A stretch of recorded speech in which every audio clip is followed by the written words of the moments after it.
Chapter 831 Monster. Du Lingling had some guesses. For example, the most intuitive possibility was that Compu's target was not in the laboratory, but in this mountain. In that case, of course, the mountain had to be sealed off, and the periphery had to be fenced off. Maybe, Du Lingling murmured, there is something in the mountain to prevent it from running out of the mountain. Another possibility was that Yi Sha had alerted the enemy, and those killed Tianlong warriors had something that could transmit information, so that Compu's people began to be alert, and thus began to set up defenses on the periphery. Both possibilities are possible, and it is difficult to judge. At this time, the Tianlong warriors have finished their shifts. Du Lingling sneaked out from behind the tree and slowly moved to the side. Du Lingling's target is the leftmost sentry. A Tianlong warrior is hiding in a bush, a little far away from the other sentries. If the method is more skillful, he can be subdued and taken away, and then he may ask some answers he wants to know. Du Lingling thought while moving in that direction. Du Lingling's ability is indeed magical. It is more like mimicry than invisibility. As she keeps moving forward, the color of her body keeps changing, as if she can completely blend into the surrounding scenery. Of course, this ability also has an obvious flaw. That is, the sound of footsteps. However, this is not actually a flaw, but a common problem of this type of ability. Invisibility seems to sound more powerful. But won't it be exposed by footsteps? Slowly, Du Lingling approached her target. With a flip of her wrist, a needle appeared between Du Lingling's fingers. There are many ways to knock someone unconscious, and Du Lingling chose the safest method, which is drugs, especially the drugs produced on the Doomsday train, which have always been trustworthy. Du Lingling approached the target silently. The opponent might be a professional fighter, but he couldn't deal with this strange ability, so he didn't notice Du Lingling's existence at all. Suddenly, Du Lingling jumped out, because stepping into the bushes would make a sound. She chose to jump in. Du Lingling rushed directly into the bushes. The Tianlong warrior heard the sound and turned around, but it was too late. Du Lingling rushed on him, and the needle between her fingers pierced into the opponent's neck. It's done! Du Lingling was secretly happy. The next step was to take the Tianlong warrior away, but at this moment, a fist hit Du Lingling's waist and abdomen. Du Lingling showed a look of horror. She couldn't believe that the drug on the needle would be ineffective. Could it be because part of the opponent's body was mechanical? Du Lingling soon found out the reason. The Tianlong warrior struggled to get up, and half of his body was made of metal, including his neck. The needle didn't penetrate. After the Tianlong warrior got up, the first thing he did was to warn. So, amid the shouts, all the Tianlong warriors knew something was wrong. Damn it! Du Lingling cursed, and pulled out a bullhorn knife from behind her waist, sweeping it towards the Tianlong warrior. Clang! A crisp metal clang sounded, and the Tianlong warrior blocked the oxhorn knife with his arm. However, in the next moment, a cold light suddenly appeared in the night, and pierced the throat of the Tianlong warrior directly. The gun was called a Void Snake gun. It used to be Yi Sha's weapon. However, this was not the end. Du Lingling saw many figures appearing behind her. After a low curse, Du Lingling immediately turned around and ran. This was not a question of killing or not. Du Lingling did not take a few Tianlong warriors seriously. The trouble was, how many Tianlong warriors were there in this mountain? Salt Lake, Lakeside Villa. Yi Sha suddenly opened his eyes, which looked particularly abrupt in the darkness, and then walked to the window and looked at the salt lake not far away. Wake up! Yi Sha came to Fei Long and kicked the guy in the stomach. We seem to be in a little trouble. Yi Sha guessed that Du Lingling probably went to Rock Mountain. Yi Sha was not very worried about this. Rather than having confidence in Du Lingling, it was more like contempt for the Tianlong warriors. Compu does have some powerful guys, even through the power of technology, biochemical transformation, etc. They are not weaker than the surviving humans on the Doomsday train. Weaker than the apostles, and even compared with the crew.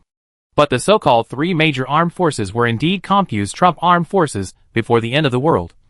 But after the end of the world, they have gradually evolved into conventional armed forces. The reason is very simple. Whether it is the biochemical transformation of the Raptor Warrior, or the mechanical transformation of the Dragon Warrior, both can be mass-produced, no matter how large the quantity is, or how high the mortality rate is. But they can indeed be mass-produced. And the strong cannot be mass-produced. Just like the elite warriors in the two teams, the number is relatively scarce. At the same time, Why did Yisha look up to the Xiaolong team, even though Yisha had little contact with the Xiaolong team so far? Because the soldiers of the Xiaolong team cannot be mass-produced. And from the situation in Sky City, Comp has also cultivated a cleaning force above the 3 major armed teams. And it is indeed very strong. At least at that time in Sky City. Gray brought a lot of trouble to Yisha. So, back to the origin. If Du Lingling can't handle some ordinary Tianlong warriors, it's really disappointing. And now, Yisha has his own troubles. Fei Long stood up with sleepy eyes and yawned, came to Yisha's back, and said in a muffled voice, "What's wrong?" Yisha pointed out the window. In the salt lake, some monsters are crawling on the shore. Those monsters are somewhat like crocodiles, but taller than crocodiles. More like giant lizards.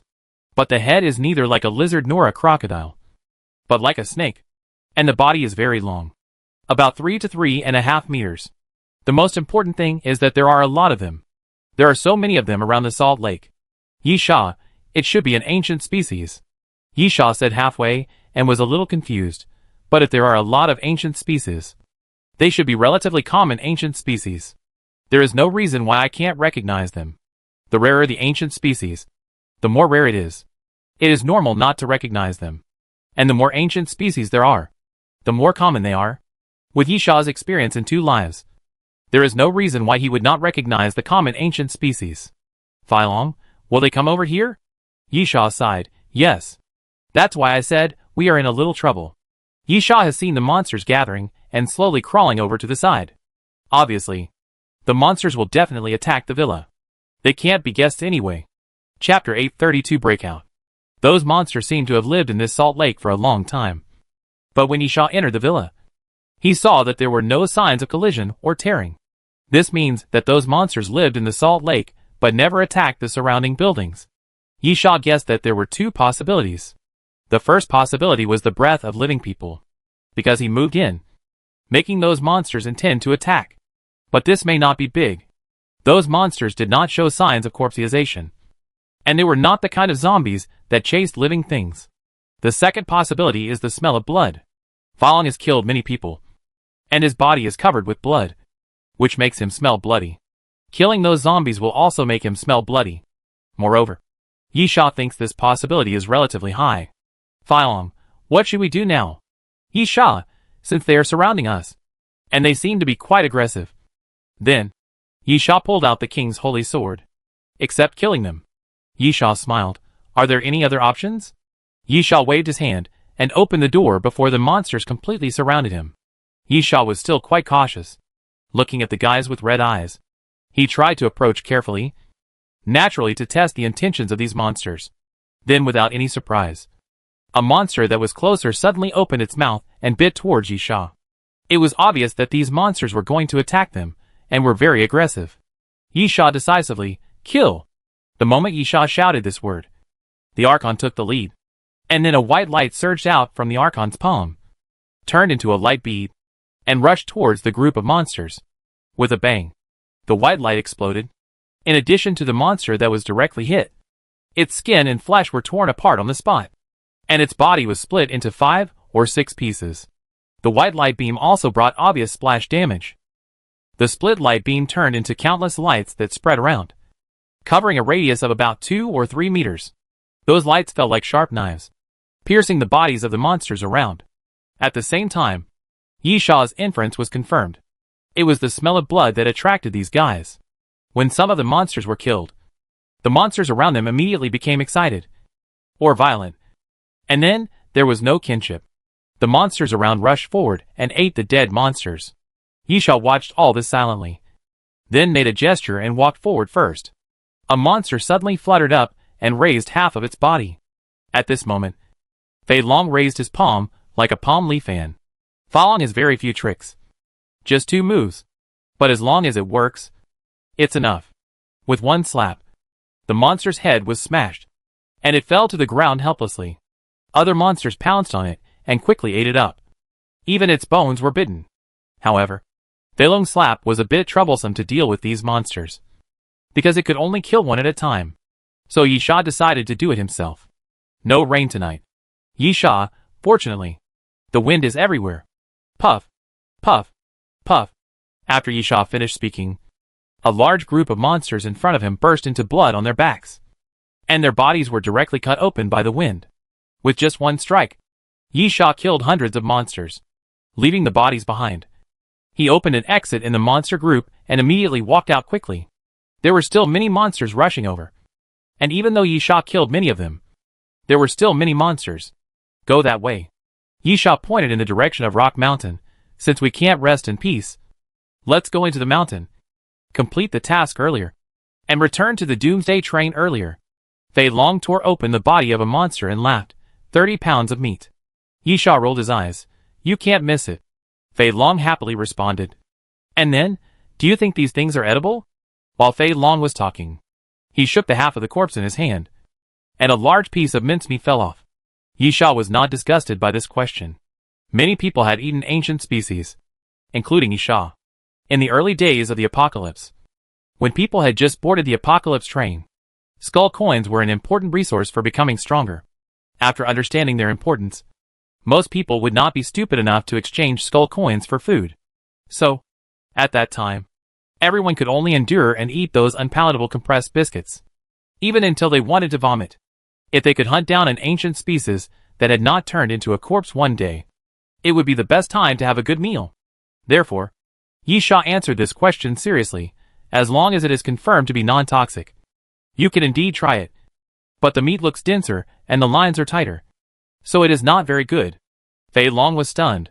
What do you mean? Yisha patted his head. It is better to communicate with this guy in the most direct way. So, it is probably not delicious. Fei Long immediately threw away the half of the body. Then don't take it. While talking, the two and the Archon had already rushed to the periphery of the monster group. The Archon suddenly raised his hand, condensed a ball of light in his palm, and threw it to the back. After the light ball landed, it exploded with a loud bang, and the cracked black light spread to both sides, forming a black light wall, blocking the monster behind. Today's Archon is very strong. Go! Yisha came to the edge of the salt lake and pointed to the side. Go this way. But, just as Yisha's voice fell, boom! The huge sound of water bursting suddenly sounded, and a huge water column suddenly rushed out of the salt lake, up to 10 to 20 meters high. Very huge. At the same time, as the water column soared into the sky, Yisha saw a water arrow. The water arrow came from the water column, and its target was him. Yisha's eyes were slightly cold, and then a stream of wind swept past, and the water arrow was shattered by a blow, turning into countless water droplets falling down. At the same time, the huge water column dispersed, and a giant monster emerged in the center of the salt lake. The monster was not much different from the monsters encountered before, and looked similar. The only difference was that there were countless lumps of flesh on its back. Of course, if the size was also counted, there were two differences. The monster was about 10 meters long, floating on the salt lake. Suddenly, it opened its mouth and sprayed out another water arrow. This time, it was the Archon who shot.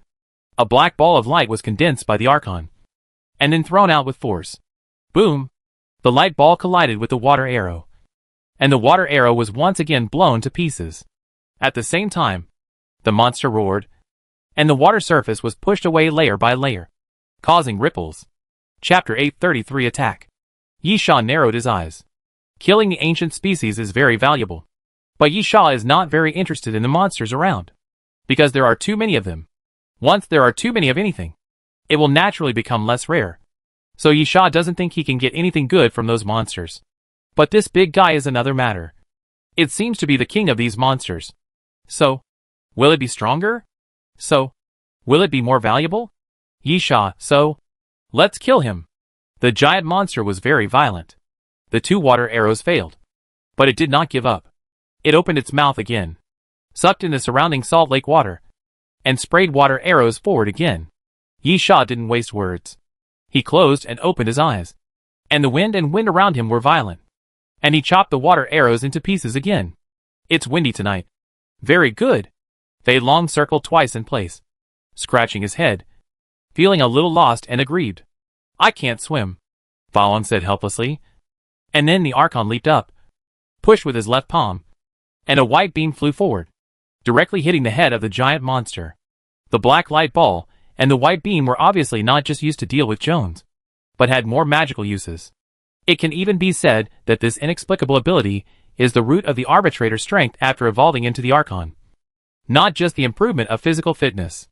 The next moment, the white beam hit the giant monster, but it did not explode. The white beam seemed to have stickiness, and it was directly imprinted on the giant monster's body. Then the white beam began to deform, slowly cracked, and turned into a white chain condensed by light, binding the giant monster. The giant monster struggled hard, constantly shaking its body, and forcibly dragged the Archon up and threw it directly into the air. The Archon's wrist shook, and the white chain was retracted, but it was quickly shot down, like a whip, and hit the giant monster hard. With a bang, the huge body shook uncontrollably, and was turned sideways by the Archon, hitting the lake hard, rolling up waves. Huh? Yisha frowned. When the attack landed on the giant monster, there was actually a sound of metal collision. Yisha suddenly felt that things became interesting. Yisha thought so, then took out a small box from his waist bag, opened the box, and turned it over. The silver metal ball fell out, but did not fall to the ground, but floated in the air, surrounding Yisha's body, and slowly rotated. The name of those small metal balls is 16-element alloy balls. Magnetic control. Yisha casually snapped his fingers, and the 16-element alloy balls flew forward directly, at a terrifying speed, passing through the air and turning into silver light. Bang, bang, bang. The next moment, the 16-element alloy balls hit the body of the giant monster, and the flesh of the giant monster was constantly smashed, with a strong smell of dark green blood. But Yisha heard the sound of metal collision again. At the same time, the giant monster's body kept rolling, and in the process of rolling, sizzle, the harsh sound of electric current surge suddenly rang out, and countless electric currents surged from the bottom of the giant monster's body, spreading along the lake's surface. Then, the flesh on the giant monster's back suddenly cracked, and then two things suddenly soared into the sky, mixed with electric currents and swept towards the Archon. The Archon quickly dodged, and Yisha's brows knitted tighter. Those two things looked like tentacles, but more like cables wrapped in a layer of flesh. These guys. Yisha couldn't help but, what on earth are they? While Yisha was thinking, the Archon kept dodging. Those things were not fast, and the Archon could dodge them calmly. But at this moment, boom, a loud noise came from the lake again, and a tentacle emerged from the lake again, suddenly wrapping around the Archon's ankle. There was a crackling sound, and the Archon's body was covered with electricity. And then, he was dragged into the water. Oops. Yisha couldn't help but curse. Although the Archon evolved from the Arbiter as a new organism, the Archon's main body is already biological. But after all, it evolved from the Arbiter, and there are still mechanical parts in its body. Therefore, the electric current is a very deadly attack for the Archon, because it can directly destroy the mechanical part. Yisha didn't hesitate at all. Seeing the Archon being dragged into the salt lake, Yisha knew that he couldn't delay any longer. Deal with those little guys behind. I'll be back soon. Yisha ordered Fei Long and drew out the Night Owl. Night attack mode? Wings of the Dark Night. A pair of black wings made of black curtains instantly spread out behind Yisha. And then Yisha leaped up and flew into the air, flying towards the giant monster. The giant monster was actually very smart, always moving in the center of the salt lake, and had no intention of going ashore easily. This meant that the giant monster always had the advantage of terrain. It was obviously very difficult to go into the water to fight the giant monster. The opponent looked like an amphibious creature, and had a greater advantage in the water. On the shore, they could only use long-range attacks. Although Yisha and the Archon have them, the giant monster can spit water arrows, stir up waves, and release electric tentacles. Obviously, it has more means than them. In short, it is very troublesome. But there is one thing that Yisha is very grateful for. It is night now, and Yisha can fly with the Night Owl in his hand. Then, the disadvantage of the terrain will no longer exist. Splash, splash. When Yisha approached the giant monster, the water surface kept cracking, and those tentacles with electric currents kept rising from the salt lake and rushing towards Yisha. Yisha stretched out his hand, and the 16-element alloy balls floating around his body began to spin again, and then fell downwards. Magnetic impact. This time, The 16-element alloy balls flew faster and more powerful. There were 32 16-element alloy balls. So there were 32 silver lights, passing under the night sky, like a meteor that cut through the night sky, which was extremely gorgeous. The 16-element alloy balls collided with those tentacles, and with just one blow, they broke the tentacles that sprang out from the lake. Capture the dragon and release the crane. Capture the dragon in one move. Yisha raised his eyebrows, then raised his palm and slightly bent his 5 fingers. At the moment when the broken tentacles fell to the lake, a suction force appeared in his palm, and then Yisha sucked a broken tentacle over. Yisha held the broken tentacle in his hand, took a look, and couldn't help but be surprised. Is it really a cable? Chapter 834 Escape. Inside the broken tentacles, there were 3 cables, black, white, and red, entangled together. Metal wires could be seen in the broken parts, still crackling and emitting sparks. Yisha threw the cables away and looked down. Another thing made by Compu? Those monsters looked like ancient species. But even if they were ancient species, with ancient and mysterious ancient bloodlines, it was impossible for such things to grow from their bodies. Then, the answer seems to be ready to come out. These monsters are man-made. At the very least, they have been transformed. Roar! At the same time, the monster roared again, and water arrows were continuously spewed out. At the same time, the huge body was raised, slapping the water surface, and raising a large wave. The water wave went straight up, like a sharp knife. As soon as Yisha loosened his hand, all the flying 16-element alloy balls fell back into Yisha's palm. Magnetic shield. The 16-element alloy balls were put together in front of Yisha. The area was not large, like a small shield, but it was enough for Yisha. The water wave was a straight line, so it was enough to break that straight line. Boom! The water wave hit the 16-element alloy ball, and a gap was directly opened in the center of the water wave.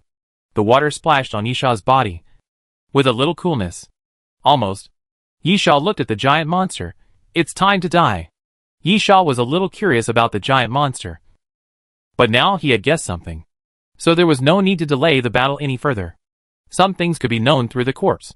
After breaking through the waves, Yisha rushed straight down, and the 16-element alloy ball separated again, turning into silver light and shadow, and blasted down.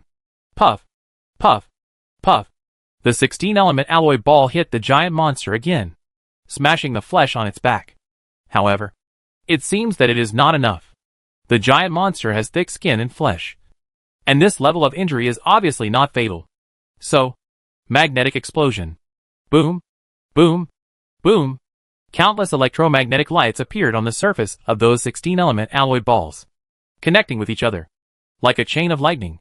Then the sound of explosion suddenly sounded, and huge blood holes continued to explode on the body of the giant monster.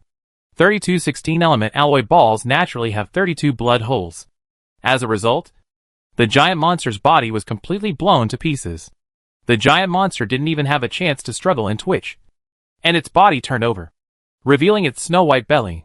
About a dozen tentacles floated in the lake, appearing around the giant monster. With a splash, the Archon poked his head out of the water without being restrained by the tentacles, splashing water, and then climbed onto the giant monster's body. Yisha fell from the air and carefully examined the giant monster's body. Yisha's expression gradually became more serious. The monster's tentacles were connected to the sides of its body, with a layer of flesh membrane on the outside, a layer of resin under the flesh membrane, and cables inside that could discharge electricity. The ability to spit water arrows was not possessed by the monster itself, but by a metal device in its huge mouth, similar to a high-pressure water gun. Finally, in the giant monster's abdomen, there were 6 metal barrels implanted in the giant monster's body. Although Yisha didn't know what they were used for, he knew that they were mechanical modifications. The most important thing is that this transformation method is somewhat familiar. Mechanical transformation is not just about implanting machinery into the body and covering it with metal plates. It involves a lot of scientific and technological forces, including circuit design, the fit between biological and mechanical parts, the operation of the driver, and many other complex issues. At the same time, different transformation plans will have different aspects. Yisha refers to familiarity because the transformation plan of this giant monster is very familiar. Yes, he has seen it on the arbitrator before. The design method of the arbitrator is very similar to the transformation of the giant monster. Thinking of the people sent by Compu Company, and then looking at these giant monsters, Yisha thought of some possibilities. Let's go! Yisha waved to the Archon. We have to go into the mountain immediately. It seems that I was careless this time. Du Lingling may not be able to handle it. Lock Mountain. Du Lingling was running continuously. Not far behind Du Lingling, there were many figures moving in the mountain. All of them were Tianlong warriors who came over. I should have killed them earlier. Du Lingling angrily said this, while blaming herself in her heart, because Du Lingling miscalculated one thing. Her ability is very useful. Very useful. Even Yisha thinks so. Otherwise, he would not have promoted her or reminded her. Hiding can be said to be what Du Lingling is best at. Du Lingling did not regret the sneak attack on the Tianlong warrior.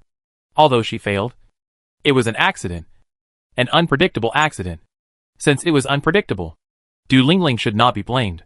The reason Du Lingling blamed herself was that she misjudged her own abilities. Her mimicry ability was useful for zombies, for the surviving humans on Doomsday train, for the apostles, and even for the strongest among them. This ability was useless against the dragon warriors. This was the truth Du Lingling had just figured out. And it was also the reason why the dragon warriors were chasing after her. The dragon warriors were mechanically modified warriors, and the mechanical part was born for combat. And they were equipped with many technological products. One of the technological products is called a thermal imaging sensor. Simply put, it senses human body temperature and then presents an image, so that the existence of the target can be easily determined in some special circumstances. For example, at night. For example, when there is a wall between them. Another example is when Du Lingling uses her mimicry ability. This is why Du Lingling is still being chased. Otherwise she would have gotten rid of these guys long ago. People who are good at hiding must also be good at escaping. Unfortunately, it took Du Lingling a while to find out, which caused many Tianlong warriors to rush over. At the moment, the number of Tianlong warriors was no longer enough for Du Lingling to kill them all easily. Unable to escape, and unable to kill them all, Du Lingling did encounter some troubles. At the same time, a strong light suddenly shone from behind, accurately landing on Du Lingling's body, and following Du Lingling closely like a maggot on the tarsal bone. The next moment, several micro-missiles came from behind, following the light, and fell in the direction of Du Lingling. Boom! Boom! Boom! The explosions continued, and deep pits were constantly blown out of the ground. Mud was flying, and trees collapsed. Chapter 835 Tongu Clausen. Du Lingling rolled on the ground continuously. When she stood up, she was covered with dust, and looked a little embarrassed. I should have killed all of you just now. Du Lingling said what she had said before again, which showed that she really regretted it. If she had killed all the pursuing Tianlong warriors before they gathered, maybe it wouldn't be so troublesome now. The worst thing was that she did have the ability to do so. But she didn't make this choice. This was a mistake and a wrong judgment. So Du Lingling felt bad. At the same time, those Tianlong warriors had surrounded them. Du Lingling stretched out her hand without hesitation, grabbed the Void Snake Spear, and threw it forward. The Void Snake Spear was extremely difficult to dodge. But it was not because of its fast speed, but because it could cross the void. After the Void Snake Spear flew out of Du Lingling's hand, it came directly to a Tianlong warrior. Before the Tianlong warrior could react, a blood hole appeared in his throat. A shot through the throat. The surrounding Tianlong warriors immediately opened fire, and the bullets flew forward. Du Lingling raised her hand, and the six-flower shield emerged, constantly flying in front of Du Lingling, blocking all the bullets. These two things all came from Yisha, and they are very useful. However, this does not mean that Du Lingling does not have her own means.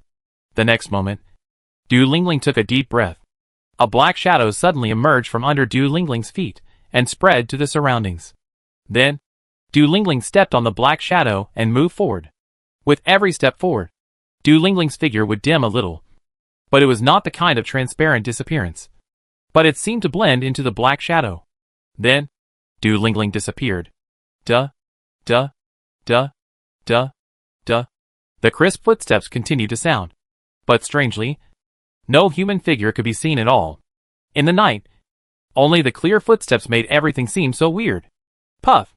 Suddenly, a Tianlong warrior opened his eyes wide, raised his head, showed an incredible expression, and then slowly fell to the ground. There was a line of blood on the throat of the Tianlong warrior. The other Tianlong warriors were extremely alert, but not afraid. The sound of footsteps meant that the person was still there. Then, just pull the person out. The Tianlong warriors around them involuntarily turned on the thermal imaging device collectively. But, cannot capture. No. It's not that it can't be captured. But Du Lingling's speed is too fast. She quickly passed by, leaving only a red shadow. And it is impossible to confirm the specific location. Puff. Puff. At the same time, 2 Tianlong warriors fell down without any warning. And their throats were also cut, which looked clean and neat. Du Lingling was like a ghost, hiding in the darkness, harvesting lives. The Tianlong warriors tried to fight back, but it was useless. The premise of counterattack is to find the target that needs to be counterattacked. And they can't find it. Puff. Puff. The muffled sound of the blade entering the flesh sounded again. The 2 Tianlong warriors stared and fell silently without any resistance. It was not that they didn't want to resist, but that they couldn't do it. Du Lingling killed 5 people in a short time, which made the remaining Tianlong warriors feel terrified. Fighting is not scary. Death is not scary. Massacre is scary. When there is no power to fight back, it is massacre. Du Lingling is actually very tired. Hiding means is one aspect. And on the other hand, she must maintain super high speed movement to avoid the thermal imaging sensor. However, this speed exceeds the load that Du Lingling's body can bear, which makes her a little tired. However, even though she was a little tired, Du Lingling thought she could still kill a few more. And then, the rest would not be a big deal. She could leave or stay, or kill them all in a different way. But at this moment, get out of the way! The voice suddenly rang out in the forest. Not loud. A little soft. A little old. But very clear, reaching everyone's ears. After a brief moment of daze, the Tianlong warriors quickly retreated to both sides as if they had hit a reef. It was an old man, over 50 years old, with gray hair, wearing a white coat of a researcher from Computech, which was a bit stained and dirty. The Tianlong warriors were very respectful to the old man and spread out obediently. Du Lingling slowed down and then stopped. The old man looked at Du Lingling. Who are you? It's not easy to see living people in this place. Are you a surviving human from which surviving human camp? Du Lingling did not reply, but looked at the other person vigilantly. The old man smiled. My name is Tongu Clausing. You may not have heard of my first name, but you may have heard of my last name. Du Lingling raised her eyebrows. She had indeed heard of it, because the last name Clausing once symbolized wealth. The Clausing family was a well-known chaebol family before the end of the world. They were involved in many industries, including finance, construction, automobiles, luxury goods, and some film-related industries. They had several cinema chains under their name. Of course, the most well-known place was because of Computech. International giants like Computech that span the globe are usually not ruled by one person, because they must be a shareholding system. The Clausing family is one of the major shareholders of Computech. As for the name Tengu, Du Lingling has no impression at all. But the surname Clausing is enough. Tengu, so, you should know that I am very rich. Du Lingling interrupted directly without hesitation. Under the sky today, in this era, what is the meaning of being rich? That makes sense. Tengu nodded, but my family is a shareholder of Compu. And it was, and is still a shareholder. This is an undeniable fact. So I have the right to represent the company. Du Lingling, what do you want to say? Tengu, little girl, you are very good. I hope you can join the company. If you have a human camp of survivors behind you, the company is willing to provide financial support. Du Lingling, is this considered as solicitation? Yes. Tengu, seriously, of course. The premise is that you just stumbled here by mistake. Du Lingling smiled. She was not stupid, and knew that this was what Tengu really wanted to say. Du Lingling said calmly, I just strayed in. I have no intention, and I will not join Compu. So I hope you can let me go. Tengu, I'm afraid that's not possible. Because I sincerely invite you to join. Du Lingling's smile faded, and she looked at Tengu. Are you sure you want to invite me to join? Not to imprison me. Chapter 836, Fight. Kill. Tengu smiled warmly, and anyone who saw him would think he was a friendly old man. But the problem was that Tengu's words were not friendly at all. If you insist that I use such impolite words, I can satisfy you. Yes, it is imprisonment. Du Lingling didn't say any nonsense, and directly grabbed the void. And the void snake spear was held in Du Lingling's hand, and then thrown forward. The void snake spear is extremely difficult to dodge, no matter how fast it is. How can it cross the void quickly? But Tengu dodged. Tengu stood there, as if he had never moved. And then the void snake spear pierced through his body, and pierced a big tree behind him, piercing the tree with one blow. Du Lingling's face was slightly stern, and a trace of fear arose in her heart. Others could not see it, but she could, because she had some means to make her speed very fast. So, Du Lingling's eyesight was very good, and her dynamic vision was particularly good. Otherwise it would be difficult to see things clearly when moving at high speed. So, at that moment, Tengu actually moved, and then stood back to his original position, looking like he hadn't moved. Tengu slowly took out his hands from his sleeves. At my age, I naturally hate fighting and killing, so I hope to solve the problem with words. But it seems to be useless. Tengu's hands are scary. The skin is dark purple, very thin, like a dry old tree, with many cracks. Although Tengu's figure is not fat, but not thin, a little round. How can he have such dry hands? The next moment, Tengu's figure suddenly disappeared. 1 step. 10 meters. Tengu appeared directly in front of Du Lingling. So, it seems that we have no choice but to take action. Bang! Tengu's fist blasted forward, and the 6-flower shield appeared in front of Du Lingling to protect her. However, with just one punch, all 6 layers of shields were shattered, and then Tengu's fist blasted into Du Lingling's chest. Feeling the huge force coming, Du Lingling flew backwards and hit a big tree hard, and the big tree broke with a sound. Du Lingling's mouth was bleeding, and she looked miserable, and it was just because of a punch. Du Lingling gritted her teeth. Extreme biological evolution. What is that? Tengu tilted his head. And then, but it doesn't matter. I will ask. You seem to have something magical. Your physical ability is far beyond that of ordinary people. But it seems that you have not been transformed, and there is no implantation of machinery. I am very interested. As Tengu spoke, his figure flashed again, and came to Du Lingling again. Tengu, so, I plan to take you back and study you carefully. Du Lingling immediately flashed and quickly moved aside, becoming extremely vigilant. Compu probably couldn't understand the so-called biological extreme evolution, but the transformation on Tengu was obviously the same. Tengu's body did not show obvious signs of corpse transformation. However, his speed, strength, and reaction all reached an inhuman level, and even exceeded the level of normal physical fitness enhancement drugs. Then, according to the standards on Doomsday train, this is the type of biological extreme evolution. Everyone knows that biological extreme evolution guys are difficult to deal with. They don't have any powerful weapons or powerful abilities, but they have fists. Their fists are the most terrifying weapons. Du Lingling thought that this battle might be a bit difficult. If she had known that the opponent was this type, she should have used her ability to dodge the punch just now, and the outcome would be unknown. But after being hit by a punch, Du Lingling felt that her internal organs were trembling. The punch was too fierce. One punch would cause serious damage. If the situation was 50-50 before, Du Lingling only had 30% chance now, just because of that punch. But at this moment, a voice sounded faintly. You want to take her away? Tengu turned around. Who? Yisha walked along the hillside with his hands behind his back, and Fei Long and the Archon followed behind Yisha. Yisha looked at Tengu. You want to take her away? Have you asked for my opinion? It turns out there is more than one person. Tengu slowly turned around. It seems that it is not so simple to get lost. Tengu's voice suddenly became paused, and every time he uttered a word, his body moved forward 3 to 5 meters. And in the blink of an eye he came to Yisha and swung his fist. Bang! Tengu's fist did not touch Yisha, because before that, a palm as big as a palm fan stopped his fist. Tear off the bones of this old guy for me. Yisha licked the corner of his mouth and said, The rest is yours. The first sentence was said to Fei Long.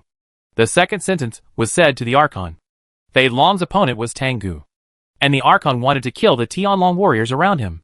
Fei Long laughed, then raised his arm, pulled Tengu up, and threw him out with force. Bang, bang, bang. Tengu's body was like a cannonball, flying backwards, breaking a tree, and then falling to the ground. The Archon's figure flashed, and he rushed towards the surrounding Tianlong warriors. Du Lingling came to Yisha and apologized. I didn't do it well. It's nothing. Just know how to do it.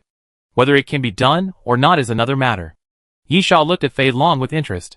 Let's watch the show first. Yisha originally wanted to deal with Tengu himself, because it would be faster and save some time. But he changed his mind temporarily, and let Fei Long deal with it. Du Lingling said that Fei Long's strength does not need to be tested.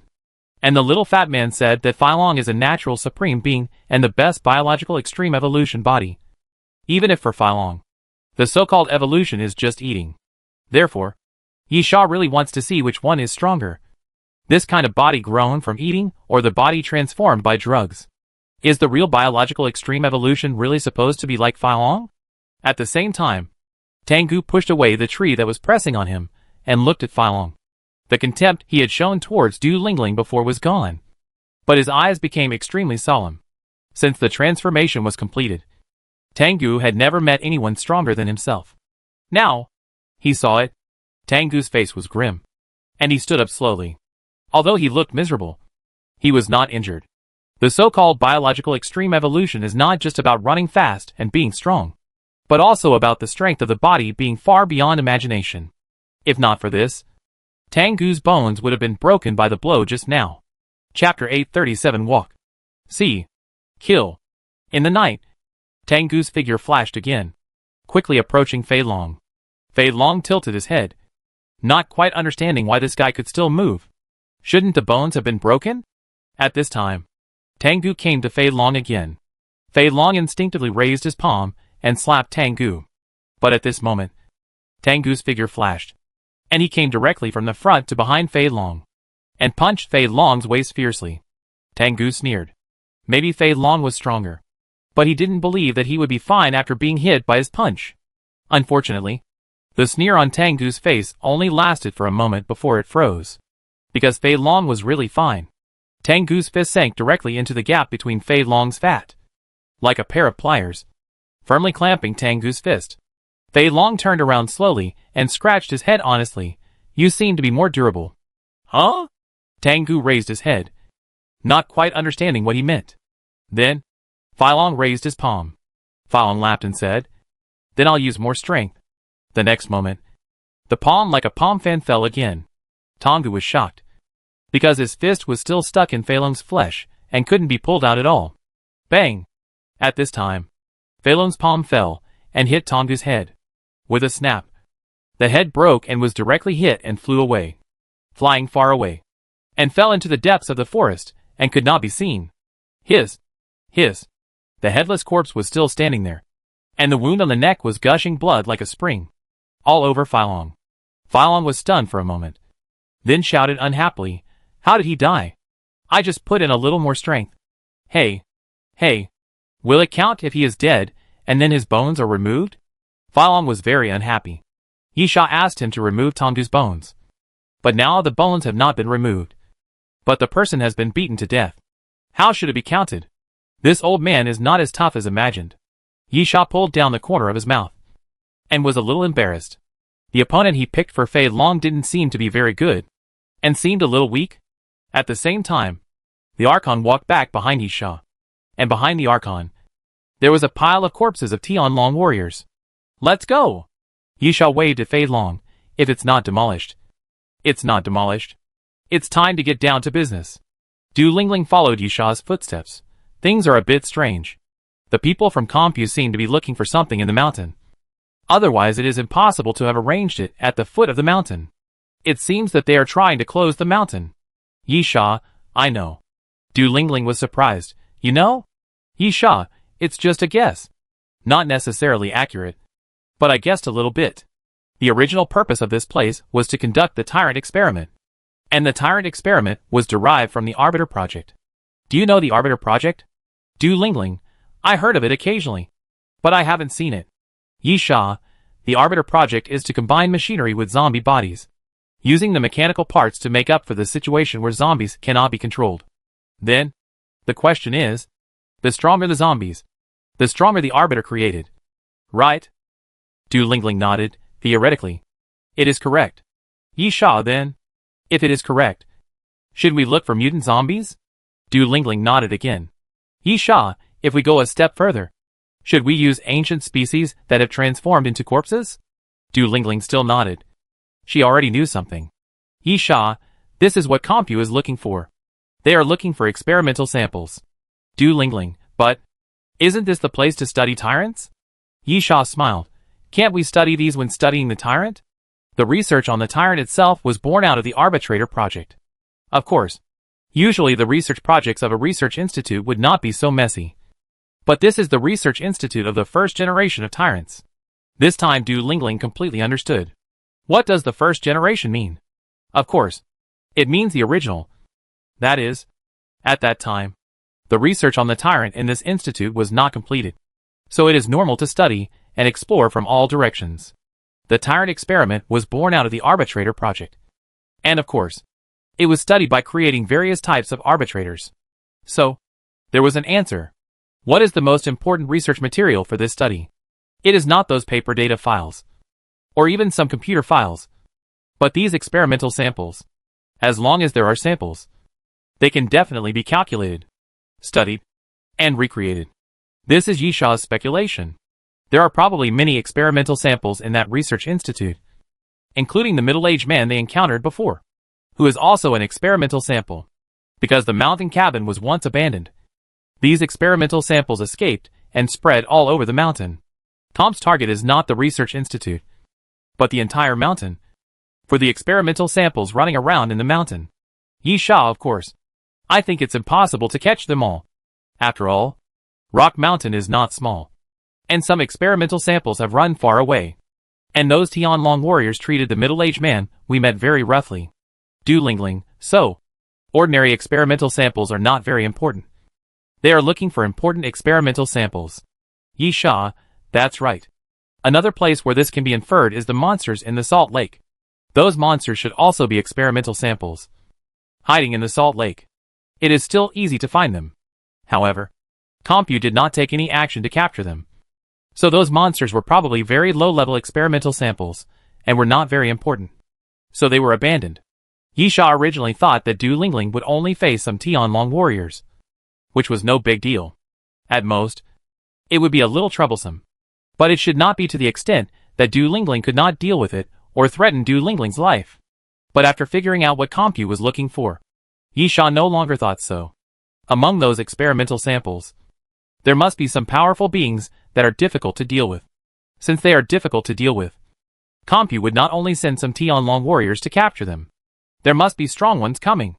For example, Tengu, who had been encountered before. For example, the people of the cleaning team. At that level, Du Lingling naturally cannot deal with it alone. And it is natural that she cannot deal with it. There may even be guys that even Filong cannot deal with. Therefore, it is natural for Yi Sha to do it. Yi Sha really wanted to test the quality of Fei Long and Du Lingling, and really hoped to conduct some tests through this mission. If the two of them were too weak, they would die, and Yi Sha would not feel guilty. However, Yi Sha would not let them die when he knew they could not handle it. Du Lingling said, "What should we do now? Don't be too nervous. Although things are a bit troublesome, it's not just." Yi Sha paused, walk around, take a look, and kill someone by the way. Chapter 838. Moving forward. Du Lingling felt a little cold for no reason. Not because of the cold, but because of Yi Sha's words. So plain. Fei Long was very happy, because he could understand and like these words. And the reason for liking them was so simple. He could understand them. Yi Sha waved his hand, and continued forward along the mountain path. Although the words were a little cold, Yi Sha was just telling the truth. This mission was not complicated at all. The goal and purpose were very clear. If the mountain cabin was abandoned, or if Compu came back and didn't find them, then Yi Sha would use a relatively mild method, such as sneaking in. But now that he has been exposed, the simple thing has naturally become even simpler. That is, to kill and find what he wants. At the same time, the appearance of people from Compu Company is not necessarily a bad thing. If he can't find the initial zombie virus, or the information of the initial zombie virus, then he can capture someone from Compu Company and bring him back. Of course, it is best if he has a bigger background. Then, Yi Sha doesn't have to worry about the rest. If there really is the initial zombie virus here, and Yi Sha didn't bring it back, It's Yisha's fault. And the mission is naturally considered a failure. But there is nothing here. So it's naturally not a mission failure. It's just that the train conductor and the boss lady's information are wrong. However, words are not enough. If you catch someone and ask him whether you can get the answer or not, it's all the boss lady's job. In fact, fundamentally speaking, Yisha didn't care much about the initial zombie virus. He wanted to know more about the ancient civilization. He wondered where the train conductor went with the ancient civilization stone pillar he found. Yisha kept going up the mountain while thinking. There were no more Tianlong warriors around. But there was always a feeling of being watched around Yisha and his companions. Yisha could understand that the Tianlong warriors no longer appeared. As long as the opponent's commander was not a fool, he should understand that those Tianlong warriors were not their opponents. Sending them here in vain would only lead to their death. At this time, we should naturally think of other ways. Or gather all the Tianlong warriors, and try the old saying that there is strength in numbers. As for the feeling of being monitored, Yisha looked around, then looked up at the sky. Frowning, is it in the sky? With the technological power that Compu has, it is indeed very easy to make something to hide in the clouds to monitor them. After Yisha lifted it, he continued to move forward. Whether it was monitored or not, Yisha didn't care much. Anyway, their whereabouts were exposed, and the people of Compu would always be vigilant, so they could monitor them if they wanted. About an hour later, Yisha and his companions reached the halfway point of the mountain. This is where the mountain hut is. However, there is no hut here anymore. The ranger's hut has been knocked down, and the ground has been dug, revealing the laboratory hidden underneath. A large hole has been dug, and there are some construction equipment around. However, there is no one. Du Lingling, what do they mean? Have they withdrawn? Yisha, if they have withdrawn, it would save a lot of trouble. Yisha walked a few steps, and came to the front of the large hole. The top floor of the laboratory has been dug open, and the exposed hole can directly lead to the interior of the laboratory. Looking down from the large hole, you can see some metal chairs. This is the restaurant in the laboratory. Yisha, the people from Compu want to lure us in? Why? Du Lingling pondered for a moment. Want to use the defense measures in the laboratory to resist us? Yisha, I think they are not so naive. But they definitely have intentions. The worst thing is that even if they are calculating something, it is an open conspiracy. Conspiracy can be prevented, blocked, and solved. Open conspiracy cannot be prevented, blocked, or solved. This is a very helpless thing. Even if Yisha knows what the other party is up to, the laboratory is right in front of him. Can he choose not to go in? Obviously not possible. This is the meaning of a clear plan. Even if you know there is a plan, you have no choice. Let's go! Yisha casually raised his foot and fell through the hole into the laboratory. Fei Long and the Archon fell down immediately. Du Lingling hesitated for a moment and jumped down. Du Lingling said to Yisha, I'm not afraid. But knowing that there is a problem, shouldn't we think of other solutions? Yes, that's how it should be. Yisha nodded. I used to do it like this, but it's not necessary now. Yisha waved his hand casually while speaking. The violent wind suddenly poured in from outside the cave, and then swept around, constantly circling in this space, making a whoosh, whoosh sound. The next moment, countless cracks suddenly appeared on the alloy plates it laid around, and the position of the ceiling suddenly shattered, and the broken steel plates fell to the ground. Countless blood flowed out from the ceiling, followed by some chopped up bodies of crawlers, which kept falling from the cracks. Yisha, when you are not strong enough, you naturally need to live carefully. And when you are strong enough, you can naturally act recklessly. Yisha is very strong now. Yisha, however, I don't think that these few crawlers are the means of Compu Company. Let's go and see what they are going to do, Yisha said as he walked towards the passage. This laboratory seemed to have not been cleaned, because there were many zombies. As Yisha moved forward, zombies continued to appear, blocking Yisha's way, and then were chopped into several pieces. Yisha suddenly remembered the scene when Malfarian entered the Black Pyramid, and then couldn't help sighing. It felt really good to be able to become strong enough. It's a pity. Yisha narrowed his eyes. It's not enough, because the two deputy train captains were much stronger than him, and the conductor was naturally stronger. Boom! At this time, Fei Long knocked down a huge iron door with a slap, revealing a hall. This is an experimental sample display room. There were many glass jars around, about 2 meters high and half a meter wide, filled with light green liquid. Some of the jars were broken, and the liquid inside was spilled all over the floor. There were also some glass jars that were still intact, containing various specimens. Most of them are humans, wearing white lab coats. They have undergone some biological transformation to a certain extent. They close their eyes, not knowing whether they are alive or dead, and just float up and down in the liquid. Du Lingling frowned. The people from Compu didn't take the experimental samples away from here. Yi Sha, of course, because they haven't come in yet. Chapter 839. Dozens of pounds of meat. Du Lingling was a little surprised, but she quickly understood after looking at the jars around her. The laboratory was still infested with zombies. The specimens were not moved. Even the broken jars were a long time ago, as could be seen from the gray marks. All this meant that no one had been here. Computech only dug up the laboratory. What exactly do they want to do? Du Lingling curled her lips. It's not as simple as I think it is now. Right? Yi Sha smiled. It's as simple as you think. What do the people from Compu want to do? Judging from the current signs, it's really simple. They just want to use Yi Sha to clear the way. Du Lingling was surprised. They are very confident. Yi Sha nodded. I just said that since we are strong enough, we can act recklessly. Now it seems that the people from Compu are much more arrogant than me. Using Yi Sha to clear the way naturally means that no matter what Yi Sha finds, they are confident that they can take it back. Du Lingling, who knows that there is something powerful here, and they want to make you both lose, so they can fish in troubled waters. Yi Sha, that's possible. But I don't like others to control everything about me. While speaking, Yi Sha glanced at the Archon, who made an inaudible eye gesture. Yi Sha pointed to the side. Let's go. This way. Du Lingling looked at Yi Sha in surprise. This was the first time Yi Sha changed his route. After entering the laboratory, Yi Sha has been showing his strength and toughness, so the route has been forward. Zombies continue to appear, some ordinary and some mutated, but it makes no difference. Yi Sha will kill them. Du Lingling doesn't think Yi Sha is really that kind of arrogant person, because people who are arrogant because of their strength usually don't live too long. Du Lingling thinks Yi Sha is deliberately showing his strength to deter the people of Compu. In this case, we should keep moving forward and continue to show our strength and toughness. But now Yi Sha changed his route.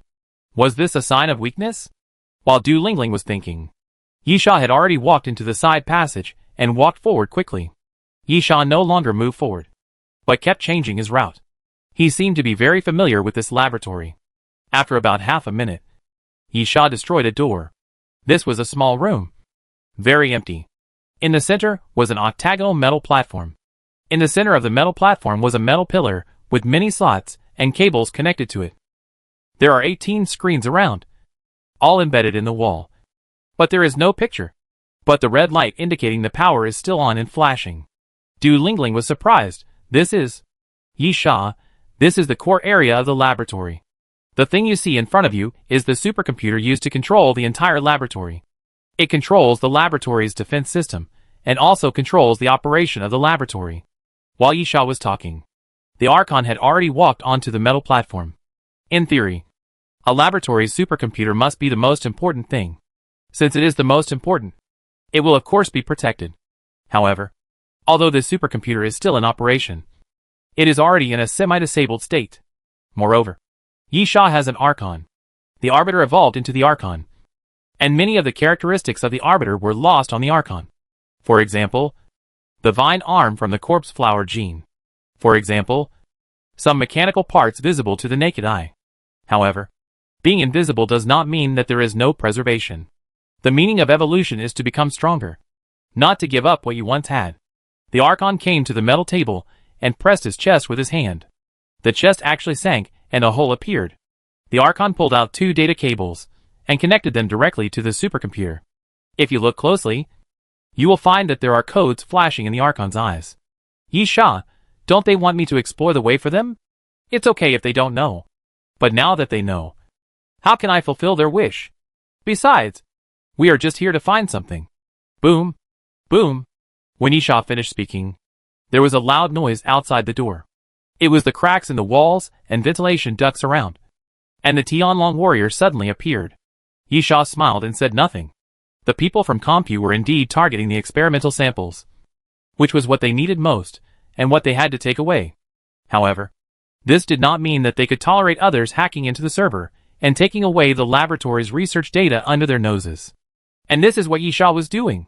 The Archon can find out the location of the super server through intrusion, and can also copy all the data in the laboratory through intrusion. From the copied data, you can try to find out whether there is any data about the initial zombie virus. At the same time, you can also force out those who want to hide in the shadows and intend to use you. Yisha smiled at Fei Long. Your rations are here. Fei Long was happy. Kill one. 1 pound of meat. Yisha, okay. Fei Long immediately walked out of the door in high spirits, and looked at a Tianlong warrior who jumped down from the ventilation duct. He stretched out his hand and grabbed the opponent's thigh. Hiss. Like the sound of rotten cloth being torn. Fei Long grabbed the opponent's right leg and tore it off. A faint smell of blood filled the narrow passage. Fei Long's battle was as bloody and brutal as ever. Throwing the broken leg on the ground, Fei Long turned around and looked at the other Tianlong warriors. Gulp. Fei Long moved his Adam's apple, and saliva appeared involuntarily at the corner of his mouth, dripping down. This is several dozen kilograms of meat. Following Yisha. It really can make you full. Fei Long thought so, and then strode towards the Tianlong warriors. The 2 Tianlong warriors looked at each other, and then shouted together, rushed towards Fei Long, and raised their mechanical arms. With the help of the machine, the 2 mechanical arms blasted out with tremendous force, and then blasted on Fei Long's belly. Fei Long's round belly caved in directly, and 2 big holes appeared, but his body was not pierced by the punch. It hurts, Fei Long complained, and then he thrust his belly, and the fat bounced back, knocking the 2 Tianlong warriors away and hitting them hard against the wall. The steel deck on the wall made a creaking sound, which was extremely harsh, and then it twisted. Chapter 840. Sorry. I killed him. Yisha and Du Lingling were still in the house, listening to the noise coming from the passage, and had no intention of taking action, because Fei Long could handle it. Fei Long was like a killing god, walking forward all the time, his palm as big as a palm fan constantly slapping around, blowing heads off one by one. Yisha asked the Archon, how long will it take? The Archon's finger flicked, meaning that 22% of the database had been downloaded. Yisha nodded. Although it took some time, the speed was not slow. The database of a laboratory was so huge that it could not be downloaded in a short time. Fortunately, Yisha was very patient. The fighting sound in the passage continued, and occasionally there was the sound of something exploding. Yisha knew that it was Fei Long who was slapping the heads of those Tianlong warriors, like slapping watermelons. But at this moment, bang! There was a loud noise from behind the wall, and then the alloy wall dented, forming a huge irregular circle. Bang! At this time, the second noise appeared, and then the alloy wall collapsed, and Fei Long's body fell in. Yisha saw a trace of blood at the corner of Fei Long's mouth. Yisha raised his eyebrows. This was the first time he saw Fei Long injured. This did not mean that Fei Long's strength was so strong that he was invincible, but that Fei Long's body was very strong. Not only was his fist powerful, but his fat was actually comparable to the hard armor in the treasure list. Therefore, it is not easy to hurt Fei Long. Kill you! I will kill you! Fei Long rolled on the ground, then got up. You made me angry. The 2 Tianlong warriors who chased him were in trouble. Fei Long raised his hand and grabbed one of the Tianlong warriors and pressed him against the wall. With a bang, the Tianlong warrior's head was imprinted on the wall. His facial features were sunken, and half of his head was gone. However, this was not enough to dispel Fei Long's anger. Fei Long roared and snarled like an angry beast, turned around suddenly, and let the Tianlong warrior attack him, as if he didn't feel any pain at all. Then he raised his hand, grabbed the Tianlong warrior, and pulled hard. Puff! Blood splashed. The body of the Tianlong warrior was directly broken into 2 pieces. Fei Long beat his chest, looking extremely ferocious. But at this moment, a stream of air suddenly appeared in the broken hole in the wall, and something could be seen flowing through the air, and then hit Fei Long's body. With a bang, Fei Long's huge body fell to the ground fiercely. Ahem! Fei Long opened his mouth and spat out blood. Yisha's eyes, which had been half closed, opened at this time. A man walked in from behind the broken wall, standing tall with his hands behind his back. Yisha felt that the other party's uniform looked familiar, and after thinking for a while, he asked. Cleaning team? Oh, you know the cleaning team? It seems that you are a member of the resistance army? The other party smiled with a slightly hideous smile, and then looked at Yi Sha, Compu Company cleaning team, deputy captain of the third array. Gareth. Yi Sha showed a puzzled look. Rebels? Du Lingling whispered beside Yi Sha. It is said that there is a split within Compu. Some people are very disgusted with Compu's practices and think that they are the culprits of the end of the world. So they rebelled and called themselves the rebels to fight against Compu. Yi Sha, interesting. How did you know? Du Lingling, I have encountered it occasionally. The rebels were established not long ago. Their elders are all from Compu. They are currently committed to finding various survivors' human camps, exposing the true face of Compu, and attracting everyone to join the rebels. Yi Sha, tell me more about it later. Du Lingling, okay. Gareth showed some impatience. Have you said enough? The cleanup team of Compu? The third array? Yi Sha raised his head and murmured. Then, do you know Grady? Gareth's eyes were slightly cold. Staring at Yi Sha, my full name is Gareth Rowe. I have the same last name as Grady. He is my younger brother. Yi Sha, what a pity. He died? Gareth's eyes were gloomy. Yes. He went on a mission and never came back. And even his body could not be found. This made me very angry. I thought, you can tell me something? Yes. Yi Sha smiled and pointed at himself. I'm sorry. I killed him. Gareth was stunned for a moment. And then his eyes suddenly turned bloodshot. And he rushed towards Yi Sha with a low roar. The room where the supercomputer was placed was actually very small. So Gareth quickly came to Yi Sha. Bang! Fist raised and punched. Yi Sha looked at Gareth's fist and raised his arm to block it. Yi Sha felt a slight pain in his forearm and took a half step back involuntarily. The power from the opponent's fist was very strong. The guy in front of him was very strong. Not only because of this punch, but also because the opponent was able to knock down Fei Long with one punch. And Yi Sha had seen the strength of the cleaning team of Compu Company. When he was in Sky City, Yi Sha killed Grady. Your brother caused me a lot of trouble and made me very angry. So, Yi Sha looked at his right hand. So, I killed him with this hand. Gareth growled, then I'll cripple your hand first. While Gareth was growling, he stretched out his hand to grab Yi Sha's wrist. He really wanted to cripple Yi Sha's hand. However, at the moment when he was about to grab Yi Sha's wrist, Yi Sha suddenly raised his foot. Strong power. Yi Sha's right leg tightened the muscles. And that right leg suddenly became extremely strong. And then swept fiercely across Gareth's waist, kicking Gareth away. Bang! Gareth's back hit the wall, making a loud noise. Yi Sha reached out to brush off his pants and looked up. If you want revenge, you better show some skills. Gareth's face was gloomy and extremely ugly. And then he raised his left palm fiercely. In Gareth's left palm, there was a hole about the size of a baby's fist. It can be clearly seen that there was a tube in the hole, which was directly implanted in Gareth's arm. Wind cannon. Accompanied by Gareth's low roar, the previously looming wind flow appeared again. And at the same time, it continued to condense, compress, and become violent in Gareth's palm. Yi Sha narrowed his eyes and knew that this move was extraordinary, because Gareth had used this move to knock Fei Long down before, and knocked him down twice. At this time, Gareth looked at Yi Sha fiercely. Go to hell. Chapter 841 Battle. Bang! At this time, a muffled sound came from Gareth's palm, and then the compressed wind flow was blasted out. Yi Sha did not move. This made Gareth stunned at first, and then he was happy. This guy wanted to take his attack head on. This is simply courting death. Gareth seemed to feel that he suddenly had the ability to foresee the future, and saw Yi Sha being smashed to pieces by his attack. But, the next moment, Gareth found that the picture in front of him was completely shattered. The wind cannon hit Yi Sha completely and thoroughly, but Yi Sha seemed to be unaffected. Even Gareth's fist had made Yi Sha retreat half a step, but the wind cannon couldn't even shake Yi Sha. Yi Sha looked at the clothes that were blown up in front of his chest, and couldn't help but curl his lips. How could such an attack have an effect on him? But wind and rain from all directions. All the wind and rain in this world are used by Yi Sha. In that case, why was Yi Sha injured by Feng Lu?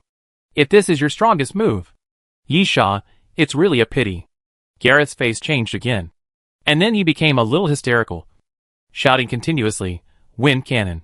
Wind cannon! Wind cannon! Gareth raised his palm and fired wind cannons at Yisha continuously, bombarding Yisha. Yisha stepped forward and let Gareth's wind cannon bombard him. Yisha, this is how the wind is used. Bang!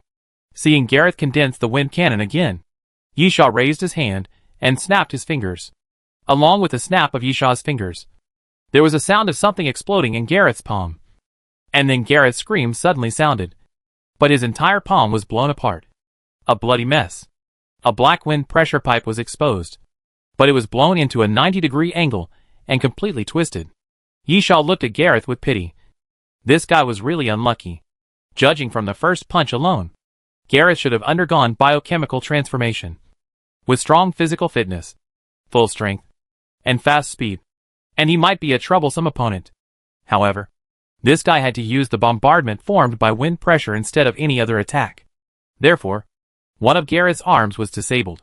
Gareth kept retreating, and the surrounding Tianlong warriors quickly rushed up to protect Gareth. But they were too late to move forward. Bang! A palm as big as a palm leaf appeared and landed on the top of a head. And the metal skull was directly flattened by a palm. Phylon was like an angry giant bear, coming from the side, waving his arms continuously, and constantly attacking the Tianlong warrior. Phylon was serious, because he was angry. He was serious. Moreover, his speed was unimaginably fast. In fact, Phylon's speed was never slow. If what the little fat man said was true, then Phylon was the most perfect biological evolution. Or he had not evolved completely. Or no one knew where the end of this evolution was. Therefore, it is not accurate to describe it as the most perfect biological evolution. But it should be the most perfect biological evolution direction. Since it is the most perfect, how can the speed be bad? Even if Phylon is fat. Bang, bang, bang. The heads of those Tianlong warriors exploded continuously, and blood was all over Phylon's body. The faint fishy smell could not stop Phylon from venting. On the contrary, Phylon became more violent, grabbing several Tianlong warriors in a row and tearing them into two pieces. At the same time, Yisha came to Gareth. Yisha, I ask again, do you have other means? If not, Yisha raised his palm. If not, Yisha, then die. Roar! Gareth suddenly opened his mouth, roared, and raised his intact right hand. It was clearly visible that the muscles in Gareth's right arm were wriggling, as if there were worms crawling under the skin. In fact, it was the bones that were crawling. Puff, puff, puff. Gareth's right arm cracked open with a huge gash. And then the white bones pierced out, quickly twisting and deforming, and turned into a disc, like a shield. Bang! Yisha's fist hit the bone shield. And then Gareth hit the wall behind him, which made a loud roar, and the steel deck flipped up. But Gareth seemed to be unharmed, and his expression became more ferocious. I will kill you! Gareth roared, I will kill you! Gareth raised his left hand, and then with a bang, the flesh on his left arm was completely shattered, all the way to the shoulder. And the flesh continued to peel off. Because of the wind pressure device, Gareth's left hand bone was only half. But now, the white bone was growing at a speed visible to the naked eye. Puff, puff, puff. At the same time, Gareth's body was constantly cracking, and countless bones kept piercing out of Gareth's body, densely covering his body, like a giant hedgehog.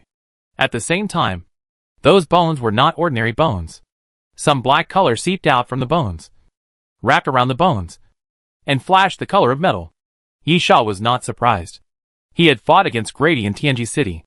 That guy was also from the cleaning team of Comp Corporation, and had the ability to turn himself into a monster. They have undergone very complex transformations, similar to mechanical zombies. In addition to the corpse transformation, they also have obvious mechanical features. Of course, Gareth has no mechanical features, but the transformation also uses metal, which can be regarded as a type of mechanical zombie. Yisha looked at Gareth. This guy was completely occupied by anger, and would do anything. Comp Corporation is constantly researching zombies and zombie viruses in order to create super soldiers like alien humans. Perfect organisms born for fighting. But the fact is that Compu is still on the road of research. They have achieved some results, and created some very scary monsters. However, they have not succeeded yet. Therefore, Gareth has to pay a price to enter the current form. What is the price? It is hard to say. Maybe death? Maybe he will eventually lose his mind. In short, it will be accompanied by great sequelae. This is the opponent's last trump card and killer move. Everything he paid was naturally to kill Yi Sha. Yi Sha's face was slightly stern. Only when the opponent entered this posture could Yi Sha take it seriously, because this could threaten his life. The next moment, Gareth roared and rushed towards Yi Sha. Gareth's body was covered with alloy bone spurs. If Yi Sha was hit, then the end result would probably be countless small holes on his body.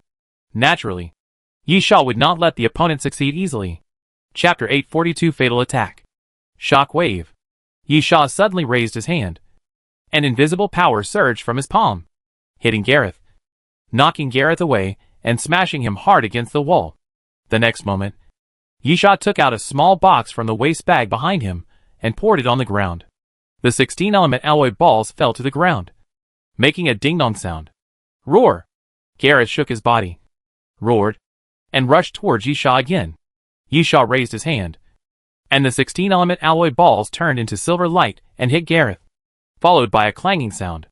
The alloy bone spurs that grew on Gareth's body were very unusual. The 16-element alloy ball was made of a special alloy, and it was a product of the Doomsday train, and it had to be used in conjunction with the abilities in the treasure list. Therefore, the texture of the 16-element alloy ball was naturally hard beyond imagination. However, the 16-element alloy ball hit those alloy bone spurs, but it was not able to break them, but was constantly shaken apart. Of course, the reason for being shaken apart was not that the 16-element alloy ball was not hard enough, but that the 16-element alloy ball broke through the air, and those alloy bone spurs grew on Gareth's body. When the collision occurred, the 16-element alloy ball had no point of support, so it naturally suffered a little. But this was enough to surprise Yi Sha. At the same time, Gareth had already hit Yi Sha again. Since the 16-element alloy ball could not stop Gareth, Gareth naturally went forward. Yi Sha narrowed his eyes, showing a bit of ferocity. Since the 16-element alloy ball helped Yi Sha determine that the alloy bone spurs on Gareth's body were not ordinary, Yi Sha would naturally not choose to hit them head-on, as those things might really hurt him and pierce his body. So, Yi Sha took a deep breath and stretched out his hand to push forward. Wind and rain from all directions. The air currents around surged, forming a wind flow, and then surrounded Yi Sha and pushed forward. Gareth felt a strong resistance, and those wind flows kept pushing and pushing his body back. But in the next moment, Gareth gritted his teeth and continued to step forward. Approaching Yi Sha frowned. Wind and rain from all directions can certainly stop Gareth. Or in other words, how can Gareth resist the wind and rain in this world? The problem is that there is no sky or ground here, just a room. The wind flow created by the surging airflow alone is obviously too weak. But in a small space, this level is already the limit. Yi Sha tilted his head and thought about countermeasures, or what means to use to deal with those alloy bone spurs. In the current situation, it is naturally best not to let Gareth get close. At the same time, Yi Sha rarely missed Wang Likuan again. If he was there, the shield would also be a good means to deal with Gareth. Unfortunately, as always, Wang Likuan is always useless when he is here, and he is not there when he is needed. But at this moment, a fatal voice sounded in Yi Sha's head. Do you need my help? Although it is not a threat to your life or death. Yi Sha, do you have a way to deal with it? Fatal, yes. Yi Sha smiled, then let me see it. The next moment, countless black spots appeared on Yi Sha's body. It was the black liquid that oozed out of Yi Sha's body, which was sticky and somewhat sticky, like glue. This is a liquid monster. This is Fatal, the symbiote in Yi Sha's body. In a flash, Yi Sha was wrapped by Fatal. Although he could see everything around him clearly, the right to use Yi Sha's body was given to Fatal. Ha! Yi Sha opened his mouth and exhaled. 2 streams of black smoke floated out from both sides of Yi Sha's mouth. Gareth seemed very surprised. You have also undergone biochemical transformation? It was not surprising that Gareth thought so, because Yi Sha looked like a monster at the moment. At the same time, his black skin and muscles had many cracks on his body, and his face had only a pair of crescent-shaped eyes and a crescent-shaped mouth, revealing fine, saw-like teeth. However, Fatal did not respond to Gareth's intention. Seeing Gareth rushing towards him, countless black bubbles emerged from his right arm, condensing into a large black shield to protect him. Bang! Gareth crashed into the large black shield, piercing holes in it one after another, but was unable to completely penetrate the shield. What's worse is that the small holes are constantly recovering. And then, the alloy bone spurs are stuck on the shield. Gareth twisted his body, but found that he was bound and couldn't pull the alloy bone spurs out of the shield. The next moment, Yisha raised his left hand. Black liquid flowed from Yisha's left hand again, and the liquid quickly turned into a huge axe, which looked very sticky, but was extremely sharp and hard. Bang! The axe fell on Gareth, stirring up sparks. Gareth sneered, "It's useless. These things are the best attack and the best defense." Gareth was telling the truth. The alloy bone spurs were too dense. Not to mention an axe. Even a flatter weapon, like a sword, could not easily pass through the gaps between the alloy bone spurs and cut Gareth's body, because it would inevitably be caught in the gaps between the alloy bone spurs. Yisha's eyes were indifferent, and he did not respond to Gareth's meaning, because Fatal said he could handle it. Bang! Bang! The black axe was raised again and chopped down on Gareth continuously. Gareth just sneered, seemingly not caring about Yisha's attack at all, and continued to move forward, since it was impossible to pull the alloy bone spur out of the shield. Then just keep moving forward until the shield is completely pierced. This is a very simple truth. But, puff, puff, puff, Gareth's body suddenly made a dull sound of a sharp weapon entering the flesh. Gareth's face suddenly changed. His pupils shrank slightly, and blood spurted out of his mouth. Gareth wanted to escape, but he couldn't do it because the alloy bone spurs were still stuck in the shield. Gareth roared at Yisha, "What did you do?" Yisha couldn't give an answer to this question, because he didn't know that although he was still the one who attacked, the attacking thoughts and actions were all fatal. However, Yisha soon understood. When the black axe hit Gareth, some tiny black liquids would break off the axe, and then those tiny black liquids would fall into the gaps between the alloy bone spurs. Then, those black liquids became extremely sharp and pierced into Gareth's body. The defense of those alloy bone spurs instantly became useless. Chapter 843 Tyrant F003. "Ah!" Gareth roared angrily, then raised his fist and rushed towards Yisha around the shield. But at this moment, the shield condensed by the black liquid actually dissipated directly, and then a stream of water spurted out from behind Yisha, with extremely strong viscosity, and sprayed directly onto the ceiling, sticking there. The water was like a very elastic glue, which suddenly contracted and pulled Yisha up, and at the same time avoided Gareth's attack. Yisha was hanging upside down, with his hands and feet stuck to the ceiling, looking at Gareth with a grin, which made Gareth feel scared. Gareth cursed, "You monster. Yisha, I think that with your current appearance, you are really not qualified to use this word to describe me." The next moment, countless black water drops oozed out of Yisha's body, and then fell downwards. It was like a black rain falling in the house. Gareth moved quickly, but the black water drops from Yisha were too dense. No matter how he dodged, he couldn't completely avoid them. Then, the black water droplets suddenly stretched and hardened, just like the alloy bone spurs on Gareth's body. Sharp and sharp, as if it could pierce through everything. Puff, puff, puff. The sound of a sharp weapon entering the flesh appeared again, and Gareth seemed to have more bone spurs on his body. But some of the black spikes were not his. Gareth kept retreating, coughing up blood, because those black thorns pierced his body. Yisha loosened his grip and fell to the ground, like a wild animal, crawling on all fours. 2 streams of black liquid gushed out from his back, turning into 2 huge fists, heading towards Gareth. Bang! Bang! The fists kept hitting Gareth, then were smashed by the alloy bone spurs on Gareth's body, then recondensed and continued to blast forward. Such attacks seemed to have no effect on Gareth. Only Gareth himself knew that he was constantly injured. The liquid from the fists splashed on his body, quickly turning into sharp spikes that kept piercing his body. The worst thing was that such an attack was impossible to defend against. So Gareth coughed up more and more blood. "Ah!" Gareth roared, then rushed towards Yisha frantically. Since he couldn't defend, he could only attack and see who could kill whom first. The 2 fists that grew from his back quickly retracted and came to Yisha, suddenly dissolving and turning into a black wall blocking Yisha. Bang! Gareth hit the black wall. The alloy bone spurs on his body were indeed not to be underestimated. They actually pierced through the condensed black wall, but it was not long enough. The alloy bone spur closest to Yisha had already reached Yisha's face, but it was still 3 or 5 centimeters away from piercing Yisha. Yisha, almost done. Kill this guy. Fatal, no problem. Yisha jumped up again, jumped over the black wall, and jumped over Gareth's head. Yisha raised his palm and was about to press down on Gareth. But, at this moment, a noisy sound came from the passage.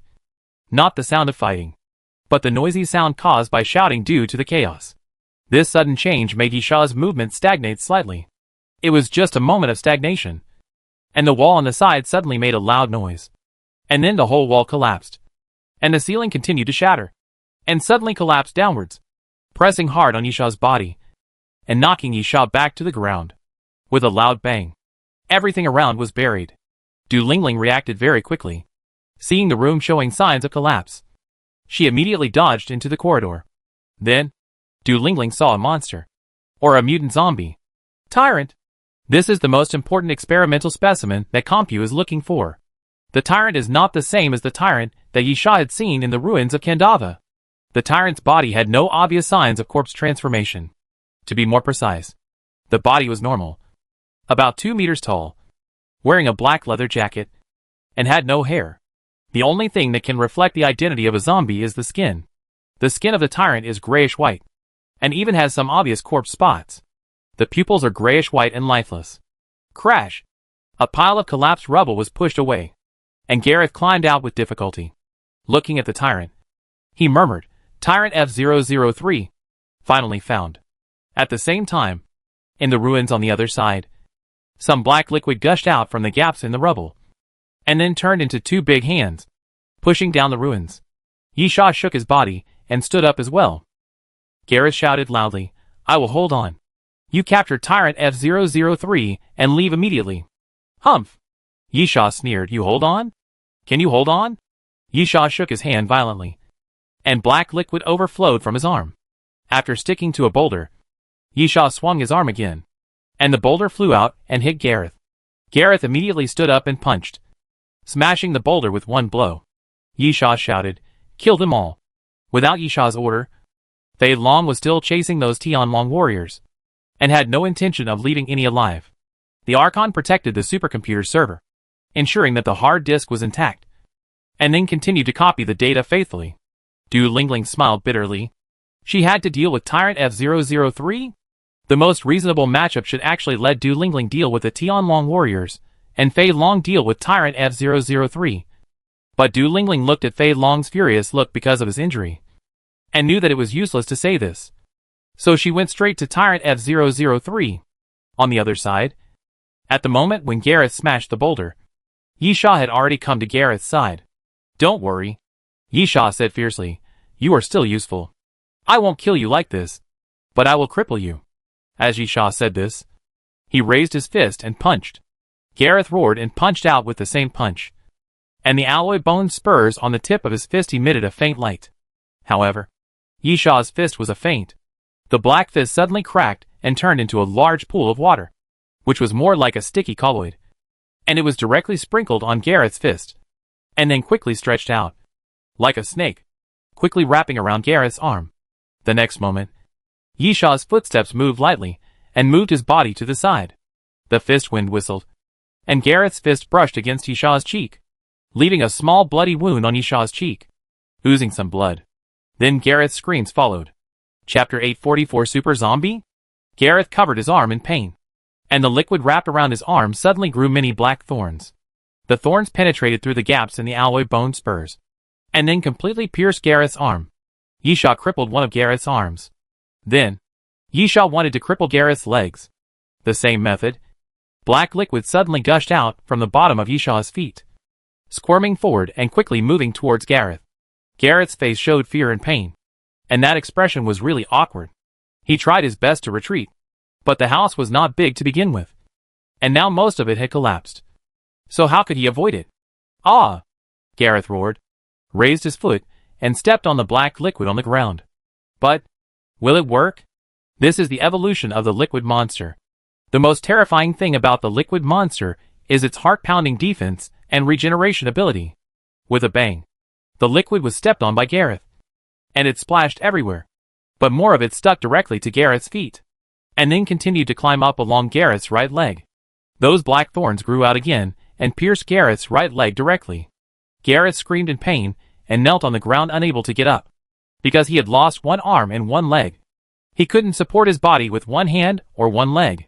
He shot through his hand again, and a large ball of black liquid flew out and went towards Gareth, like a big net, directly covering Gareth's body and sticking him to the wall. After doing all this, Yisha nodded slightly, which was considered satisfactory. He really didn't intend to kill Gareth. It was obvious that he should be the commander and leader of Compu this time. Then, take Gareth back to Doomsday Train. Whether the boss lady can pry open his mouth is none of Yisha's business. Bang! At this time, a dull sound came from behind Yisha, attracting his attention. Looking back, he saw Du Lingling hit the wall behind him. Not far away, the Tyrant F003 stood upright, like a stiff zombie. Du Lingling forced herself to sit up and looked at Yisha. Be careful. Before Du Lingling finished speaking, Yisha had already rushed out and raised his fist. Countless bubbles appeared on the black fist, and then it continued to expand, becoming extremely huge, thicker than Yisha's waist, and then fiercely blasted towards the Tyrant F003. But at this moment, buzz, Yisha suddenly began to have tinnitus, and an extremely harsh buzzing sound rang in Yisha's ears. The fatal state also became extremely unstable. The black liquid covering Yisha's body kept rolling and squirming, becoming extremely violent. Bang! The next moment, Yisha's body flew backwards and hit the wall hard. While the wall collapsed, the black liquid covering his body also retreated by half, revealing Yisha's own body. Du Lingling reluctantly finished the second half of the sentence. It can attack the brain. Yisha pulled the corner of his mouth, very surprised by this sentence. Of course, the brain area is the first thing to use in order to exercise brain area abilities. Therefore, if there is no very special evolution, it is almost impossible for zombies to use brain area abilities. But the tyrant is man-made, and Yisha dare not deny this possibility. For example, this tyrant was originally made using superhumans as experimental subjects. Therefore, if Yisha wants to blame someone, it is only because he was a little careless. Huh? Yisha took a deep breath and murmured as he looked at Tyrant F003, "It's a little troublesome." Superhumans have always been a troublesome existence. Not to mention zombies created using superhumans. Looking at his own body, Yisha waved his hand, signaling Fatal to return to his body. Judging from the current situation, Fatal is indeed very strong, but it is obviously completely unable to deal with the brain ability. In fact, Yisha feels that the brain ability has a restraining effect on Fatal.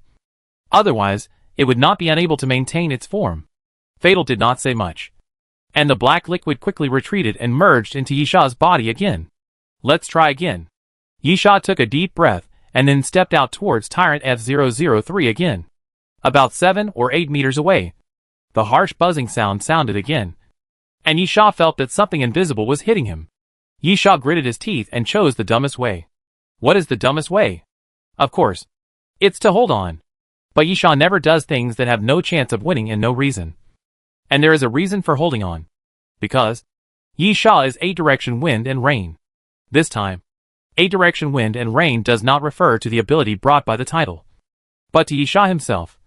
Or more directly, that is, the changes that 8-direction wind and rain brought to Yisha in addition to the ability. Mental strength. Taking physical fitness enhancement potions will increase in all aspects, including mental strength. But if you observe, you will find that unless they are superhumans, most people's growth is mainly in other aspects, and then according to their own characteristics. One of the 3 aspects of strength, physical strength, and speed will be more prominent. Yisha is not a superhuman, and his mental strength is undoubtedly the weakest. However, after the fusion of 8 directions wind and rain and nitrogen control, Yisha's mental strength has grown tremendously, almost reaching the mental strength threshold of superhumans. Of course, this does not mean that Yisha can become a superhuman. Just like having good physical strength does not necessarily mean that you can become a long-distance runner. However, if you have good physical strength, you can naturally run longer. If your mental strength is strong, you can naturally last longer in the brain attack. This is a very simple truth. In fact, the nemesis of brain power is not mental power, but willpower. Therefore, it is useless to have strong mental power alone. Unfortunately, Yi Sha is also good in this aspect, and has strong enough mental power. So, Yi Sha came to Tyrant F003. Bang! Without any hesitation, Yi Sha punched out directly, hitting Tyrant F003's face. The tall body flew backwards, flew through the passage fiercely, and rolled on the ground. The power that directly impacted from the spiritual level suddenly disappeared at this moment. But Yi Sha did not defeat, or even kill Tyrant F003. Tyrant F003 got up from the ground again, and took off his coat. Under the leather coat of Tyrant F003, there was still a leather coat, a somewhat tight leather vest, which set off the muscle lines of Tyrant F003. There was indeed no obvious corpse feature on Tyrant F003's body, except for the skin color that was obviously only possessed by dead people. Tyrant F003 looked like a normal person. The next moment, Tyrant F003 charged towards Yi Sha. Chapter 845 Killing. Yi Sha was stunned for a moment, and then Tyrant F003 came to him. Bang! Yi Sha was knocked out and crashed back into the house, into a pile of ruins. Tyrant F003 shook his body and straightened it up again. Yi Sha lay in the ruins, stretched out his hand to push away the stone pressing on his chest, and looked at the broken ceiling. Sure enough, only Compu can create such a monster, and that's why it's worth recycling, Yi Sha said as he sat up from the ruins. Tyrant F003 has a brain and can use brain abilities. Tyrant F003 is very fast and has terrifying strength. The physical fitness of superhumans has never been very good. Perhaps it is because the brain and the body have different evolutionary paths, which makes the two unable to overlap. Therefore, the physical enhancement of superhumans has always been very weak. This is something that the things produced on the Doomsday train have not been able to do. However, Compu did it. Tyrant F003 can use brain power and is very strong. Of course, Yi Sha guessed that Tyrant F003 could not be mass-produced. Otherwise so many people would not be said to recover Tyrant F003. Or it might even be an accidental product. Yi Sha slowly got up from the ground and looked at Tyrant F003. This thing seemed to be more difficult than expected. Suddenly, Tyrant F003 stretched out his hand to the side, and a piece of gravel flew up directly under the control of brain power, and then fell towards Yi Sha. Bang! Yi Sha kicked the rock to pieces with his legs, and drew his sword. With a clang, the king's holy sword came out of its sheath, making a crisp sound. And then Yi Sha's figure flashed to the side of Tyrant F003. Raised the sword and cut it down. Tyrant F003 has no weapons. Generally speaking, the biggest weapon of zombies is their bodies, especially after they are transformed into corpses. Some parts of their bodies are no different from weapons. But Tyrant F003 has no corpse-like parts. How can Tyrant F003 resist the sword? The answer is still the brain ability. A nearly invisible barrier appeared in front of Tyrant F003, blocking the sword of the king's holy sword. However, Yi Sha didn't care, but was very happy, since Tyrant F003 used this method to block the king's holy sword. It means that Tyrant F003 really can't make his body turn into a corpse to resist the attack. Although Tyrant F003's body is not weak, at least far better than the level of superhuman beings. But being unable to transform into a corpse means that it is impossible to make the body as strong as many mutant zombies. The so-called strong physical fitness is only in terms of the standard of super bodies, like humans. Then, Tyrant F003 was severely damaged. Some small silver balls suddenly flew out from the cracks in the ruins and hit the back of Tyrant F003. 16-element alloy ball. When Yi Sha was smashed into the ruins, he smashed the 16-element alloy ball there, waiting for the right opportunity to attack. Tyrant F003's back was hit by the 16-element alloy ball, leaving several blood holes. His body was shaking and seemed to be staggering. This was a good opportunity to attack. In this case, how could Yi Sha give up? Snake bite. Yi Sha's left hand stretched forward, and a purple-scaled python that appeared in the virtual world wrapped around Yi Sha's left arm. And then Yi Sha's fingers clasped Tyrant F003's shoulder. Hiss. It was like a precious book being torn apart. It was like a beautiful cloth fan being torn apart.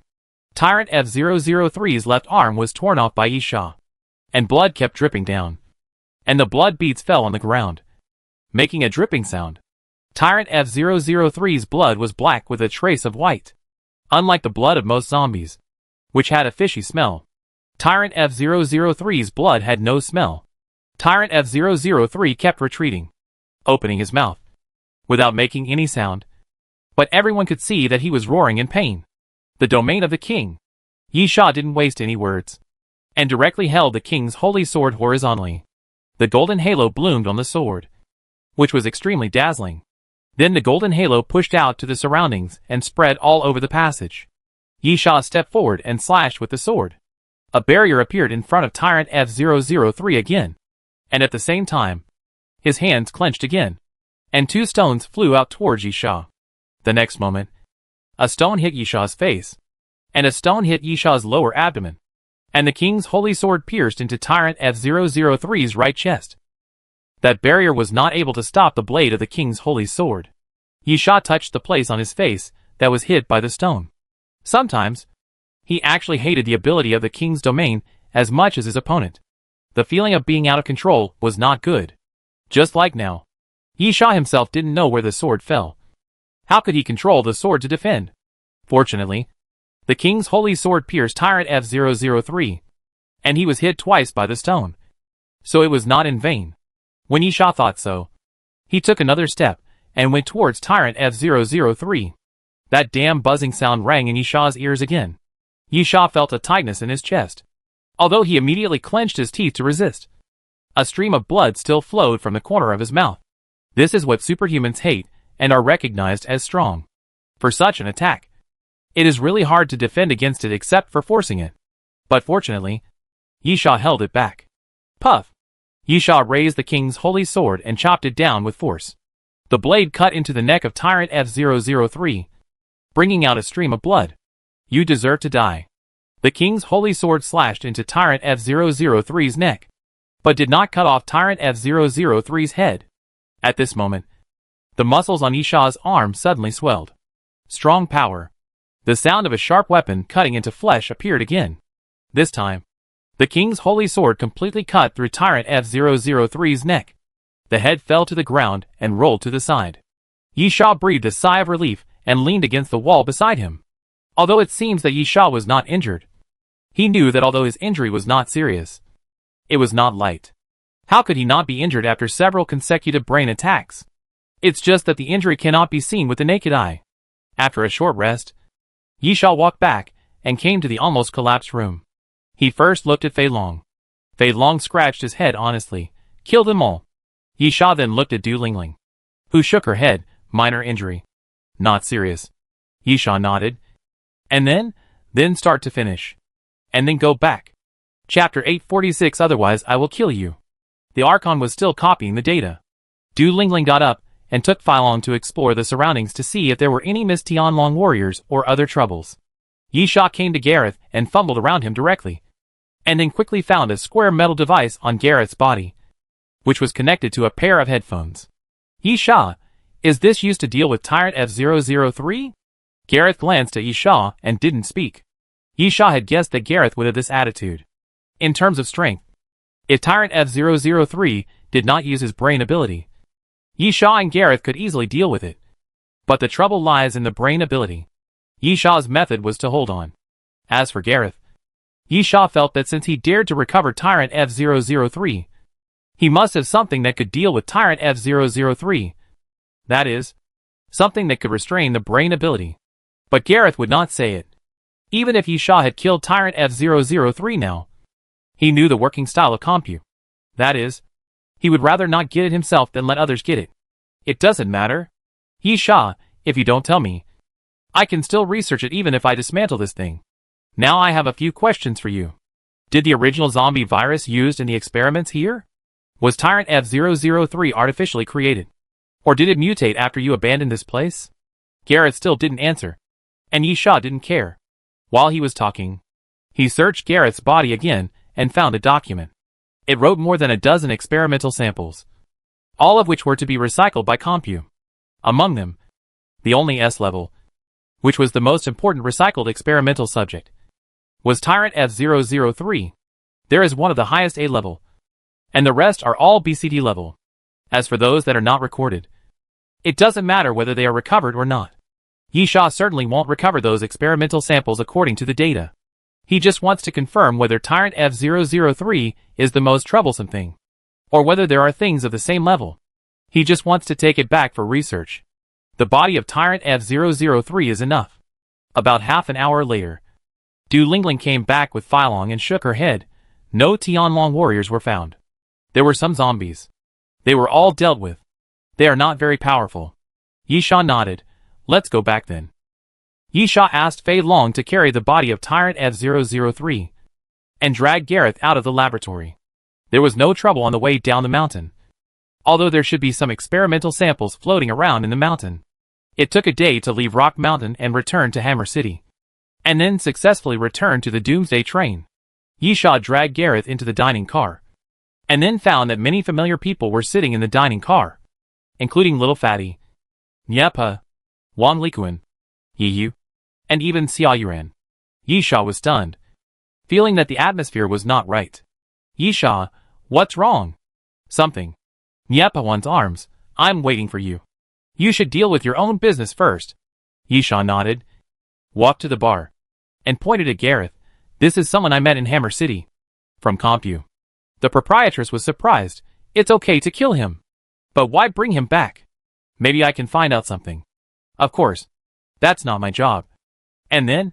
Yisha reached out his hand, and the Archon put a USB flash drive in Yisha's hand. And Yisha immediately put the USB flash drive on the bar. This is the laboratory data. All copied down. The lady boss finally understood what Yisha meant, and said speechlessly, You are a bit of a rogue in carrying out this mission. Yisha spread his hands. The train conductor is not sure whether there is the initial zombie virus in that damn place. So of course, I can only use this method to prove that I have tried my best. The lady boss smiled. Okay. I will take care of the next thing. Yisha nodded, then walked back to the dining area and sat down at the table. What happened? Something big happened on the Doomsday train during the few days you were away. Nyepa thought for a moment.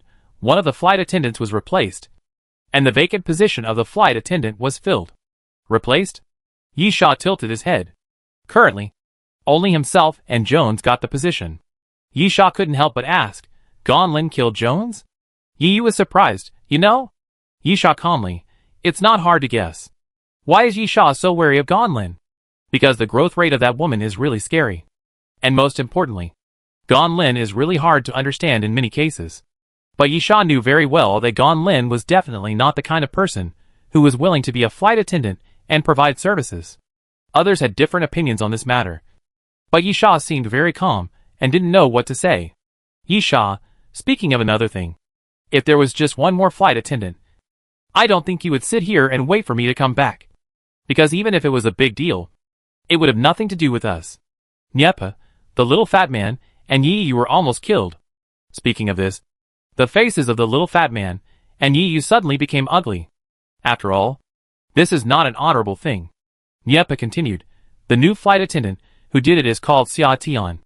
Yisha's body suddenly stiffened, and his pupils shrank slightly. Who are you talking about? He's talking about me. At this time, not far in front of Yisha, the door of the dining car was opened, and a voice was heard at the same time. He was a man who was very popular with women, but also hated by others. He was about 26 or 27 years old, with a good figure, not thin or fat, about 1.8 meters tall, not short, not too long, very slender, and that face was extremely handsome, as if carved out, with a warm and sunny smile. This is the type that most women like, and the type that most men hate. Senior, I am Xia Tian. Xia Tian walked up to Yisha and smiled gently. I am sorry for what I did before, and I came here to express my apology. Yisha raised his head and stared at him for a while, then suddenly kicked the table. The table flipped up and hit Xia Tian. Xia Tian took a step back and avoided the table, but was spilled by some food on it. Looking a little embarrassed, Xia Tian looked at his clothes. Still smiling, you want to fight here? Something bad will happen. Yisha stood up. I just flipped the table. When did I fight you? Ahem. The proprietress coughed lightly at the bar, signaling Yisha with her eyes not to make trouble. Yisha waved his finger at the proprietress, then walked towards Xia Tian. but eventually passed by. And then Yisha's voice suddenly rang out. You'd better not let me see you outside the Doomsday train. Yisha suddenly stopped, turned around and said seriously, otherwise I will beat you to death. Chapter 847, the fourth name.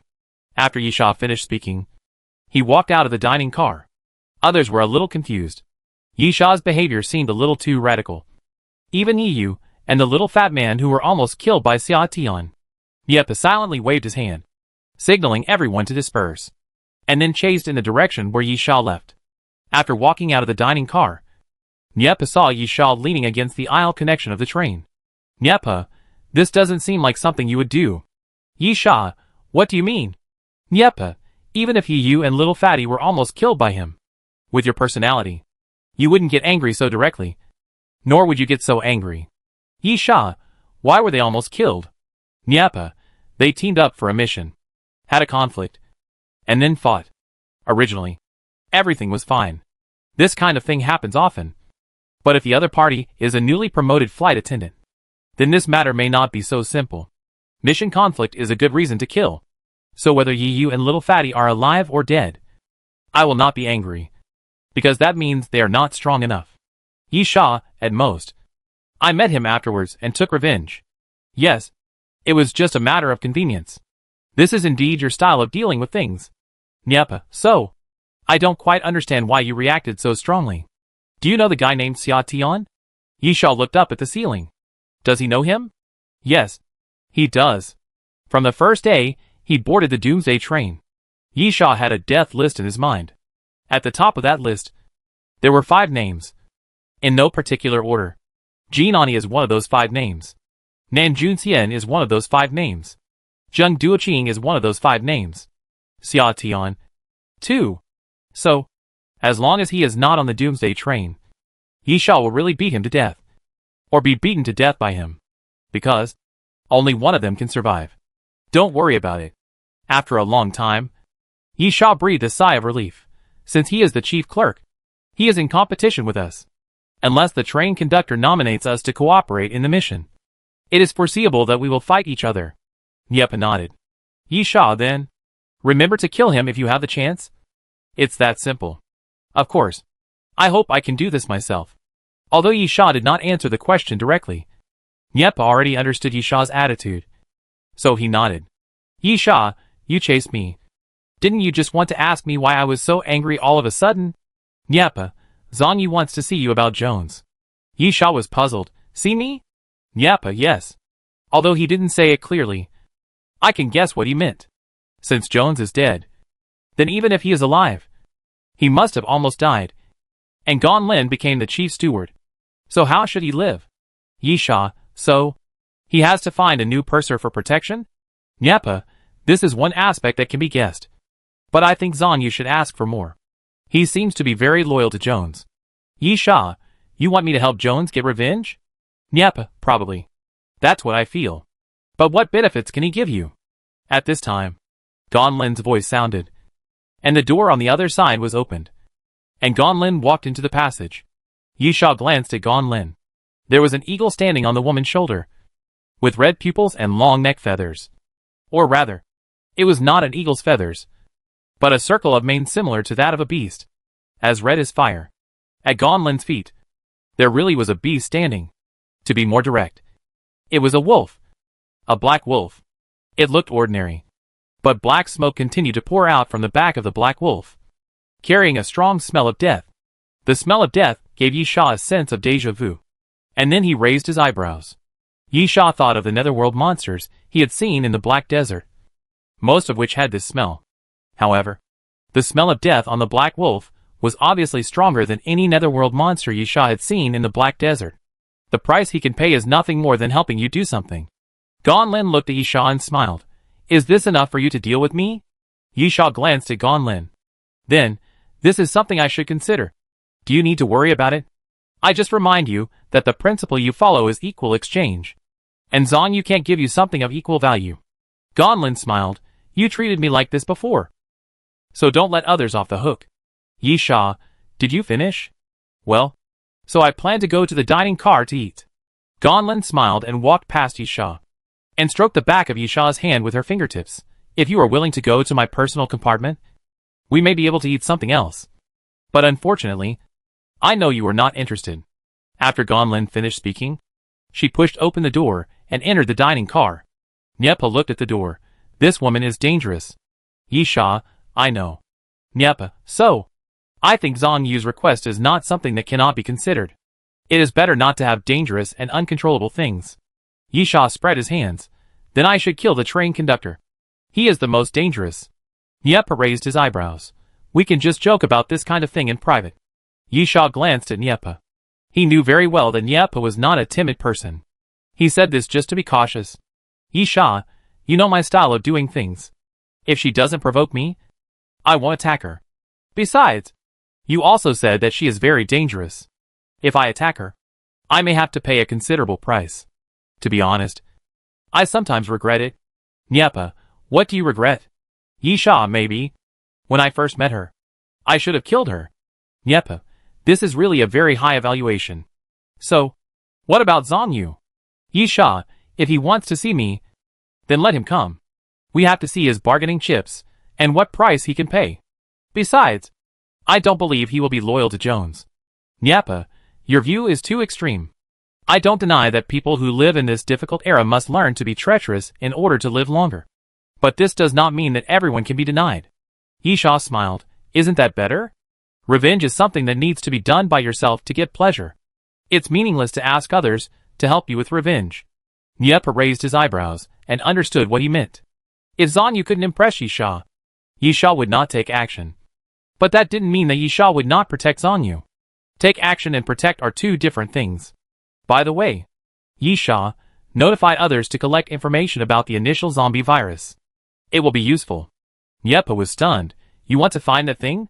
What use can that thing have? Chapter 848 Conversation. Yisha was not surprised at Nyepa's expression. When he heard the boss lady say that the train conductor was interested in the initial zombie virus, he had the same puzzled expression. Of course, even now, Yisha was still puzzled and didn't understand what the train conductor wanted that thing for. But, it's good. Yisha patted Nyepa on the shoulder. Believe me, as long as you can really get this done. Although you can't say you can get whatever you want, the reward will definitely exceed your imagination. And it may even be enough for several people to share. Nyepa, then I'll keep an eye on it. Yisha nodded and said nothing more. Yisha actually didn't care about the initial zombie virus. But the key was that the train conductor cared. Yisha still remembered that when the boss lady told him about the mission to Rock Mountain, she also deliberately emphasized this point, and said that it was originally for Jones to do. Most people might mistake this as the boss lady promoting the kindness of the train conductor and hoping that Yisha would keep it in mind. But what is the truth? Of course, it is not that simple. When a boss asks an employee to negotiate a business deal, ordinary employees will only think about how to negotiate the deal, while smart employees will think about whether the boss is interested in long-term cooperation, so that this deal may give some benefits to win the other party's friendship and goodwill. The difference between ordinary employees and smart employees is that the former will try their best to do the things assigned to them well, while the latter will do the things assigned to them well in advance. This is the real hidden meaning of what the boss's wife said to Yisha. It doesn't matter whether Yisha is interested in the initial zombie virus or not. What matters is that the train conductor is interested. Then, as long as Yisha gets the initial zombie virus, whether there is a mission or not, whether it is ordered by the train conductor or not, there will always be benefits. Yisha said goodbye to Nyepa, returned to his personal compartment, and then greeted Zhang Yu. Yisha was not surprised at all that Zhang Yu would appear. After all, Nyepa had already told him. As for his return, since Zhang Yu wanted to see him, he would of course pay attention. Sit down. Yisha asked Zhang Yu to enter his personal compartment, and then asked, what do you want to drink? Zhang Yu sat on the sofa and said indifferently, whatever. Yisha poured a glass of water for Zhang Yu and sat on the sofa on the other side. Zhang Yu looked a little decadent. Not in his appearance, but in his overall feeling. Of course, there were also significant changes in his appearance. He had a scar on his face, which was very hideous, extending from his forehead to the corner of his mouth. And then, there was a scar on his throat, which almost circled half of his neck. Obviously, the scar on his face will cause Zhang Yu to lose his left eye, and the scar on his throat is fatal. But Zhang Yu is still alive and not blind. which means that he returned to the Doomsday train at the last moment. And only the healing potion on the Doomsday train can save him. However, Zhang Yu did not repair those scars, but left them on his body. Zhang Yu, just keep a souvenir and remind myself all the time. Yi Sha, revenge? Zhang Yu, yes. Yi Sha, I'm curious. How did Gonlin do it? Zhang Yu gritted his teeth. We returned to the Dusk Desert. You've been there. 2. You should know a passage. The red fire eagle burns the sky. The underworld wolf wanders in the dark night. The power of death is reviving. The roar of the giant beast appears in the desert. And the emperor, who rules over everything, will eventually return. Yi Sha thought about it, and really remembered it. It was recorded in the diary. Yi Sha also thought it was a very important clue. But because of a sandstorm, they inexplicably entered the Black Desert. The crazy sand temple is in the Black Desert. In this case, Yi Sha naturally didn't care about those so-called clues. Anyway, the ultimate goal is to find the crazy sand temple. As long as it is found, other things are not important. At the same time, Yi Sha remembered the eagle and the wolf that Gonlin was carrying. Yi Sha couldn't help but raise his eyebrows. The eagle is the red fire eagle? Then, the wolf is the underworld wolf? Zhang Yu, the woman used this passage to trick us back to the Black Desert, and then set a trap. The most important thing is that Huai En and a woman named Jinsha rebelled. They were all bought by Gonlin and attacked Jones and me at the most critical moment. Yi Sha looked at Zhang Yu with sympathy. There were only 5 people in total, and 3 of them were traitors. There were more traitors than loyal people. It would be strange if Jones didn't die. Yi Sha, okay. I have understood the general situation. So, what is your purpose in looking for me? Do you want me to help you kill Gonlin? What can you give me? Zhang Yu, of course, I will become your flight attendant and do my best to serve you. In addition, I can provide you with some useful information. Yi Sha, what do you mean by useful information? Zhang Yu, I can't tell you before you agree. I can only say that the information is related to the train conductor. Some of it is related to the apostles, and some is related to Computech. They are all relatively important information. Yi Sha, if you don't tell me, I can't judge the value of this information. It doesn't mean it's important just because you say it's important. Zhang Yu hesitated, then you can only gamble. The two sat facing each other, and suddenly fell silent. After a moment, Yi Sha shook his head. This is not enough. Zhang Yu showed disappointment on his face. Yi Sha, I can only guarantee that she can't kill you, because what you have paid is not worth my help in dealing with her. At least she has not given me a reason to do it. Zhang Yu was silent for a moment. I need to think about it. Yi Sha, okay. But if it's summer, I hope you can think about it more seriously. Zhang Yu was stunned for a moment. Why? Yi Sha, because I will definitely beat him to death. Zhang Yu was stunned again, and then said in a deep voice, are you threatening me? There were only 3 flight attendants in total, and Zhang Yu knew very well that Gonlin must want him dead. After Jones' death, he was the only remnant, because all the flight attendants recruited by Jones were taken over by Gonlin. Then there were only Yi Sha and Xia Tian left. Zhang Yu certainly hoped it would be Yi Sha. After all, Xia Tian had just become the chief flight attendant, and there was nothing trustworthy about him. But if Yi Sha was unwilling to help, Zhang Yu could only choose Xia Tian. Then, Yi Sha said he would beat him to death. Yi Sha, you misunderstood. Or you overestimated yourself. I would not do this for you. The reason I want to beat him to death is just because I want to beat him to death. Yi Sha said, took a sip of the water cup, and then put it down. So, this is not a threat. It's really just a reminder. Yi Sha said sincerely, if you choose him, you will probably lose your chief steward again soon. Chapter 849 Dinosaur Killed the Cat? Zhang Yu fell silent again. Yi Sha said it sincerely. In fact, he was not threatening Zhang Yu. The two things were indeed unrelated. Yi Sha wanted to kill Xia Tian just because he wanted to kill him. However, Zhang Yu was really unlucky, because, in this case, he seemed to have no choice. Yi Sha, why not become the chief steward? Zhang Yu raised his head and looked at Yi Sha in confusion. Yi Sha, I told Niepa before that revenge is something that can only be felt by oneself. Zhang Yu understood what Yi Sha meant and said in a deep voice, will you let me go when the time comes? If you want to get Yi Sha's protection, you must first become Yi Sha's crew member. But which crew chief would not mind having his crew members looking forward to becoming a crew chief? Yi Sha then. This time it should be your turn to take a gamble. Or you can think about it again. Anyway, no one can do anything to you on the Doomsday train. Zhang Yu nodded and left his personal compartment. He still had time. But not much. Because he could no longer leave the Doomsday train. The purser was qualified to check the destinations of each station. If Ganlin wanted to kill Zhang Yu, he would definitely know where he went. The Doomsday train was indeed safe. But Zhang Yu could not stay on it forever. But at least before arriving at the station, Zhang Yu still had time to consider. Watching Zhang Yu leave, Yi Sha said to the Archon, "Take the body of Tyrant F003 to the workshop and study it to see if it will be good for you." Yi Sha used to do the research. But Yi Sha couldn't figure out what kind of existence the Archon would be after it evolved. In that case, how could he do the research? Fortunately, the Archon himself had a very rich knowledge because of the information stored by the arbitrator. So it was no problem for the Archon to solve these problems by himself. After the Archon nodded, he entered the workshop. Yi Sha leaned on the sofa, pinched his nose, and thought about it. There were indeed a lot of things happening recently. Ganlin became the chief steward. Although Zhang Yu made the process sound very simple, Yi Sha believed that the process was very dangerous. As for the means, rebellion, sneak attack, and replacement, these were what Ganlin was best at. Moreover, in Yi Sha's opinion, Ganlin replacing Jones is not the most important thing. Anyway, the position of the chief steward is there, and anyone can take it. Jones and Yi Sha don't have a good relationship. So what will happen if Ganlin is replaced? So, Yi Sha is not concerned about the position of chief steward, but the eagle on Ganlin's shoulder and the wolf at his feet. If Ganlin successfully deciphered that passage, maybe she should have a giant beast, or a so-called emperor?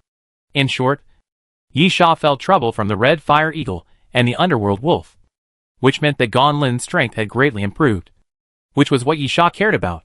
Ganlin's strength was already hard to figure out, and now it had obviously become stronger. If they were hostile, it would certainly be a very troublesome thing. Secondly, there was Xia Tian. Yi Sha recalled. In his memory, Xia Tian in his previous life certainly could not have been the chief steward, because Yi Sha was not one at that time. So how could anyone else be one? As for other aspects, Yi Sha thought for a long time and evaluated Xia Tian as a person who is good at forbearance and hypocrisy. Such an evaluation is not because Yi Sha has murderous intentions and anger towards Xia Tian. In fact, this is not derogatory, but commendatory. Yes, in the end times, such an evaluation is commendatory, because you can live longer. Besides, forbearance is not a derogatory word. It means that you are actually a very resolute person in your bones. As for hypocrisy, it is to facilitate your disguise of forbearance. Just like Xia Tian appeared in the restaurant and pretended to apologize. It was nothing more than to appease Yi Sha, and he might even make compensation to Xiao Pengzi and Yu. After all, as a newly promoted flight attendant, it was difficult for him to beat Yi Sha, so he had to endure it. Of course, if Xia Tian really killed Xiao Pengzi and Yu, maybe it would be a different approach. After all, people at that level were not people who could just express apology. So, Yi Sha thought about it, and decided to add the two labels of smart person and strategic to the evaluation. Huh? Yi Sha exhaled. In Yi Sha's opinion, among the 5 names, the 2 most difficult to kill were Jin Ani and Xia Tian. Jin Ani was a person with strength and a clear way of survival. He was determined and naturally difficult to kill, because, to a certain extent, Yi Sha was also such a person. But Jin Ani was controlled by Li Xuanhe, and could not act according to his own will. Therefore, although it was a fierce battle, he died in the end. But Xia Tian was indeed in a difficult position. How did the position of the chief steward fall to him? But, no hurry. Yi Sha licked his lips, looking a little ferocious. I've waited for so long. Why would I care about waiting a little longer? Yi Sha patted his cheeks, temporarily put these troublesome things out of his mind, then stood up and walked to the bathroom. He needed to rest for a while. The next days were a bit dull. Yi Sha carried out the task quite quickly this time. It was still early for the departure of the Doomsday train, for the research on those ancient civilization objects. Except for the sarcophagus, all others were stagnant and could only be scanned at all times. As for the sarcophagus, since the liquid monster and the arbitrator have evolved, Yi Sha naturally put the steel-armored evil centipede in, regardless of whether the conditions for the evolution of the sarcophagus have been found. Evolution is always a good thing. In addition, Xia Tian is very quiet. Gan Lin is very quiet. And Zhan Yu is also very quiet. Nothing happened. But this is not good news. The storm is the most terrifying when it is brewing. Of course, there is also good news. On the 5th day, the proprietress notified Yi Sha to go to the dining car. Is this the little ancient cat? Yi Sha looked at the cage in front of him. No wonder Wang Likuan said this guy looks like a dog. The little ancient cat has a slender body, a long tail, and short legs. It looks like a cat, but its head is a bit like a dog, with erect, pointed ears, or more directly, like a chihuahua with a slightly elongated face. In addition, the bloodline of this little ancient cat is a mutation. And naturally there are some other characteristics, which really surprised Yi Sha. On the back of the little ancient cat, there is a row of horn-like bone plates similar to those of a stegosaurus, and there are 6 long thorns around the tail end. Yi Sha asked in disbelief, "Dinosaur bloodline?" The proprietress nodded. Yi Sha suddenly had a look of surprise on his face, feeling extremely horrified. How can a little ancient cat have dinosaur bloodline? Did the dinosaur kill the cat? Chapter 850 Clues. The lady boss knew what Yi Sha was thinking, and her face looked a little strange. Then, maybe you can attribute all this to the magic of biological evolution? Yi Sha looked strange. No matter how magical it is, it can't let a dinosaur kill a cat. Right? Is the size right? The lady boss was speechless. Then spread her hands. Anyway, I don't know why, but the fact is that this little guy really has dinosaur blood. And he is yours now. Strictly speaking, the little ancient cat belongs to Wang Likuan. But Wang Likuan exchanged the little ancient cat for the zombie potion. But at that time, the little ancient cat was still recovering in the sterile room. Moreover, according to the boss lady, the injury of the little ancient cat is strictly speaking an illness. Because of its impure bloodline, it has suffered some self-harm during its growth. Otherwise, there is no need to enter the sterile room. What can't be cured by the treatment potion on the Doomsday train? In general, when the deal was made, Yi Sha couldn't get the little ancient cat, until the boss lady informed Yi Sha today. Yi Sha opened the cage and took the little ancient cat out. The little ancient cat is omnivorous. In simple terms, it eats meat. And meat-eating beasts are more or less fierce. But this little ancient cat is more obedient than expected, and seems to enjoy the feeling of being held, and even turned over in Yi Sha's arms to make the posture more comfortable. Yi Sha opened the personal information and looked at the information of the little ancient cat. Little ancient cat, ancient species, alien species, double ancient bloodline. Little ancient cat, also known as ancient cat beast, is the common ancestor of canines and cats. But despite being called little ancient cat, it is not a cat, and does not even belong to the cat-type superfamily. Lady boss, again, in terms of value, you make money on this deal. But in terms of practicality, you lose money on this deal.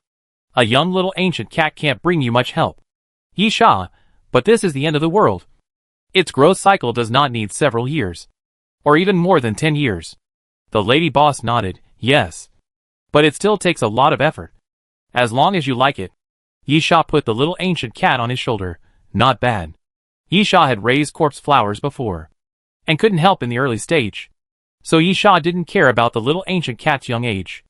Especially there are many ways to reduce the growth cycle. At the very least, Yi Sha still has a stone coffin available. Yi Sha, next stop. Is there any task for me? I mean the conductor? The lady boss shook her head. The conductor is a bit busy recently. You can choose a place to do some routine tasks. Or you can choose to use your vacation time. Yi Sha nodded and said nothing. He couldn't force the conductor to give him a task. At this time, Niepa happened to enter the dining car and waved to Yi Sha.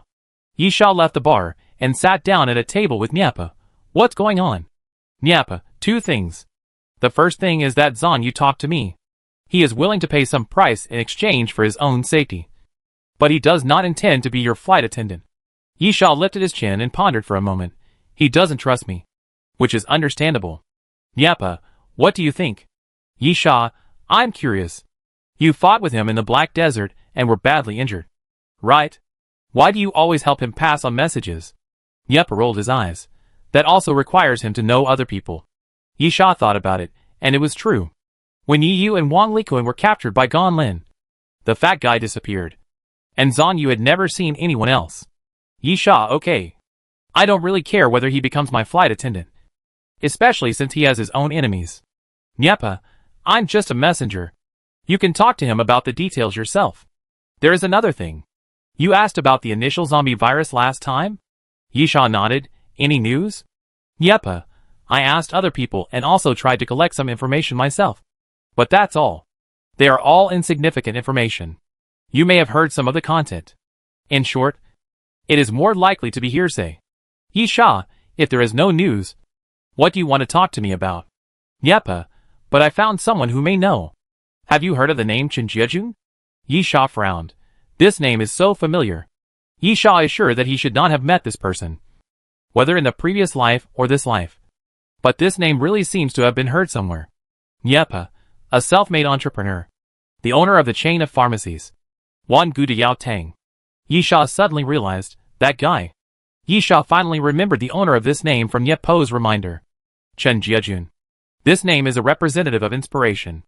There are many halos on him, such as a self-made entrepreneur, a billionaire who came out of the mountains, a poor boy who realized his dream of becoming a rich man, etc. Chen Jiejun's father was a ginseng collector, and his family was not rich. So Chen Jiejun had a hard life when he was a child. But he was very motivated. As the top scholar in a province, he was admitted to the Imperial Capital Medical College and left the poor mountains. After graduation, Chen Jiejun started to do medicine business. In just 12 years, he founded Wangu Medicine Hall and became worth nearly 100 million yuan. Of course, this is not the reason why he is well known by many people.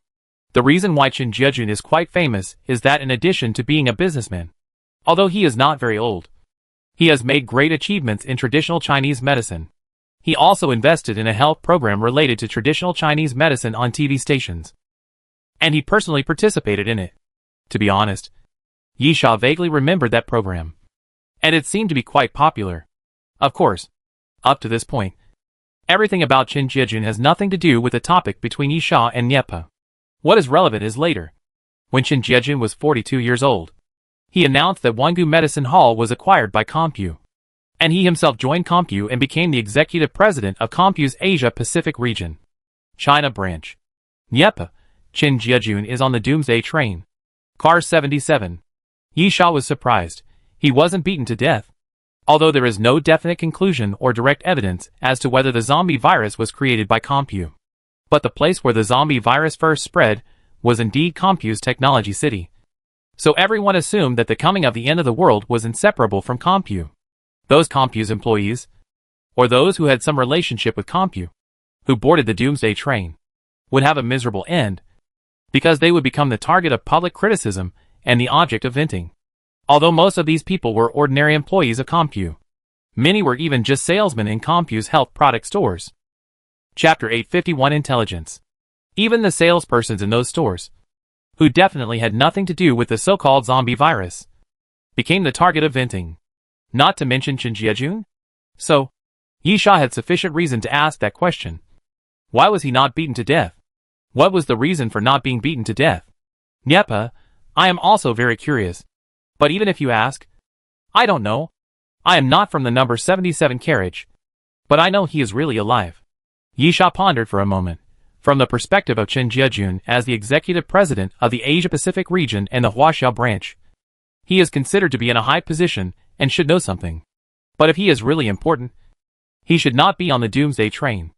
Nyepa nodded. The zombie virus outbreak has a short incubation period. And because of this, Computech made some preparations before that and evacuated a large number of laboratories. In fact, for Computech, especially in the impending Doomsday era, an executive president is indeed less useful than a scientist. So, if Chen Jiejun was useful, he should have been transferred by Computech before the zombie virus outbreak. Unfortunately, he was not, which naturally means that he is not important. Nyepa, but he was once a senior official of Computech, especially since Chen Jiejun gave up his career to join Computech. I think he must have some real power. Right? This is true. When Chen Jiejun joined Computech, he was already worth hundreds of millions. Even the CEO of Computech's China region did not necessarily earn more than Chen Jiejun. Therefore, many people think that the conditions for Computech to invite Chen Jiejun are not just the position of CEO, Nyepa, since you want to find the initial zombie virus and have no other clues, just ask him. Yisha shouted towards the bar. Where is the next stop for carriage 77? The landlady checked. San Carlos City. Yisha, I'm going there next. Nyepa, count me in. Yisha, it's only a few days away. I'll go and take care of Zonyu's matter first. Nyepa nodded. Okay. Yisha directly asked the landlady to contact Zonyu. When he saw Zonyu again, Zonyu was not in a good mood. It can be seen that even on the Doomsday train, he did not sleep well and was thinking about some problems. Yisha got straight to the point. Nyepa has already told me. So what price are you going to pay to seek my protection? Zonyu, I am willing to pay some information I got from Jones. Yisha, another gamble? You should at least tell me what it is about. Zonyu, there are 3 in total. The first one is about the initial zombie virus. I heard from Nyepa that you are looking for this thing. The second one is about the apostles walking on the Doomsday train. The third one is about ancient civilization. Yisha frowned and pondered for a while. Speak. Zonyu, you agreed? Yisha, I hope the information you provide is worthy of this deal. Zonyu, regarding the initial zombie virus, you should know Karim Lescott, who is one of the founders of Compu. If the zombie virus was really developed by Compu, then Karim must know it. Yisha nodded. Zonyu, my information is about Karim. Before the end of the world, Karim was killed. It was a snowy mountain villa, and zombies appeared there. Yisha was puzzled. What kind of information is this? Zonyu, Karim died in the Ria Snow Mountain. There is only a suspension bridge leading to the villa. It can be said that there is no one living there. The most important thing is that Karim died before the end of the world. But he became a zombie. Yisha raised his eyebrows. If he died before the end of the world had not yet come. And there should not have been any mutant viruses or subsequent versions of artificially manufactured virus drugs. Zonyu, yes. So, Karim was killed and infected with the virus to become a zombie. It is very likely that he was infected with the initial zombie virus. I have a map here that records the specific location of Karim's villa. Yisha, do you know who killed Karim? Zonyu, I only know that it was someone from Compu. Considering Karim's identity, not many people are qualified to enter and exit the villa. Of course, I don't know who it is. Yisha nodded. Next. Zonyu, the second one is about the apostle. After the City of Destruction, the train conductor said that the apostle appeared on the Doomsday train and needed to be investigated. Jones received this task. And I believe you have received it too. Yisha nodded. Zonyu, Jones did some research on this and came to several conclusions. The first is that the apostle should be a crew member on the Doomsday train, so he was able to enter the Doomsday train smoothly. Yisha thought about it. This is indeed a puzzle, because the apostles cannot get on the Doomsday train. How they enter the Doomsday train platform is not a big deal. But if they want to get on the train, they will definitely be attacked by the Doomsday train. The Doomsday train's attack is completely unreasonable. And it can even be said that you must die if you want to. Of course, whether the Doomsday train's attack can be resisted, Yisha dare not make a conclusion. But Yisha believes that even if the train conductor may not die, he will not be able to escape unscathed. Therefore, Jones's inference is a bit far-fetched. Even if the crew members rebelled, Doomsday train should be able to judge it. But it is indeed a possibility. Zonyu continued. At that time, Jones made a list and then eliminated the unlikely ones one by one. But I don't know how he investigated and eliminated them. You know, after the City of Destruction, you two became the crew chiefs. And I joined Jones after that. I know something about this matter, but not much. Yisha, but have you seen the list? Zonyu, yes. So I can only tell you the names. But if you ask me how these names were listed, I don't know. Yisha, please go ahead. Zonyu, there are 7 names in total. And the first one is you. Yisha pointed at himself in astonishment. Me? Zonyu, yes. Yisha laughed. If I am the apostle, then the conductor is really blind to let an apostle become the chief train attendant. Zonyu, I said. I don't know the specific reason for suspicion. Of course, to be honest, I personally think that the possibility of you being an apostle is not high. But your name was indeed not crossed out by Jones. And it is one of the remaining 7 names. Yisha did not dwell on this matter and nodded. Please continue. Zonyu, the other 6 names are Gonlin, Wan Likuan, Ilyaza, Declars, Luo Chung, and Malfarian. Chapter 852 Quadrangle. Poof! When he heard the last name, Yisha spat out the water he had just drunk, then coughed and wiped the corners of his mouth. Did I hear it wrong? Or did you pronounce it wrong? Yisha took a breath. Who is the last name? Zanyu, you heard it right. And I pronounced it right. 2. It's the deputy conductor. Are you kidding? Yisha? Or is Jones kidding? The deputy conductor is walking an apostle? I suddenly think that my possibility is higher. Zanyu said everything he should say. He didn't know how Jones judged it. In fact, Zanyu thought this list was a little funny. Because there were Yisha's name and Malfarian's name. Forget about Yisha. Although it was a bit ridiculous that the position of the train purser was the apostle. The apostles got on the Doomsday train after the City of Destruction. And Yisha became the train purser after that. It can't be said that it is completely impossible. But Malfarian's name was too inexplicable. He was the left and right arm of the train conductor. There was no more ridiculous speculation than guessing that the train conductor was also the apostle. Yisha felt the same way. Except for his own name and the deputy conductor's name. Yisha had heard all the other names, including those he had never met. They were all strong among the train attendants. So it was normal for him to have doubts. But why was Wang Likuan's name also on the list? Yisha's mind flashed with Wang Likuan's appearance. And then he shook his head helplessly, completely unable to figure out how Jones deduced this list. Yisha, could it be that the ones crossed out are likely to be apostles, and the ones left are excluded? Because most of the names left are very strong. The understanding here can be two-sided. Maybe because they are very strong. They may be the apostles. After all, if you want to sneak into the Doomsday train, you naturally choose a strong one. But on the other hand, since you want to sneak in, you may also choose an inconspicuous one. So choose the weaker ones. And those strong ones are excluded. However, if you really think about it this way, Wang Likuan's name does not seem to be qualified to be included. Zanyu spread his hands. It may be possible. Although I have seen the list and asked. Jones did not answer. Yisha shook his head, still feeling that this list was not very reliable. But looking at Zanyu's expression, it didn't seem like he was lying to him. Yisha thought about it, and didn't dwell on this question. Yisha, what about the last piece of information? Yisha's eyes flickered.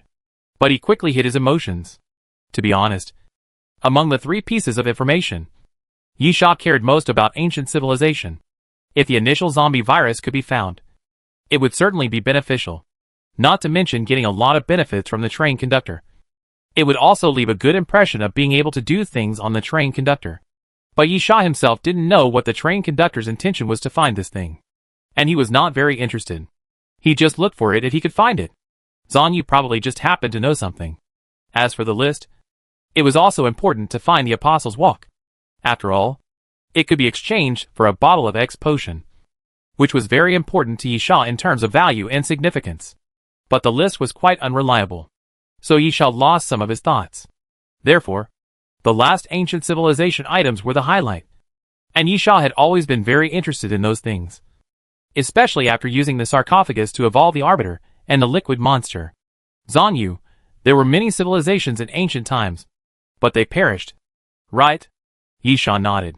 There are many lost civilizations, such as Atlantis, Lemurian civilization, Nazca images, Grand Canyon ruins, and the very famous Mayan culture. Zanyu continued, I don't know the specific name of that ancient civilization, but Jones also has one. According to his investigation and some information, that ancient civilization has a lot of introductions to the coming of the end of the world. Yisha was puzzled. The end of the world? Zanyu, yes.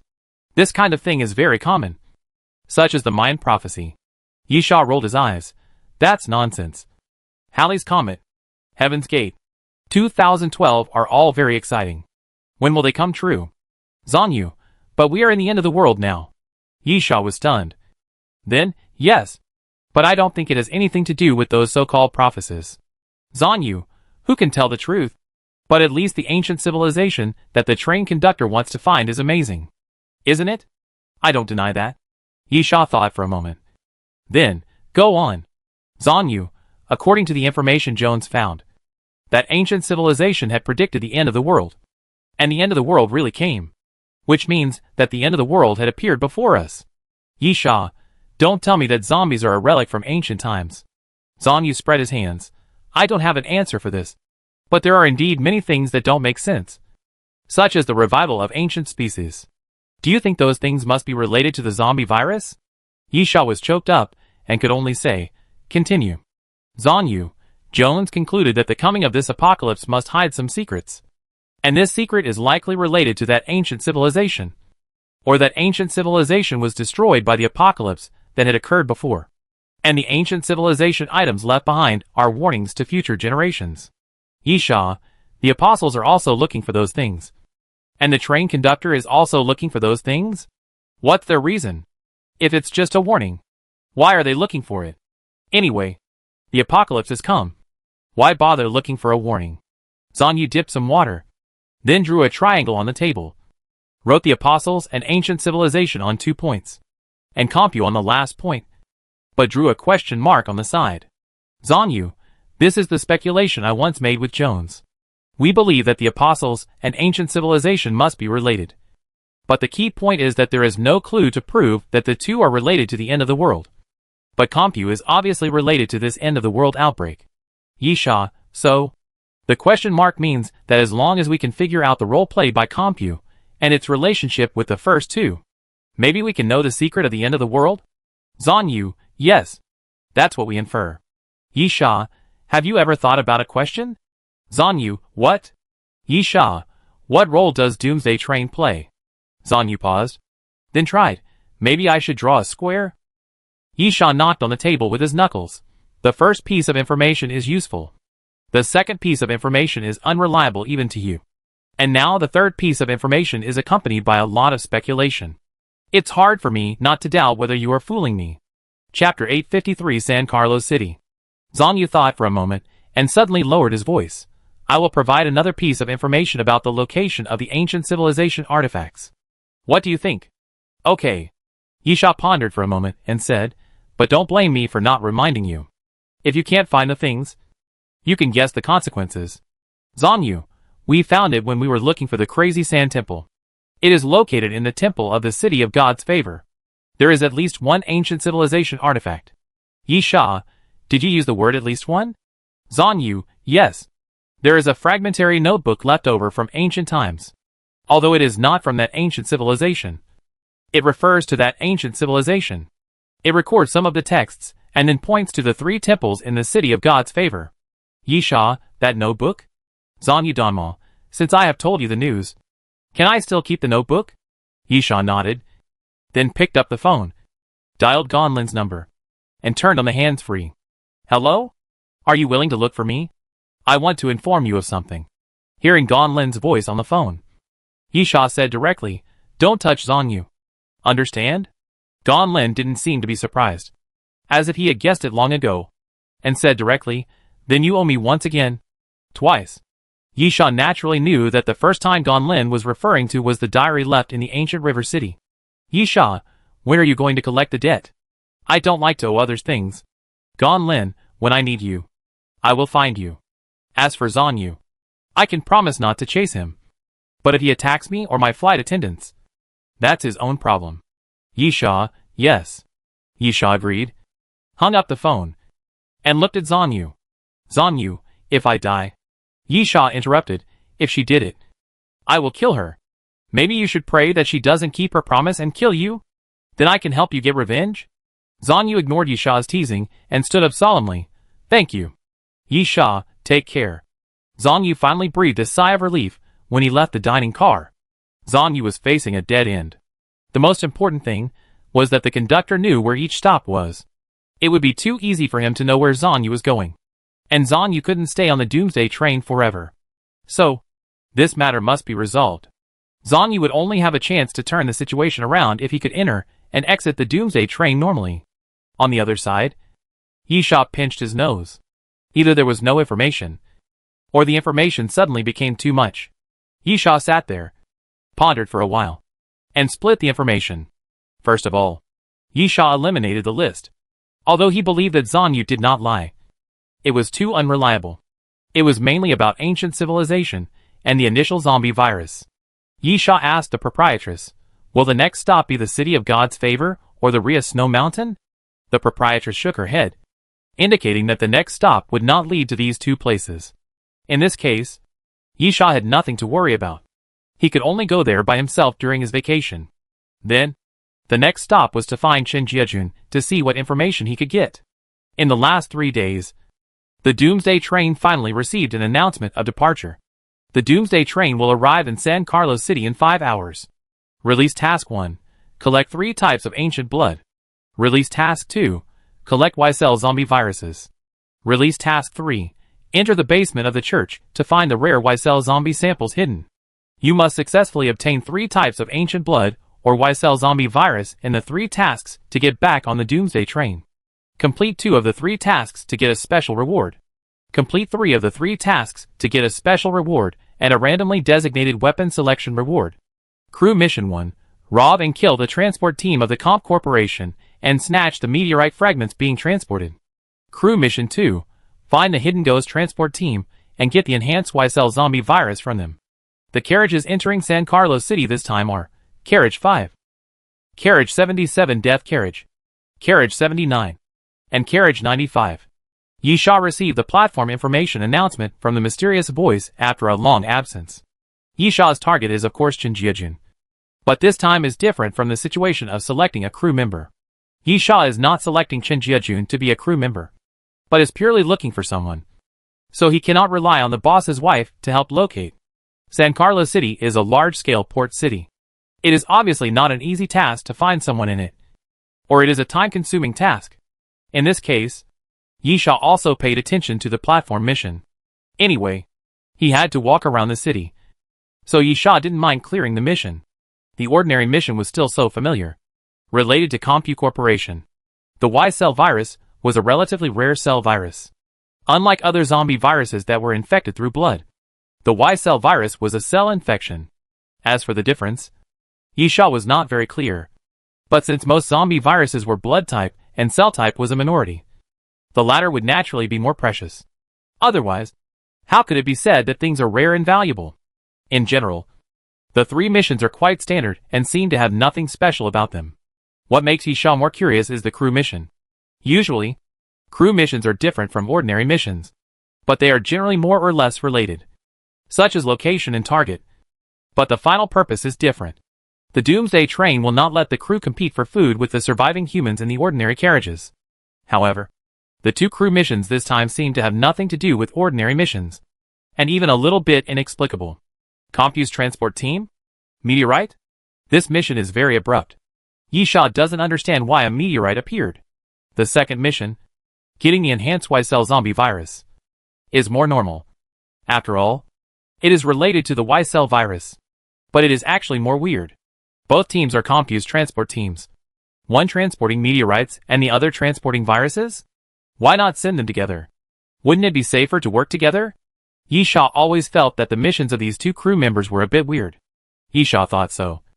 Returned to his personal compartment and waited quietly, waiting for the Doomsday train to arrive at San Carlos City.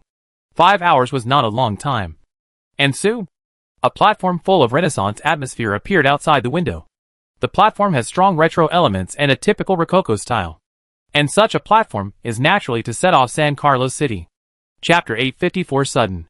San Carlos City. No. It should be said that this country is full of literary and artistic atmosphere. In fact, in history, there have indeed been countless artists who have been remembered by history. Perhaps because of this, every city in this country, including San Carlos City, has a sense of literature and art.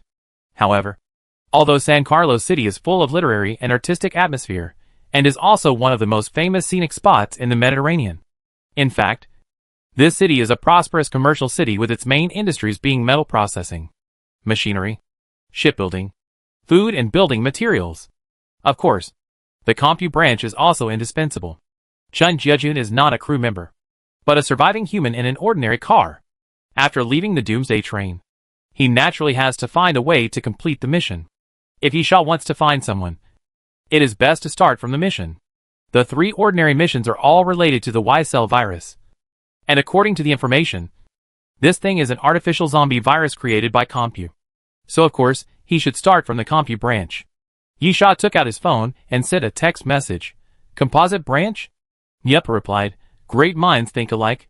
Yisha replied, see you at Composite branch. Although Nyepa also came to San Carlos City, he did not go with Yisha. He was a flight attendant, and was naturally unable to go with Yisha. Nyepa replied again, about an hour. Yisha replied casually, but suddenly stopped, looked up, and modified the content of the message, probably a little late. Some minor troubles. After Yisha sent the message, he put the phone back into his pocket and looked up. In front of Yisha, there were many zombies. The streets and alleys were full of zombies. In some buildings, behind the broken windows, gray hands suddenly stretched out and hit the wall, then stuck their heads out, and smelly liquid dripped from the corners of their mouths. Dong, dong. Above the wall, there was a dull sound, like a war drum. Yisha looked up and saw about 5 or 6 crawlers lying on the walls of the buildings on both sides. In a higher place, on the edge of the roof of the building, there were 2 mutant zombies standing there. The little cat was lying on the back of Yisha's neck, curled up, extremely lazy, making itself look like a fur scarf. But at this moment, its fur suddenly exploded, and it stood up on Yisha's shoulder, screaming continuously, showing its ferocity. Yisha raised his hand to touch the little cat's head, and then scratched the little cat's chin twice to calm the little guy down, and then looked up at the zombies that were slowly approaching. To be honest, Yisha felt that these zombies were a little abnormal. Although it is not yet a zombie tide or a zombie swarm, this street is a very ordinary street, not a commercial street or something like that. Or to be more direct, this is not a crowded neighborhood. And given the characteristics of zombies roaming around, there shouldn't be so many zombies. But, since they appear, Yisha raised his hand and pressed forward, then killed him. Yisha's press was a signal to declare war, and also an order. The Archon suddenly rushed out from behind, with his hands spread out. One hand emitting white light, the other hand emitting black light. The black ball of light was pushed out and hit a low building on the side. With a loud bang, the low building was directly shattered and collapsed to the side. The Archon twisted his body and pushed his right palm forward. The white beam of light swept forward vertically, and a huge crack was cut directly on the ground, like a ferocious big mouth, swallowing the zombies on the street.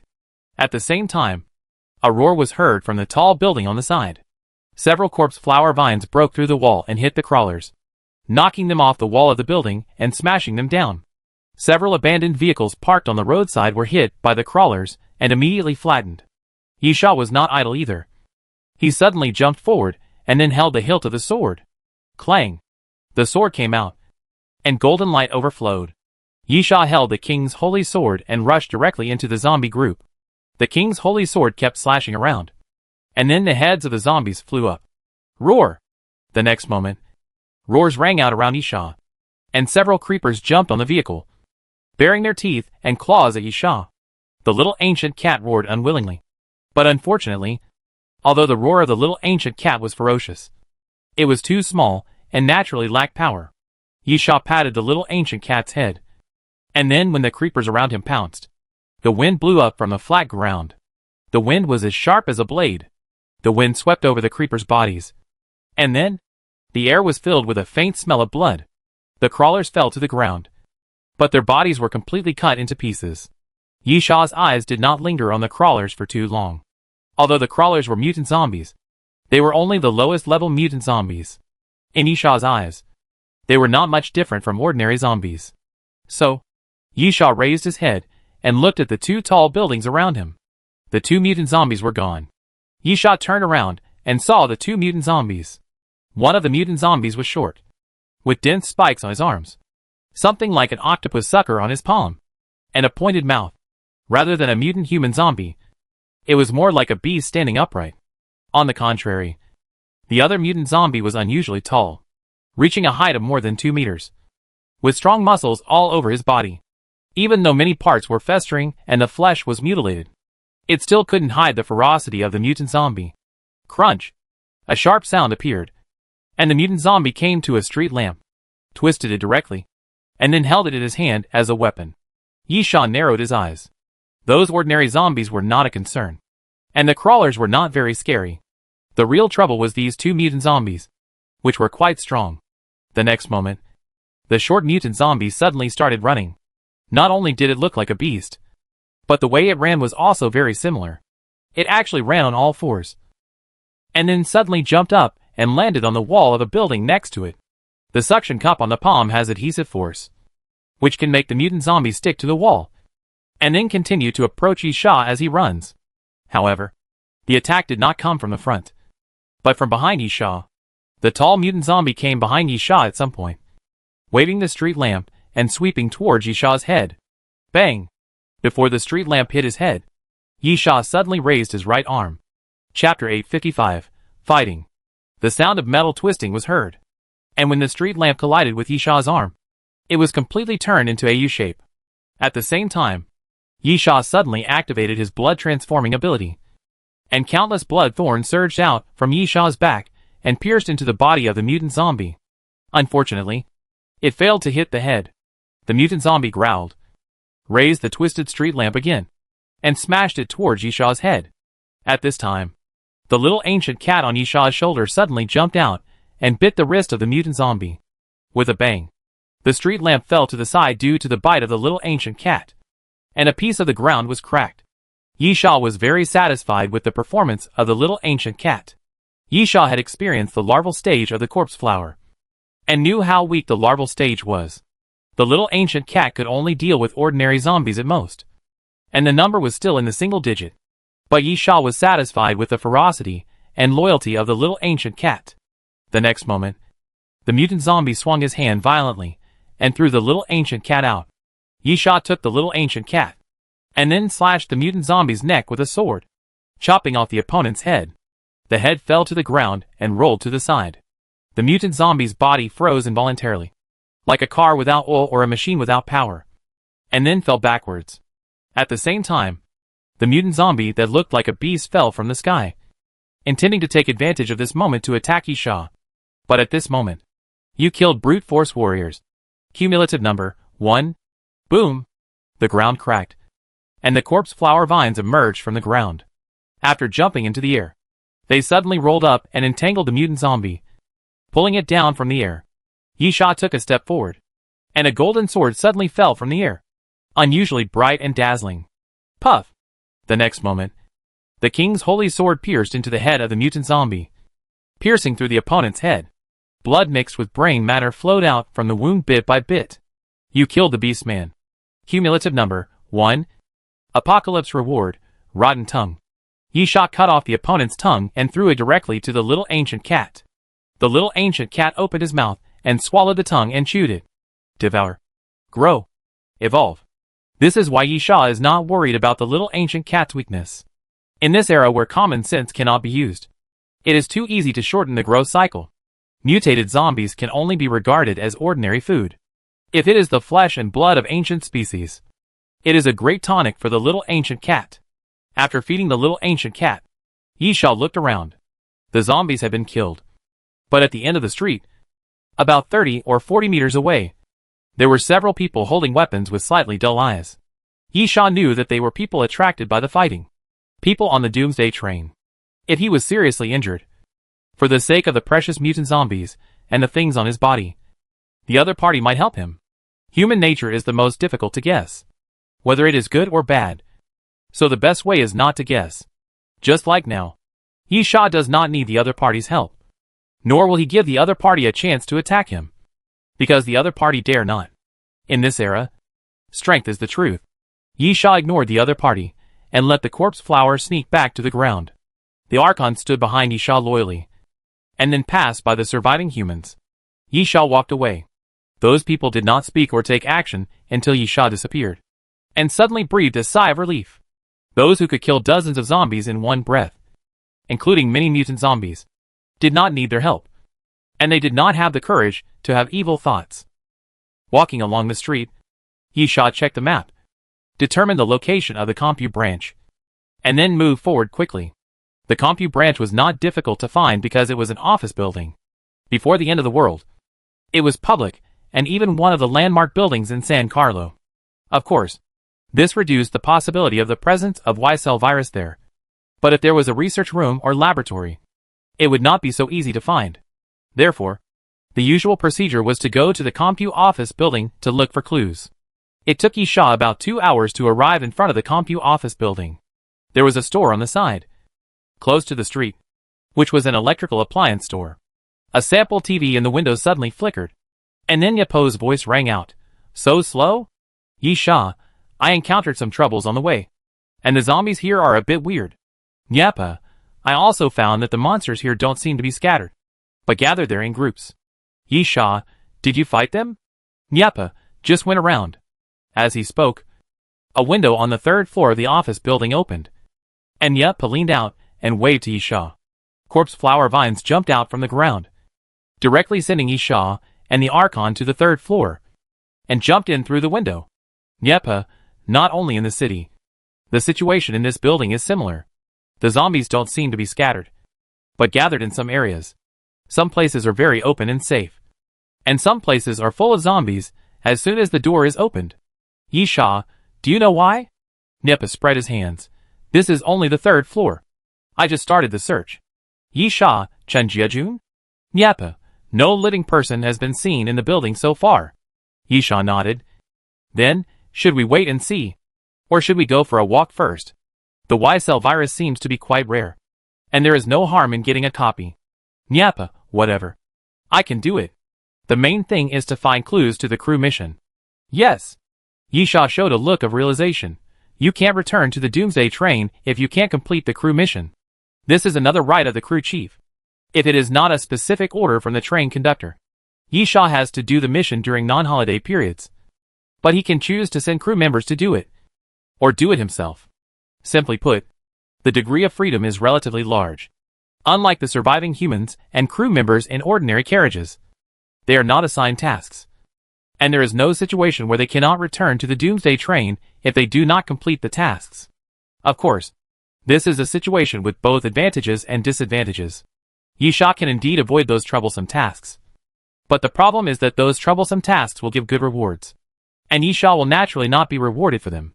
In order to maintain his strength and not be easily caught up by others, Yisha still has to choose the more difficult tasks to complete. Yisha, this time the crew mission is very strange. Both tasks seem to be related to the transport team, but it seems that it is not a transport team. Nyapa, the key lies in where the starting point is. Chapter 856 Zombie Disease Origin. Yisha nodded. He understood what Nyapa meant. If the starting point of the transportation is San Carlos City, it means that Compu must have a stronghold or base in this city. So they naturally have to find the stronghold or base. If the starting point is not in San Carlos City, it means that the transportation team is likely to pass through here, which is more troublesome. They need to rob and kill halfway, but without knowing the transportation time and route map, it is obviously not easy. Nyapa, no hurry. Let's check the situation first. By the way, I have something else to tell you. Yisha was puzzled. Huh? Nyapa, there are 5 crew members in this mission, including me. 3 of them don't need to be taken care of. They have nothing to do with us. But there is one that I'm afraid I have to pay attention to. Yisha Gonlin? Or someone from Xiatian? Nyapa shook his head and said a name that Yisha was about to forget. Dolan. Yisha was stunned for a moment. Duolan was forcibly brought back to the Doomsday train by Yisha and Nyapa, and then became a crew member. If this happened to someone else, Yisha would feel that he should be grateful to himself.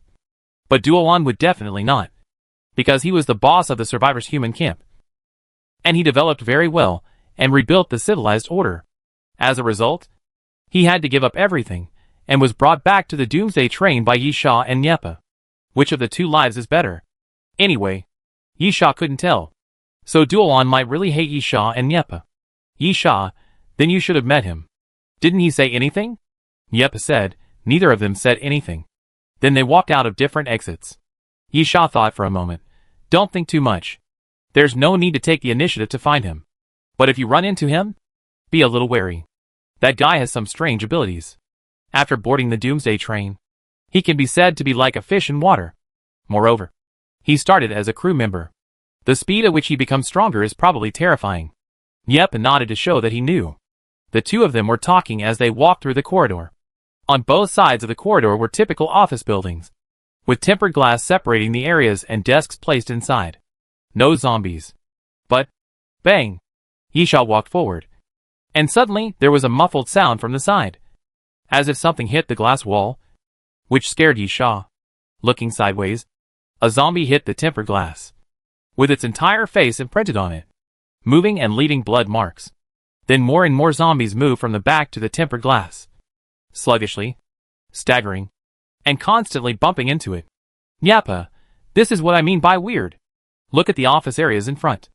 There is not a single zombie, but there are too many zombies in this office area. Yisha nodded. Because of their footsteps, the zombies behind the glass wall were attracted. Almost in an instant, it was crowded. It seemed that there were at least dozens of zombies. And these were just the zombies blocking the glass wall. Yisha estimated that there were more than 100 zombies in the whole area. But in fact, judging from the size of the area, there were only about 30 desks. This means that when the zombie virus broke out, even if the area was full of people and all turned into zombies, there would not be so many. Yisha, why cell-type zombie virus? Nyappa, what virus can make zombies more numerous? Clones? Yisha pulled down the corner of his mouth awkwardly. His guess was indeed a bit ridiculous. As he spoke, Nyappa came to the side of the elevator and pressed the up button. The power system of the building was intact and the elevator was running normally. However, when the elevator opened, several arms suddenly stretched out and grabbed Nyappa at the door, trying to drag him inside. The elevator was actually crowded with zombies. Yisha reacted very quickly, kicked a zombie in the chest, then drew out the king's holy sword and chopped at the arms, cutting off the zombie's palm, and then pulled Nyappa's clothes and pulled him back. Damn! Nyappa was also quite embarrassed. Normally, he would not make such a mistake, but because he was talking to Yisha, he turned his body after pressing the elevator, which made him almost swallowed by the zombies. This is also the reason why zombies are so scary. The horror of the end of the world. Even if you are strong, as long as you are careless once, you will be shattered. Yisha and Nyappa quickly retreated. At the moment of retreating, Nyappa also picked up the rifle and quickly pulled the trigger. Thud, thud, thud. The crisp sound of gunfire appeared, and bullets continued to pour forward. After hitting the bodies of those zombies, they suddenly exploded, blasting blood holes on the bodies of those zombies. Zombies continued to fall to the ground. And because of those zombies falling to the ground, the zombies rushing from behind paused slightly. The Archon suddenly made a move at this moment, and white light surged forward, forming a wall as if it had substance, blocking those zombies. Yisha and Nyappa breathed a sigh of relief. Even ordinary zombies can be very scary if certain conditions are met. For example, there are a lot of them. They are in a small space, etc. But at this moment, Nyappa suddenly asked, "Did you hear any sound?" Yisha and Nyappa looked at each other, then turned their heads and took a breath of cold air. A crack appeared on the tempered glass wall. Yisha sighed, "It's endless." The next moment, Yisha suddenly jumped up and kicked the glass wall.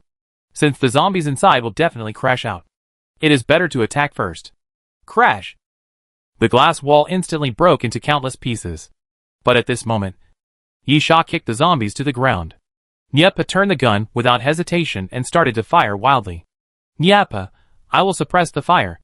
Yisha nodded, and took advantage of the moment when Nyappa opened fire, and jumped directly into the office area, then moved to the side, and the king's holy sword swept across, bringing out a golden sword light, and constantly chopped at the necks of the zombies. There were more zombies in the office area than Yisha had imagined, and it could even be said that they were densely packed, even though Nyappa kept shooting at the zombies in front. After going around from the side, there were still countless zombies behind. At this moment, Yisha suddenly saw a faint green light in the zombie group. Because there were zombies all around, it was extremely inconspicuous. But looking through the gaps between people, some could still be seen. Yisha was shocked. "Why is this thing here?" Nyappa couldn't help asking, "What?" Yisha, Zombie Disease Source. Chapter 857 Charge. The Zombie Source is a device made by Comp Corporation using zombie viruses. The function of this device is very simple. That is, to attract zombies. With the zombie source as the center, zombies within a certain range will be affected by the zombie source and gather together. And the place where the zombie source is placed is the zombie source point. Yisha really didn't expect that he would see the zombie source in this place. After a slight pause, he immediately moved. The zombie source must be destroyed. If the zombie source is not destroyed, the zombies will only gather and not disperse. Then you can only kill all the zombies. There is no need to think about escaping, because there is no way to escape. This place is too small. If the zombie source is destroyed, the zombies around will not disperse, but they will not be so dense. As long as you kill a bloody way and keep a distance, the zombies will not chase you. Puff, puff. Yisha waved the king's holy sword and chopped off the heads of 2 zombies in succession. Then he raised his leg and kicked down the zombies in front of him, winning some space for himself. Yisha shouted loudly, "Send me up." The person Yisha was talking to was not the Archon, nor Nyepa, but Fatal. The black liquid gushed out of Yisha's body without any warning, like a shell, quickly covering Yisha's whole body. Yisha grinned, revealing a row of fine teeth. The next moment, a stream of black liquid shot out from Yisha's back and stuck directly to the ceiling, then quickly gathered, and Yisha was hanging upside down in the air, reaching out his hand and pinching the air. The infinite bow appeared in Yisha's palm. The zombies watched from below, waving their arms desperately upwards. But they could not touch Yisha at all. The bow was drawn to the full moon. The piercing arrow appeared on the string, and after a slight aim, Yisha released his fingers that were holding the string. The piercing arrow flew forward into the air, carrying a strong spiral of energy, and then hit the zombie disease source fiercely. The zombie disease source was not a solid thing. It looked like a glass jar filled with something like smoke, fog, and liquid, with a glowing green light source in the center. Of course, the most important thing is that the glass jar is a container, although it is not easily destroyed by zombies. Otherwise it cannot attract zombies. But it can definitely not withstand Yisha's attack. Crack! A fine crack appeared on the glass jar, and then a hole was punched through by Yisha. And then the zombie disease source was completely shattered. The green light source inside quickly dimmed, and countless green liquids with smoke were scattered all over the ground, because the zombies have been attracted. Even if the zombie disease source is destroyed, the zombies cannot be dispersed. However, at the moment when the zombie source was destroyed, the zombies around them were obviously dazed for a moment, as if they were at a loss. At the same time, they no longer gathered in one place, but began to disperse in all directions.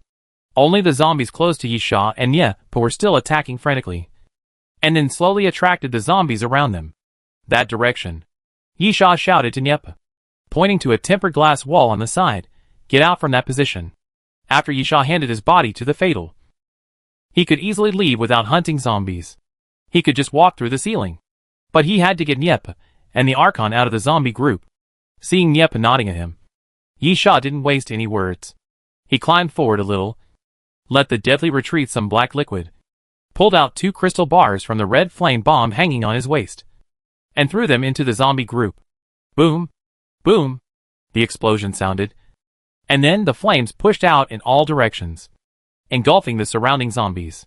Nyepa reacted very quickly. When a gap was blown open in the zombie group, he and the Archon rushed out against the flames. After rushing out of the zombie group, he immediately pulled out a pistol and shot at the tempered glass. Bang! Bang! Bang! The tempered glass was stronger than expected, and it might be bulletproof. The bullet only cracked the glass wall, but did not penetrate it. But this was enough. Nyepa held his head and threw his body out, hitting the glass wall, cracking it, and rolling into the office area next door, quickly rolling on the ground and getting up. Nyepa lifted a table, and when the Archon jumped in, he immediately blocked the gap and held off the zombies. Yisha quickly climbed along the ceiling, and after climbing to the other side, he raised his hand and sent several continuous shock waves to the glass wall on the other side, breaking the glass wall. Yisha jumped back to the ground. "Let's go!" Nyepa threw the table away, followed Yisha and quickly rushed back to the passage from the broken glass wall on the other side, then ran all the way into the elevator, constantly pressing the closed door button. Zombies poured into the passage and rushed forward. Just as an arm was about to reach into the elevator, the iron door of the elevator finally closed and began to move upwards. Yisha and Nyepa breathed a sigh of relief. "Nyepa, why is there a zombie source point here?" Yisha thought for a moment. "There is only one answer I can think of. That is, someone came here after the end of the world." Nyepa calm? "Yes.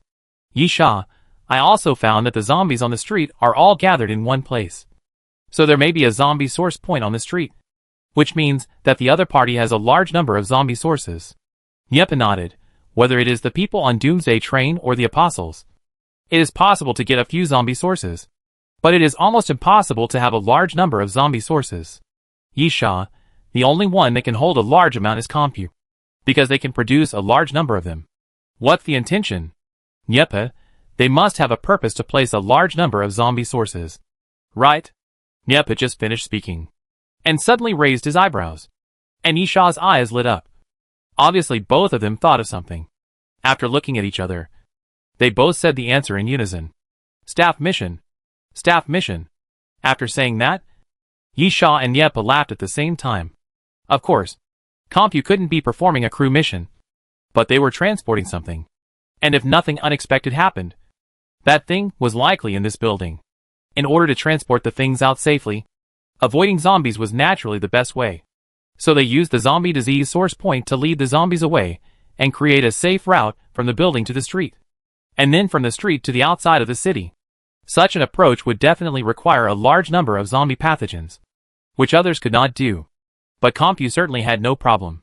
As long as they mastered the manufacturing technology, they could produce as many as they wanted. Niepa, this speculation is very likely. And if it is correct, it is not good news for me. Chapter 858 Top Floor. After Niepa finished speaking, his expression was not very good. Yisha knew what he was worried about. If it was true as they speculated, it meant that people from Compu had been here, and at the same time, the things to be transported were naturally on the way. Of course, this did not mean that the mission had failed, but at least it meant that their progress was behind. Yisha thought for a while. In this case, there is no need to stay here any longer. We can just confirm the source of the zombies in the building and leave. Niepa nodded. Confirming the zombie source point is to confirm whether the items have been transported away. What if the people from Comp are still in the building? Setting up the zombie source point while searching for items in the building? So, it is necessary to take a look. Yisha continued. Then we can find a way to occupy the commanding heights. Or I can try to request support. Conduct satellite aerial photography. Or aerial photography. And based on the places where the zombies gather, we can infer the opponent's route. Niepa nodded. Wherever zombies gather, there are zombie disease sources. Naturally, the other party's route can be inferred. Niepa immediately asked, what about Shinjiajun? Yisha, you must first ensure that you can complete the crew mission and return to the Doomsday train before thinking about other things. Besides, even if you wait here, you may not meet Shinjiajun. Niepa, okay. After completing the mission, we will find someone else. I hope the guy doesn't die. Yisha, if he dies, it's our bad luck. Let's go. The two walked out of the elevator, and Yisha pointed to the side. You go to the safe corridor. Niepa, what about you? Yisha, outer wall. While talking, Yisha took out the headset and put it on, then ran faster. Then suddenly smashed a glass and fell out of the building. Fatal, Yisha shouted. And then black liquid continued to flow out of his body, wrapping Yisha's whole body. He pressed the wall with one hand, and Yisha's whole body was hung on the wall. Yisha, do you know the structure of the building? Niepa's voice sounded. There will be nothing below the 6th floor. Above the 6th floor, there are security patrols and signs indicating that non-relevant personnel are not allowed to enter. Ordinary elevators can only reach the 6th floor, and there are special elevators above the 6th floor. Yisha nodded. You sneak in and determine the location of the zombie source. I will observe from the outside and break in. After simply confirming the plan, Yisha climbed all the way up. On the 7th floor, Yisha found a window and looked inside. Unexpectedly, this is actually a warehouse with many things placed inside. Yisha jumped inside and opened the box. They were all health products. Yisha returned to the outer wall again, moved horizontally, and kept looking inside through the window. Then Yisha found that this floor seemed to be a warehouse, with nothing worth mentioning. Of course, there are still zombies, attracted to the 4 corners of the floor by the source of zombie disease. Go past the 7th floor. Yisha, there is nothing here. Niepa, I'll go to the 8th floor. You go to the 9th floor. Yisha didn't say much and continued to climb up. The 9th floor was filled with meeting rooms and reception rooms, as well as a rest area and a multimedia room. There was nothing special about it. The bad news was that there was also a zombie source here, which meant someone had been here. Yisha informed Yep and went to the 10th floor. The 10th floor was also the top floor. The space here was not as big as imagined. There were several sterile laboratories, which were almost closed, and there was also the general manager's office. Yisha turned over and entered the office, looked around, and then came to the side. In front of Yisha was a safe that was forcibly opened. There were dozens of bundles of cash inside, about 300,000 or 400,000 yuan, and a bunch of keys. Yisha stretched out his fingers and wiped it. There was a lot of fine dust in the safe. After all, it had not been opened for a long time. Then Yisha noticed that there was a square outline at the deepest position, and there was no dust there. So, there should have been a square box there, or something else square. And now it was taken away, and it would not have been taken away for too long. Otherwise the square outline would be covered by dust. The black liquid on Yisha's body receded, and he pressed the headset. The thing should have been taken away. If nothing unexpected happens, the things in the safe must be the mission items, because the sterile room on the 10th floor is intact, and that should actually be the most likely place to have mission items.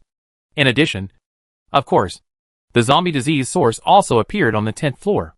There is only the zombie disease source, and no one, which of course means that someone has been here and then left. Nyepa replied, "I'll come over now." Nyepa quickly went up to the 10th floor from the elevator, and then pointed at the governor behind him. "Lend it to me?" Yisha was surprised. "What do you want to do?" "Nyepa, the other party must use a fleet to transport things, so we can check the road surveillance." Yisha gestured with a pen. "That thing is so big. Just hide it in your pocket." "Nyepa, then, what about the source of zombies? So many zombie sources cannot be transported in by 1 or 2 vehicles. Will you find anything?" Yisha's eyes lit up. "That makes sense. There are computers and servers in the office behind." Yisha took Nyepa and the Archon into the office. After pointing to the computer on the desk, the Archon immediately started working. Nyepa checked the safe. "And then, enhanced Y-cell zombie virus?" Yisha nodded. There were no traces in the safe. The square object taken away by the other party was about the size of 2 palms. The targets of the crew mission were meteorite fragments and enhanced Y-cell zombie virus. Although the meteorite fragments may be so small, it feels like the enhanced Y-cell zombie virus is more likely. And the box looks like a metal box for medicine. "Nyepa, how long will it take?" Yisha glanced at the Archon, who pointed out 3 fingers. Yisha, 3 hours. Nyepa, too long. Yisha, there is nothing we can do about it. Road surveillance cannot be all intact. Besides, surveillance images at different times need to be confirmed by the naked eye. Moreover, the length of this time period may be a few hours, but it may also be a few days. Nyepa nodded, knowing that he was too anxious. "And then, I'll go take a look around." Nyepa turned and left the office, while Yisha sat down on the sofa beside him. Looking at the time, it was almost night. Chapter 859 Auto Repair Shop. In the evening, San Carlos City gradually became lively. Standing in front of the French window, you can occasionally see the fire and hear the sound of fighting in the distance. Nyepa stood beside Yisha and handed a glass of water to Yisha.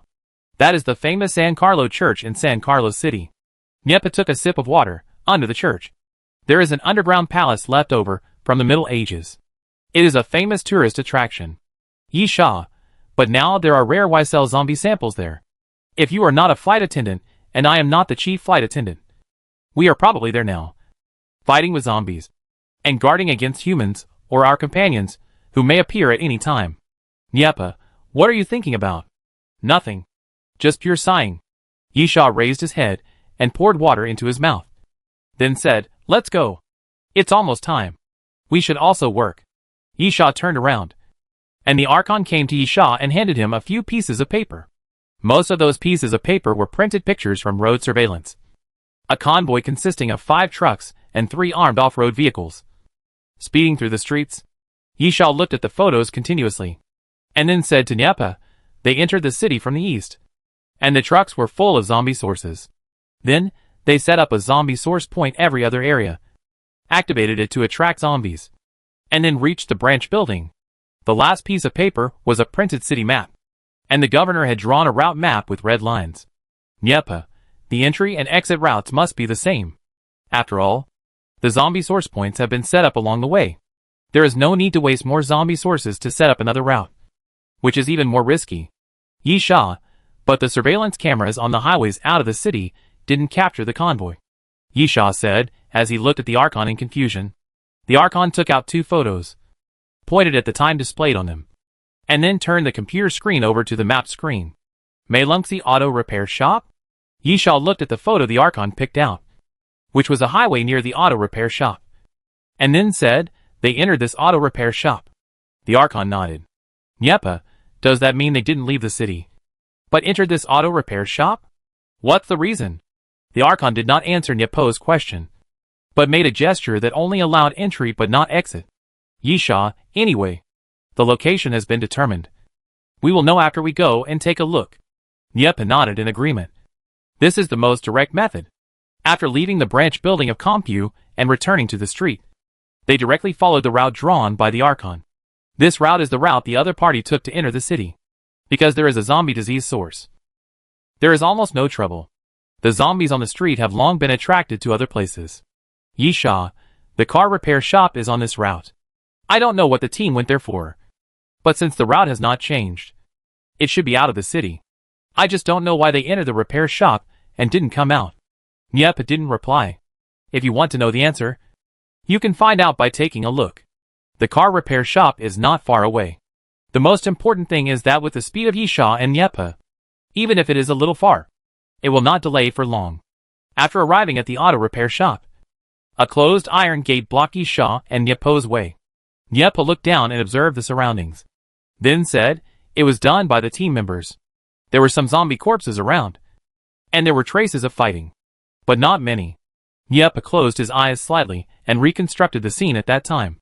The team directly broke through the iron net outside and entered the repair shop, drove the car into the repair workshop, got out of the car, shot the zombies that chased them, and shot them to death. Nyepa thought of this and kicked a fallen zombie over. Sure enough, there were some bullet holes on his body, but no other wounds. Yisha pointed at the door and made a gesture of violent entry. Nyepa, be careful. Yisha said nothing more, made a gesture, and the two of them went around to the left and right sides of the building. On the side, Yisha found a few windows for ventilation. He reached out and pushed them, but they were not locked. Then he climbed in through the window. This is a large auto repair shop, but it is a bit dirty and filled with the smell of motor oil. Some auto parts and tools are piled up everywhere. There are cars everywhere, some parked on the ground, some supported in the air by brackets, which looks a bit messy. The light is a bit dim. Yisha walked forward slowly. Suddenly, he felt that his toes kicked something. He looked down and saw that it was a corpse. To be precise, it was a zombie corpse. Yisha kicked the corpse over. The corpse had no face because it was blown to pieces. He was wearing the kind of orange mechanic uniform with some oil stains. He was probably an employee of the auto repair shop. Yisha didn't think much about it. The zombie that was blown up was indeed nothing worth thinking about. He continued to move forward. But at this moment, Yisha suddenly felt a gust of wind blowing from behind him. He immediately felt something was wrong. He wanted to turn around, but he was still half a beat too late. His shoulder was grabbed. Yisha immediately looked up, and then he saw a zombie lying on the support beside him, half hanging, holding his shoulders with both hands. Yisha felt a slight pain. The other party's nails penetrated his clothes and were slowly piercing into his flesh. Get down. Yisha pulled the other's arm, pulled the zombie down, and slammed it to the ground. Yisha instinctively planned to kick the zombie again and crush it. But at this moment, Yisha felt a flash in front of his eyes, and a figure suddenly jumped up. And then Yisha felt something hit his arms and knocked him onto the rear bracket. With a creak, the car bracket made a harsh metal twisting sound and bent directly over. Yisha's face was slightly surprised. The zombie looked very ordinary, without any special body mutations, and was not tall, but it was very powerful and fast. Otherwise, it would not have caught Yisha off guard. But that was all. Yisha shouted, suddenly grabbed the other's head, hit the other's chest with a knee, and then used both arms to throw the zombie out. The zombie roared, turned in the air, and landed steadily on the ground. Huh? Yisha raised his eyebrows, feeling that he had underestimated the zombie in front of him. At the same time, The zombie lay on the ground, roaring at Yisha, and then a crack suddenly appeared on his back, and the flesh and blood slowly opened to both sides. Chapter 860 Weird Zombies. The two pieces of flesh and blood were like two wings, opening to the sides and hanging on both sides. When the back of the zombie was cracked, what was exposed was not bones, but a metal skeleton. Yisha was stunned. Mechanical zombie? After Yisha finished speaking, he found that he was wrong. The other party was wearing the combat uniform of Compu Company, and that uniform belonged to the Tianlong team. Of course, it is not completely wrong to say that it is a mechanical zombie. The characteristics of the Tianlong warriors lead to the fact that after these guys die, if they mutate, the flesh part and the mechanical part merge, and the body created is no different from the mutated zombie. Roar! At this time, the zombie roared at Yisha again and pounced on him again. A faint light appeared in the air. Yisha found that the other party's mutation was not just on the back. The other party's fingers slowly closed, and the nails stretched out, turning into a pair of claws. The claws were right in front of Yisha. Yisha dodged and quickly moved to the side. The claw hit the rear bracket, and the thumb-thick car bracket was torn apart by a single blow. Yisha raised his eyebrows. This guy's attack power was much higher than before. At this time, the mechanical zombie that missed the attack suddenly turned around, and suddenly raised two gun barrels from the crack on its back, and then shot at Yisha. Thump, thump, thump. The sound of bullets firing rang out, and after hitting the surrounding metal products, sparks continued to swing. Yisha quickly ran to the side, circling to avoid the shooting, then suddenly jumped onto the car bracket, and then fell towards the zombie. The mechanical zombie reacted very quickly and raised its body quickly. But this time, it was the turn of the mechanical zombie to be slow. Puff! The king's holy sword fell and pierced directly into the opponent's neck, splashing a stream of blood and nailing the opponent to the ground. However, there was no prompt, and the mysterious voice did not appear. Yisha was stunned for a moment. Could it be that he was not dead? Puff! In the blood hole pierced by Yisha's sword, a sharp thorn made of flesh and blood suddenly grew out, and suddenly stabbed towards Yisha. Yisha quickly retreated, distanced himself from the mechanical zombie, and then touched his cheek, which was slightly painful and bloody. There was a shallow cut on his face. Yisha looked up at the mechanical zombie, who had already climbed up from the ground. The blood hole on the throat was blocked by two flesh thorns, and at the same time, the arm suddenly moved, and the muscles rose and fell like waves in the sea. Then, with two puff sounds, two blades suddenly grew on both sides of the mechanical zombie's arms. Yisha tilted his head. Is this considered a zombie evolution? But I have never heard of a zombie that can evolve continuously. This guy in front of me has changed his body shape twice. Right? And stab the throat and not die? Yisha couldn't help but narrow his eyes. This is the most troublesome thing. The throat and the head are the fatal weaknesses of zombies. This is something everyone knows, and it is also the first plan for everyone to attack zombies. If these two positions cannot be fatal, it will naturally be a bit troublesome. Yisha slowly stepped back and looked at the mechanical zombie. Yisha was not too surprised that the throat attack was ineffective. After all, it was a mechanical zombie.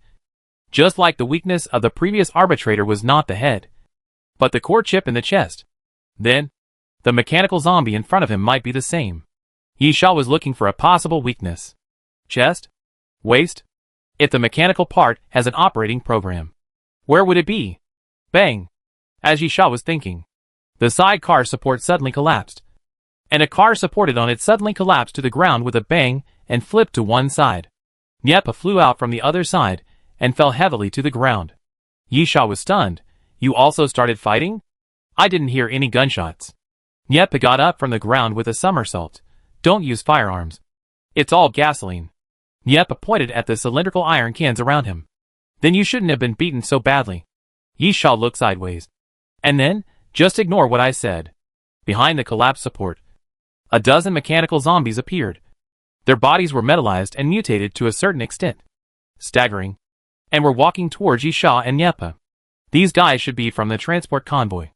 Nyepa, all of them are wearing CompCorp uniforms. Yisha nodded. The zombies were wearing combat uniforms and ordinary work clothes. The only similarity was that they all had CompCorp logos, which was enough. Niepa continued, they are not very strong. But these guys are unkillable. I tried the head, throat, and even the heart. But it didn't work. Moreover, every time they were fatally injured, they would mutate to a certain extent. Yisha was also stunned after hearing this. According to Yisha's judgment, the mechanical zombies that had fought before could barely reach the platinum level. It was just because the mechanical parts of the body were used as a booster. So the strength and speed would be better than the mutant zombies of the same level. But the degree of mutation was not deep, which was a relatively weak point. But after hearing what Niepa said, the group of guys in front of him were not ordinary troubles. I am not afraid of being strong. What is scary is that you can't kill it. Niepa, I saw the car of Comp Corporation in front of me. Yisha, these guys are the trouble right now. Niepa, retreat outside the repair shop first, and I won't have any worries. Yisha nodded. The repair shop was relatively closed, so it wasn't windless. But it had to rely on airflow to drive the wind.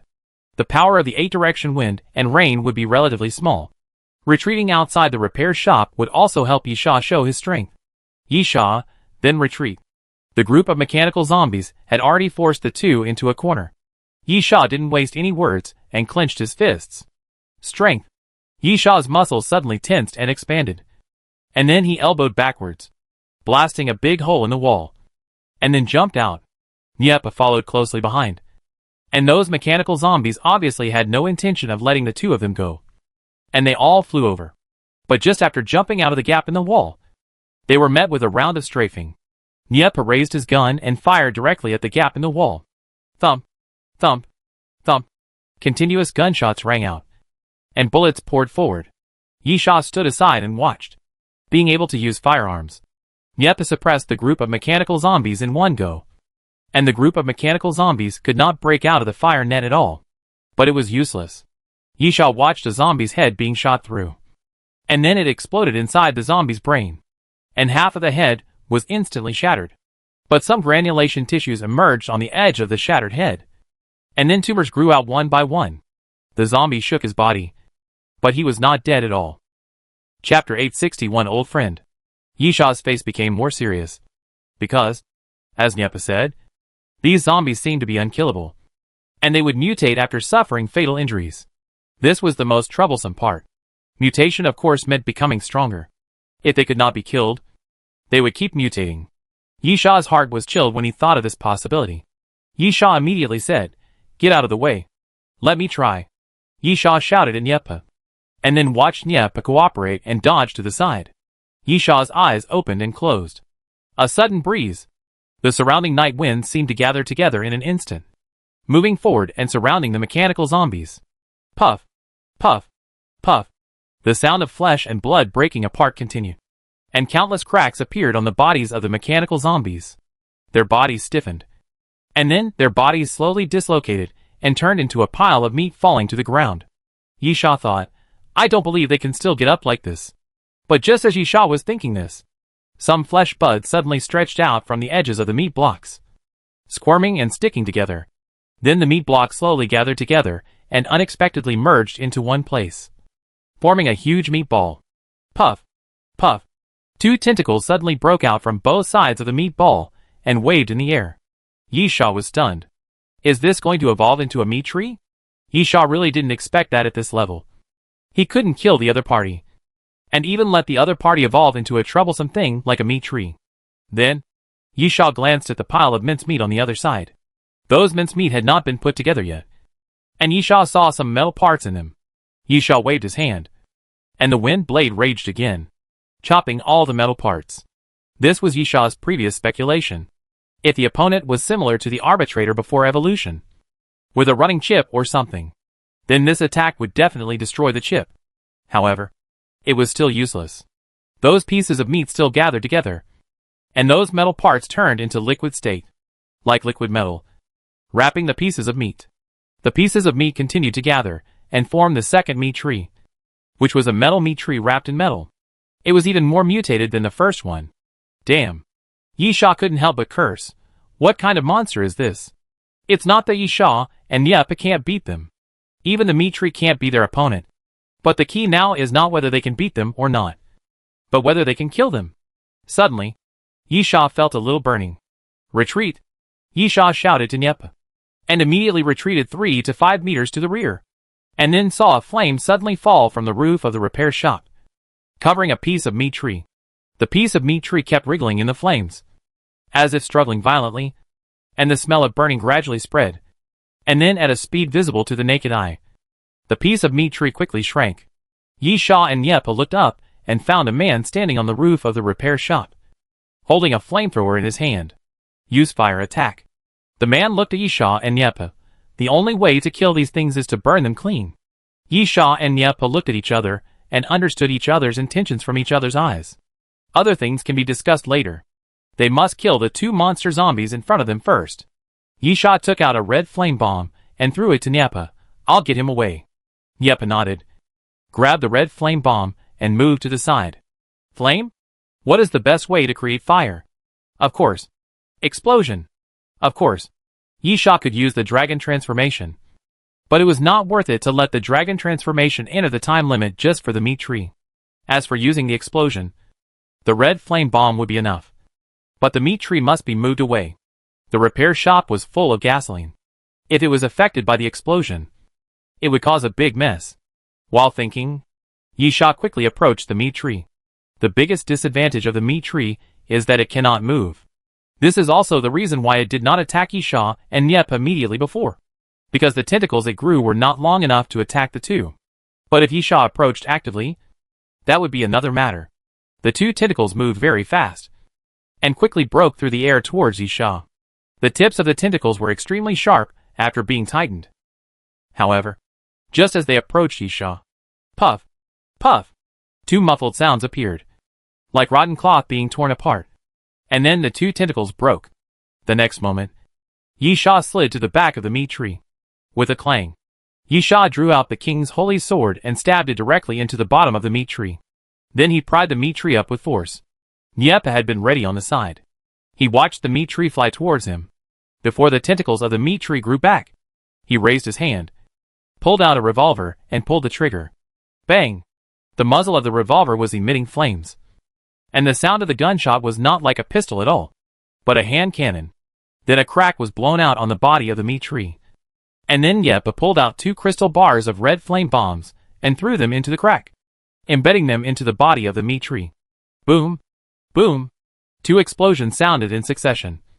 And then 2 huge fireballs exploded in the sky, burning fiercely, slowly merging into one, wrapping the meat tree in it. After a moment, some small fireballs fell from the sky. A closer look revealed that they were some pieces of meat that were blown up. After falling to the ground, they were still wriggling. At this time, the man on the roof of the repair shop jumped to the ground, holding a flamethrower, and burned the pieces of meat one by one until they were completely charred. After doing all this, the man looked at Yisha and Nyepa sideways. Are you very wary of me? Nyepa snorted. Do you think we have any reason not to be wary? Because that person is Dolan, the former lord of the Iron Fortress. Dolan, if it is because of the past, I think it is really unnecessary. I don't hate you, and I won't retaliate against you. This is not a unilateral judgment by you. Yisha spoke, and after thinking for a while, he said, now I am a crew member of the Doomsday train. Yes. Dolan suddenly laughed. If I say that I am actually very grateful to you for opening the door to a new world for me. Do you believe it? New world. Yisha smiled sarcastically. If you really think so. It only means that you have not seen enough shamelessness, cruelty, tragedy, betrayal, and death on that train. Dolan, I didn't say that the new world is a wonderful world, but I also understand that you don't believe me. In fact, gratitude is of course a lie. I don't hate you and won't retaliate, but I have no reason to be grateful to you. Chapter 862 Death of the Escort. Yisha shrugged his shoulders and said nothing. Dolan continued, you are here for the crew mission, right? Nyepa nodded. Dolan, so? Trust or not is not important. What is important is that we have the same goal now. I am also a crew member now, and I have to complete the crew mission. Nyepa, I can complete it without you. Dolan, what do you want to do? Kill me. I said I won't retaliate. You can disbelieve me, but you can't kill me for this. That doesn't make sense. After all, I didn't do anything. Nyepa, is Doomsday Train a reasonable place? Dolan was silent. Then, if you don't want to cooperate, I can only leave. I may not be able to beat you, but you can't keep me. Yisha smacked his lips, and really didn't dare to say that Dolan was bragging. Before that guy boarded the Doomsday train, he had a mobility ability similar to teleportation. If he boarded the Doomsday train and deliberately strengthened this ability, Yisha and Yepa might not be able to keep him. Yisha, anyway, completing the mission is the top priority. Also, I have a piece of advice for you. Dolan gestured to Yisha to speak. Yisha, if you plan to attack, remember to kill me in the first strike, otherwise you will regret it. Dolan smiled. Don't worry. I don't like to do things that make me regret. So, let's talk about the flight attendant mission. Yepa, I think we should talk about how to distribute the mission rewards first. Everyone can cooperate only if they are satisfied. Otherwise, what's the point of talking about the mission? Dolan, the reward is based on completing the mission. And, although you are right, I think this mission is much more important than the reward. Don't forget that if we can't complete the mission, we can't return to the Doomsday train. Yisha suddenly said, It's you. It has nothing to do with me. Dolan looked at Yisha in confusion. Yisha smiled. I am the chief purser. When Yisha said this, he was observing Dolan. Yisha said this deliberately. This is a kind of oppression and a test. If Dolan's emotions fluctuate, this kind of thing will definitely show up. For example, vigilance, doubt. Dolan's emotions did change. But he was just surprised. And he didn't hide it at all. And most importantly, he was not vigilant. If Dolan wanted to take revenge, he would definitely be vigilant after hearing that Yisha was the chief purser. Hearing that Yisha was the chief purser, he might feel uneasy. Or because he considered the cost of killing the chief purser. Or because he considered the gap in strength. However, Yisha only saw pure surprise. Does this guy really not want revenge? Yisha murmured in his heart. Of course, he would not think that Dolan was safe. Yisha was just observing the other party's micro-expressions. He was not a mind reader. Maybe Dolan hit it well enough. Dolan looked at Yepa. You are not. Right? Yepa nodded. Dolan, then the question is back to the original point. Compared with the reward, I think it is more important to complete the mission and return to the Doomsday train. Of course, if you insist on asking about the reward. Since my priority is to return to the Doomsday train, the reward for the mission of the enhanced Y-cell zombie virus belongs to you. Yisha, is this mission troublesome? Dolan, originally it was not troublesome at all. I could have completed it even before you arrived. You can see that the convoy is inside. The zombies you are dealing with are the escorts. Yisha, what about now? Dolan, the problem now is that they are all dead and have become zombies. In addition, the reason why we cannot attack the head to eliminate the opponent is that the opponent is infected with the enhanced Y-cell zombie virus. Yepa was slightly surprised. Can the virus make zombies immortal? Dolan, not immortal. But it must destroy all the cells in the body to kill. Just like what I did just now. Completely incinerating the body can kill. I don't know if there are other ways. This is a new virus, and needs to be studied. Yisha, from your tone. You didn't kill these people? Dolan nodded. It wasn't me. Nor the zombies. Nor even the surviving humans who arrived here. Yisha and Yepa frowned. Yepa, what happened? Dolan, first of all, I found their location, which is this auto repair shop. They came here for 2 reasons. The first is to find gasoline. And the second is that there is something wrong with the car, and it needs to be repaired. Yisha, in other words, when you found them, they were alive? Then why not take the opportunity to kill them? Dolan, this is related to my ability. I know where they are. But I was about 2 kilometers away from them at the time. Yepa, and when you arrived, they were dead? Dolan, yes. Those people were dead. As for the enhanced Y-cell zombie virus, I'm not sure whether it was leaked or taken away by the other party. I looked at the car, and there was nothing inside. Yepa, these guys became zombies? Then, the question is, how do you know it wasn't done by others? Why wasn't it done by zombies? Dolan, I observed the wounds on the zombies, and they were not bitten by zombies. Yisha and Yepa nodded. This was easy to identify. Dolan, as for it not being someone else, there is no one within a radius of at least 1,000 meters. I can guarantee this. It is absolutely correct. Of course, I will not tell you about my ability. Yisha held his chin and pondered. He did not doubt what Dolan said. Even if there was a grudge, completing the crew mission would be good for Dolan. In this regard, both parties had the same goal. If the mission was not completed, Dolan and Yepa would not be able to return to the Doomsday train. Yisha thought for a while.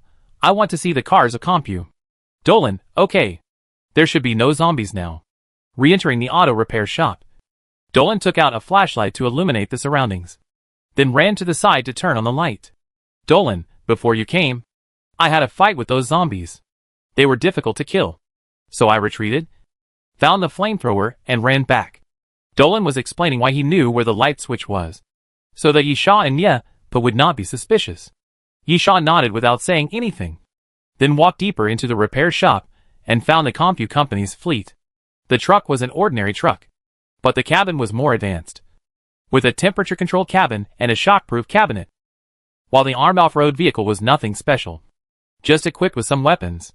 Suddenly, Yisha said, I know what the problem is. Chapter 863 Sewer. Dolan, what's the problem? Yisha, recall the description of the crew mission. Yepa, find the hidden ghost transport team and get the enhanced Y-cell zombie virus from them? Correct. Yisha patted the car, the Compu company's car. The escort personnel are 2 drivers per car, and a number of armed personnel. And the armed personnel should be the Tianlong team, which can be seen from their uniforms and body structure. Dolan, then what? Yisha, the mission is to find the hidden ghost transport team. Not the Tianlong team, or the armed escorts, but the ghost transport team. I think this mission has just begun. Dolan and Yepa both vaguely understood the meaning. Yepa, you mean? The mission actually includes the killing of the transport team of Compu. What we are chasing is not the transport team of Compu, but the people who robbed and killed the transport team of Compu? Dolan added, that is the ghost transport team. Yisha, that's probably it. Dolan, your inference is very interesting. But the Tianlong team is a general term. How do you know that none of the subdivided teams under the name are named Ghost? Yisha, if that's the case, the mission should directly name the Tianlong team. Wasn't that the case for all previous missions? Dolan nodded. That makes sense. But the other problem is that I didn't feel anyone approaching the auto repair shop. Unless the ghost team is really made up of ghosts. I can't not know. Yisha, you are very confident in your ability. But since you have such ability, the other party may naturally have the ability to avoid this ability. Right? Dolan thought for a while. Well, it seems that so far, there is only this one reasonable reason. So what is the ghost squad? Yisha did not answer this question, because he didn't know. All Yisha could do was to keep observing those vehicles. In Yisha's opinion, if a battle really happened, it would be impossible for there to be no traces. Even if one side has overwhelming strength, it is impossible for there to be no traces at all, especially according to the description of the mission. Since it is called the Ghost Squad, it is a team, so there should be more than one person. So the noise caused by the battle should be bigger. Unfortunately, Yisha really didn't find anything special. Could it be a ghost? Yepa and Dolan were also looking for clues on the side. While searching, Yepa said, if your inference is correct, the origin of the Ghost Squad is worth exploring. Yisha nodded. First of all, it must not be someone from Compu. Otherwise it would be an internal fight. It is also impossible for someone on the Doomsday train. Otherwise there would be no need to issue the crew mission. Dolan, the Apostles' Walk? It is possible. Yisha, it cannot be ruled out that it was done by someone from your old profession. The Survivors Human Camp. Dolan, I heard that there is a group of surviving humans who are specifically targeting Compu, and they seem to be called the Resistance. Yisha, it doesn't really matter which side they belong to. The important thing is to find them. As Yisha spoke, he knelt down in the carriage, reached out and touched it, and felt something wet. There is water. The carriage is a temperature-controlled carriage, which is slightly cold. It is probably because the enhanced Y-cell zombie virus requires a certain degree of low-temperature refrigeration. Since the door of the carriage is not closed, there is wind flowing in and out, and it is normal for water to appear. But, Yisha murmured, if there is water, it should be easier to leave traces. Right? If there is water, it will leave marks when stepped on. If there are stains on the soles of shoes, they will also leave stains. But now there is nothing. Yisha now feels like he has really encountered a ghost. There is no trace around him at all, as if he is not touching the ground and can pass through things invisibly. Duolan smiled bitterly. I really doubt now that there may be no ghost team. It is just the enhanced Y-cell zombie virus that has leaked. Hey! At this time, Niepa suddenly shouted, "There is a tunnel." Yisha and Duo Lan's eyes were immediately attracted to it. They walked to Niepo's side, and saw that there was indeed a tunnel under a steel plate. The tunnel was not well covered, or even not covered at all. There was just a steel plate at the entrance and exit of the tunnel, with a pull ring underneath. After pulling it up, you can see the square entrance and a metal ladder. Yisha turned on the flashlight and threw it into the tunnel, using the falling light source to observe the inside of the tunnel. Niepa, it doesn't seem to be very deep. About 3 to 5 meters. Duo Lan, let's go down and take a look. After Duo Lan finished speaking, he took the ladder first and began to climb down the tunnel. He knew very well that with the vigilance of Yisha and Niepa, they would definitely not let him walk last. Dolan came down, picked up the flashlight and shone it upwards. Come down. There's nothing. Yisha and Niepa also entered the passage. After landing at the bottom, they looked around and couldn't help wondering, this seems to be an underground sewer? Dolan, of course, there is an underground sewer. What's so strange about this? Niepa, but who would dig a passage leading to an underground sewer in a car repair shop? Dolan nodded. This was indeed very strange. And then, there are zombies around. Yisha location? Number? Dolan, 5. About 1,500 meters ahead. Those zombies seem to be locked up? Yisha, let's go and have a look. The underground waterway in San Carlos City is relatively clean. Dark, damp, and has a rotten smell, but not too strong. There are waterways between the walkways on both sides, with stagnant water, but not too much garbage. I walked forward all the way, and didn't see any zombies, not even corpses, until I reached the place where Dolan said there were zombies. This is a drainage channel, a large round hole in the wall, with a wire mesh outside. Dolan observed it for a while, then walked to a place 5 or 6 meters away and patted the wall. There are zombies behind this wall. I am very sure. Yisha walked to the edge of the drainage channel, stretched out his hand to pull down the wire mesh, and then winked at Niepa. Niepa, I'll go in and take a look. You prepare to break the wall. Yisha nodded, came to the wall that Dolan pointed to, and Niepa rushed into the drainage channel. About half a minute later, Niepo's voice came from Yisha's headset. There is a small secret door here. Chapter 864 Quantum Invisibility Cloak. Yisha, I'll count down. Let's go in together. 3, 2, 1. The moment Yisha finished speaking, he pressed his palm against the wall in the air. Shock wave. With a loud bang, the wall was hit by the invisible force of the shock wave and collapsed inward. Yisha immediately stepped behind the wall. At the same time, there was a loud bang on the other side. A square steel cover was knocked away, and Niepa got in from behind the steel plate. The zombies roared all around. Before Yisha had time to observe the surroundings, the zombie blocked his way, with its teeth and claws bared, and smelly saliva dripping from the corners of its mouth. Yisha immediately retreated half a step, raised his hand to grab the zombie's head, and pressed it towards the wall. With a bang, the zombie's head hit the wall, breaking another piece of the already broken wall. Dolan also suddenly drew his sword at this moment. It was a slightly longer saber, which looked specially made. It was longer and wider than most sabers. There was a leather ring at the end, which was directly hung on Dolan's wrist. Dolan shook his wrist, and the saber began to rotate along Dolan's wrist. The next moment, blood flashed. The blade swept across the zombie's neck and cut off its head. Yisha glanced at Duo Lan, then raised his foot fiercely and kicked another zombie that pounced on him, crushing its kneecap with one foot. The zombie fell to the ground, and then Yisha raised his foot and stepped on it. Crack! The sound of something cracking was heard, and blood flowed from under the zombie's head, turning into a pool of blood. On the other side, Niepa suddenly drew his gun the moment he entered from the secret door, and killed more efficiently than Yisha and Duo Lan. He raised his hand and fired the moment he landed, and then the heads of the 3 zombies exploded, and their bodies fell backwards. Firearms are indeed the most suitable weapons for killing ordinary zombies. After a while, all 5 zombies fell to the ground, and Yisha and the other 2 had time to look around. This turned out to be a house of about 15 square meters. This discovery was also quite surprising. Why is there a house in the sewer? Yisha looked around and saw a simple furnishing, with tables and chairs, some iron plates on the table, and some tools, and the iron plates contained bundled strips of objects. Niepa picked up the thing, cut it open with a knife, and smelled it. Drug manufacturing site. Yisha was surprised. What are these things? Niepa nodded.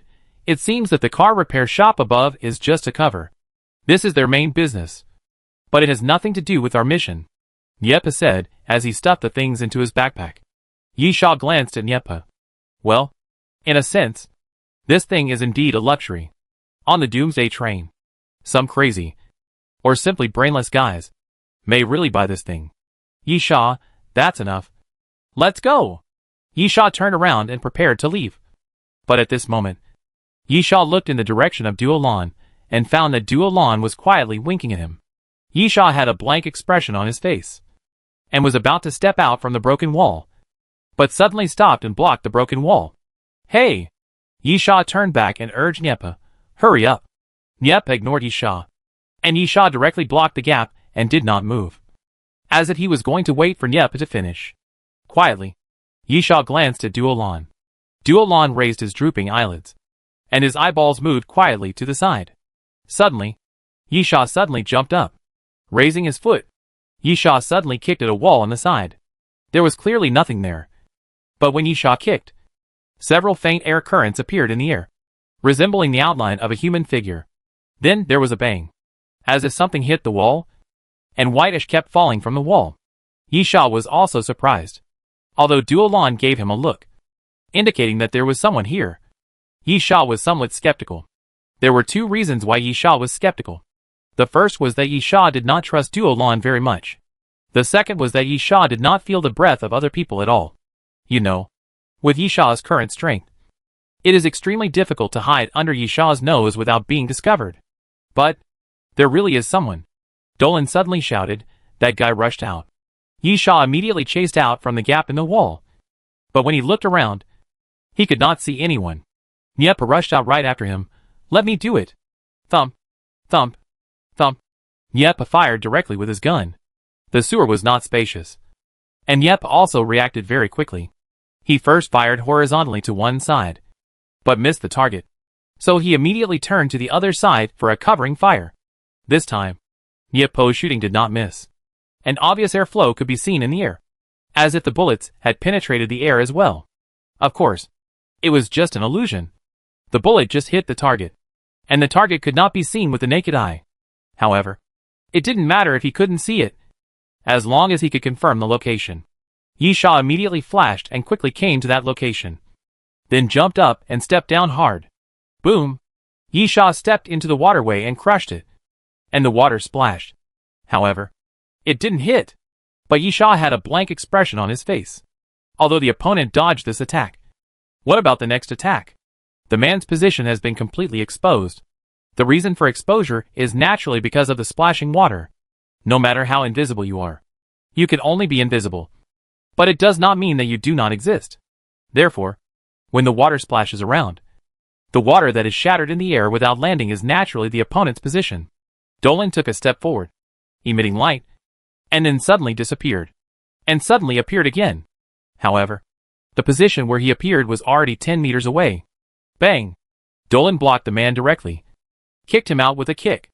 At this moment, Yisha reached out and grabbed something, and pulled it hard. Hiss! The sound of something tearing was heard, and then a human figure suddenly appeared in the air. At the same time, Dolan suddenly drew his knife. As the knife flashed forward, a muffled groan suddenly sounded, and then the human figure fell into the waterway. Yisha stepped forward and pulled off a piece of cloth from the opponent's body, and then the opponent's real body slowly emerged. Unfortunately, he was already dead, and his neck was cut off by Dolan's knife. Niepa came over. We should have left him alive. Chapter 865. Forward. Dolan smiled bitterly. I also know that I should leave him alive. But I can't see him at all. I can only roughly confirm his position. I just chopped him casually, but I didn't know that he would die just like that. Dolan was really depressed.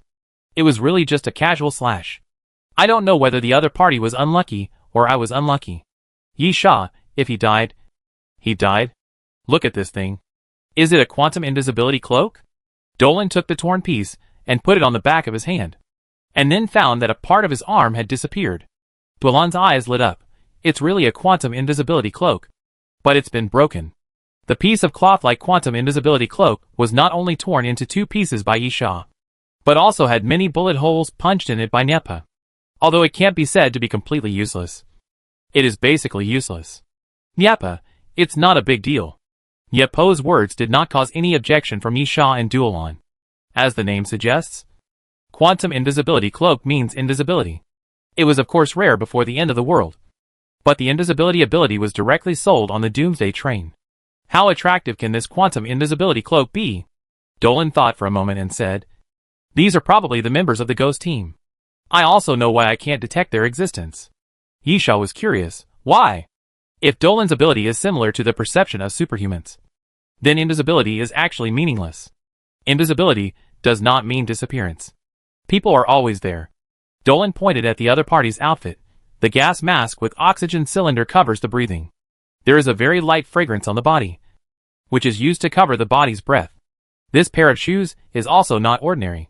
They are silencer boots. The soles are made of special materials, and they are almost silent when stepping on the ground. Isha, then it makes sense that the people from Compu were killed without leaving any traces, because there was no battle at all. But assassination. In a battle, even if the strength is overwhelming, as long as one side resists, there will be no traces. However, assassination is different. Just walk behind the opponent and cut his neck. What kind of resistance can there be? If there is no resistance, there will be no traces of battle. Similarly, because of this, it can be inferred that the guy wearing the quantum invisibility cloak is most likely a member of the ghost team. He can be invisible and appear quietly, so he can naturally be called a ghost. Nyepa, the key question now is whether the quantum cloak in your hand is produced by Doomsday Train. Isha nodded. This is very important. From this point, the identity of the other party can be judged. Dolan, as far as I know, the quantum cloak has been studied for decades, but I have never heard of it being made. Nyepa, nonsense. Even if it is really developed, it is impossible for ordinary people to know. It is all researched with funds invested by the state. Before the end of the world, this thing was used for assassination. If used properly, it can even change the direction of a war. Isha said directly, it's actually very easy to judge. Nyepa and Duolan looked at Isha with doubts. Isha, if it was produced on Doomsday Train, this person must be a survivor of Doomsday Train. Right? The two nodded. Isha continued, in addition to the people on Doomsday Train, there are some people who can have these things. Nyepa blurted out, the apostles. Isha, we killed the apostles, and the surviving humans on Doomsday Train. And there were mysterious voice prompts. Nyepo's eyes lit up. And then he and Isha looked at Duolan. Duolan killed the person. Duolan shook his head, no hint. Isha frowned. Even if he didn't directly kill the apostles or the people on the Doomsday Train, if it was a member of the ghost team, it would be related to the crew mission. At least you should be prompted to kill the members of the ghost team. Right? Duolan smiled bitterly. Really no hint. Maybe we guessed wrong? This guy just has a quantum invisibility cloak, which has nothing to do with the ghost team. Dolan smiled bitterly, because he himself did not believe it. The guy with the quantum invisibility cloak in front of him was a member of the ghost team, which was almost the greatest possibility, because if he was, all the previous doubts would be cleared up, and Dolan himself did not believe it. So how could Isha and Nyepa believe it? Especially in their eyes. Dolan was not a trustworthy person. Dolan could only repeat again, I admit that it is normal for you to doubt. But you really did not get any hint. Isha pondered for a moment, but did not dwell on it. He said directly, since the ghost squad is a team, it is impossible for it to be just one person. Let's keep going, Isha said as he walked forward. And Nyepa followed him without saying a word. Dolan followed at the end, smiling bitterly. He knew that Isha and Nyepa were definitely suspicious. But Dolan was also bitter because he really didn't lie. He really didn't get the hint from the mysterious voice. Isha and Nyepa walked in front. And Isha whispered, I feel that the ghost squad is not going for the enhanced Y-cell zombie virus. Nyepa, why? Isha, if they were really going for the enhanced Y-cell zombie virus, how could the virus leak and infect those escorts from Compu? Judging from its characteristics, this enhanced Y-cell zombie virus can be said to be quite precious. Nyepa frowned. The people who got off the car had a mission and could roughly understand what the enhanced Y-cell zombie virus was. They would not make such a low-level mistake. Yi Sha, I think the apostles would not make such a mistake. They are also well informed. Even if they don't know about the enhanced Y-cell zombie virus, they can probably guess what it is when they see those devices. Nyepa thought for a while. If the quantum cloak was manufactured normally, and did not come from the Doomsday train, then the most likely person should be someone who survived the human camp. Yi Sha nodded. Of course. Another reason for this speculation was that they were suspicious of Dolan. And Dolan was a big shot in the surviving human camp. Even though it was a little unreliable. Yi Sha even had some doubts. Was it Dolan who did it? Was the guy wearing the quantum cloak killed by Dolan on purpose? Let's make sure there is no evidence. Yi Sha and Nyepa were both unsure. Speculation alone could not prove anything. Of course, there were ways. If they encountered another person wearing a quantum cloak, one of them would kill him. Hey! At this time, Dolan shouted from behind, then looked at the vigilant eyes of Yi Sha and Nyepa and smiled bitterly again. I know it's not appropriate for me to speak at this time. But don't you find that this underground sewer is getting cleaner and cleaner? Chapter 866 Rare Y-cell Zombie Sample. Yi Sha and Nyepa had been chatting, so they didn't notice anything wrong. After being reminded by Duolon, they found that it was really as Duolon said. The sewer was getting cleaner and cleaner. What impression does the sewer give people? Of course it is dirty and messy. After all, it is impossible for such a place to be cleaned frequently. But now, this underground sewer is very clean.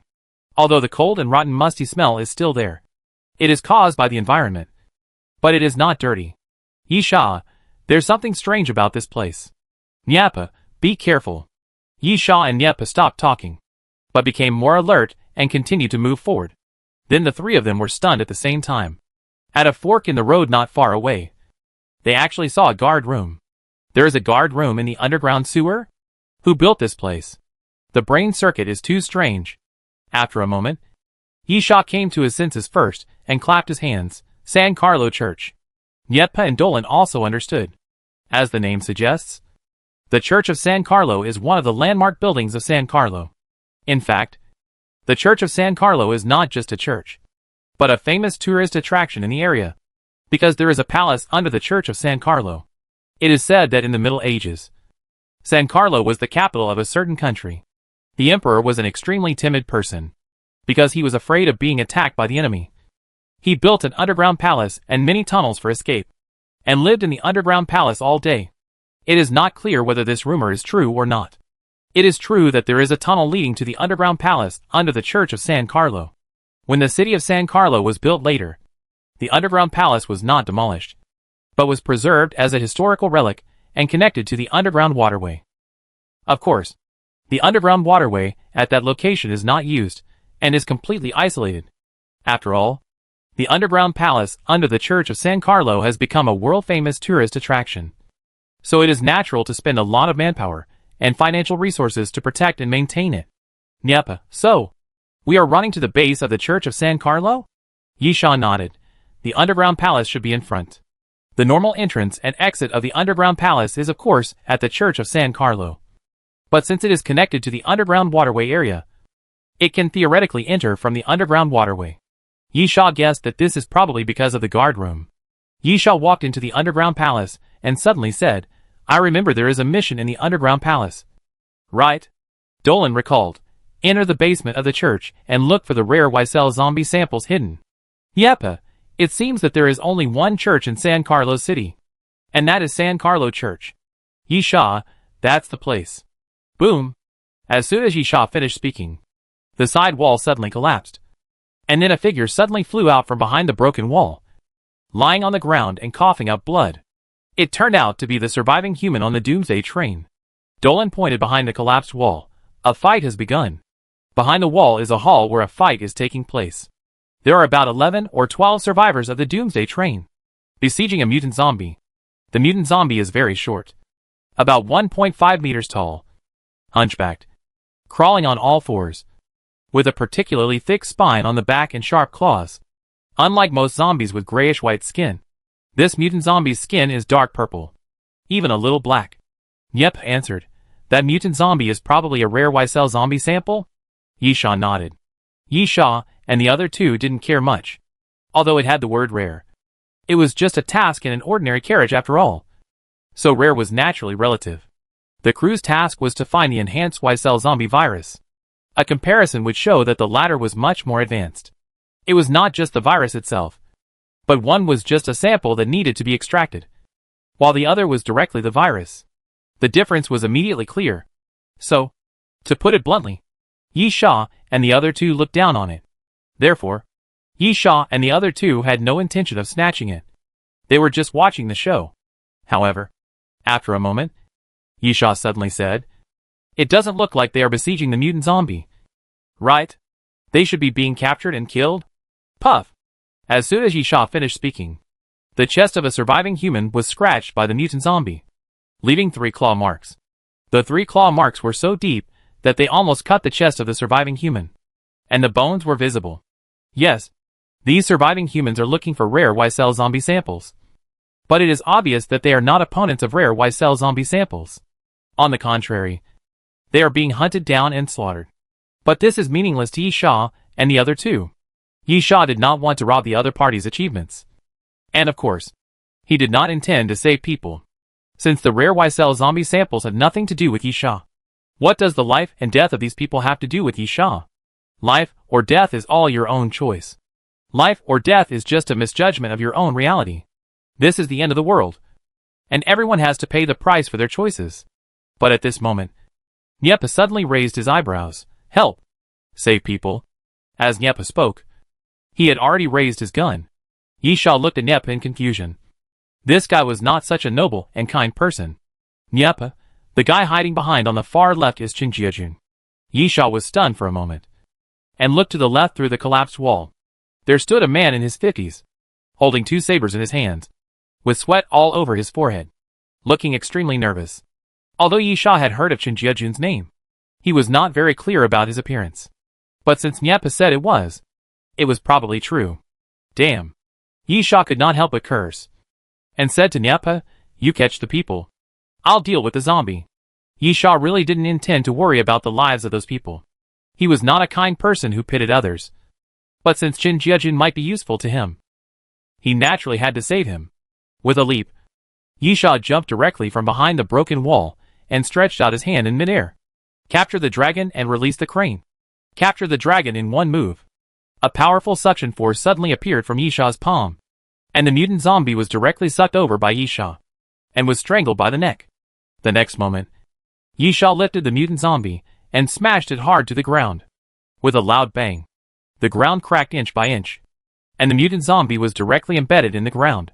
The surviving humans around him breathed a sigh of relief. And finally a master came to help. Chapter 867. Why don't you come to rob? Nyepa quickly ran towards Qin Jiajun, intending to subdue that guy and take him away. After Yi Sha's attack, he quickly retreated. The attack just now looked powerful, but Yi Sha knew very well that it did not cause much damage to the mutant zombie. Sure enough, at the moment when Yi Sha jumped away, 3 silver rays flashed through the air, which were the claws of the mutant zombie. However, Yi Sha had already guessed it and dodged it. Pulling the distance to 4 or 5 meters, Yi Sha took out a small box containing 16-element alloy balls from his waist bag, opened the box, and poured out the 16-element alloy balls. Magnetic impact. Yi Sha waved his hand forward, and the 16-element alloy balls flew forward at an extremely fast speed, turning into silver light in the air and crashing into the mutant zombie. Puff! Puff! Puff! The 16-element alloy balls hit the mutant zombie's body, directly punching through the mutant zombie's body, leaving more than 10 blood holes. The zombie's blood was purple-black, with a very strong odor, like raw meat that had been left for a long time and rotted. However, some tiny white granulations quickly emerged around the blood holes, and then the blood holes quickly recovered as before, and then some white bone pieces grew in the position of the blood holes. Yi Sha's expression did not change. Since this zombie was a rare Y-cell type zombie sample, it was not surprising to have such a change. After all, he had seen it before. Y-cell zombies will not die even if their heads are chopped off, and they will mutate every time they are fatally injured. However, this speculation should be wrong.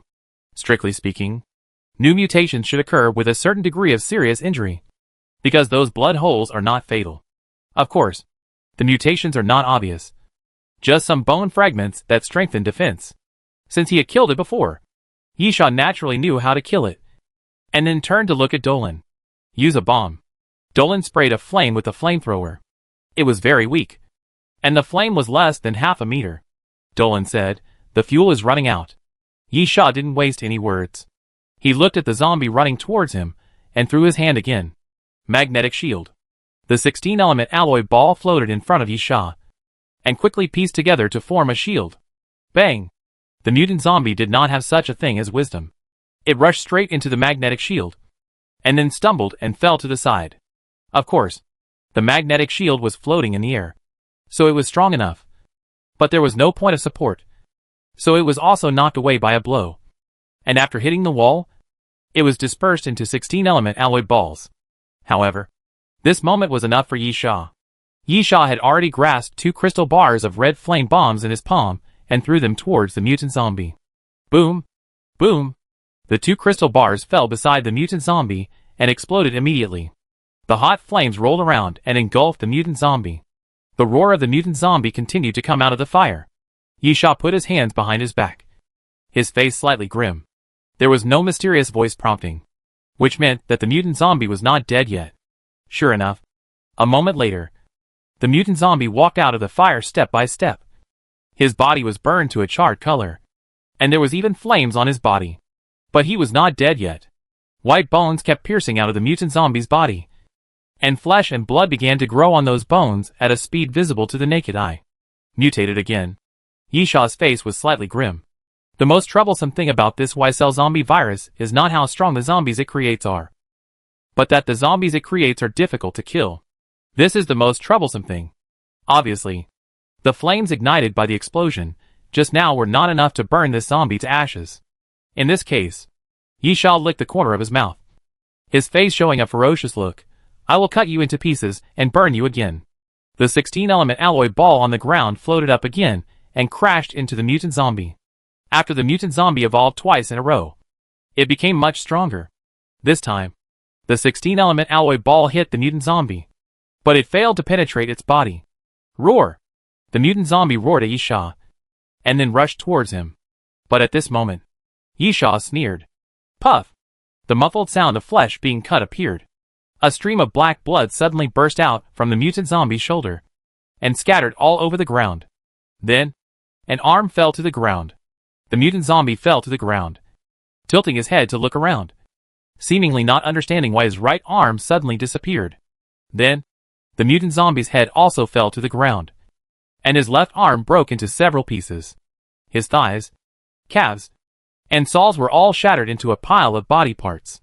However, even though it was a pile of body parts, the mutant zombie was still not dead. Grains grew on the edges of those body parts, and then they kept squirming on the ground, as if they wanted to be pieced together again. Yisha pulled out another crystal bar from the red flame bomb and threw it forward. Boom! The explosion sounded again, and the blazing flame spread all around, enveloping the corpses again. "You killed a rare Y-cell zombie sample." A mysterious voice sounded at this time, and the flame slowly dissipated. Most of the corpses stopped moving, leaving only one piece that was still slightly wriggling and had not been completely burned to ashes. Yisha knew that it was not that the mutant zombie was not killed, but that the corpse needed to be brought back to the Doomsday train to extract a rare Y-cell zombie sample. Yisha searched around and finally took out a cookie jar from his backpack. After dumping the cookies, he threw the body parts into it. When Yisha raised his head, he found that the dozen or so surviving humans around him were all staring at him, ready to make a move. Yisha sneered, and he naturally knew what he meant. Some tasks are completed after they are completed, and they will be directly judged as completed, and you can return to the Doomsday train. But some tasks will leave things behind, and it is not that you have completed the task by killing the target. In other words, you must send the leftover items back to the Doomsday train to complete the task. In other words, whoever can get the cookie box with the body parts and return to the Doomsday train will truly complete the mission. Although the mysterious voice has reminded Yisha, it has not mentioned the completion of the mission, but only reminded Yisha that he has completed the kill. Greed and desire are always the original sin of everything. Yisha murmured, then stood up and held the cookie box in his hand. You all want this, right? No one spoke around, but many people moved their feet, as if they were closer to Yisha. Yisha smiled. Since you want it, why don't you come and grab it? Chapter 868 Counterfeit Goods. Yisha's words were like the devil's temptation, the poisoned apple in the witch's hand. The people who were already eager to move seemed to be more tempted, and slowly moved closer to Yisha. A middle-aged man stood behind Yisha, quietly holding a saber in reverse.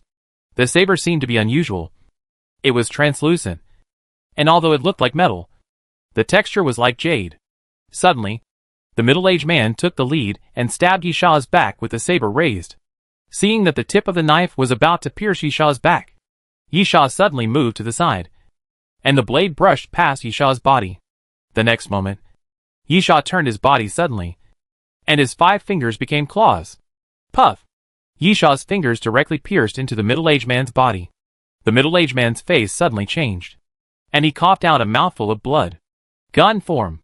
The form of the destroyer suddenly changed, and at the same time, his fingers pierced into the opponent's body and suddenly shot. The bullet quickly penetrated the man's body, and it was full of bullet holes. Bang! Yisha swung his hand violently, and the corpse hit the wall and then slid to the ground. The people who had just approached began to move back involuntarily. I'm really curious. Where do you get your courage from? Yisha looked around. I killed the mutant zombies that you couldn't kill. Why do you think you can snatch things from me? This is really a very simple truth. Everyone looked at Yisha in horror, and they wanted to retreat. Niepa stood in the corner and suddenly said, Why are you talking so much nonsense? Just kill them all. Niepa's words were like a death warrant. Some of those people finally couldn't bear it anymore and turned around and ran, with someone leading the way. The others dared not stay and immediately fled in all directions. The man next to Niepa was trying to sneak away, but Niepa grabbed his hair and pressed him against the wall. Who told you to leave? The man immediately laughed bitterly. Yisha didn't mean to chase him. After everyone had run, he came to Niepa's side and said to the man, Chen Jiajun? The man nodded helplessly. Yes. It's me. Yisha, if I say I can kill you at any time, I think you will believe it. Chen Jiajun nodded helplessly again. Yisha took out the box containing the body parts. Answer me a few questions. If I am not satisfied, your head will probably have to say goodbye to your neck. If I am satisfied, this thing is for you. Chen Jiajun's eyes lit up. And then, what do you want to ask? Yisha, you used to be the CEO of the Asia-Pacific region of Comscope, China Division. Right? Chen Jiajun, you want to ask about Compu? Yisha nodded. Was the original zombie virus created by Compu? Chen Jiajun's face changed drastically, and he shook his head repeatedly. I don't know. Bang! Yisha suddenly grabbed Chen Jiajun's head and slammed it against the wall, and blood flowed from Chen Jiajun's forehead. Yisha, you don't seem to understand your situation? Chen Jiajun smiled bitterly. Ask if you want. But I really don't know the question just now. Yisha grabbed Chen Jiajun's hair and was about to slam his head against the wall again. All the questions he wanted to ask were related to the initial zombie virus. You don't even know the initial zombie virus. So what are you asking? Wait. Wait. Chen Jiajun shouted quickly. It was probably done by Compu. Yisha, what do you mean by probably? Chen Jiajun, I vaguely heard that Compu has a soldier plan, which uses drugs to stimulate cells, and even change gene sequencing to mass-produce artificial soldiers. Yisha, then what? Then? Nothing else.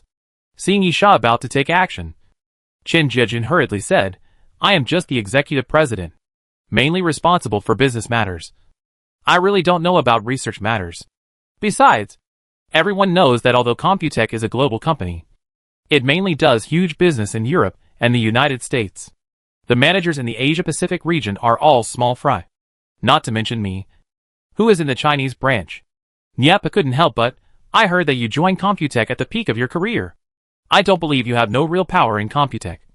Otherwise, why did you give up your career? Chen Jiajun, I was forced to do this. If I didn't seek protection from Compu, I would have to go to jail. Yisha, what do you mean? Chen Jiajun, I was targeted for selling fake drugs. Compu can help me settle this matter. But they want to acquire my company, and they want me to work for them and promote their business because of my connections in China. Yisha and Niepa were stunned for a moment. And then Niepa kicked Chen Jiajun and knocked him to the ground. The so-called truth is always like this. and it is worthless after it is revealed. Niepa slapped Qin Jiajun on the head. You're selling carrots as ginseng. Right? You're an outstanding entrepreneur. Right? I hate people like you the most. You're always wasting things left by our ancestors. Qin Jiajun held his head and begged for mercy. I really don't know much about Compu. So just let me go. Forget it. Yisha was also very angry when he saw Qin Jiajun's look. But he still waved his hand. It seems that he really doesn't know. Niepa, just let him go like this? Yisha, what do you want to do? Niepa, kill him to vent your anger? Qin Jiajun quickly grabbed Niepa's calf and begged for mercy, knocking his head on the ground repeatedly. After a while, his forehead was blood red. Yisha and Niepa looked at each other, then shook their heads helplessly. The conversation between the two was of course intentional, purely to scare Qin Jiajun. If Qin Jiajun had concealed something, whether he was scared or not, he would always feel uneasy. But Qin Jiajun's face was only frightened. The most important thing is that this guy is such a coward. He doesn't seem like someone who would keep his mouth shut. So he really doesn't know. Niepa kicked Qin Jiajun away impatiently. Get lost. Don't let me see you again. Upon hearing this, Qin Jiajun immediately got up from the ground and ran to the side. He looked back from time to time to make sure that Yisha and Niepa hadn't caught up with him before running away. Niepa spread his hands. It's all in vain. Dolan had been watching from the side. At this time, he suddenly asked, do you want to know about the initial zombie virus? Yisha, you know? Dolan, I'm not sure if the initial zombie virus was made by Compu, but I know it has something to do with Compu. Yisha, nonsense. Isn't this something everyone knows? Chapter 869 Ambushers. Dolan shook his head and explained, that's not what I meant. You just heard the guy talking about the soldier plan. Right? Yisha and Niepa nodded. Dolan, Compu is most famous for its pharmaceutical and health products companies. But in fact, Compu is involved in many industries. Niepa and Yisha nodded again. They also knew this. Compu started out as a pharmaceutical and health products company. But after it became bigger, it became a group company, establishing, acquiring, and merging with many other industries. For example, the 3 armed forces under Computech were actually legal before the end of the world. The private military company and security consulting company under Computech were the world's largest military mission contractors. In addition, Computech is also involved in the military industry, energy industry, construction industry, marine trade, network security, etc., which is why Computech has become a world giant. It is impossible for Computech to reach this point by relying solely on pharmaceuticals and health products. Of course, because Compu started out by relying on pharmaceuticals and health products. And Compu has a very good reputation in this regard. So when people mention Compu, they will still instinctively think of these two aspects. Dolan, you should understand that some industries cannot be involved just because you have money, such as the military industry and private military companies. To engage in these industries, you must have a background. Yisha nodded. Then what? Dolan, so? Compu has been working for some people. And the Soldier Project is one of the cooperative projects. The plan is to use drugs to transform the soldiers' bodies. The external statement is actually something like harmless stimulants. Yisha, what about the zombie virus? Dolan, I can't be sure about that. But do you think that ordinary stimulants can strengthen people's bodies, have no pain, no side effects, and fight fearlessly? Niepa, does the zombie virus have no side effects? Dolan, people are dead. What side effects are there? Besides, if they are dead, do side effects still matter? Niepa was speechless. Although he felt that it was a perverse theory, he felt that it made sense. Dolan, that's all I know. Besides, I think if you want to find out the news in this area, you should actually try to find those rebels. Yisha's eyes lit up. Dolan's idea is really good. The elders of the rebels are all people who have left and rebelled from Compu. They publicly stated that they were dissatisfied with some of Compu's dark and inhumane practices. So they wanted to rebel. So, among these people, does anyone know about the zombie virus? After all, unlike Qin Jiajun, the fake, these people were actually transferred by Compu when the end of the world came. In other words, these people are all valuable to Compu. Naturally, this kind of people are more likely to get in touch with secrets. Niepa, let's deal with the current things first, and consider this matter after we can return to the Doomsday train. Yisha nodded. He came here for Chinjiajun. But people saw him and asked him all the questions they should ask. He is definitely a fake. Disappointment is certain. But things in the world cannot always go as planned. So Yi Sha is mentally prepared. The next thing to do is to help Nia complete the crew mission so that he can return to the Doomsday train. Speaking of which, this crew mission is troublesome in every way. Not to mention that no intelligence has been obtained. And Niepa is being dragged here. That would be a lot of fun. At this time, Duolan's steps paused slightly. And then Yi Sha saw Duolan winking at him. Again? Yi Sha raised his eyebrows. And then saw Duolan pointing his fingers at him. 4 fingers erected. And the thumb slightly closed. Does this mean there are 4 people? Yi Sha walked forward silently. And then suddenly jumped up according to the amplitude of Dolan's finger swing. Above the underground waterway. After Yi Sha jumped up, he suddenly raised his leg and swept upwards, kicking the top. Boom! Yi Sha kicked the top to pieces. And countless gravel and dust exploded. Yi Sha looked sideways and raised his eyebrows. There really was someone. In the air. There was a faint air flow. And because the dust was spreading around, the flowing air flow was particularly obvious.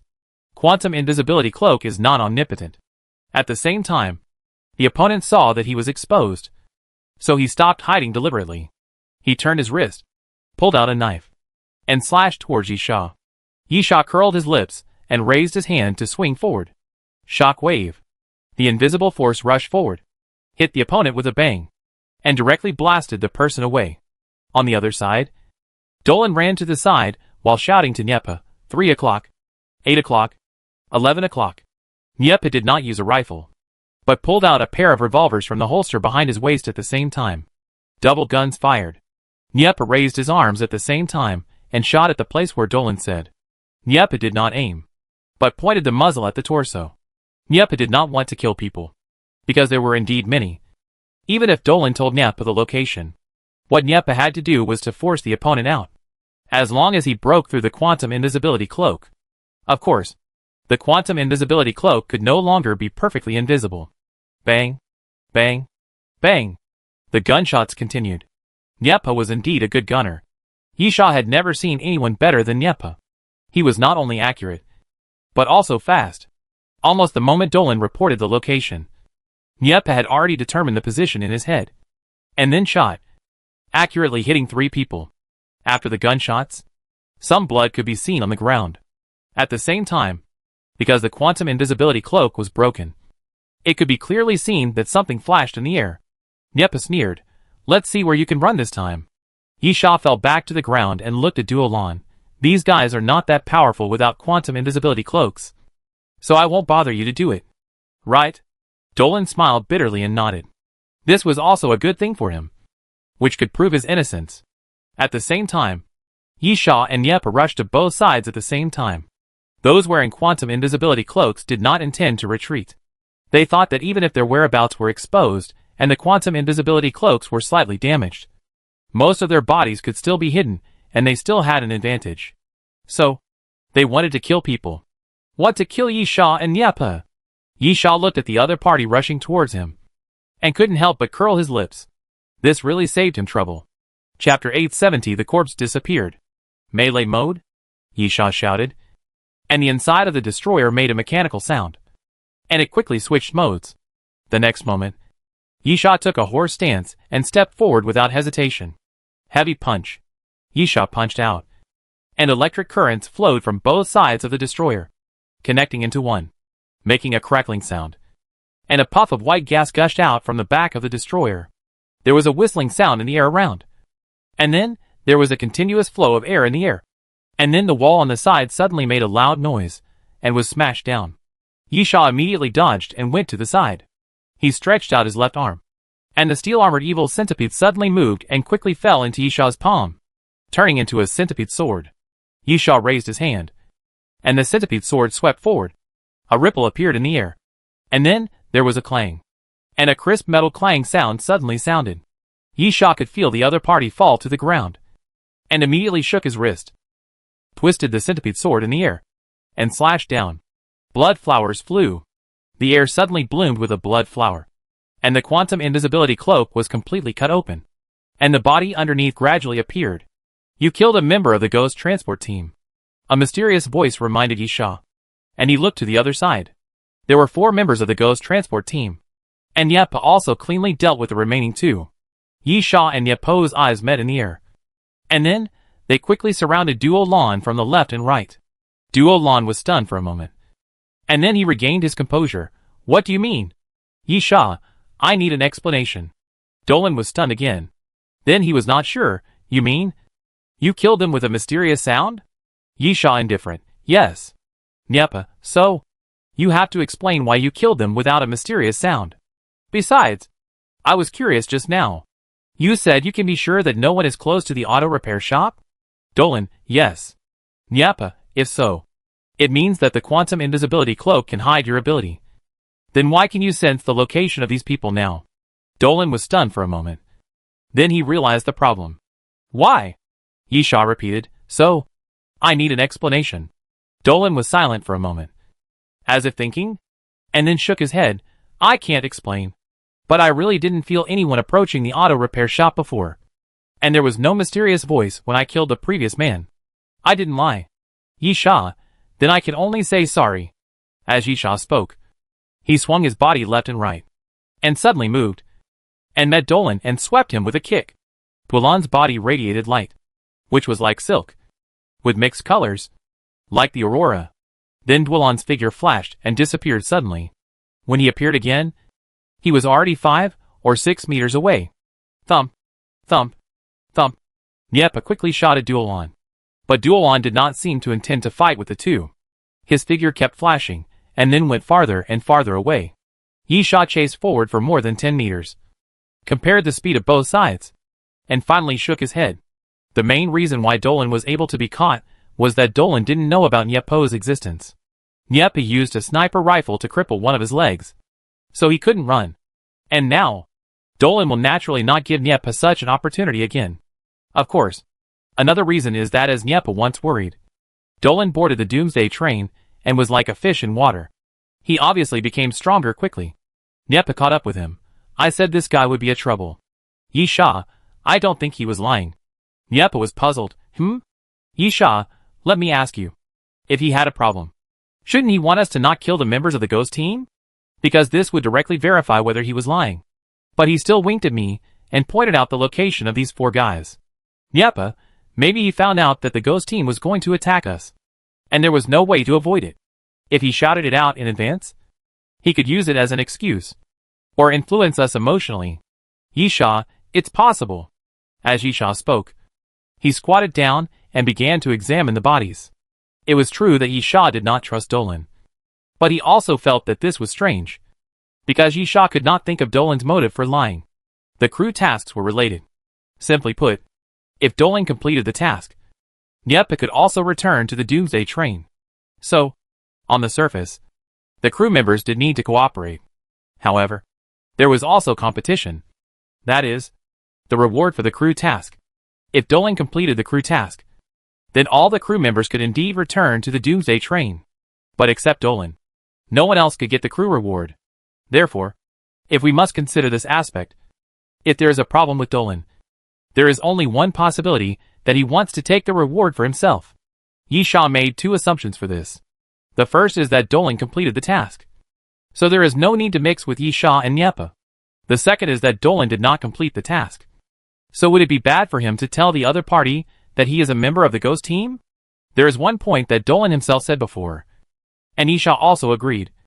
That is, completing the task takes precedence over getting the reward. The reason is, of course, that only after completing the mission can one return to the Doomsday train. Thinking about this, Dolan actually didn't need to do that. Thinking about it, Yisha carefully examined the bodies of the ghost team members, but couldn't see their identities, or there were no clues to confirm their identities. In terms of strength, without considering the equipment on their bodies, they were relatively weak. Wait, Yisha suddenly said. Look at what this is. As Yisha reached out to turn over the body, he suddenly saw a very faint reflection, then reached out to wipe the back of the neck of the body, and then looked at his fingertips. Nyepa was stunned. Is this a thread? Yisha used a little force and pulled the thread directly. Then he saw that the thread was actually connected to the body of the corpse. at the back of the neck. Because the thread was pulled off, a small blood spot appeared. Yepa frowned. What is this thing? Yisha thought about it. And then, let's go! Yisha stood up and ran back, running along the way he came. Although Yepa didn't know what Yisha wanted to do, he still ran with Yisha, quickly left the underground palace, and went back along the way he came. When he came to the small house, Yisha looked around. It's gone! Yepa was stunned. What's missing? Yisha, the corpse. Chapter 871 The Apostle Walks. Yepa finally understood. Yisha, if Dolan didn't kill the other party at all, then the mysterious voice would certainly not have given any hint. Yepa, it might have been washed away by the water in the waterway. Forget it. Just ignore what I said. Yepa glanced at the waterway on the side. It was hard to say whether the water could wash away the paper at the speed it was flowing. Yepa, to summarize, the Compu team was transporting things out of the city because the car was damaged. They went into the auto repair shop and were killed by the Ghost Squad. After killing people, these guys went into the sewer. Is that right?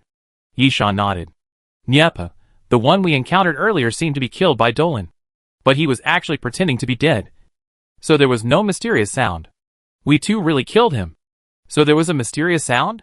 Yisha, that's the understanding for now. Yepa, I saw the body at that time.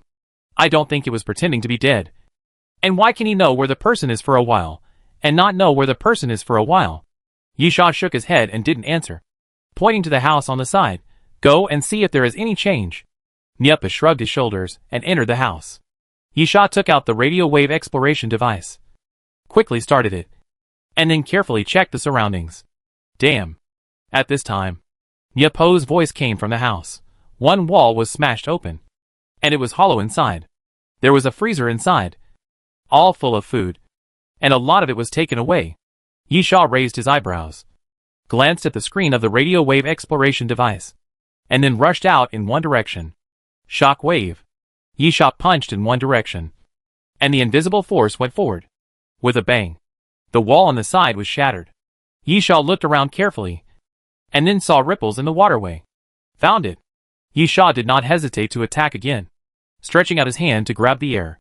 Capture the dragon, and let the crane go. Capture the dragon in one move. A strong suction force suddenly appeared, but nothing happened. Yisha raised his eyebrows. Obviously the opponent moved very fast, and immediately moved, so that Yisha's attack missed the target. But Yisha was not slow either.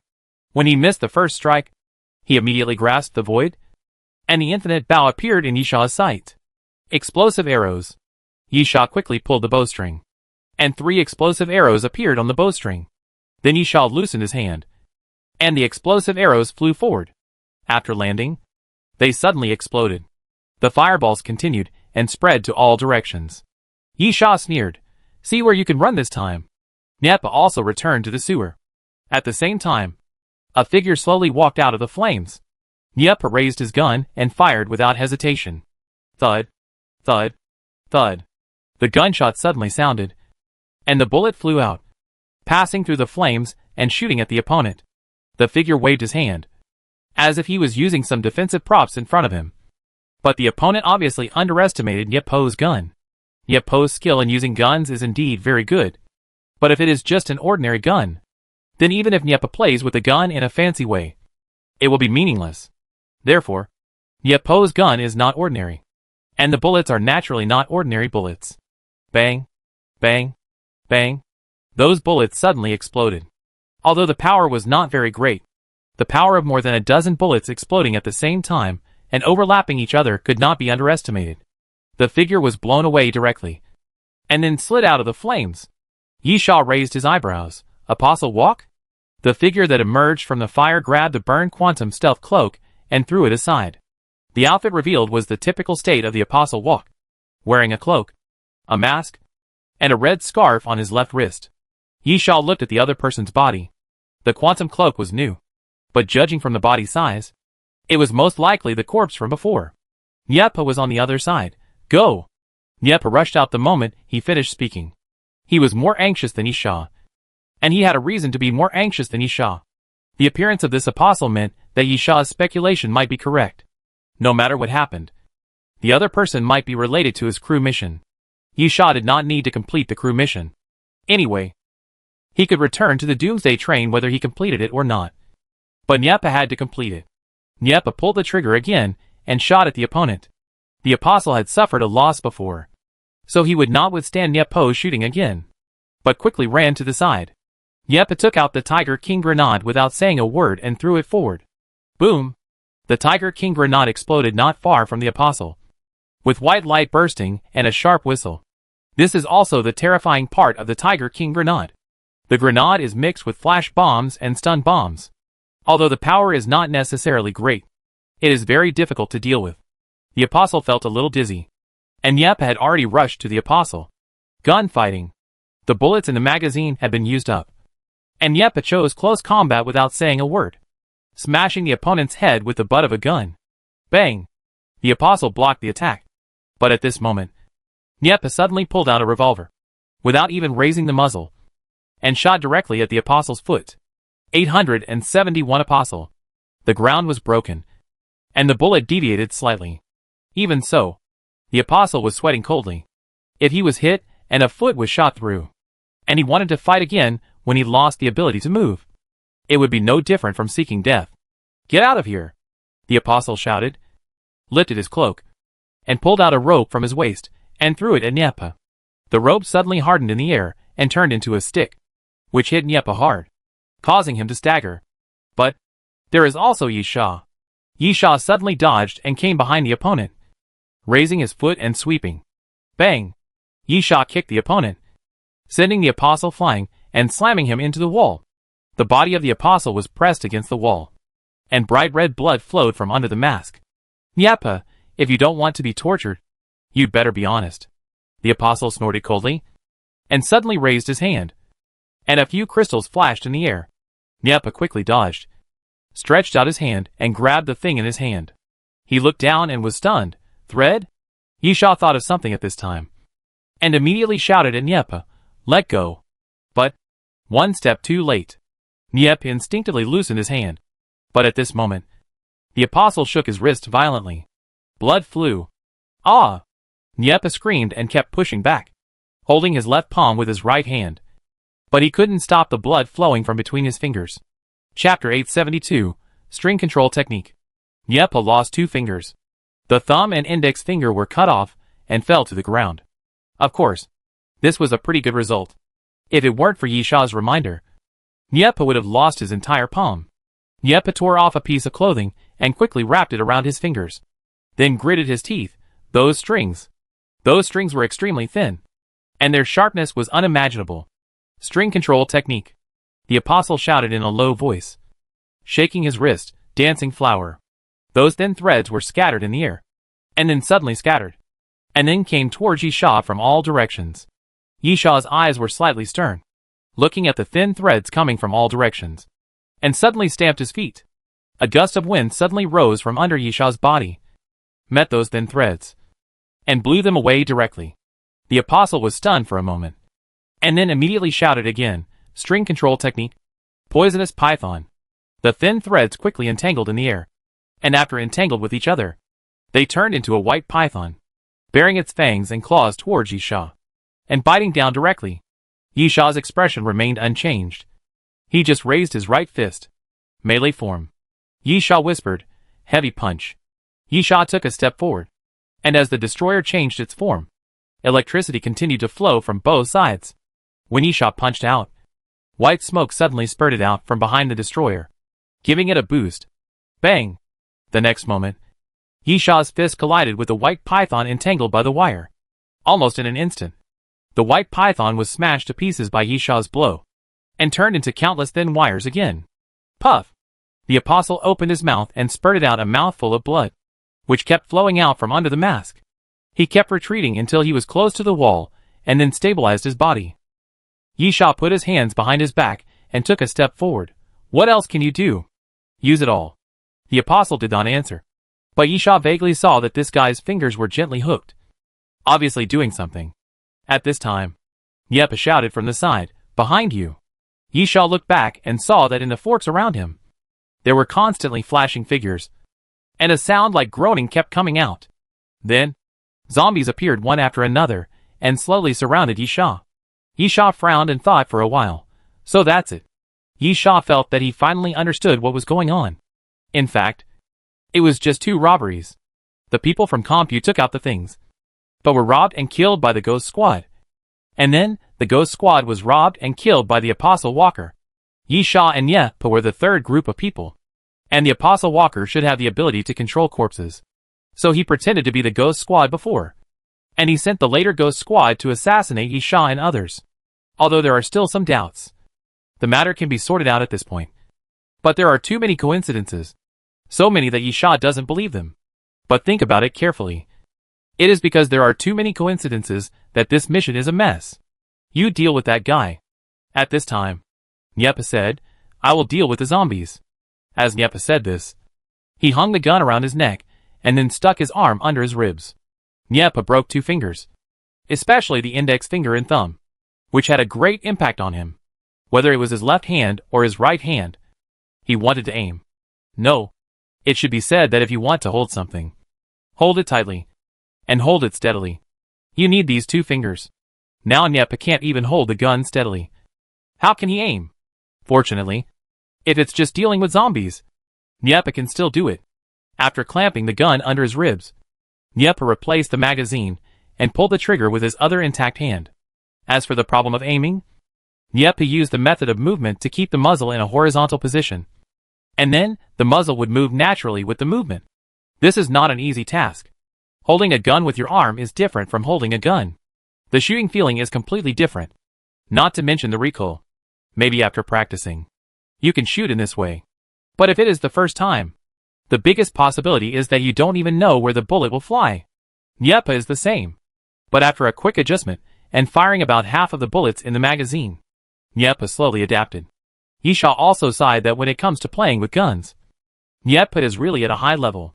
With Yepa temporarily holding back the zombies, Yi Sha rushed forward without hesitation and rushed towards the Apostle again. String control technique. The Apostle immediately shouted and waved his fingers. Reverse waterfall. Suddenly, the ground made a few slight cracking sounds. And then countless thin lines surged from the cracks and surged upwards, densely connected into one piece, like a small waterfall flowing backwards. Yi Sha's eyes were stern. And then several wind blades slashed at those thin lines. But after one strike, those thin lines only shook slightly. And the wind blades could not break them. Yi Sha could not help but curse. This damn place is broken. 8-way wind and rain is not as simple as 1 + 1. So it is not that wind without rain means half the power. Wind and rain complement each other. So if there is only wind but no rain, the effect of 8-way wind and rain is less than half. At most 30%. This 30% effect is actually not weakened power. At least after being fused with nitrogen slash. It is definitely much stronger than nitrogen slash. But the problem is that the air circulation in this damn sewer is quite poor. If you want to manipulate the airflow to create wind blades, the power will naturally be greatly reduced. After cursing, looking at the thin lines falling in front of him, Yi Sha suddenly roared. Dragon roars to the sky. The next moment, Yi Sha raised his head. Yi Sha's body slowly stretched a little, becoming more slender. And then the surface of his body slowly emerged dragon scales, gray-white, with golden lines on the edges, growing out of Yi Sha's body. The dragon scales even slowly spread to Yi Sha's face. And then on Yi Sha's forehead, 2 dragon horns suddenly grew out, bringing out 2 blood flowers. Dragon transformation. Entering the dragon transformation state, Yi Sha stretched out his hand without hesitation. In front of Yi Sha's palm, dragon breath fire continued to emerge, and then quickly condensed and continued to merge together. How long Yinpa? Yi Sha shouted in a low voice. And the fused fireballs suddenly began to twist and to form, turning into a burning fire dragon, and crashed into the dense thin wires in front. Boom! The fire dragon hit the thin wires, making a loud noise. And then a fireball exploded in the air, and the thin wires continued to burn. Chapter 873 Battle. The Apostle kept retreating, and the thin line, like a waterfall, was quickly burned. Yi Sha's eyes lit up. The thin line seemed to be flammable. So fire was obviously the best thing to deal with it. Dragon breath fire. Yi Sha said nothing and stretched out his right palm forward. As Yi Sha's palm passed through the air, groups of dragon breath fire floated in the air. Go! Yi Sha hummed. And the dragon breath fire flew forward quickly. The apostle's fingers trembled lightly, and more thin wires flew out, quickly crisscrossing and forming a wall in front of the apostle, intercepting the fireballs. But as Yisha expected, those thin wires were flammable. After being hit by the fireballs, although they were extremely sharp and cut the fireballs, they also burned themselves. But at this moment, the apostle stretched out his hand and pushed forward.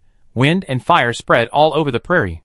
The thin wires that were not burned out suddenly broke, and the burning thin wires all shot out in the direction of Yisha.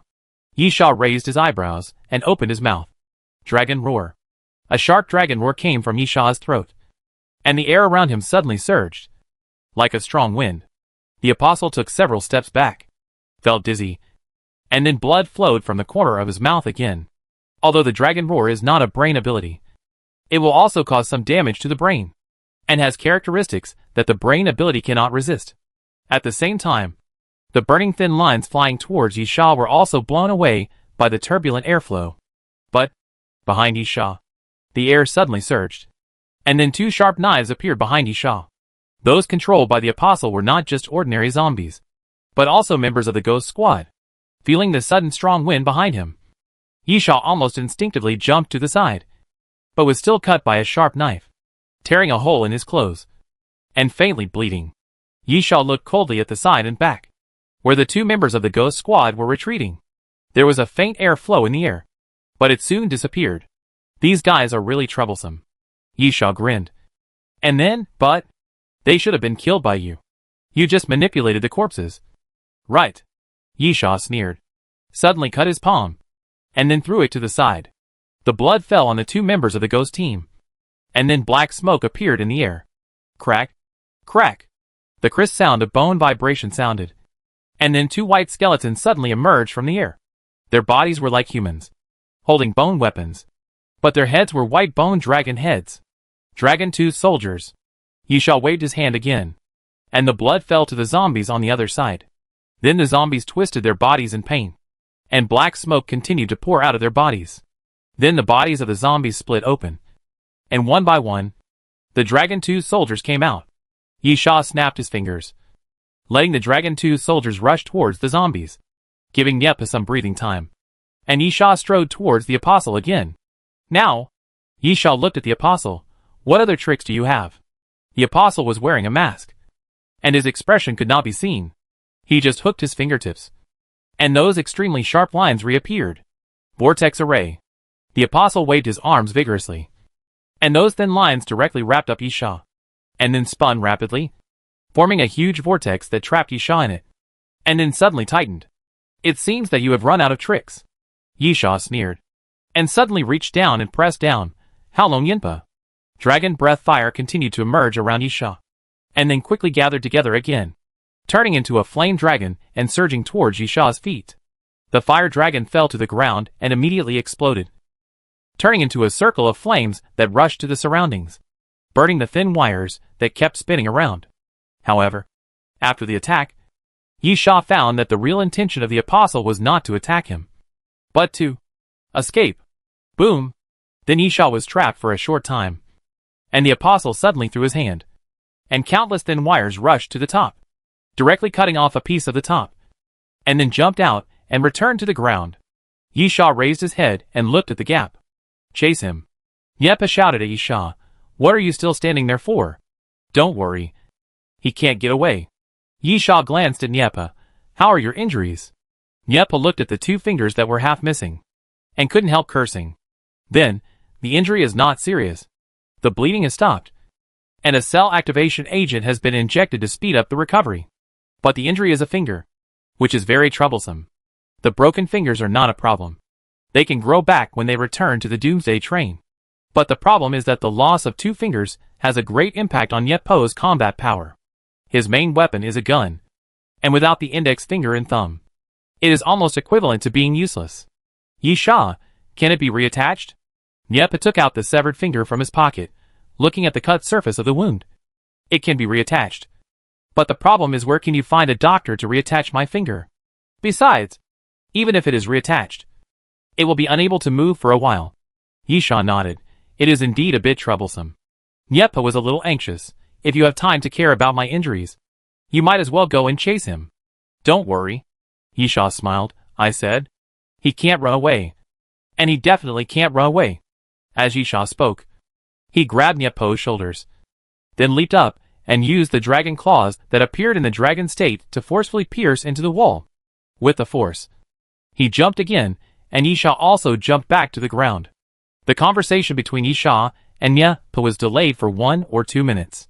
Although it was not long. 1 or 2 minutes was enough for the other party to escape. However, when Yisha and Nyepo returned to the ground, the apostle was walking right in front of them. Because the apostle was stopped. Ha! Dolan shouted softly, and spread his hands to the side. 2 blue balls of light appeared, wrapped around his palms. Then Dolan pressed the street on the side. With a creak, a street lamp suddenly twisted. The next moment, Dolan waved his hand, and the electric pole flew towards the apostle. The apostle fought and retreated, constantly looking around, as if looking for a way to escape. At the same time, his fingertips were shaking slightly, and then those thin wires waved and cut the street lamp roots into pieces. Nyepo looked at Yisha in surprise. Did you discuss this with him? Yisha, I haven't predicted it to this extent. But can't he sense the target from a distance? In this case, he would certainly know that we would go to find the body. And he would also know that we had a fight with someone. Chapter 874 Fierce Fight. If Duolan is really innocent, he will definitely pay attention to the movements of Yisha and Nyepo. If he pays attention to the movements of Yisha and Nyepo, he will naturally know the current situation. If Duolan knew the current situation, how could he not rush over? At this time, the apostle walked and cut the street lamp, retreated, and planned to run to the side. But at this moment, Yisha's figure flashed and directly blocked the opponent. Yisha, do you think you can still escape? As Yisha spoke, he stretched out his hands to both sides, one black and one white. A pair of dragon spears were materialized by imagination and were tightly held in Yisha's palms. The next moment, Yisha's legs were slightly bent, and then his body bounced forward, like a cheetah hunting, and pounced fiercely on the apostle. The apostle immediately retreated quickly, and then waved the thin wires again. String control technique. Big cocoon shield. The thin wires quickly surrounded the apostle's body, fitting together in circles, and then turned into a cocoon, protecting the apostle. Dang! The dragon spear pierced the cocoon formed by the thin wire, and it actually made a crisp metal sound. And then it was shaken apart. It must be said that the thin wire and the ability to control the string are quite powerful. The thin wire is sharp when separated, solid when combined, and can be deformed and danced at will. It can attack from all directions and defend against attacks from all directions, no matter from which aspect. The thin wire and the ability to control the string are almost perfect. However, there is no such thing as perfect in this world. Yisha smiled grimly, and then dragon breath fire appeared on both sides of his body, rushing towards the thin wire. The apostle walking obviously understood the shortcomings of those thin wires. After blocking the dragon spear, he did not intend to fight against the dragon breath fire, but quickly spread out those thin wires. At the moment when the thin wires spread out, the apostle walking bent his fingers, and those thin wires shot out towards Yisha, turning into extremely thin silver lights, piercing Yisha directly. Melee form. Yisha held the World Destroyer across his chest. Defense form. The defensive form is a subform of the Destroyer, and the melee form. The defense is not bad, but unfortunately the defense area is not large, and Yisha can only barely protect the vital points. Puff. Puff. The thin line shot at Yisha's body, quickly piercing through Yisha's body, leaving dense small blood holes on Yisha's body. Yisha's face changed slightly, obviously enduring the pain, and then fell in front of the apostle, and stretched out his left hand. Snake bite. Yisha's left arm stretched out, and an illusory purple-scaled python surrounded Yisha's arm. As Yisha stretched out his hand, he opened his bloody mouth and bit the apostle's neck with his teeth and claws. Yisha narrowed his eyes. This was the final blow. He was going to break the opponent's neck. But at this moment, Dolan shouted to Yisha, "Be careful. It's a trap." Yisha's narrowed eyes suddenly opened, and then he immediately let go of the apostle's neck and jumped back. At that moment, countless thin lines suddenly burst out, spinning and swinging around. The apostle actually used the thin lines to condense into a human figure and hid it in his clothes. When Yisha approached, he suddenly launched an attack, pulling the distance again. Yisha looked at his left arm. Even though he was protected by dragon scales in the dragon state, Yisha's entire left arm was still covered with scars and bleeding continuously. Dolan looked up. It's up there. Yisha looked in the direction Dolan pointed and saw the apostle standing on the roof of a building on the side. But he had taken off his mask and cloak and was wearing a black suit with dense thin wires wrapped around his arms. Dolan glanced at Yisha. Can you still hold on? Yisha sneered. Are you asking me? Boom. The moment Yisha finished speaking, a corner of the roof suddenly cracked for no apparent reason. And then the roof under the feet of the apostle began to collapse. At this moment, the apostle jumped up, flicked his wrist, and the thin wires pierced into the wall, half hanging in the air. Yisha's eyes were cold, and he closed and opened his eyes. The next moment, the wind flow rose again. The apostle showed a look of horror, but he clearly felt that the wind flow around him was gathering towards him. And at the same time, an extremely dangerous feeling seemed to be approaching. Boom! At this time, the wall broke and made a loud noise. The wall inlaid with fine lines showed dozens of cracks in an instant. And then, the wall collapsed. Bang! The apostle fell from the air and hit the ground hard. With a boom, the ground cracked and a large amount of sand and dust was raised. Dolan's eyes were solemn. Not dead yet. Yisha nodded and strode towards the sand and dust. Suddenly, a silver light flashed in the sand and dust, and those fine lines danced again, directly cutting the diffused sand and dust. The apostle suddenly jumped out of the dust and rushed towards Yisha, and those thin lines surged towards Yisha again. Rain spear. The apostle suddenly raised his palm, and those thin lines flew into the air, and then straightened and stabbed down suddenly, like a dense rain. Dolan immediately shouted and spread his hands forward. Boom! Boom! The ground began to crack out of thin air, and countless cracks appeared. Get up! Dolan shouted, and countless gravels flew up from the ground, heading toward the sky and colliding with the falling thin line. Yisha looked at Dolan. Are you actually a superhuman? Using brain power? Dolan shook his head, and suddenly his figure flashed. As if teleporting, a blurry figure flashed by, and Dolan came directly from 5 or 6 meters away to Yisha's side. Dolan, can superhumans do such a thing? Yisha shook his head. This was something that superhumans could never do. It is well known that superhumans have poor physical fitness, so it is absolutely impossible for superhumans to have such a fast speed. Secondly, superhumans have a great burden on the body. Even if superhumans can use their abilities to increase their speed to this level, their bodies cannot bear it. Dolan, if you want to listen, I can explain it later. But it seems that there are more important things to do now. That guy is still alive. He is dead, Yisha said leisurely, then looked at the time. It's almost time. Let's end it all here, Yisha said as he took a step forward. Bang! The ground under Yisha's feet suddenly cracked, and Yisha crushed a piece of it, and along with the appearance of the crack, Yisha disappeared without a trace. Chapter 875 Killing. Doran looked at his side with surprise on his face. The speed that Yisha burst out in an instant was even faster than Doran. The next moment, Yisha passed through the rubble in the air and came to the front of the apostle. The apostle looked at Yisha and was also shocked, because the momentum of Yisha had changed completely. It was an inexplicable fear. Looking at Yisha, the apostle felt fear for no reason. The last dragon power. Crack! Crack! Yisha clenched his fist, and his knuckles made a crisp sound. Are you ready? Yisha, I will send you to hell for sightseeing. As soon as he finished speaking, Yisha raised his fist and punched forward. The apostle's face changed, and his hand swept forward fiercely, and the thin lines around him quickly gathered together. String control technique. Big cocoon shield.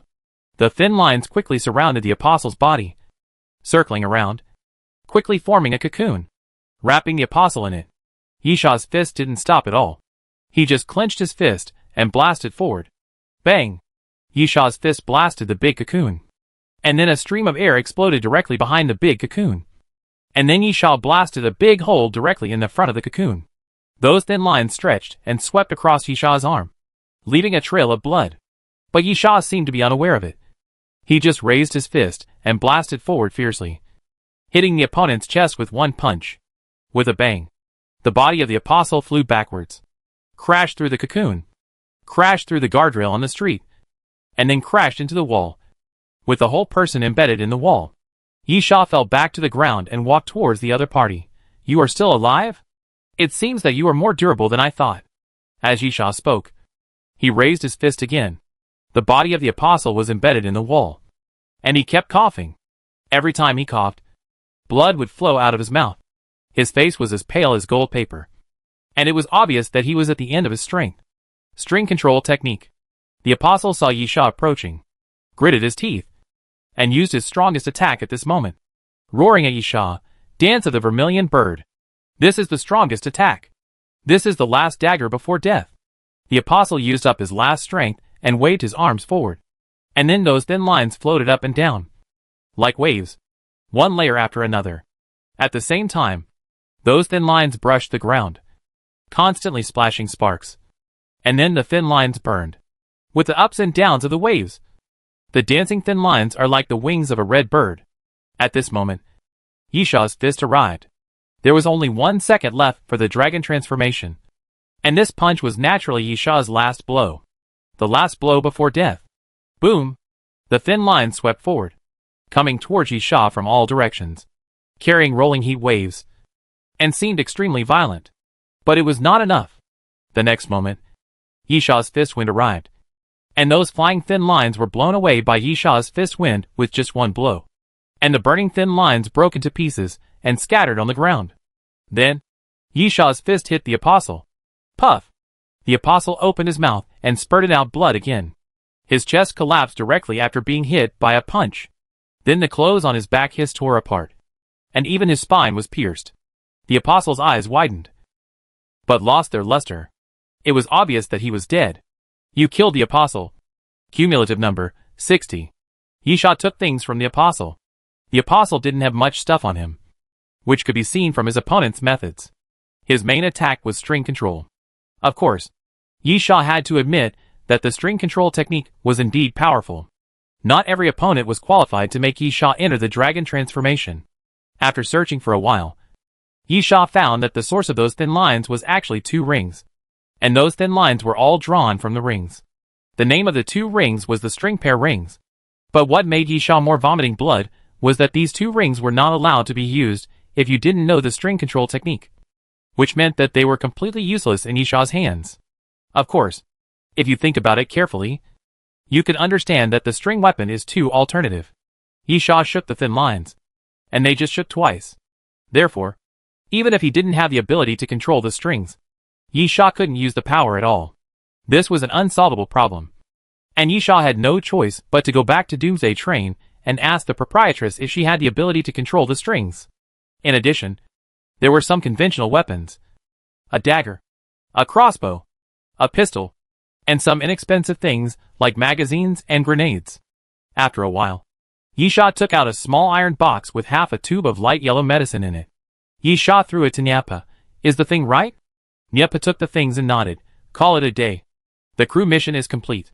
"Yisha, there is still the number 1 crew mission." Nyapa nodded, his face not looking good. Naturally, because of the finger matter. For the surviving humans on the Doomsday Train, it is not considered a serious injury if it does not endanger their lives. But losing 2 fingers has a huge impact on Nyappo's combat power. "Don't worry," Yisha comforted. "I will help you get it done. I can't let you not be able to return to the Doomsday Train." After Yisha finished comforting him, he looked at Duo Lan on the other side. This guy was actually squatting beside the corpse of the apostle, holding his chin and thinking about something. Yisha smiled. "Are you expecting me to miss something?" Duo Lan waved his hand. "I think this guy is a bit weird." "Weird?" Yisha showed a puzzled look. And then he also walked to the corpse and squatted down. Yisha did not recognize the appearance of the apostle. In fact, if it was not related to the previous life, because the apostles all wore masks. Even if they met before, it would be difficult to recognize them later. Duo Lan, smell. Smell the body? Yisha shrugged. "Blood?" The apostle was beaten by Yisha and vomited a lot of blood, staining his clothes red. At the same time, the last punch directly cracked the apostle's back, and blood kept flowing out, forming a pool of blood. "So, there is a strong smell of blood." Nyapa came over and tilted his head. "Sulfur?" "Pa!" Dolan clapped his hands immediately. His eyes lit up. I always feel that there is some strange smell mixed in. But I don't know what it is. Now that you say that, it seems to be the smell of sulfur. Nyepa squatted down and began to look at the corpse. Nyepa confirmed again, it's not like. It's definitely sulfur. Yisha sniffed again, I don't feel it. Nyepa, it's very faint. And the smell of blood is strong. So it's not easy to smell it. But I used to go on missions in the jungle, where there are many mosquitoes. And I use sulfur soap to wash my body, which can repel insects.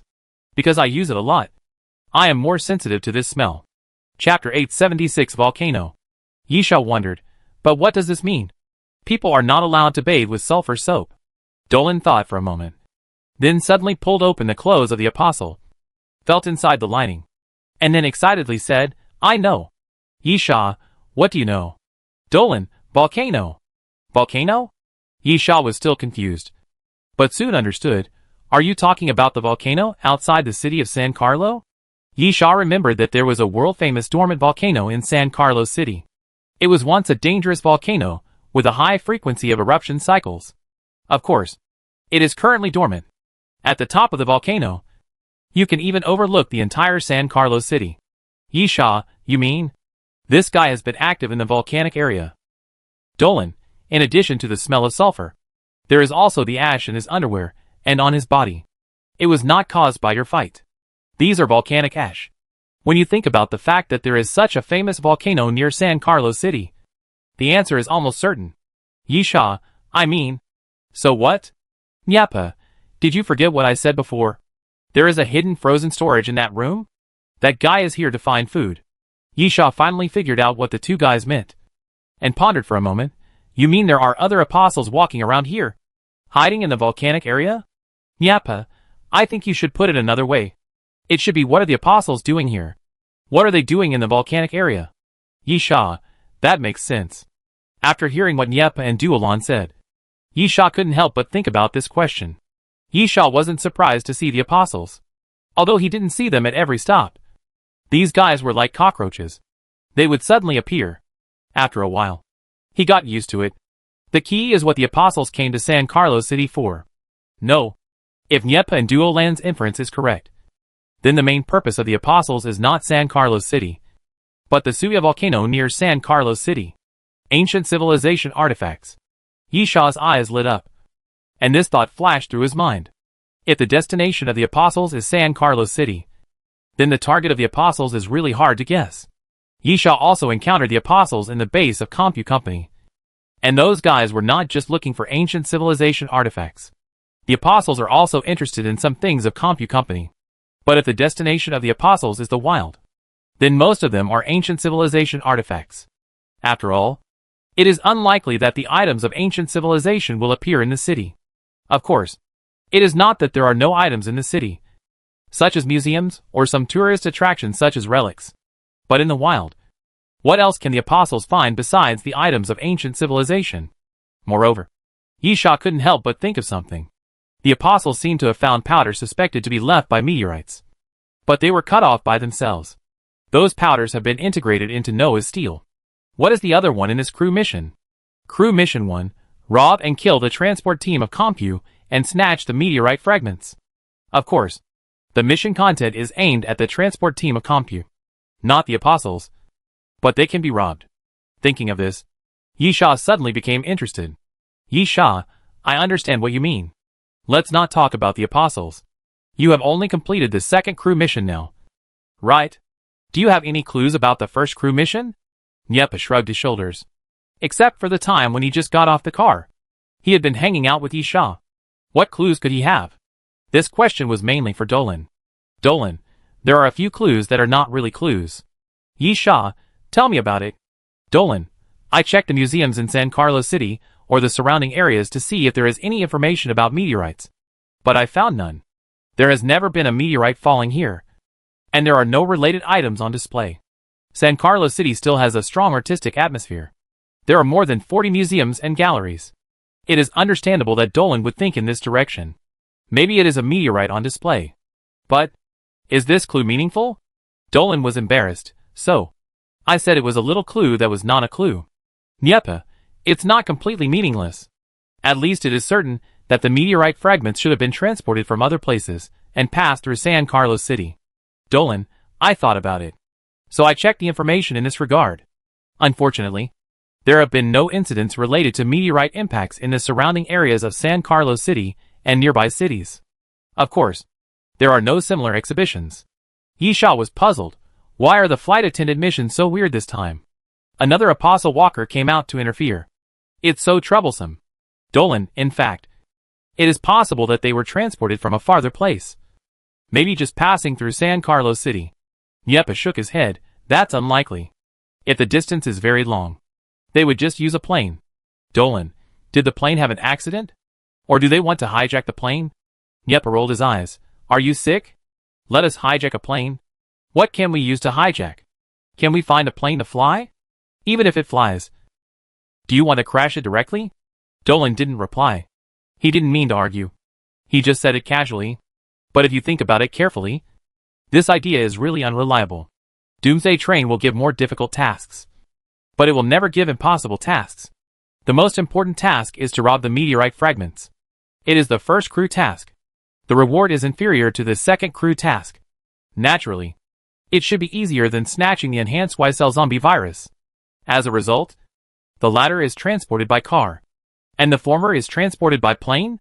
This is indeed unreasonable. Yisha, don't worry. Only 2 days have passed. We still have plenty of time. But we have to determine the target direction. Now that we have discovered the whereabouts of the apostles. Theoretically, we must go and meet those apostles. Right? Yepa and Dolan nodded. Yisha continued, but the appearance of the apostles may be related to the crew mission. Or it may not be related to the crew mission. Of course. I don't care. The question is, what do you think? If you delay the crew mission by looking for the apostles, you should know what the consequences will be. Yisha looked at Nyepa's fingers and added, you are not in a good condition now. Nyepa, I will find a way, and I will definitely not hold you back. Yisha, what do you think? Go to the volcanic area? Or look for clues first and complete another crew mission? Chapter 877 Ancient City. Nyepa thought for a moment. How long does it take to get from San Carlos City to the volcanic area? Dolan, I'm not sure. But judging from the geographical location, it's only about 1 or 2 days. Nyepa, according to the time the Doomsday train stops at each station, the average time for each stop is more than 15 days. So we actually have enough time. Yisha, so? Let's go to the volcanic area first to see what the apostles are doing. And then consider the crew mission? Nyepa nodded. Dolan, I agree. Besides, after all, we have completed one mission. I don't think we will be needed for the remaining mission. Although the rewards for the crew mission are personal, the mission content is common. According to Nyepa, there are 5 crew members who got off the Doomsday train this time. In addition to Nyepa and Dolan, there are 3 other crew members. In other words, even if Dolan and Nyepa can't handle this matter, if the other 3 can handle it, they can also return to the Doomsday train. In addition, only 2 days have passed, and 1 crew mission has been completed. Nyepa and Dolan are relatively calm. When Yisha thought of this, he roughly understood the 2 people's thoughts. But for the sake of safety, he still asked, who are the other 2? Nyepa, Zhong Lingxiu, Raymond and Ilyaza. Yisha nodded. He had seen Zhong Lingxiu before. He was a very powerful superhuman. In fact, excluding the obvious shortcomings of superhumans, superhumans themselves are synonymous with power. Zhong Lingxiu is considered the leader among superhumans. His fantasy materialization ability is very terrifying. If the brain consumption is not considered, Yisha feels that he has a 50-50 chance of winning against Zhong Lingxiu. Of course, the stronger the brain power, the greater the consumption. If they really fight, Yisha is still confident that he can kill Zhong Lingxiu 100%. Just consume him for a while. Then there is Raymond. Yisha is not sure about this guy. He neither knows him nor has he heard of his name. He is probably a low-key flight attendant or a newly promoted flight attendant. As for Ilyaza, Yisha knows him. He is a big black man. Very strong, tall, and eye-catching. He has seen him twice in the dining car. But there is no communication. But as far as Yisha knows, Ilyaza is one of the veteran crew members, who became a crew member much earlier than Yisha himself. He is from the same period as Lin Xueme and the Thunder Emperor Lu Lin, who was killed by him during the battle for the Noah Steel. The three of them became crew members at about the same time. Veteran crew members naturally mean strong strength, because they have more time to accumulate strength than others, especially after the destruction of the city. Many crew members died in the battle, and the strength of those who survived has greatly improved. Ilyaza's strength was originally only considered to be in the upper middle level, but now it has become a strong man. The unknown Raymond doesn't count, since Zhong Lingxiu and Ilyaza are among the other three. Yisha is not worried as much as Niepa and Duolon. The strength of these two people is guaranteed. Yisha then, find a car to leave the city. Yisha said this to the Archon. The Archon did not take action against the Apostle, but hid all the time. There are two reasons for hiding. First, although the strength of the Apostle is not weak, Yisha has entered the dragon state and believes that he can still deal with it, even if he is injured a lot. The dragon state still has a high-speed regeneration ability increase. Yisha doesn't take that little injury seriously. Secondly, it is different from the people on the Doomsday train. Many people on the Doomsday train, whether they are surviving humans or crew members, work in teams. But there are also many people who like to act alone. The Apostles are different, unless there are special reasons, such as being in need or being separated. Yisha has almost never seen Apostles acting alone. They all act in teams. Of course, the City of Destruction does not count. That time, the whole city was at war, and the base number of people was too large. So it was naturally impossible for all of them to act in groups. Therefore, Yisha was worried that the other party had helpers hiding. So he asked the Archon to hide, and the corpse flower also hid together. However, it turned out that the other party was really alone. Before leaving the city, Yisha and Duolon accompanied Niepa to the medical center and got Niepa a few finger gloves. This thing is also a kind of prosthesis, but it is not very useful. Although it is made of resin and looks very similar to real fingers, it is not real after all, which affects the trigger. Moreover, for a first-class gunman, feeling is very important. Or directly speaking, touch. More specifically, the touch of the finger. The moment the trigger is pulled, this touch can affect the accuracy. Niepa will lose all these, but it is better than two empty fingers. Moreover, Yisha glanced at Niepa. Although Niepa was very irritable after losing two fingers, he has calmed down now. Calmness is definitely more than just emotional control. It means that Niepa has a way to solve the current predicament, or at least alleviate it. In this case, Yisha will not worry too much. After leaving the city, follow the road signs.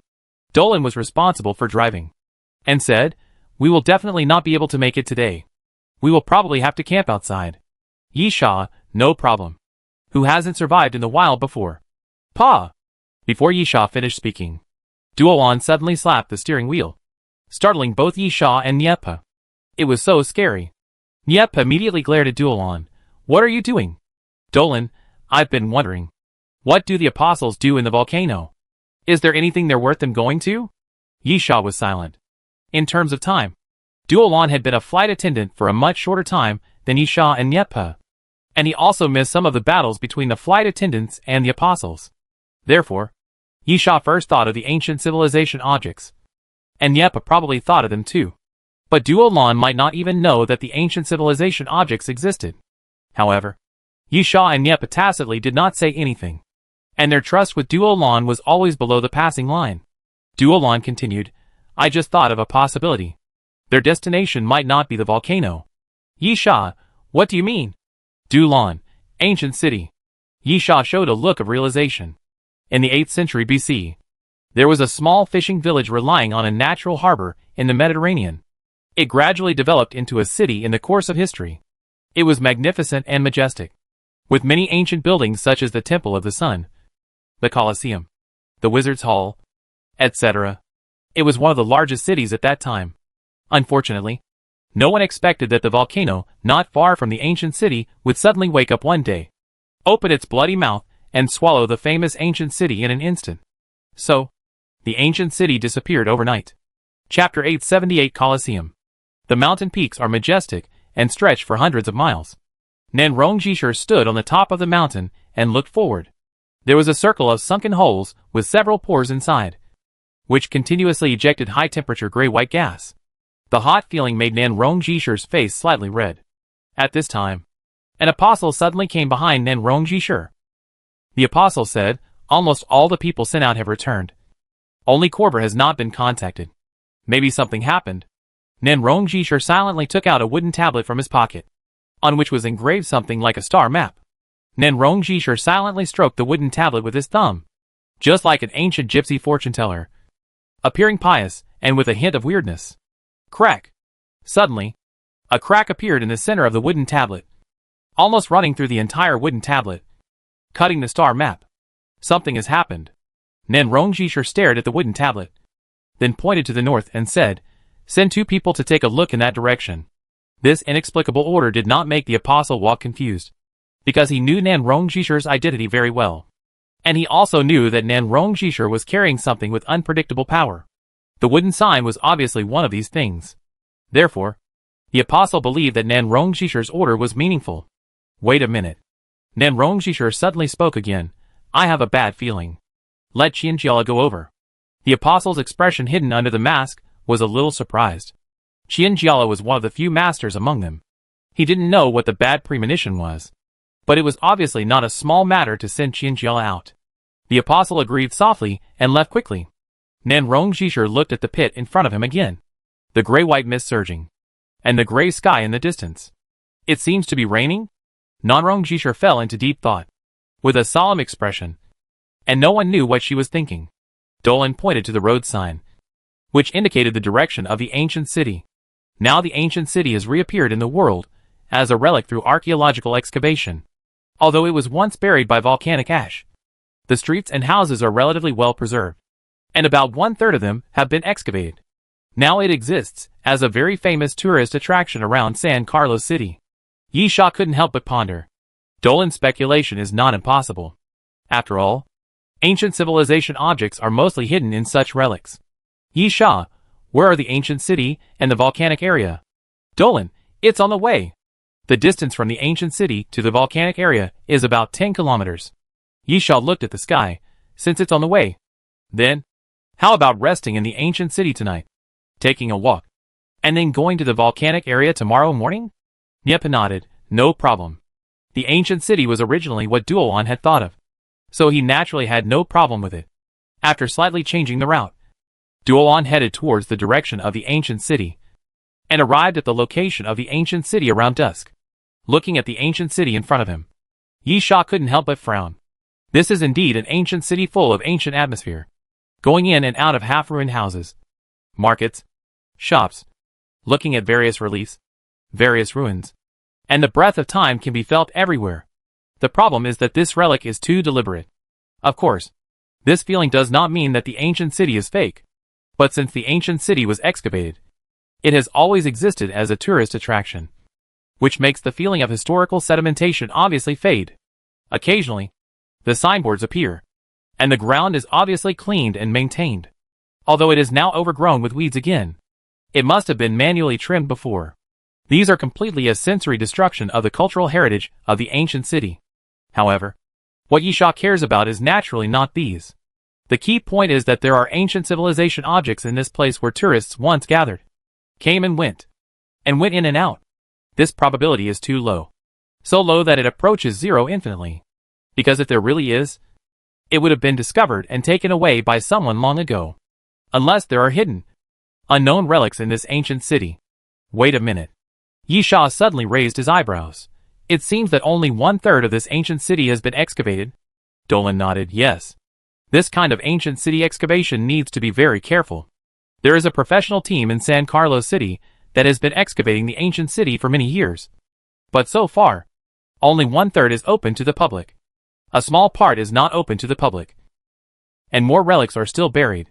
Yi Sha, I think that even if the apostles' destination is here, they probably won't set their sights on the tourist area, but the ruins of the ancient city underground. Dolan was stunned. The ruins of the ancient city underground? Are they going to dig down? The general digging method will damage the ancient city. Yi Sha rolled his eyes. Would the apostles care whether the ancient city was damaged? If there are really ancient civilization artifacts underground, and the location can be determined, just dig down and take the things away. As for whether the ancient city is destroyed, what does it have to do with the apostles? At this time, a figure suddenly flashed in the air, and the Archon suddenly jumped down from a dilapidated wall. and then gestured to Yisha. Yisha frowned. Is there anyone? The Archon nodded. Yisha winked at Duolon and Yepa, and then signaled the Archon to lead the way. Under the moonlight, the Archon quickly jumped forward and began to lead the way. The destination was the Colosseum in the ancient city, which was the largest building in the ancient city. Half of it collapsed, but 2/3 of the area was still intact. Lying on the top of the wall, Yisha poked his head and looked inside. In the center of the Colosseum, there were more than a dozen vehicles parked, most of which were armed off-road vehicles. And only one vehicle was white, with a biochemical mark painted on it. And it was a special transport vehicle for biochemical products. Yepa whispered, people from Compu. Yisha nodded. Those people formed a circle, and outside the circle, there were about 20 strong men, holding guns, alertly watching the surroundings. In the corner of the Colosseum, some people were busy cooking simple dishes and heating up the food. The clothes on these people were all uniform and printed with the logo of Compu. Yisha whispered, but I can't tell where they are from. Apart from the logo of Compu, there are no logos of the 3 major armed forces. Compu's main combat teams are still Tianlong, Menglong and Xiaolong. In addition to their physical characteristics, those guys are also easy to identify with their clothes. In addition to the logo of Compu, there is also the exclusive logo of the team. Chapter 879, The Third Party. Yepa whispered, who cares where they come from? The important thing is that they are transporting something. Meteorite fragments? Yisha, using a special transport vehicle for biochemical materials? Yepa, such details are irrelevant. Maybe there is just no more suitable vehicle. The important thing is that they are transporting something, which could be meteorite fragments. Yisha, okay. You make sense. Yisha shrugged his shoulders, then stretched out 2 fingers and drew a line in front of his neck, questioning Yepa and Duolon with his eyes. Of course. Yepa, do you have any other good options? Dolan, be careful of those cars. Yisha nodded and gestured to the Archon, asking him to go around to the other side and take out the sniper rifle for support and cover. This job should have been Yepo's, but considering Yepo's situation, the Archon could actually do it. Yisha held Night Owl upside down in his palm. Yisha still seemed to be more cautious. The other party only had the logo of Compu Company on his body, but no logo of armed forces, which meant that the other party was probably just some ordinary armed personnel. Of course, it may also mean that the other party's origin is more extraordinary. Therefore, Yisha attached importance to it, and he would rather regard the other party as the latter. After the Archon took his place, Yisha took a deep breath, looked at Dolan, and then began to count down with his mouth, ready to take action at any time. But at this moment, is there someone from Compu here? The voice suddenly sounded, which seemed very abrupt in the quiet night. Yisha immediately made a gesture, paused his attack, and then looked down, and then saw a man in a cloak walked into the Colosseum on the other side of the Colosseum. Apostles. Yisha really didn't expect that there would be apostles here. Of course, Yisha did come here to look for apostles at first, but from the feeling that the ancient city gave Yisha was almost certain that apostles were not here, unless they were in the ancient city area that was still buried underground. Especially after seeing the people from Compu, Yisha was naturally more certain. If apostles were here, Yisha should have seen a pile of corpses. How could these people from Compu still be alive? Of course, the current situation is not bad. Yisha doesn't know where the apostle came from. But in the current situation, it seems that he doesn't need to do anything. The apostle should be able to help him kill those people from Compu. At the same time, with the appearance of the apostle, the people from Compu were also extremely vigilant. They immediately turned around and pointed their guns at the apostle. Stop. Raise your hands to cover your head, or I will shoot. The apostle laughed under his mask, and then he raised his hand violently. Creak. Creak. The guns in the hands of the armed men suddenly made a sound of metal twisting, and then the barrels twisted together. The armed men were horrified, and they threw their guns on the ground and retreated to the back. Yisha raised his eyebrows. He felt the fluctuation of brain power. The apostle was actually a superhuman. The bent barrel was due to the brain power. In addition, what surprised Yisha was that the armed men of Compu were really useless. They were frightened by the destruction of more than a dozen guns. They were actually ordinary armed men. The apostle walked forward and said, "You seem to be transporting something. Let me see what you are transporting." The armed personnel kept retreating.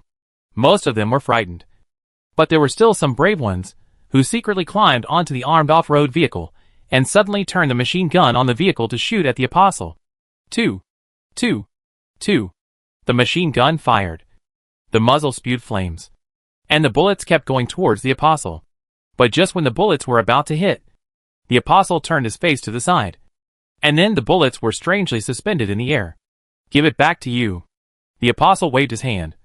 And the bullets suspended in the air suddenly turned around and flew back. Puff. Puff. Puff. The armed personnel standing on the armed off-road vehicle and shooting were almost instantly beaten into a hornet's nest by the flying bullets. Yisha had a blank expression on his face and was not frightened.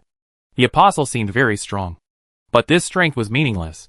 Yisha could not estimate the strength of the Apostle because it was not that the Apostle was too strong, but that the armed personnel of Compu were too weak. However, Yisha was also a little puzzled. What did Compu mean? Are the meteorite fragments worthless? Otherwise, why would they send dozens of ordinary armed personnel to escort them? Or should we put it another way? If even the teams of the three major armed forces are unwilling to send them out, is it really necessary to transport such valuable things? While Yisha was thinking, the Apostle was getting closer and closer to the white biochemical transport vehicle. Those armed men and ordinary guns were completely useless in front of the Apostle. Bang! At this moment, the door of the biochemical transport vehicle suddenly made a loud noise, then flew outward and flew towards the Apostle. Seeing that the door was about to hit the Apostle casually shook his fingers, and the door flew to the side and hit the ground. At the same time, a strong man wearing a vest and showing his muscles got out of the car, clenched his fists, and his knuckles made a crack sound. Yisha and Nyepa looked at each other, and then whispered, "People from the cleaning team of Compu." Nyepa nodded. People from the cleaning team are not easy to recognize. Yisha didn't meet them much, and the other party had no obvious features. But it should be right now. The other party had a sign on his waist, which wrote the number of the cleaning team and his name, Alex. This should be an internal ID card, which can be placed in a pocket or hung on the chest. Of course, it is also okay to wear it on the waist. It depends on personal preference. Originally, this kind of ID card would not be exposed casually and would be covered by the coat. But Alex seemed to be sleeping in the car before and only wore a vest. This answered Yisha's previous question. Why only some ordinary armed personnel were responsible for the escort? Because the other party also hit a trump card. At the same time, Alex walked to the front of the Apostle and stood still, looking at the other party. "I don't care where you came from, but you better get out before I get angry." Chapter 880 tonight is very lively. A laugh sounded from under the mask of the Apostle, and then he reached out and pushed. Alex was definitely a giant, about 1.9 meters tall, with sharp muscles all over his body, as solid as granite. His tonnage was naturally not light, but he flew backwards without any resistance. With a bang, Alex hit an armed off-road vehicle, directly smashing a huge dent in the body of the vehicle. Alex was stunned, although he was not injured. He obviously didn't understand how he flew out. The Apostle was also a little stunned. He felt that Alex was different from the other escorts. His attack did not cause much damage to the other party. Alex's expression became more serious, and he stood up straight. "Who are you?" The Apostle laughed under his mask, but did not answer. "Alex, in this case, I can only let you speak with my fists." The moment Alex finished speaking, he rushed forward. The speed was not fast, but it was fierce, like a tank running rampant, and it rushed to the front of the Apostle and punched forward. Bang! The Apostle quickly jumped back to dodge, and Alex punched the ground, directly breaking a piece of the ground. The Apostle floated in the air and landed steadily on the roof of a car behind. It seems that tonight will be more lively than expected. In this case, why not join in? The Apostle suddenly raised his head and looked towards where Yisha and the other two were. Not good. Yisha's heart trembled, and he grabbed Nyepa and Duo Land's shoulders and threw them backwards. The next moment, the wall where the three people were lying suddenly made a roar, and exploded directly, turning into a pile of rubble falling down. Yisha twisted his body in midair and landed steadily on the ground. Yisha's face was slightly gloomy, because he was negligent. Since the other party is a superhuman, he has the ability to perceive. If so, how could he not discover him? The Apostle looked at Yisha. "It's you." Yisha frowned. "Have you seen me?" The Apostle took off his mask and threw it aside. revealing a typical Chinese appearance. I am Qianjia. This is the first time I have met you by your full name. But I had the honor of meeting you at the entrance of Shuijiang City. The chief steward. Yi Sha was stunned. Nanrong Jisher. Yi Sha roughly guessed who the other party was. When Nanrong Jisher led people to intercept him at the toll station of Shuijiang City. An apostle was always following Nanrong Jisher to protect him. At that time, Yi Sha felt that the opponent was strong, which was one of the reasons why Yi Sha did not chase Nanrong Jisher when Yep and others came to support him. Unexpectedly, they met here. Yi Sha narrowed his eyes. So, that woman is here too, right? Qianjia did not answer this question, but said, I think you should think more about how to kill me now. Yi Sha, it seems that you want to die. Before Qianjia spoke, Alex was dissatisfied. Hey, where did you two come from? Yi Sha glanced at him and said, leave the things in the car. And you can go? Uh-huh. Alex was so angry that he laughed. They were really more arrogant than each other. However, Yi Sha's words were clearer than the apostles, which made Alex easily confirm Yi Sha's intention. Yi Sha came here to steal things. Alex, I don't know which survivor human camp you ran from, but it's obvious that you don't know who you are facing. I will beat you up and then twist your heads off and kick them like a ball. Qianjia glanced at Alex. Like this? Bang! Alex felt a huge force appear inexplicably again, and his chest seemed to be hit hard by a heavy hammer, and then flew backwards for the second time. Then, there was a dull sound, and Alex hit a broken pillar, which was originally only half of the broken pillar, and it was completely shattered. Alex's face showed anger, and he roared and stood firm again. But this time it was Yi Sha's turn to reach out suddenly. Shockwave. Alex felt the invisible force oppressing him again, and unlike the previous invisible force, this time he felt something hit his chest, and he could not help but step back, with blood flowing from the corner of his mouth. Yi Sha, if you plan to continue to maintain your human state, I think you are not qualified to participate in this battle. Come on. I know the trump card of the cleaning team. Alex gritted his teeth. It seems that you know a lot. Yi Sha, it's okay. I just killed a few before. Alex's eyes suddenly turned red, and he glared at Yi Sha fiercely, then took a step forward. Hiss! Alex's vest suddenly tore, revealing many cracks, because Alex's body was expanding rapidly, and his already strong figure became a little scary and unreal at this moment. No matter how hard normal humans try, it seems that they can't train such terrifying muscles. You know, Alex's arms have become thicker than Yi Sha's waist. Soon, Alex's vest was completely torn apart, and his pants were torn apart. His muscles became extremely terrifying, and Alex's height also soared to more than 2 meters. Puff! Puff! Alex's body suddenly made a sound of flesh tearing, and then bones grew out one by one. However, those bones were very soft and coiled on Alex's back, forming a circle, which seemed to be for defense. Alex's arms were relatively hideous. After the flesh was torn, some bones grew outwards and stuck to Alex's fists, which made Alex's fists more powerful. At the same time, the edges of those bones were also sharp. The next moment, Alex raised his head suddenly. A crack appeared in the middle of his forehead, and a blood-red pupil slowly opened. This was only the part of the corpse transformation. Yi Sha had dealt with the guys from the cleaning team twice, and knew that these guys were monsters born out of the mechanical zombie plan. Although Compu was unable to obtain the medicine from Dr. Sarah, this transformation that combined the characteristics of mechanical zombies was probably not perfect, but it could be seen that the degree of completion was already quite high. However, Yi Sha did not see any obvious mechanical or metal parts on Alex. But Yi Sha knew very well that not seeing it did not mean that it did not exist. So this was something that needed to be vigilant. Chapter 881 Attack. Come on! Alex's voice became extremely hoarse and unpleasant, like the friction of metal. Looking at Yi Sha and Qianjia, no matter what you want to do, the dead can't do anything. Yi Sha made a pleased gesture to Qianjia. Qianjia smiled and responded directly. In the three-way battle, Yi Sha did not intend to take the initiative, because it was easy for the remaining one to take advantage of him. So Yi Sha was very calm. But the problem was that Qianjia was also very calm. Alex is the one who can't hold his breath. His corpse transformation state can't last too long. Although the current state is what Compu has been committed to developing and has made breakthrough progress, it can only last for a while, within the specified time. Alex will be able to recover after injecting zombie virus inhibitors.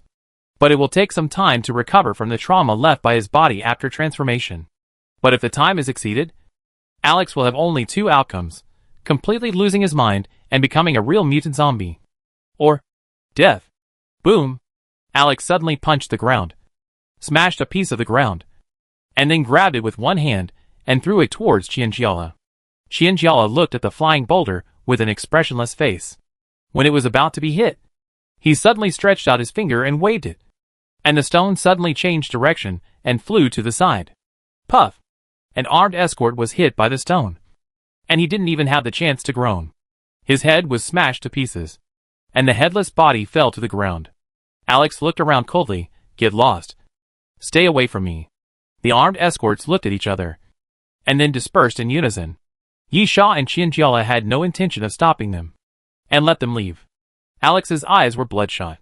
When the people around him dispersed, he pointed his toes and pounced on Qianjiala again. This is an ancient coliseum. Qianjiala smiled as if he was sighing. It is really suitable for killing monsters like beasts. Alex kept picking up gravel and throwing it at Qianjiala while running. Qianjiala chuckled and stretched out his hand in the air. The gravel suddenly broke apart and turned into fist-sized stone cones, flying back towards Alex. But at this moment, a strong wind suddenly blew behind Qianjiala. Captain of Flight Attendant. Qianjiala smiled. Ambush is not a good habit. Yi Sha was behind Qianjiala and raised his foot to sweep towards Qianjiala's waist. But at the moment when he was about to kick Qianjiala, Yi Sha felt an invisible force restraining his body, although the right leg was still moving forward slowly. The speed was as slow as a 32x slow-motion video. Yi Sha glanced at Qianjiala. He was not very clear about the strength of superhumans. After all, Yi Sha himself was not a superhuman, and superhumans were too rare, so the strength was very vague. However, Yi Sha happened to have a familiar superhuman around him, and Yi Sha dared to guarantee that Qianjiala was much stronger than Yu. It was very simple. Binding was a relatively common brain ability among superhumans. But Yu could hardly bind Yi Sha. It would take about 1 or 2 seconds to form a binding deceleration for Yi Sha, and then Yi Sha could forcefully break free. Qianjiala did not complete the binding, but he completely stopped Yi Sha's attack, which was enough to show the clues. At the same time, Alex came between the two of them and swung his fist down. Yi Sha felt the force that bound him loosen, and immediately jumped back to avoid it. At the moment when Alex's fist hit the ground, he punched Alex's waist. Explosive force. Yi Sha punched, and the internal force made Alex spit blood directly. At the same time, the external force made Alex's body fly backwards directly, and fell to the ground after 3 or 5 meters. But Yi Sha didn't get any chance to breathe. After punching Alex away, a strong wind suddenly blew up from the side of Yi Sha, and Qianjiala manipulated some gravel to float in the air and fly towards Yi Sha. Yi Sha moved around and dodged the attack quickly, then took out the box containing the 16-element alloy balls and poured out all the alloy balls. Magnetic impact. Yi Sha waved his hand, and the 16-element alloy balls floated up immediately under the attraction of the magnetic force, and then flew forward and turned into silver light. Bang, bang, bang. The air was filled with crashing sounds, and the flying rocks were smashed to pieces.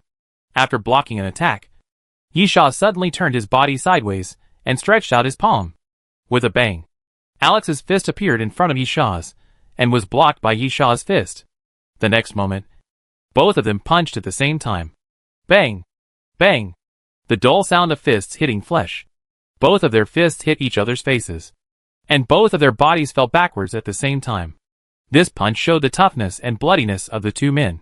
Then, staggering, Yi Sha and Alex retreated at the same time, but without any pause, and after standing firm, they rushed towards each other again. Both raised their fists at the same time. But, at this moment, Yi Sha suddenly felt as if a heavy shackle was suddenly put on his body, and his movements slowed down involuntarily, and his punched fist hung in the air. Yi Sha looked at Qianjiala and cursed, "Bastard!" Bang! Alex's fist hit Yi Sha's face, sending him flying with one punch. He slid along the ground, breaking a crack on the ground. "Pa!" He spat out blood. "Why are you still hiding? Kill that guy!" Accompanied by Yi Sha's roar, Niepa suddenly rushed out from behind the wall on the side, still holding the gun under his ribs, shooting at Qianjiala. Dolan was not idle either. After he suddenly rushed out, his figure flashed, as if he had teleported. Every time he took a step, his body would move forward about 5 or 6 meters, quickly approaching Qianjiala. Yisha wants to kill Qianjiala first? No. That's just a cover. Suddenly, Dolan's figure flashed again, and suddenly appeared in front of Alex. As a superhuman, Qianjiala could sense the existence of Yisha. So of course, he knew the existence of Niepa and Dolan. It seemed that he was attacking Qianjiala. But it was just misleading. The real target was Alex. Alex was obviously not prepared for Dolan, who suddenly came to him. When he wanted to make a move, Dolan had already raised his palm and swept forward. Ah! Alex screamed immediately. And as Dolan's fingertips passed by, Alex's chest inexplicably had a wound. Chapter 882 Pluto. Alex retreated again and again, looking at Dolan and yelling, "What did you do to me?" If Yisha hadn't known that Dolan did not pass the Doomsday train and had some magical abilities, he would have thought that Dolan's attack used the king's domain.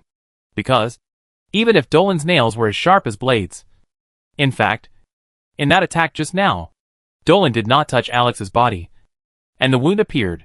Moreover, the wound itself was also very strange. No matter how sharp a knife is, there will be resistance when cutting. Therefore, when using a sharp tool to cut, there is usually a slightly inclined angle. But the wound on Alex's body was completely straight, just like a split. But if it was really a split, the wound could not be so smooth. Dolan curled his lips, ignored Alex's roar, and ran forward again, raised his hands to form a knife. And a very faint light appeared between his palms, and then slashed towards Alex. Alex didn't dare to take the blow head-on, but stepped back. But a wound still appeared on his arm. It really felt like the domain of the king. But Yisha understood it. Dolan really had a knife in his hand. But the knife was invisible to the naked eye. Or we should praise Dolan's wisdom. This guy actually used the quantum invisibility cloak. Yes, Dolan wrapped the damaged quantum invisibility cloak on the knife.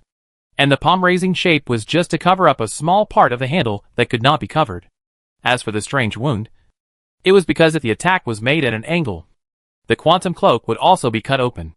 Dolan could only choose a straight-line cutting attack, using the tip of the knife to cut open Alex's body. The reason why Yisha could see clearly was thanks to the eagle-patterned pupil. This inconspicuous thing actually helped Yisha a lot, because it greatly enhanced Yisha's visual accuracy, especially the reduction of cone cells, which allowed Yisha to have very terrifying eyesight at night. If it was daytime, there was a high possibility that Dolan's trick would be seen through the night, and the fragments of the quantum cloak made Dolan's attack strange and perfect. At least Qianjiala could sense it, while Alex was completely unable to see through it, and was just getting more and more angry at this strange attack. An angry opponent might lose his mind, and this is the best time to kill him. The night wind blows. Yisha dodged and went around behind Alex, intending to cooperate with Dolan. Even if he couldn't kill him, he planned to inflict heavy damage on him. But just when he came behind Alex, Yisha suddenly found that he couldn't move again. Damn Qianjiala. Damn superhuman. Damn binding ability. Obviously, Qianjiala suddenly took action at this moment. Yisha had to admit that superhumans were really annoying guys, and their abilities were sometimes too unreasonable. On the other hand, Yisha also looked up to Qianjiala's decisiveness and judgment. Qianjiala's judgment of the situation was excellent. Alex couldn't die. The reason was of course very simple. Alex was being pinched. And once Alex died, Qianjiala would be pinched. No. 3 against 1. That should be called siege. Qianjiala naturally didn't want Alex to die like this. Bang! At the same time, Alex found Yisha behind him, turned around suddenly, and punched Yisha in the chest. Yisha experienced the feeling of flying again, and hit the wall in a corner of the Colosseum, smashing the wall into pieces. Crash! Feeling the pain on his back, Yisha reached out to wipe off the gravel on his body, and then glanced at Niepa. In Yisha's plan, he and Dolan would join forces to kill Alex. But this would take time, and Alex was not so easy to kill. Therefore, Niepa's mission is to hold back Qianjiala. But it is obvious that Niepa let Qianjiala take action easily before. Yisha did not doubt Niepa's fighting ability. Before he had 8 directions wind and rain. Niepa and Yisha were at the same level. After Yisha had 8 directions wind and rain, the gap between their strengths widened. Yisha truly possessed the strength that a flight attendant should have. However, even so, Yisha was also very clear that Nieppe had a strength infinitely close to that of a flight attendant. But Yisha's trust was established before Nieppe was injured. Now it is difficult for Nieppe to show his strength to match his trust. Then, if Nieppe is not able to do it, Yisha plans to change his strategy. Maybe he should consume Qianjiala's brain area. After all, brain consumption of superhumans is a common problem. However, when Yisha looked at Nieppe, Nieppe gave Yisha a firm look. Yisha frowned. But since Nieppe believed that he could do it, Yisha could not say anything. At the same time, Nieppe retracted his gaze and put the gun case he had been carrying on his back on the ground. Yisha raised his eyebrows. Is he going to use a sniper rifle? Nieppe has 3 sets of firearms. The third set seems to be unfinished and has been disassembled and placed in a backpack. A set of Tiger Roaring Forest rifles is carried directly on his body as a conventional weapon, while a set of sniper rifles Eagle Strike Sky is placed in a gun case and carried on his back or in his hand. But in this situation, use a sniper rifle instead? Not to mention that it is not very reasonable to choose a sniper rifle at this distance. Compared with a rifle, doesn't a sniper rifle require more precise aiming? With Nieppe missing 2 fingers, how can he aim accurately? Nieppe quickly gave the answer. He opened the gun case. But what he opened was the other side. In other words, the gun case could be opened on both sides. One side contained the Eagle Strike, and the other side, it was a silver rifle. Judging from the appearance of the gun body, the prototype of the silver rifle should be an M4 rifle with a muzzle suppressor installed. But it was full of the technological sense of future weapons. Most parts of the gun body were pure silver, mixed with a small amount of pure black. The gun body and the buttstock had some carapace-like designs with slight curves. There were some strip-shaped hollow designs on the carapace, and those hollows were flowing with restrained light blue light. In front of the scope, there is a small floating translucent projection screen, which shows the crosshairs and the number of bullets remaining in the magazine. Pluto. The name of the gun is Pluto. It corresponds to the galaxy weapon of Pluto, one of the most powerful firearms on the Doomsday train. Yisha suddenly remembered that Nieppe had already obtained the Pluto gun core from the train conductor through the mission. And that was the most critical core component of Pluto. And it was also the only component that was not sold on the Doomsday train. Obviously, Nieppe has saved enough skull coins to buy all the other parts of Pluto. Chapter 883 The Power of Hades. Nieppe stretched out his hand and took out the Hades from the gun case. Qianjiala seemed a little surprised. Guns have always been despised in front of superhumans. Bullets are the least lethal thing for superhumans. It is difficult to restrain biological targets with the restraint of brain power. If the target's mental strength and willpower are relatively good, it can still resist the restraint.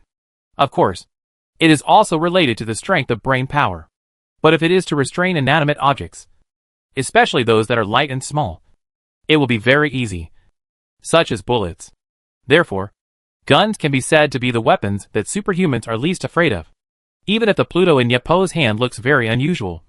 After a brief surprise, Qianjiala didn't take it to heart at all. His surprise mostly came from the high-tech shape of the Pluto.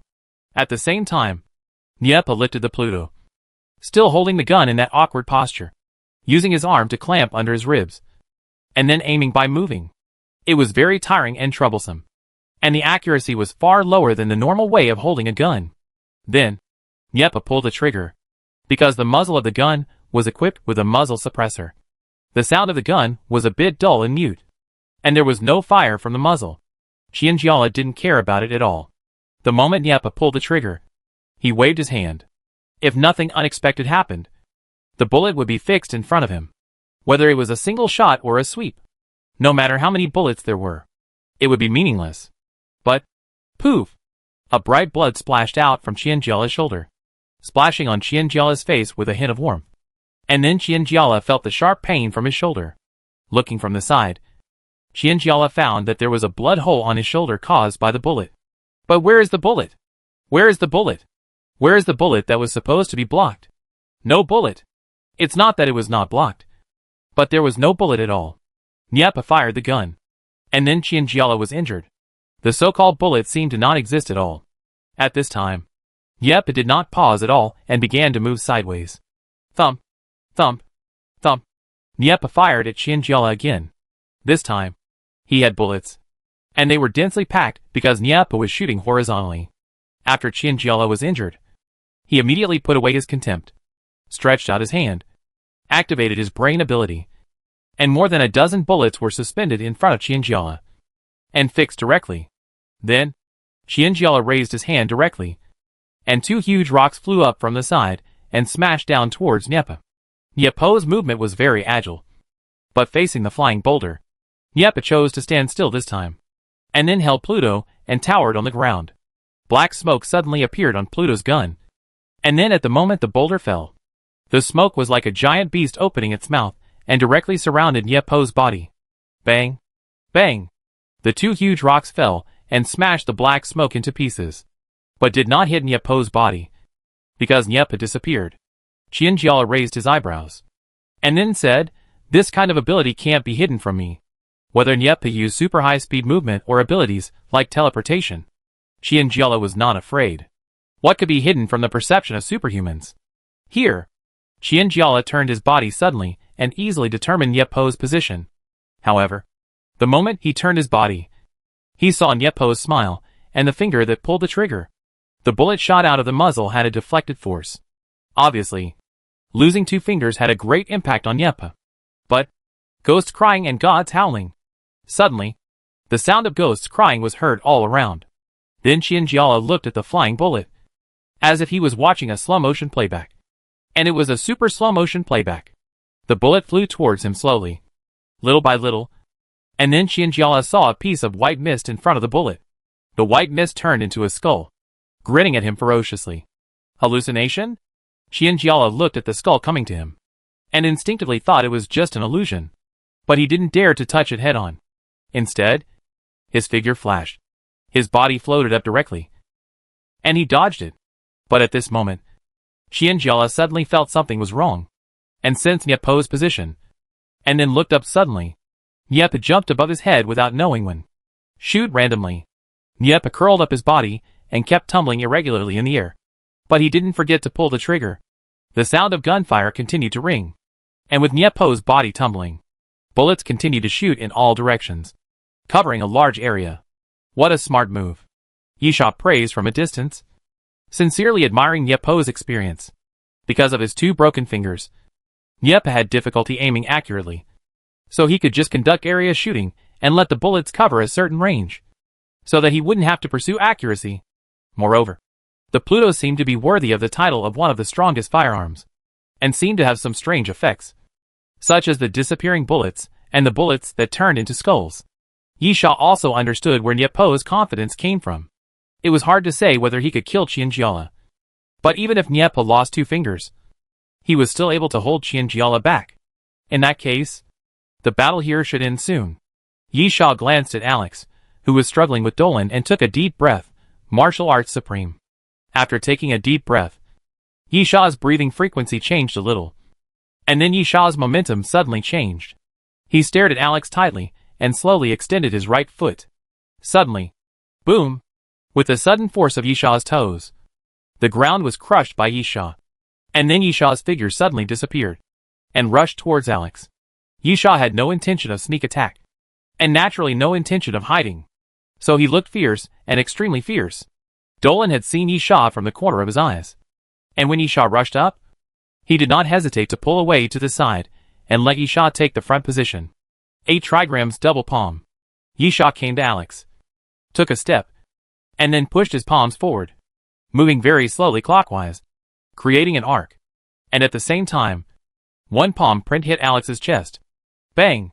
After a loud noise, Alex's huge body was pushed out directly. Chapter 884, Punch to the Flesh. Boom! Boom! Boom! Alex's body flew backwards crazily, and the ancient Colosseum suffered. The broken stone pillars were constantly smashed, and Alex even hit the outer wall of the Colosseum and flew out of the Colosseum. Yisha put his hands behind his back and looked at the place where the wall collapsed. This is the Supreme Martial Arts Master. The Supreme Martial Arts Master in heaven and earth. Don't waste time. Yisha looked at the place where the wall collapsed. You should not die yet. Boom! A loud noise came from the collapsed rubble, and the broken stones were shaken away. Alex stood up with red eyes, grabbed a half-man-high boulder beside him, and threw it at Yisha. When the boulder came in front of him, Yisha raised his foot and kicked it, smashing it to pieces. Boom, boom, boom. Alex ran angrily, and his already huge body seemed to be even bigger. His muscles seemed to explode. When he ran, he was like a bulldozer, and every step he took would crack a piece of the ground. The next moment, the two met, punched at the same time. Bang! Yisha did not choose to dodge or block, which would make him look weak. So, Yisha gave the strongest response. Fist to fist. A bloody collision. When the two fists collided, making a muffled sound, the airflow in the air seemed to be shaken away at this moment, and a circle of ripples spread along the fists. Both of them felt the power coming from the other's fists, and they felt that it was difficult to match. The two men's fists collided with each other, and the stalemate lasted for about 3 to 5 seconds. Then Yisha was knocked out and retreated 5 or 6 steps before he stabilized his body. It seemed that in this fist-to-flesh collision, Yisha lost a bit. Poof! At this moment, Alex opened his mouth suddenly, and a mouthful of blood spurted out, scattering all over the ground. Alex did not retreat, but was hit by Yisha's hidden force and vomited blood. So, who wins and who loses? This is actually not important, because this battle is not about winning or losing, but about life and death. Yisha took a step forward, cracking the ground, and took a horse stance, then punched forward. The bones on Alex's body suddenly stretched out, like a disc, and then blocked in front of him to prevent Yisha's fist. Then Alex punched Yisha in the face, making Yisha stagger. Pooh! Yisha tilted his body, opened his mouth and spat out blood, then smiled grimly, suddenly jumped up from the ground, and kicked Alex's head hard with a sweep, kicking Alex to the side and backing up. Bang! Bang! Bang! The sound of fists hitting the body continued to ring. Yisha and Alex were like two crazy beasts, completely unaware of what defense was. With red eyes, the only thing they wanted to do was to bite, madly bite, and tear each other into pieces. No abilities or weapons were used, just fists and feet. Every attack was a punch to the flesh, and every muscle tremor caused by the attack made people feel frightened. Such a battle looked brutal and exciting. Dolan was a little dazed watching from the side. He wanted to help, just like the strategy formulated by Yisha. He should cooperate with Yisha, let Nyepa delay Qianjiala, and then kill Alex as quickly as possible.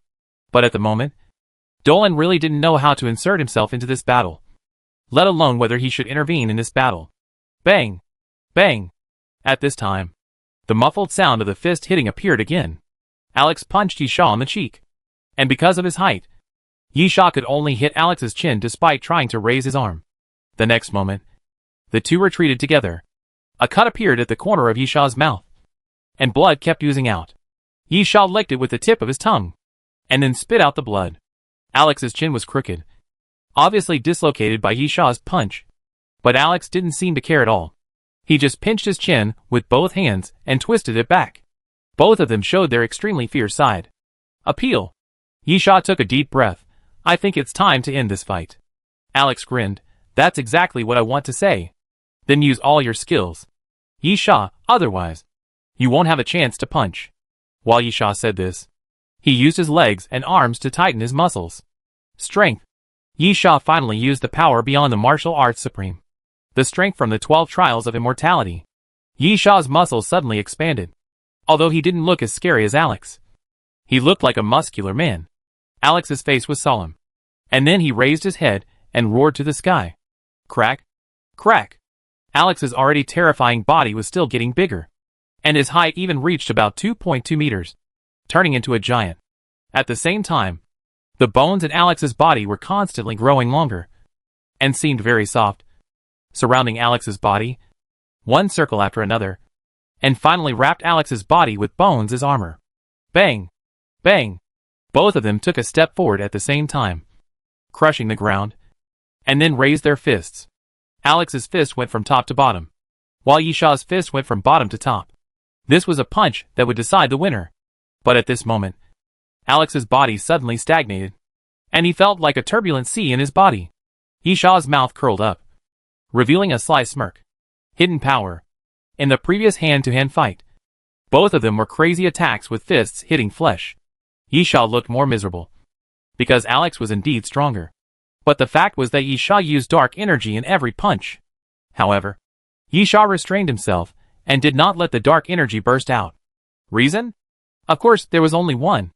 Yisha did not want Alex to retreat. If he had seen the horror of dark energy at the beginning, Alex would obviously not be stupid enough to engage in such a crazy continuous melee with Yisha. Although the damage of the dark energy did not appear immediately, it accompanied every blow of Yisha and lurked in Alex's body. Now, the damage caused by the hidden power should also explode.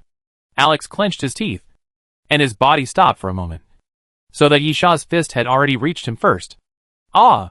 Alex suddenly roared again, the veins in his neck throbbing, and then his frozen fist moved again. Chapter 885 Blast to Death. Yisha raised his eyelids and glanced at Alex. Yisha sincerely admired Alex for being able to hold on to the dark energy and continue to attack. He knew very well that Alex's current internal condition was definitely seriously injured. However, admiration was not a reason to let Alex go. Of the two, only one could survive. Then, that person would of course be himself. Yisha and Alex undoubtedly thought so. Standing sky cannon, Yisha shouted softly, and used one of the killer moves in Bajiquan, punching forward fiercely. Bang! The next moment, the two fists collided with each other, making a dull sound. Time seemed to stand still at this moment. The two fists collided with each other, maintaining the posture of punching, but no one moved. Crack! Suddenly, a slight sound, as if something was broken, appeared suddenly. Then you can see that the bones surrounding Alex have cracked. Crack! Crack! With the appearance of the crack, the bone armor on Alex's body completely shattered. Cracks appeared one after another, and then, the bone armor completely turned into a pile of bone pieces and scattered on the ground. Alex stared at his right arm in a daze. A small piece of bone pierced out at the elbow, and his 5 fingers were all twisted and smashed by Yisha's punch. But why didn't I feel any pain? Plop! Alex suddenly fell to his knees, blood gushing out of his mouth. The dark energy injuries that had accumulated before completely broke out at this moment. Because I was going to die. So I couldn't feel any pain? Alex thought so. And then the huge body fell forward, lying on the ground, and gradually lost his voice. Yisha shook his arms, glanced at Alex's body, then retracted his gaze, and turned to the other side. Yisha was a little surprised. Nyepa did better than he thought. Qianjiala had several bullet holes on his body, and blood was still oozing out, staining his cloak red. Nyepa was panting, and his clothes were soaked with sweat. He looked a little embarrassed, but there were no obvious injuries on Nyepa. In the battle with Qianjiala, Nyepa was not at a disadvantage. Yisha couldn't help but look at the Hades again. If it was Nyepa in his prime, Yisha certainly didn't doubt his strength. But with 2 broken fingers, Nyepa could do this, which was really surprising. Yisha stepped over Alex's body and walked towards Qianjiala. So, what should you do now? Qianjiala's expression was not very good, although he did not look too impatient. He was obviously not as calm as before. Yisha looked sincere, but there was obviously a hint of teasing. He looked at Qianjiala and said, "Perhaps, in order to avoid dying too painfully, you should behave better?" Qianjiala gritted his teeth and said, "Go to hell." Qianjiala shook his hand violently, and several huge rocks suddenly flew up from the ground and smashed towards Yisha. Dolan's figure flashed, and he came directly to Yisha from 7 or 8 meters away. Light appeared in his palm, and he swept to the side, and the boulders deviated from their original trajectory and crashed to the side. Qianjiala was slightly stunned. This guy is a superhuman like himself? Wasn't he fighting in close combat before? Just like this, Qianjiala suddenly felt a strong wind behind him, and Yisha came behind Qianjiala without knowing when. "Hey!" Yisha grinned. Abandoning is not a good habit. The next moment, Yisha raised his foot and swept towards Qianjiala. Qianjiala turned his face to the side. His pupil shrank, and Yisha felt the damn binding force again, as if his right leg was entangled by something and could not move forward. But, so what? Yisha was not fighting alone at the moment. Duolan's figure flashed and came to Qianjiala. If Yisha's Son of Wind ability was not just bursting with the wind, he would not be able to keep up with Duolan's speed. This guy's high-speed movement is terrifying. So, Dolan suddenly came to Qianjiala and suddenly raised his knife. Unfortunately, it didn't hit. Qianjiala was not Alex. And he couldn't see the knife that Dolan had hidden. He didn't know that Dolan had a quantum invisibility cloak. But it didn't matter. He could feel it. Perception ability is also one of the most basic brain abilities for superhumans. Qianjiala could even use this to roughly predict the trajectory of Dolan's attack. Before Dolan raised his hand, Qianjiala had already jumped back. Dolan's attack was helplessly in vain. But, is this the end? Of course not. Bang! The crisp sound of gunfire suddenly appeared. And Qianjiala's reaction was incredibly fast. He immediately determined the direction, then raised his hand to the side, and used his brain ability to create a barrier for defense. But, blood splattered. The barrier did not break, but a small hole was pierced. However, the bullet did not appear, but Qianjiala's waist was grazed by the bullet, directly cutting off a piece of flesh, and blood continued to flow down. Damn it! Qianjiala cursed. It was the disappearing bullet again. There was a gunshot, and he was hit. But why was there no bullet? What kind of gun was that? The only thing that made Qianjiala feel lucky was that Niepa could not shoot the disappearing bullet every time. He could only shoot once in a while. And the interval was not short. I think there was a restriction on its use. Otherwise this battle would not be fought at all. Qianjiala looked ugly, covering his wound and retreating continuously. And then, a strong suction force appeared. Qianjiala tried to resist with his legs, but found it useless. Capture the dragon and release the crane. Capture the dragon in one move. Yisha bent his 5 fingers slightly, and forcibly sucked Qianjiala to his front. Then a purple-scaled python appeared and wrapped around Yisha's left arm, revealing its ferocious fangs. Capture the dragon and release the crane with snake bite to break the opponent's neck is also one of Yisha's killer moves. Although this move is sometimes not very useful, because facing an opponent with strong physical fitness, snake bite cannot easily succeed in one blow. But as a superhuman, Yisha does not think Qianjiala can withstand the grip of snake bite. Physical fitness is always a pain in the hearts of superhumans. Yisha understood this. Qianjiala certainly understood it too. So, Yisha's snake bite missed. At the last moment, Qianjiala's brain power suddenly activated, and the ground between Yisha and Qianjiala suddenly cracked, and countless rubble flew up, building a wall between Yisha and Qianjiala. With a loud bang, Yisha blasted a big hole in the wall that was put together temporarily, but unfortunately did not blast through Qianjiala's body. Chapter 886 Fierce Fight. Qianjiala struggled to break free from the suction of the dragon-catching crane and quickly retreated. Yisha swung his arm violently and smashed the stone wall in front of him. Qianjiala used his brain power to drive other rocks to continue the attack, but Duolan stepped forward and forcibly blocked it. Qianjiala was extremely surprised by Duolan, even more than Yisha. Yisha was the chief steward after all. Qianjiala naturally knew that Yisha was not easy to deal with, but Duolan was an exception. Of course, Qianjiala was surprised that Dolan was not a superhuman. When Qianjiala manipulated the rocks and Dolan attacked them, Qianjiala did not feel the confrontation of brain power at all. What does this mean? This means that Dolan is not a superhuman at all, but is doing things that only superhumans can do. This is incredible to Qianjiala. He is not a superhuman, and he is not using brain power, but he is doing things that only superhumans can do? Qianjiala felt like he was really seeing a ghost. First he encountered Niepa and his strange gun, and now he encountered an even stranger one. However, Qianjiala did not have much time to think, since Duolan blocked Qianjiala's attack. Yisha had no time to hesitate. Naturally, he took advantage of the duration of the martial arts supreme and attacked quickly. Boom! Yisha stomped on the ground fiercely, creating a spiderweb crack on the ground under his feet, and then rushed forward. Qianjiala saw Yisha from the corner of his eye, and was about to use the restraints to tie up Yisha again. But he found that Niepa was running in another direction, running parallel to Yisha. If Qianjiala restrained Yisha, Niepa would naturally not be polite, and let Qianjiala taste the taste of Pluto's fire again. Qianjiala sighed. 1 against 3. How to fight? Taking a deep breath, Qianjiala gave up fighting with Doran for control of the rocks, and then pressed his hands on the ground. Earth thrust. Boom, boom, boom. As Qianjiala touched the ground with both hands, the ground suddenly made a loud noise. And then one by one, rock spikes suddenly sprang out from the ground and quickly spread out in all directions. Yisha raised his eyebrows and quickly jumped back to avoid them. And Yepa also stopped. Each of those rock spikes was 3 meters long and half a meter in diameter.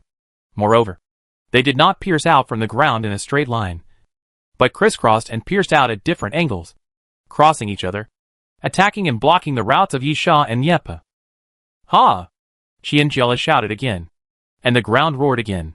Rock spikes continued to appear, but this time they did not appear in a large area, but appeared in a straight line, heading towards Yisha and Yepa.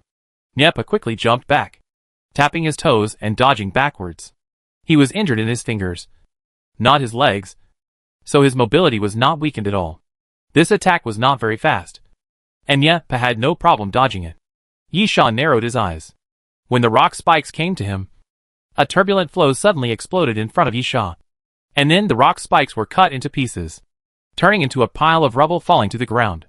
Yisha looked through the gaps in the rock spikes and looked at Qianjiala hiding in them. Yisha felt that this guy was going to risk his life. The strategy to deal with Qianjiala is different from that to deal with Alex. Or in other words, the strategy to deal with superhumans is different. In fact, it is not a new strategy. It is nothing more than consumption. Brain consumption is much faster than physical consumption. And the physical fitness of superhumans is not very good. So the battles of superhumans are always not so long-lasting, which is a shortcoming that superhumans cannot make up for. Just like when you gain something, you always lose something. The strengths and weaknesses of superhumans are so obvious. Therefore, most superhumans will make a choice like you, bringing a loyal follower to assist themselves and help themselves reduce brain consumption. Unfortunately, Qianjiala was alone at the moment. Therefore, Yisha didn't mind playing with Qianjiala for a while longer, letting Qianjiala's brain area continue to consume, and then usher in death. As a superhuman, Qianjiala certainly couldn't be unaware of his shortcomings. So in the battle so far, Qianjiala actually held back, and the brain abilities he used were all relatively conventional brain abilities. Barrier, restraint, manipulation of objects. This is something that every superhuman can do. Yisha saw Yi use it many times. Obviously, Qianjiala is also deliberately maintaining the frequency of brain consumption. And now, Qianjiala has nothing to hold back. This is why Yisha said Qianjiala was going to risk his life, when Qianjiala no longer deliberately restricted his brain consumption. The only chance of survival was to kill Yisha and the other two.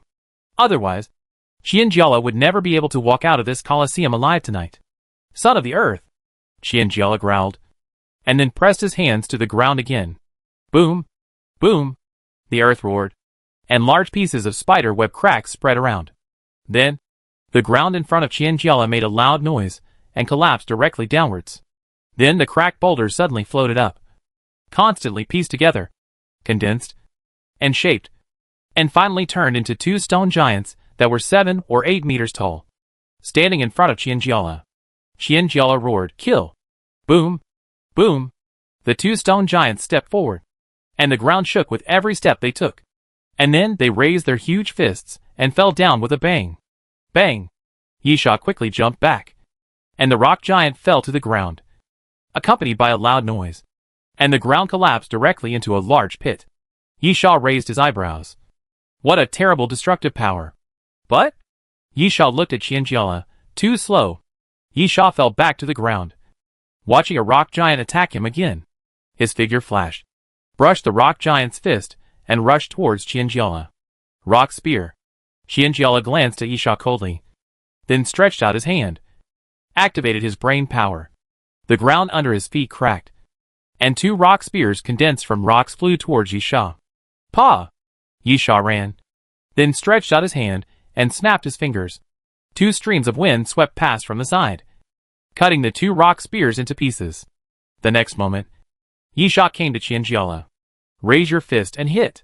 With Qianjiala's physical fitness, a few broken bones would be considered a minor injury if he was hit by Yisha. Rock barrier. However, even so, Qianjiala did not seem too panicked. He waved his hand fiercely, and the ground under his feet suddenly squirmed like mud, then suddenly surged upwards, turning into a hemisphere, covering Qianjiala behind.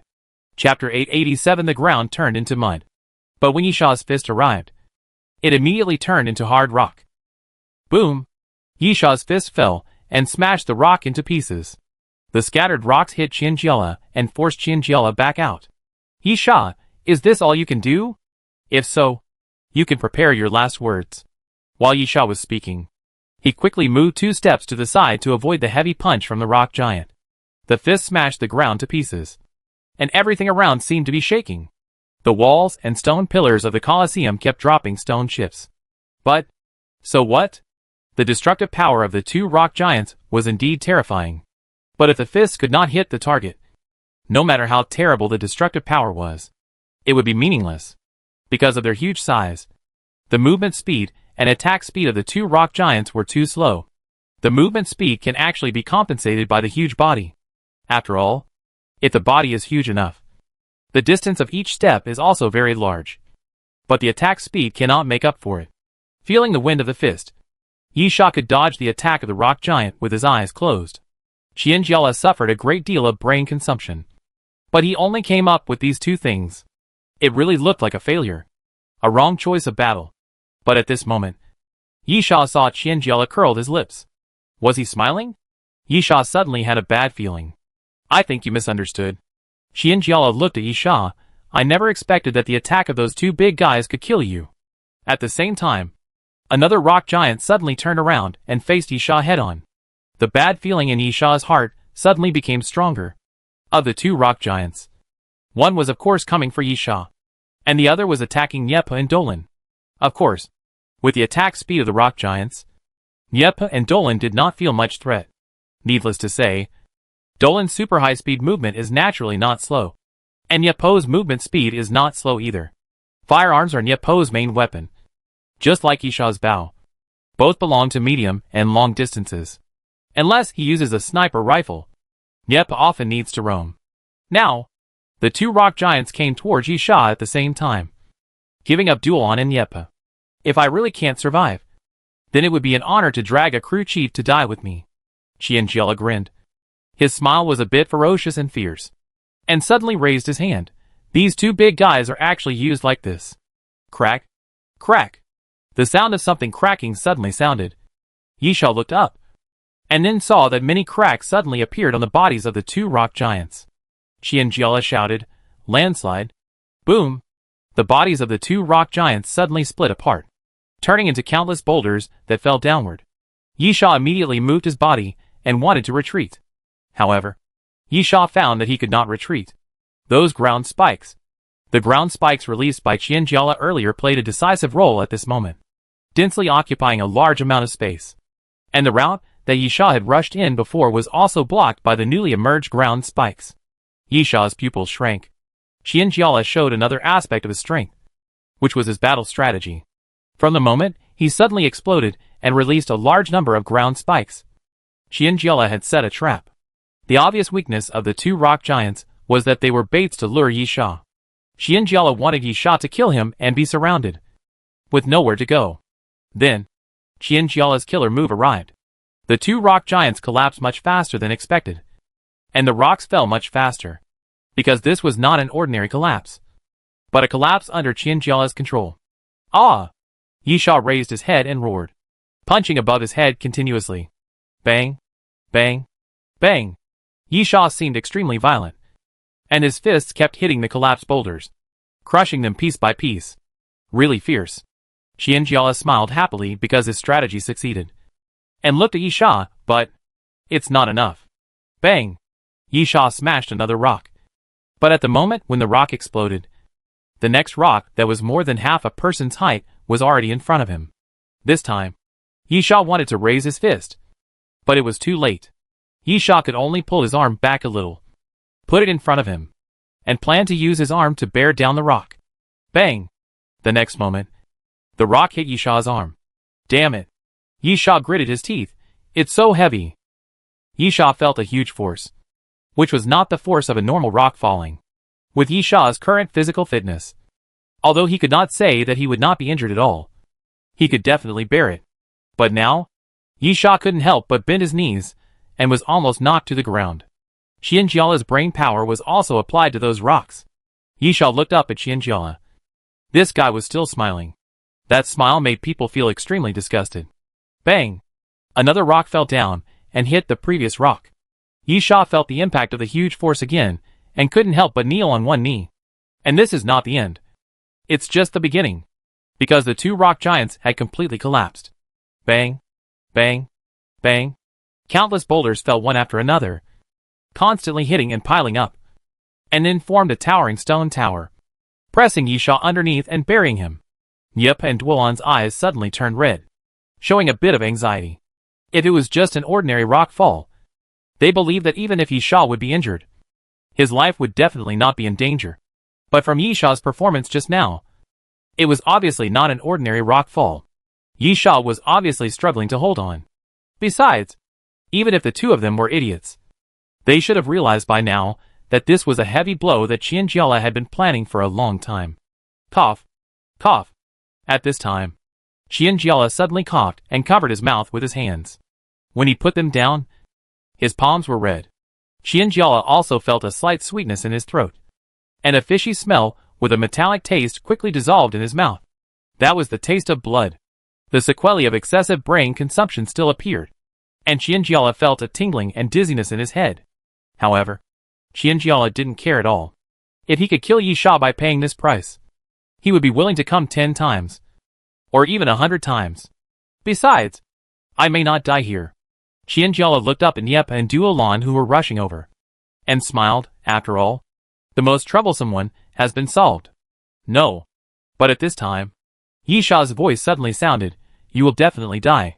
Chapter 888, The Troublemaker. Qianjiala looked at the pile of rubble in astonishment. That was not an ordinary rock fall. Qianjiala exerted his brain power on the rocks, and the impact force of each rock increased exponentially. Even if Yisha had a strong physique. No.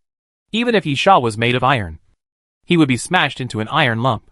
Otherwise, how could this be a long-planned attack by Qianjiala? This attack was meant to be fatal. However, reality taught Qianjiala a good lesson. Crash! The piled rocks suddenly loosened, dropping countless stone chips.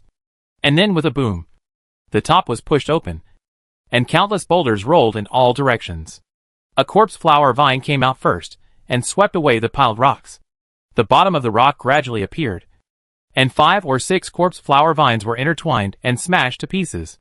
But so what? The regeneration ability of the corpse flower vines is very strong. And the most important thing is that those corpse flower vines helped Yisha hold up most of the boulders. Yisha looked very embarrassed. His clothes were tattered, and there were many bloodstains on his body. But Yisha was not dead. He was still standing. That was enough. Since you didn't kill me. Yisha looked at Qianjiala. Then it's my turn to kill you. As Yisha said this, he swept a huge rock and kicked it out, hitting Qianjiala. Qianjiala hurriedly made a move, stretched out his hand and pressed it in the air, fixed the huge rock in the air with a restraint, and then waved his hand to the side to wave the huge rock away. Puff!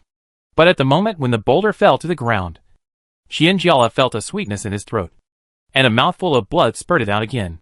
Qianjiala's brain consumption has reached the critical point, although it is not yet the end of the strength. The spurted blood has quickly explained Qianjiala's condition. Yisha sneered, did not speak, but strode towards Qianjiala. Qianjiala gritted his teeth, and the ground surged out again, rushing towards Yisha. But Duolon had already moved forward at this time, and quickly came to Yisha's side. A circle of blue light appeared in Dolan's palm, and then his palm danced, and the surrounding rocks flew up and hit the ground spikes, helping Yisha to stop the ground spikes. Or to say, winning Yisha the opportunity to attack. Yisha ran quickly, bypassing the ground spikes, and rushing straight to Qianjiala. Qianjiala's eyes flashed with a gray mist-like color, and then Yisha felt the force of restraint, as if his body was put in shackles. But, weak. Qianjiala's brain is very strong. From the fact that Qianjiala was able to restrain Yisha and make Yisha's movement slowed down to 32 times, it can be seen that Qianjiala's brain is definitely not weak. Qianjiala is a very strong superhuman. Otherwise, with the special characteristics of superhumans, whether it is the apostles or the people on Doomsday train, superhumans rarely act alone. Qianjiala is strong enough to have such confidence to act alone. However, Qianjiala's brain strength was obviously weakened. Although Yisha was still restricted, it was far less than before. Bang! Yisha's fist blasted out, and a hook punch hit Qianjiala's lower abdomen. Because of the restraint, The speed was reduced, and the power of the fist was also greatly weakened. Even so, Qianjiala's face was pale, and he bent down and knelt on the ground, feeling a turmoil in his abdomen. And Yisha did not give Qianjiala a chance to breathe, and directly raised his palm to press. Shockwave. The invisible force surged forward.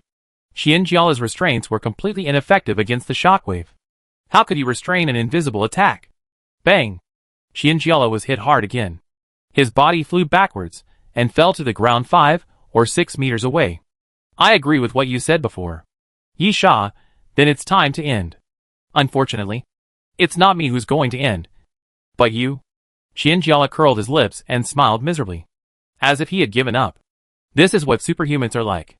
When their brains are not overconsumed, they always feel omnipotent, as if they can do anything at any time. But when their brains are overconsumed, they can do nothing. Clang! Yisha walked towards Qianjiala and pulled out the king's holy sword. The bright golden sword light illuminated the surroundings. Yisha planned to give Qianjiala a quick death.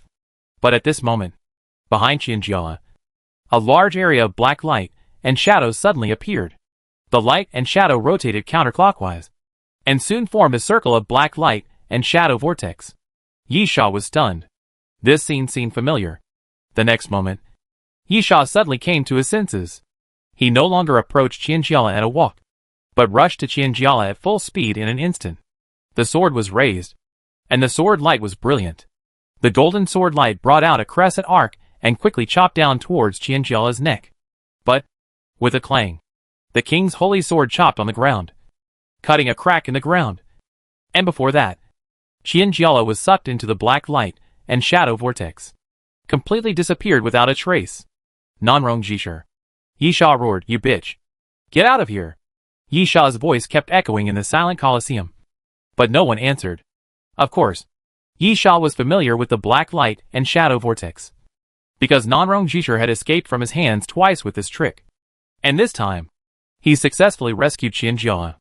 Asshole! Yisha cursed again, and slashed to the side, as if to vent his anger. A stone pillar was chopped off by Yisha's sword, and a piece of it fell to the ground. Volcanic area. Nanrong Jishur stood on the top of the mountain, and there was a cliff in front of him. From this position, he could see the city of San Carlo. Unfortunately, this should have been a very beautiful night view. San Carlo city was brightly lit, prosperous and beautiful. But now, the advent of the end of the world has turned San Carlo city into a dead city.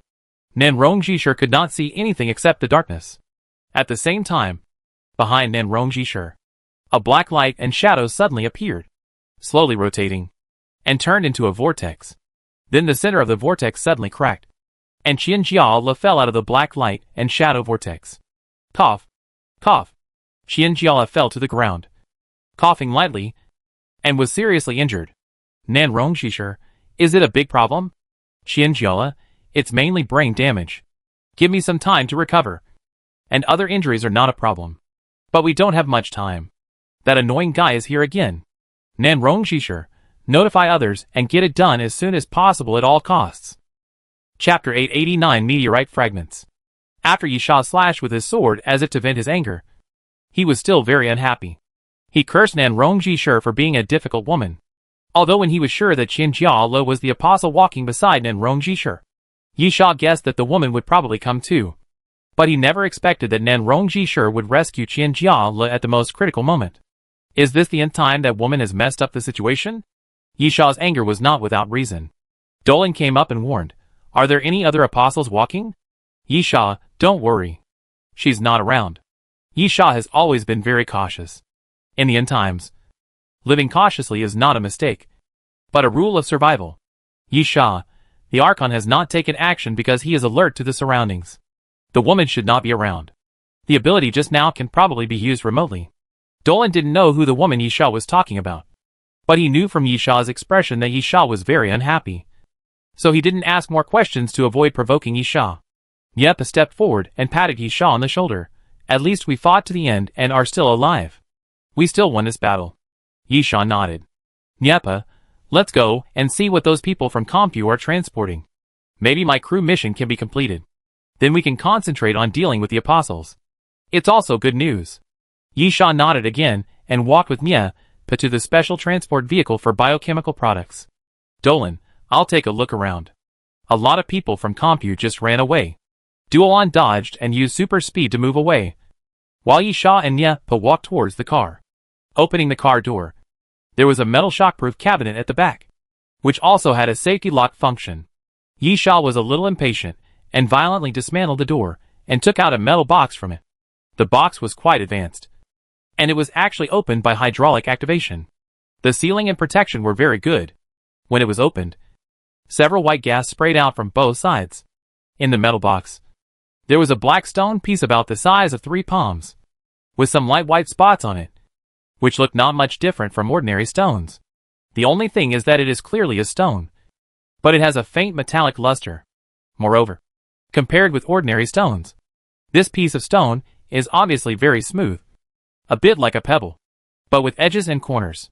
Nyepa took the stone in his hand, and then nodded to Yisha. There is a mysterious voice prompting that the mission of Flight Attendant Number 1 has also been completed. This is the meteorite fragment. Yisha, I don't know what Compu wants to do. This thing doesn't seem to be of any use. Is it related to their experiments? You can ask. At this time, Dolan's voice sounded, and Yisha and Nyepa turned around and saw Dolan caught an armed escort from Compu and threw him in front of them. Nyepa smiled grimly, pulled out a saber from his waist, and walked towards the man, obviously intending to torture him. The man was frightened and fell to the ground, moving his buttocks and retreating repeatedly. Too much trouble. Dolan stopped Nyepa. Let me do it. Dolan opened his hand, and a light blue light emanated from his palm. Then Dolan pressed his palms on both sides of the man's head. Almost at the moment when Dolan put his palm on it, the man's body immediately twitched, rolling his eyes constantly, and even began to spit out white foam from the corners of his mouth. About half a minute later, Dolan put his hand down, and the head of the escort from Compu hit the ground directly. It was unknown whether he was unconscious or dead. Yisha, memory reading? Dolan nodded, yes. Yisha and Nyepa immediately shrank back. Although this kind of ability is not a combat ability, it is very jealous and vigilant. Duolon smiled bitterly. Why be so vigilant? It's useless to you. It can only deal with ordinary people. If you don't believe me, just try it. Forget it. Yisha waved his hand quickly. Just don't touch me. No one likes to have their memories peeped into. Yisha is particularly sensitive to this. After all, his memory can be regarded as his biggest secret, because he has the memory of his previous life. Of course, Yisha knew that Duolon was telling the truth. This kind of ability is sold on the Doomsday train, as well as potions with similar effects. But the price is very low, and it only costs silver skull coins to buy them, because the practical value is indeed low. As long as the willpower is strong enough, and the mental power value is high enough, it is similar to fighting against the brain. As for superhumans, there is no need to resist. It is directly ineffective. In fact, memory reading is originally a brain ability. However, Duolon has this ability by nature, and who knows if it is the same. Yisha thinks it is better to let this guy touch him less. Nyepa, so, did you read anything? Duolon spread his hands. The previous guess was really wrong. Yisha, what do you mean? Dolan, they came from Dromary and wanted to send the meteorite fragments to Lecce.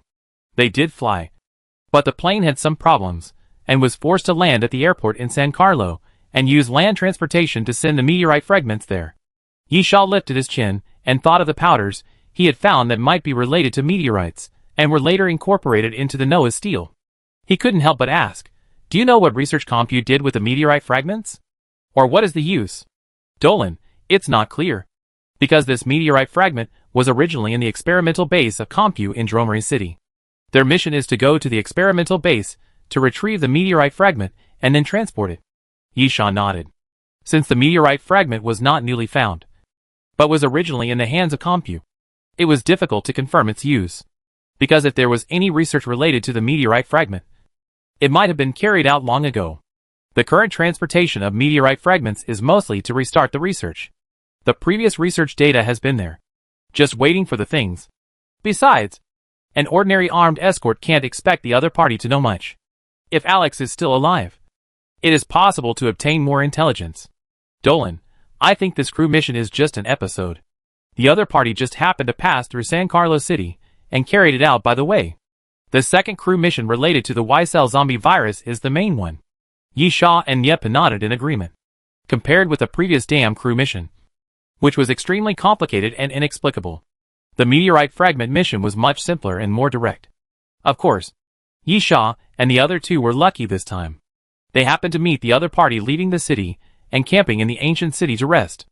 Otherwise, it would not be so easy to find clues and catch up with the convoy. Yisha concluded, then, we should now consider what the apostles are planning to do. Chapter 890 Discussion. Nyapa, whatever they want to do. It's on that volcano. We'll know when we go there. However, given the current situation, it's probably not easy for us to get there. Yisha nodded, understanding what Nyapa meant. If Qianjiala was dead, it would be fine. But now that Qianjiala is alive, it means their whereabouts have been completely exposed. The apostles must have been on guard, so it would be very difficult for them to enter the volcanic area. Duolon, be optimistic. Maybe they are also a small team and don't have that many people. Naive.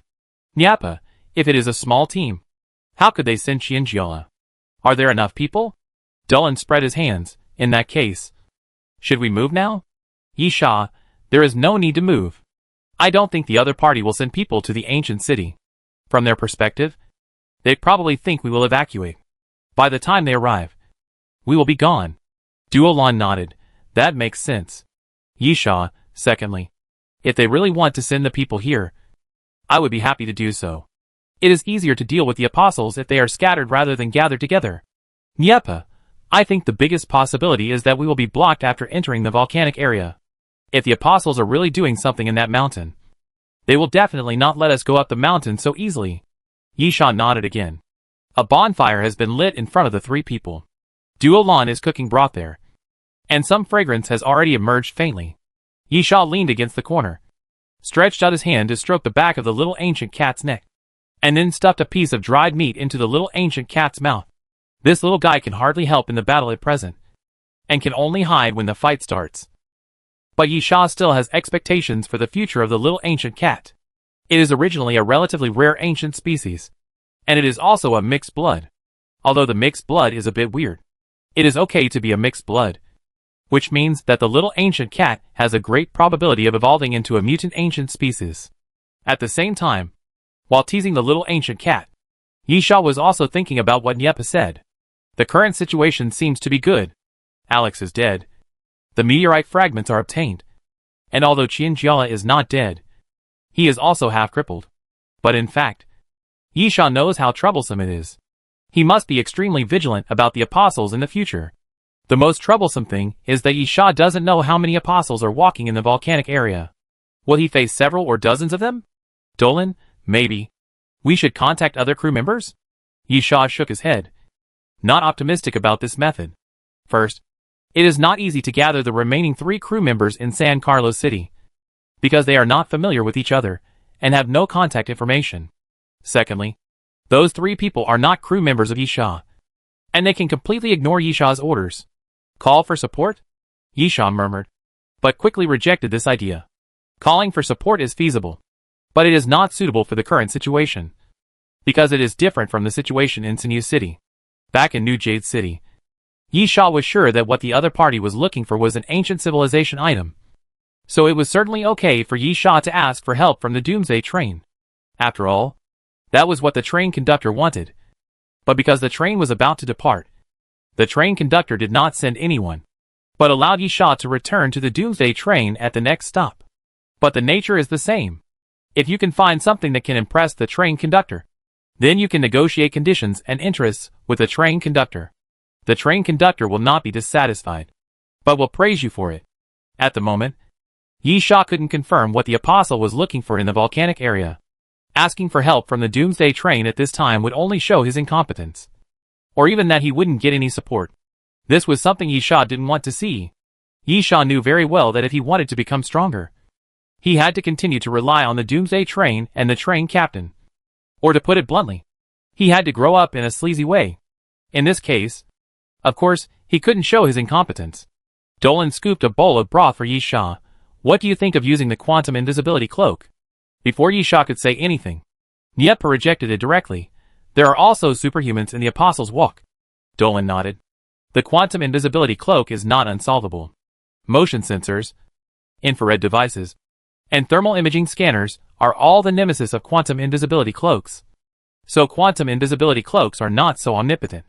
After excluding these high technologies, superhumans are undoubtedly the natural enemies of quantum invisibility cloaks. No matter how invisible they are, they cannot escape the perception of superhumans. Don't be too serious. Yisha suddenly took out a map and drew a big circle on it with his finger. This is all volcanic area. Right? Dolan and Yepa nodded. Yisha, although I don't know where their specific target is, but for such a large area, how many people do the apostles need to cover it all? 200? 300? 500? Even if there are a lot of apostles here, it's impossible to have so many. Yep, agreed. That's right. The number of apostles is not as large as imagined. For example, when the City of Destruction was first destroyed, it was a citywide war, which sounded quite noisy. But what is the reality? There are only a few dozen train attendants. And there are more apostles. But only more than 100. And no more than 200 at most. You know, according to the train conductor's speech at the time, the City of Destruction was obviously one of the bases of the apostles. And as a base, there were only more than 100 apostles. Therefore, in Yisha's opinion, Nen Rongji sure must have some people in his hands. After all, when they were chasing in the snowy mountains, many apostles appeared to rescue Nen Rongji sure. Assuming that those apostles were still following Nen Rongji sure, there were already quite a few people. But even so, there were only 20 to 30 apostles at most, which was already a lot. And it was obviously an impossible task to monitor the entire volcanic area with such a number of people. Dolan, so, should we act at night? Yisha looked at the time and shook his head. It's almost dawn if we rush over now. So we might as well conserve our energy. If there's nothing wrong, we can sleep after eating. Yisha wanted to catch the other party off guard. But Nan Rongjishir had already rescued Qianjiala and obviously knew what the situation was. It would be too late for Yisha to rush over now. So he might as well adjust his condition. No words were spoken that night. When the sky just brightened the next day, Yisha and the other two set off again and headed towards the volcanic area. Chapter 891 Interceptor. The ancient city is not far from the volcanic area, and the majestic volcano can be seen soon. Or, this sentence should be modified. When in the ancient city, or even in San Carlos City, you could already look up and see the volcano. But after all, it is still a certain distance, and you can only see the outline of the mountain. And when you really get close, Yisha feels the hugeness of the volcano. The volcano is not an isolated peak. There are mountains around it, and the volcano is undoubtedly the tallest and most eye-catching. 2/3 of the entire mountain is covered with green and lush forests. But the third of the mountain near the top is bare, with no grass and only gray-white mountain. At the same time, the top of the mountain is not pointed, but at a regular horizontal line, which is naturally the crater. After looking at the volcano, Yisha retracted his gaze and looked forward. Yepa stood beside Yisha, took out a cigarette box from his pocket, flicked it a few times, opened his mouth to hold the cigarette that popped out, then lit it and blew out smoke rings. Yepa, this is a bit unexpected. Yisha nodded. Indeed. There is only one straight road from the ancient city to the volcano. In Yisha's opinion, the apostles will definitely find a way to prevent them from entering the volcano area. However, Yisha did not expect that the apostles would start blocking them from the road. Yes, in front of Yisha and the other two, there were about a dozen apostles. The leading apostle was wearing a cloak but no mask. It was Qianjiala. Dolan, actually. It makes sense if you think about it carefully. The volcano is very large, and the lower part is covered by forests. If we can enter the mountain smoothly, it will be very difficult to stop us under the cover of the forests. Why are you talking so much? Yepa flicked away the cigarette butt and said, we can only fight. Right? There is only one way to pass, which is the road in front of us. The group of apostles are blocking the road directly, and there is no way to avoid it. This posture is completely telling Yisha and the other two, want to go? Sure. Please kill us all. Yisha then. Let's kill him. Clang. The moment Yisha finished speaking, he drew out the king's holy sword, making a crisp sound of sword chime. Then he swung the sword to the side and strode forward. Qianjiala immediately said, disperse. Follow the plan. Yisha looked at Qianjiala and mocked, Have you recovered from your injury? So you come here to die again? Qianjiala's expression remained unchanged, and he was not affected by Yisha's provocation. Instead, he gestured to direct the apostles around him to walk. Yisha's smile faded. Qianjiala was a troublesome guy. Yisha had to admit that. In fact, any superhuman was very troublesome. It was better when Qianjiala was alone last night. And now, Qianjiala brought a bunch of helpers. The combat power of superhumans is never reflected when fighting alone. But when there are people to assist, superhumans can allocate brain consumption more reasonably, which is when they are truly powerful. In this case, catch the thief first. A fierce look flashed in Yisha's eyes. To quickly resolve the current situation, the best way was, of course, to send Qianjiala to hell first. Yisha's figure flashed, and in an instant, he crossed a distance of about 10 meters and came to Qianjiala. The king's holy sword swept forward, bringing out a brilliant half-moon arc of light, shining golden, and fell towards Qianjiala. Qianjiala's face was calm, and he did not move in the face of Yisha's attack. The two apostles on the side moved at the same time, quickly approaching Qianjiala from both sides, and then lifted their cloaks. They were two huge bronze tower shields, with ivory-like things inlaid on the edges for decoration.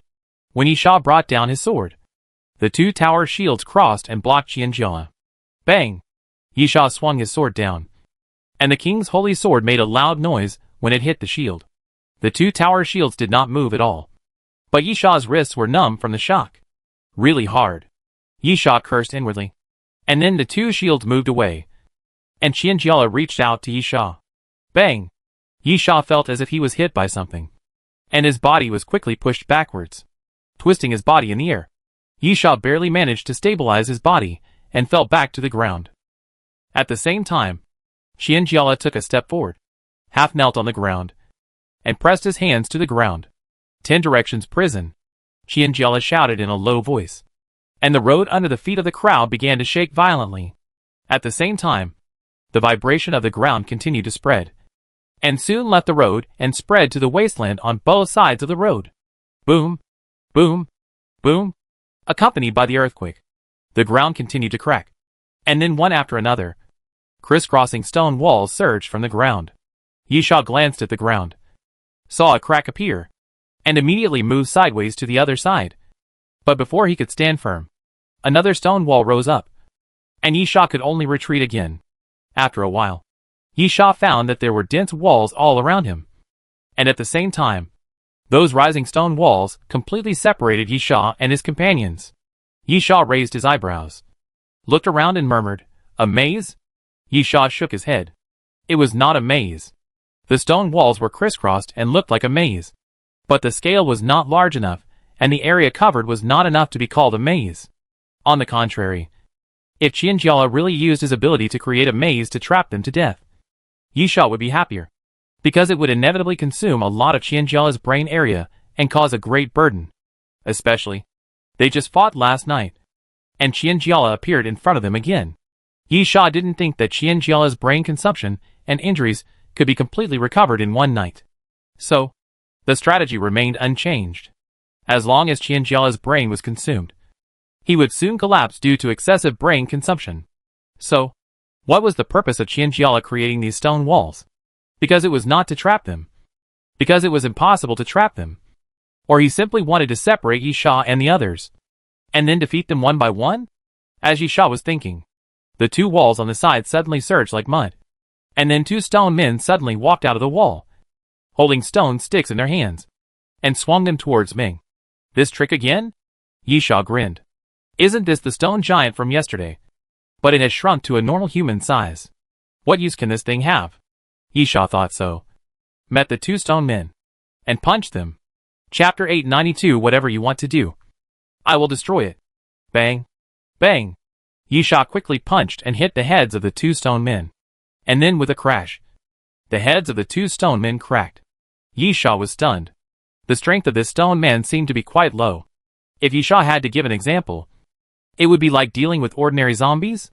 But ordinary zombies are still scary with their fangs and claws. At this time, the walls on both sides began to wriggle again, and then human outlines appeared, and two new stone men appeared in front of Yisha again. Whoosh! The wind whistled, and a stone man holding a stone stick swept towards Yisha. Yisha deliberately did not attack, but raised the back of his hand for defense, trying to test the opponent's attack. Maybe the stone man's defense was weak, but his attack was good? Bang! The stone stick hit the back of Yisha's hand and broke into 2 pieces. Yisha was stunned. It seemed that he did not use any strength at all. Bang! Bang! Yisha jumped up without hesitation and kicked in the air, smashing the 2 newly appeared stone men again. However, those stone men seemed to be endless. When Yisha smashed 2 stone men again, the walls on both sides began to wriggle again, like mud, and then human outlines emerged, condensing into stone men. War of attrition. Yisha looked at the stone men who appeared again, and couldn't help but murmured, with a surprised expression on his face. He felt that Qianjiala was crazy. That guy was a superhuman, and the frequency of brain consumption was much higher than the consumption of physical strength. Therefore, the only rule against superhumans is consumption, constantly consuming the opponent's brain until the opponent can no longer hold on. This is the best way to deal with superhumans. And now, why does Qianjiala keep making these things that seem impossible to defeat Yisha and the other 2? It seems that there is only one possibility. That is consumption. A superhuman actually wants to use the power of the brain to consume his own physical strength. When Yisha thought of this possibility, he felt that either Qianjiala was crazy or the whole world was crazy. Thinking of this, Yisha raised his leg without hesitation and hit a stone man's waist. The stone man was kicked in half again with a crash sound, and turned into a pile of rubble scattered on the ground. Then, Yisha twisted his body and hit another stone man. Bang! Yisha punched, and then suddenly felt something wrong. He looked up and found that his fist did not hit the stone man's head, but was caught by the other party's palm. Puff! Yisha suddenly felt a pain in his waist. The stone man had a short knife in his hand and stabbed into his waist and abdomen, and then continued to charge forward. Yisha retreated backwards until he reached the wall. He gritted his teeth, grabbed the opponent's wrist, and kicked the stone man's chest with his leg, kicking the stone man backwards. Crack! Crack! The moment the stone man retreated, countless cracks appeared on his chest, and then pieces of stone flakes fell off one by one. Apostle walk. That was not a stone man at all, but a stone man covered with a layer of stone. I see. Yisha gritted his teeth and pulled out the dagger, throwing it aside. Is this your plan? Just a trick. Yisha probably understood Qianjiala's idea and admitted that he had been tricked, because the stone men that appeared continuously were really vulnerable. Yisha couldn't help but let his guard down. Then, the apostle walked disguised as a stone man appeared and hit Yisha. Originally, Yisha would never let the opponent hit this level of attack. Yisha glanced at the blood oozing from his waist. If you really want to kill me, you should have stabbed my heart with that knife just now, because you won't have the next chance. The apostle walked in silence, but stretched his hand behind his waist, and then 2 claw knives appeared in his palms. The blades emitted a faint light and had some strange colors, as if they were smeared with poison. Yisha sneered. It seems that you don't understand what people say. I said, you won't have the next chance. Seeing the apostle rushing towards him, Yisha waved his hand without hesitation. Shock wave. Before the apostle could rush to Yisha, he felt a weight on his chest. The invisible force hit his chest like a heavy hammer, knocking the apostle away. Boom! The apostle's back hit the wall, directly knocking down a piece of the wall. Behind Yisha, the wall squirmed again, and a human figure emerged. A stone man appeared and waved his fist at Yisha. Bang! Yisha punched the stone man's head and blew it up cleanly. This time, the stone man turned into an ordinary stone man again. Yisha frowned. He had understood Qianjiala's idea.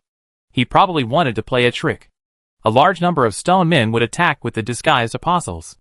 Those stone men were indeed vulnerable. But even if they were vulnerable, they had to be very alert to deal with the hidden apostles. Otherwise they might be stabbed at any time. I have to admit that this strategy is troublesome. But it's just troublesome, not impossible to deal with. Yisha looked at the walls that were surging again and appeared human-shaped. No matter what you were planning, as long as I destroy everything, it will be enough. Boom! Boom! The ground around Yisha suddenly trembled. The next moment, the ground cracked. 3 corpse flower vines suddenly drilled out from the ground, and then crashed into the surrounding walls, making a loud roar, and then knocked down the surrounding walls. At Yisha's signal, the corpse flower vines knocked down the stone walls around Yisha, and did not stay for a moment, but continued to rush around, destroying the stone walls farther away. As the stone wall collapsed, Yisha saw Qianjiala standing not far away through the gap in the stone wall. Yisha sneered. Whatever you want to do, I will destroy it, no matter what strategy or tactics you have.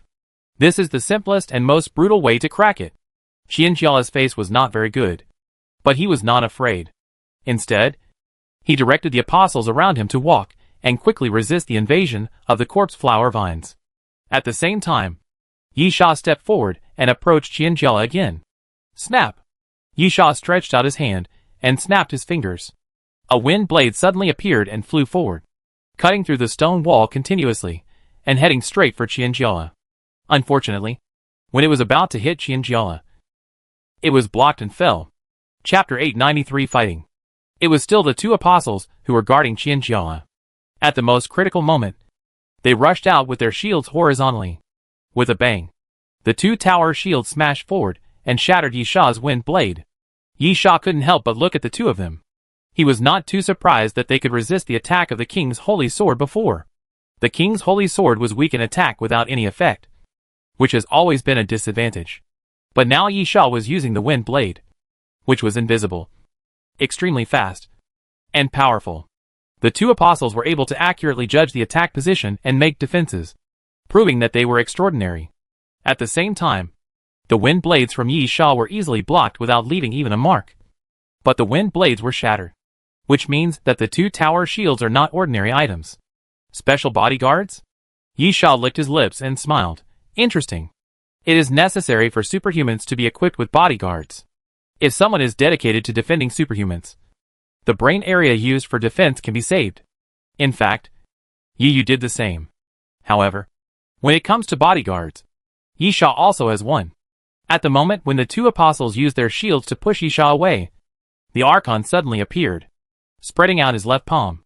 A white light appeared in the Archon's left palm, and then he stretched out his hand, and a white light blasted forward, hitting the shield fiercely.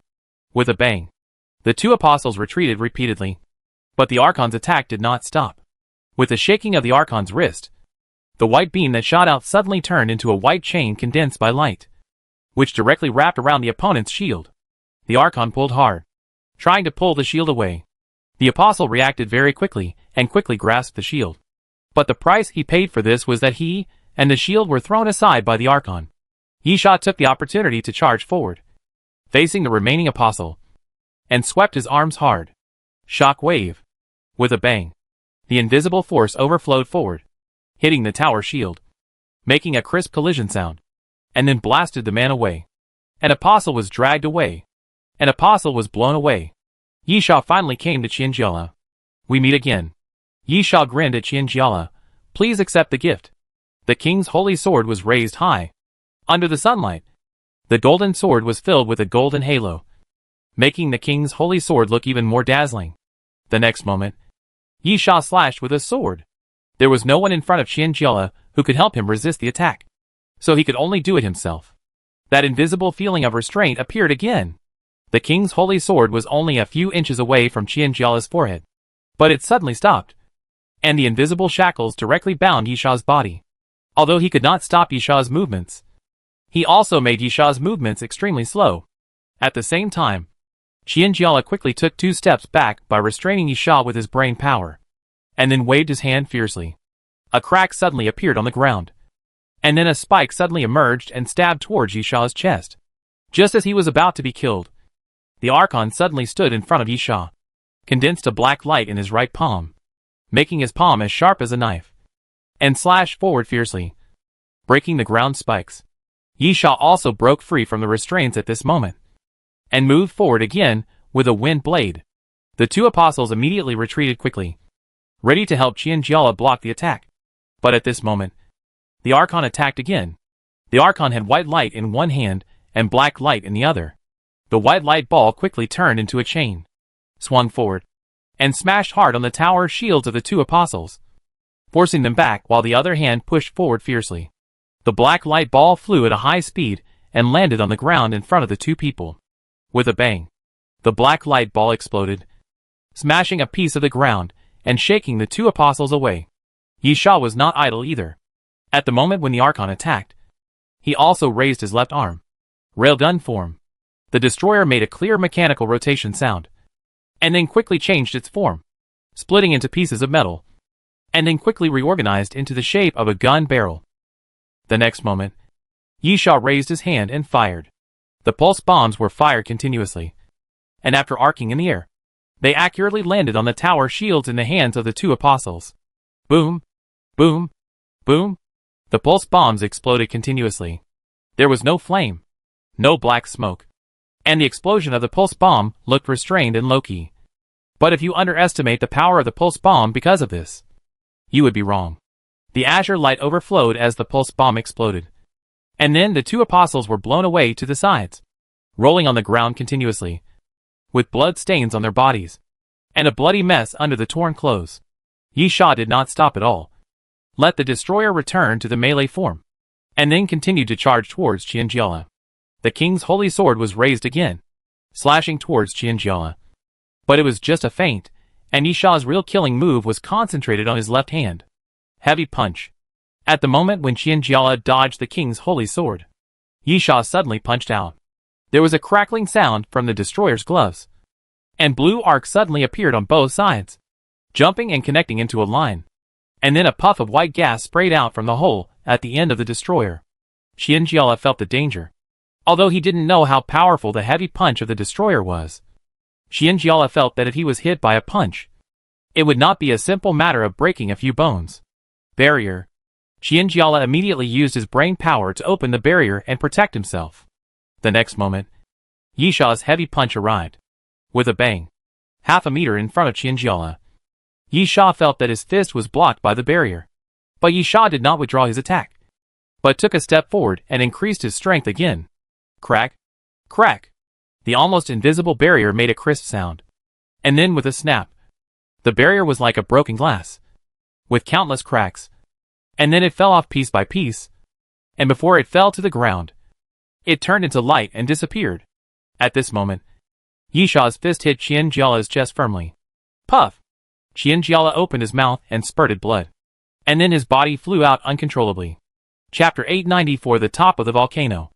Qianjiala's face was pale, and blood spurted out of his mouth, staining his clothes red. He tried to stand up with one hand on the ground several times, but he staggered and fell back to the ground. I don't understand. Yisha came to Qianjiala. What made you stand in front of me again? Or, what gave you the courage to stand in front of me? Qianjiala is too weak.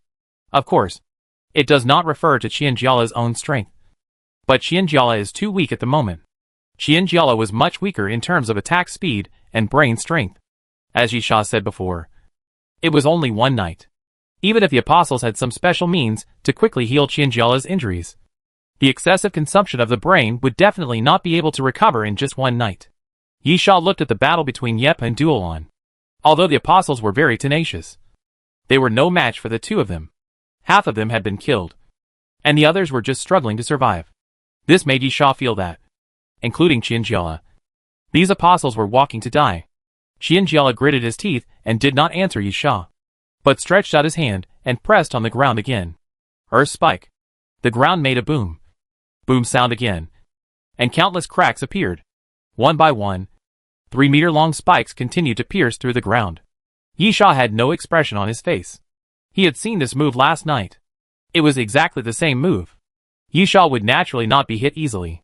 He tapped his toes lightly and quickly moved sideways. Those spikes kept coming out from the ground, attacking in all directions. But Yisha cleverly dodged them and attacked Yisha again.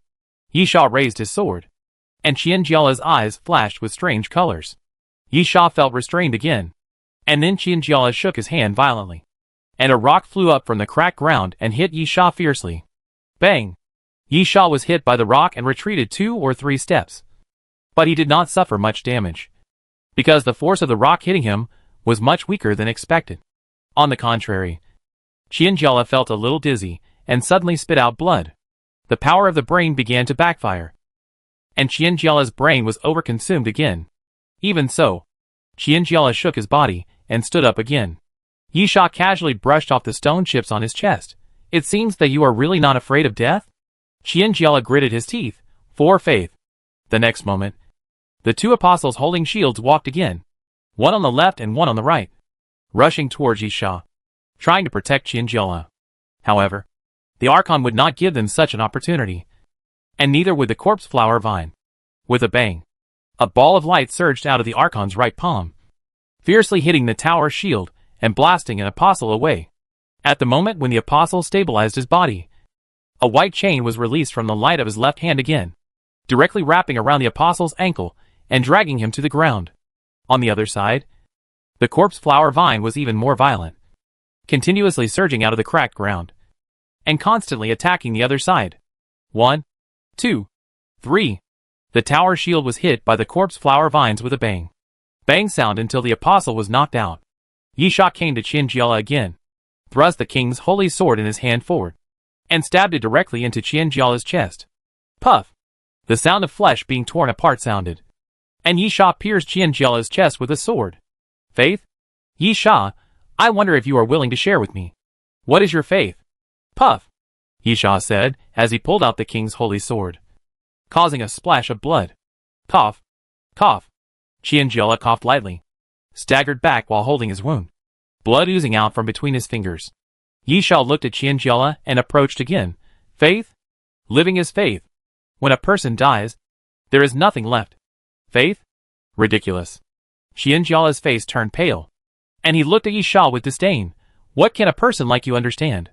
So, I am alive. Yisha smiled and raised the king's holy sword again, but you are going to die. The king's holy sword passed through the air, bringing out a golden sword arc again, ready to cut down Qianjiala. This time, Yisha aimed at Qianjiala's neck. Yisha intended to end the battle with this sword. But at this moment, boom! A loud noise suddenly came from the distance. It came from the top of the volcano. Yisha raised his head and looked in the direction of the volcano, with a look of surprise on his face. The top of the volcano emitted a red light, which surged out from the direction of the crater and floated in the sky, like a dancing flame. At first glance, Yisha thought the volcano was going to erupt. Qianjiala was also surprised, then laughed and looked at Yisha. This is my belief. For this, I am even willing to sacrifice my life. Yisha's face showed a ferocious look. Then you go to hell. Puff! Yisha raised the king's holy sword and swept it across Qianjiala's throat, cutting off Qianjiala's throat. The bright red blood continued to flow out of the wound. Qianjiala's eyes widened. His pupils kept shrinking, and then he fell backwards to the ground with a thump. You have killed 61 apostles. Yisha looked up at the volcano again, and then growled, kill them all. The Archon and the corpse flower vines quickly went in different directions, rushing towards the surviving apostles. Yisha was about to step forward, but the apostle, who was blown away by the corpse flower, suddenly rushed up and hugged Yisha's right leg. The apostle raised his head. We won't let you pass easily. Yisha, that doesn't seem to be something you have the final say on. Puff! Yisha raised the king's holy sword and stabbed it down with force. The king's holy sword directly pierced the opponent's body, piercing through the back and the heart. You killed the Apostle Walker. Cumulative number, 62. The mysterious voice appeared twice in a row. But even after death, the Apostle Walker still held Yisha's right leg tightly, and never let go. Yisha struggled for a while, but was unable to break free. It's so annoying even when you're dead. Yisha snorted coldly, then raised his sword and chopped off the opponent's arms. Qianjiala was obviously the core of this group of apostles, and the commander. Once Qianjiala died, the remaining apostles could only struggle and then be killed. Even so, there was no joy on the faces of Yisha and the other two. Instead, they looked more solemn. They looked up at the volcano in the distance. The red light pouring out of the crater had become more intense. Chapter 895 Alive. That guy is here to bring people to delay us. Yisha glanced at Qianjiala's body, then looked at the volcano in the distance. The group of apostles are really doing something in the volcano? Dolan was a little anxious. What should we do now? Of course, rush over. Yisha, what else can we do?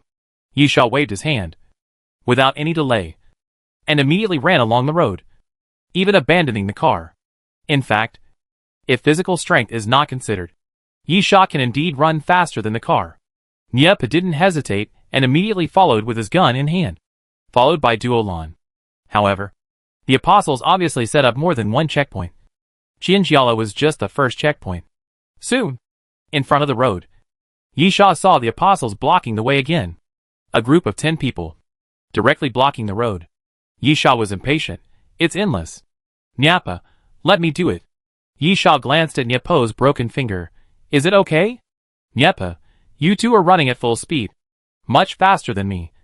And, in my current state, I may not be able to help much. So I will help you deal with these minions. Yisha nodded. And then, survive. Nyepa laughed, of course. I haven't lived enough. Yisha grinned. He didn't know what the apostles believed in. But their belief was very simple. That is, survive. Yisha and Dolan continued to run forward without hesitation. The apostles immediately surrounded them. But at this moment, gunshots suddenly rang out. Nyepa fired forward with his gun and roared, "Come on, bastards. Your opponent is me." The apostle didn't care about Nyepa. They wanted to stop not Nyepa, but Yisha and the others. But, could they stop them? Dolan's figure flashed like a ghost, leaving only a vague outline. As if teleporting, his figure flashed 2 or 3 times in a row. And then he jumped over the apostles and ran forward. Get lost. Yisha met the apostle, who was approaching him, and waved his hand forward. Shock wave. The invisible force spread forward, directly knocking the approaching apostles away. Then, the Archon suddenly jumped up from behind, and a white light emerged from his palm, turning into a light chain, sweeping forward and hitting the apostles. Bang! Bang! Several apostles were hit by the light chain in succession. Although it did not cause much damage, the Archon faithfully carried out Yisha's intention, which was to help Yisha open a gap. Yisha immediately jumped over, and at the same time, the king's holy sword was unsheathed, stabbed to the side, and pierced the throat of an apostle with the force of thunder. Blood was flowing. The apostle fell backwards with his eyes wide open. You have killed 63 apostles. Yisha glanced at Nyepa. He could only do so much. Even if he could help reduce the number of apostles, it would be good for Nyepa. Good luck.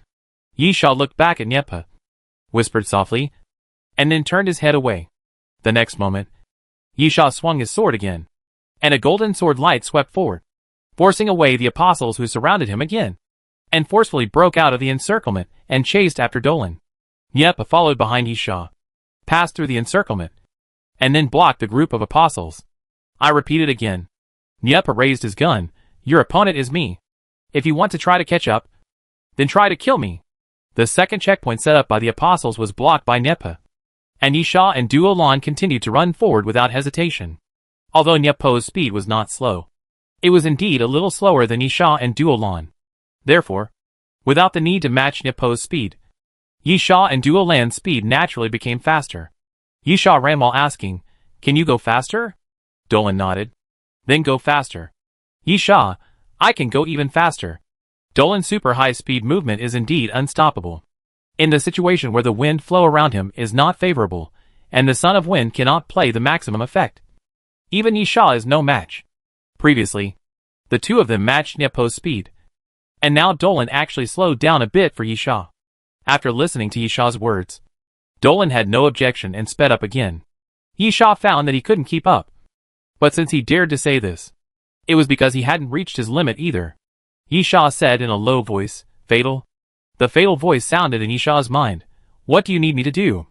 "Yisha, you can make me faster, right?" Yisha had already discovered this. In the fatal state, he had his own attack method. Many of Yisha's abilities were invalid, but Son of Wind, as a passive ability, was still effective. At the same time, in the fatal state, Yisha also clearly felt that his physical fitness had improved to a certain extent, and the magnitude was not small. In this case, it naturally means that Yisha can be faster in the fatal state. As you wish. As the fatal voice sounded again in Yisha's mind, the black liquid seeped out of Yisha's body and quickly covered his whole body. The next moment, Yisha, who was wrapped in the black liquid, pressed his palms directly on the ground and ran on all fours, like a beast. This posture made Yisha's eyes twitch. But Yisha had to admit that his speed had indeed increased, and he caught up with Duolan, who was almost using all his strength. The foot of the mountain was reached in an instant, and then the two encountered the third checkpoint. There were more apostles walking this time. reaching 15. And they blocked 2 people at the end of the road. At the junction of the volcano. Duolon stopped and took a deep breath. It seems that it is my turn this time. Yisha questioned Duolon with his eyes. Just like he asked Nyepa before. Dolan seemed very calm. Looking at the apostles walking, you have to fight to know. But I will do my best to prevent them from chasing you. Yisha, the Archon will arrive soon. I will let him help you. The Archon is now an important fighting force of Yisha. Under normal circumstances, Yisha would certainly not abandon the Archon. But now they need to race against time. And the Archon can't keep up with the speed of Dolan and Yisha. So Yisha can only abandon the Archon for the time being. Dolan nodded. Didn't say much. But adjusted himself and quickly entered the combat state. Yisha stretched out his hand. Live. Dolan smiled and high-fived Yisha. I haven't lived enough either. To live is the highest belief.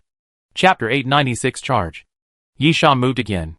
Those apostles would not let Yisha pass so easily. But it was obviously not an easy task to stop Yisha. Yisha leaped up 3 or 4 meters. Then pressed his palms forward. And 2 streams of black sticky blood sprayed forward and stuck to a big tree. The next moment, with the sticky liquid gathering, Yisha flew forward and flew directly over the heads of the apostles. Use long-range attack. I don't know who shouted. But the apostles immediately changed their strategy and the way of attack. But at this moment, a huge light curtain appeared in front of the apostles. With yellow, green and purple colors intertwined. Like liquid and satin. The light was not dazzling, but extremely dazzling. It turned out to be a light curtain formed by a large area of aurora. Dolan stood in the center of the aurora, bathed in the light, and looked at the group of apostles. I'm sorry. You have to get through me first. As Duolon spoke, he stretched out his hands and pressed them lightly. Arrows, bullets, or something else. Those things flying towards Yisha seemed to be weightless at this moment. As long as they touched the light curtain formed by the aurora, they would continue to fall down. All the attacks were blocked by Duolon without any fall. At the same time, Yisha's speed was also very fast. He did not return to the ground, but kept jumping on the treetops. In midair, black viscous liquid continued to spray out from Yisha's body. The viscous liquid stuck to the trees farther away, and then quickly gathered and pulled Yisha over. In this way, with each jump, Yisha could jump forward at least 7 or 8 meters. Moving at a very fast speed, constantly shuttling through the mountains and forests. But at this moment, Yisha landed on the top of a tree, and suddenly felt that his body touched something. And he stopped involuntarily, and then looked down. And it was a piece of steel wire hanging on the treetop. Drop, drop. A subtle sound suddenly appeared. Yisha looked to both sides, and found that the 2 ends of the steel wire were connected to 2 small metal blocks, which were fixed on the tree trunk. And one end was flashing red light. Boom! Boom! The explosion sounded suddenly, and the 2 metal blocks suddenly exploded. The hot fireball exploded under Yisha's body, burning fiercely and spreading around. The next moment, Yisha rushed out of the flames, fell to the ground, slid to stabilize his body, and then chopped down a big tree on the side. Because the battle is not over yet. An apostle jumped down from the tree, holding a long sword in his hand, with an arc of light, and slashed down towards Yisha. Yisha immediately stretched out his hand, and the black liquid kept rolling on Yisha's forearm, and then quickly condensed and shaped into an axe connected to the arm. Clang! Yisha swung hard, and collided with the long sword of the apostle, making a crisp sound of collision. However, at this moment, the apostle stretched out his hand and pulled down, and actually pulled out another short sword from the hilt, and stabbed it into Yisha's chest. Puff! The dagger hit Yisha's heart, but the apostle's face was particularly solemn, because it couldn't penetrate.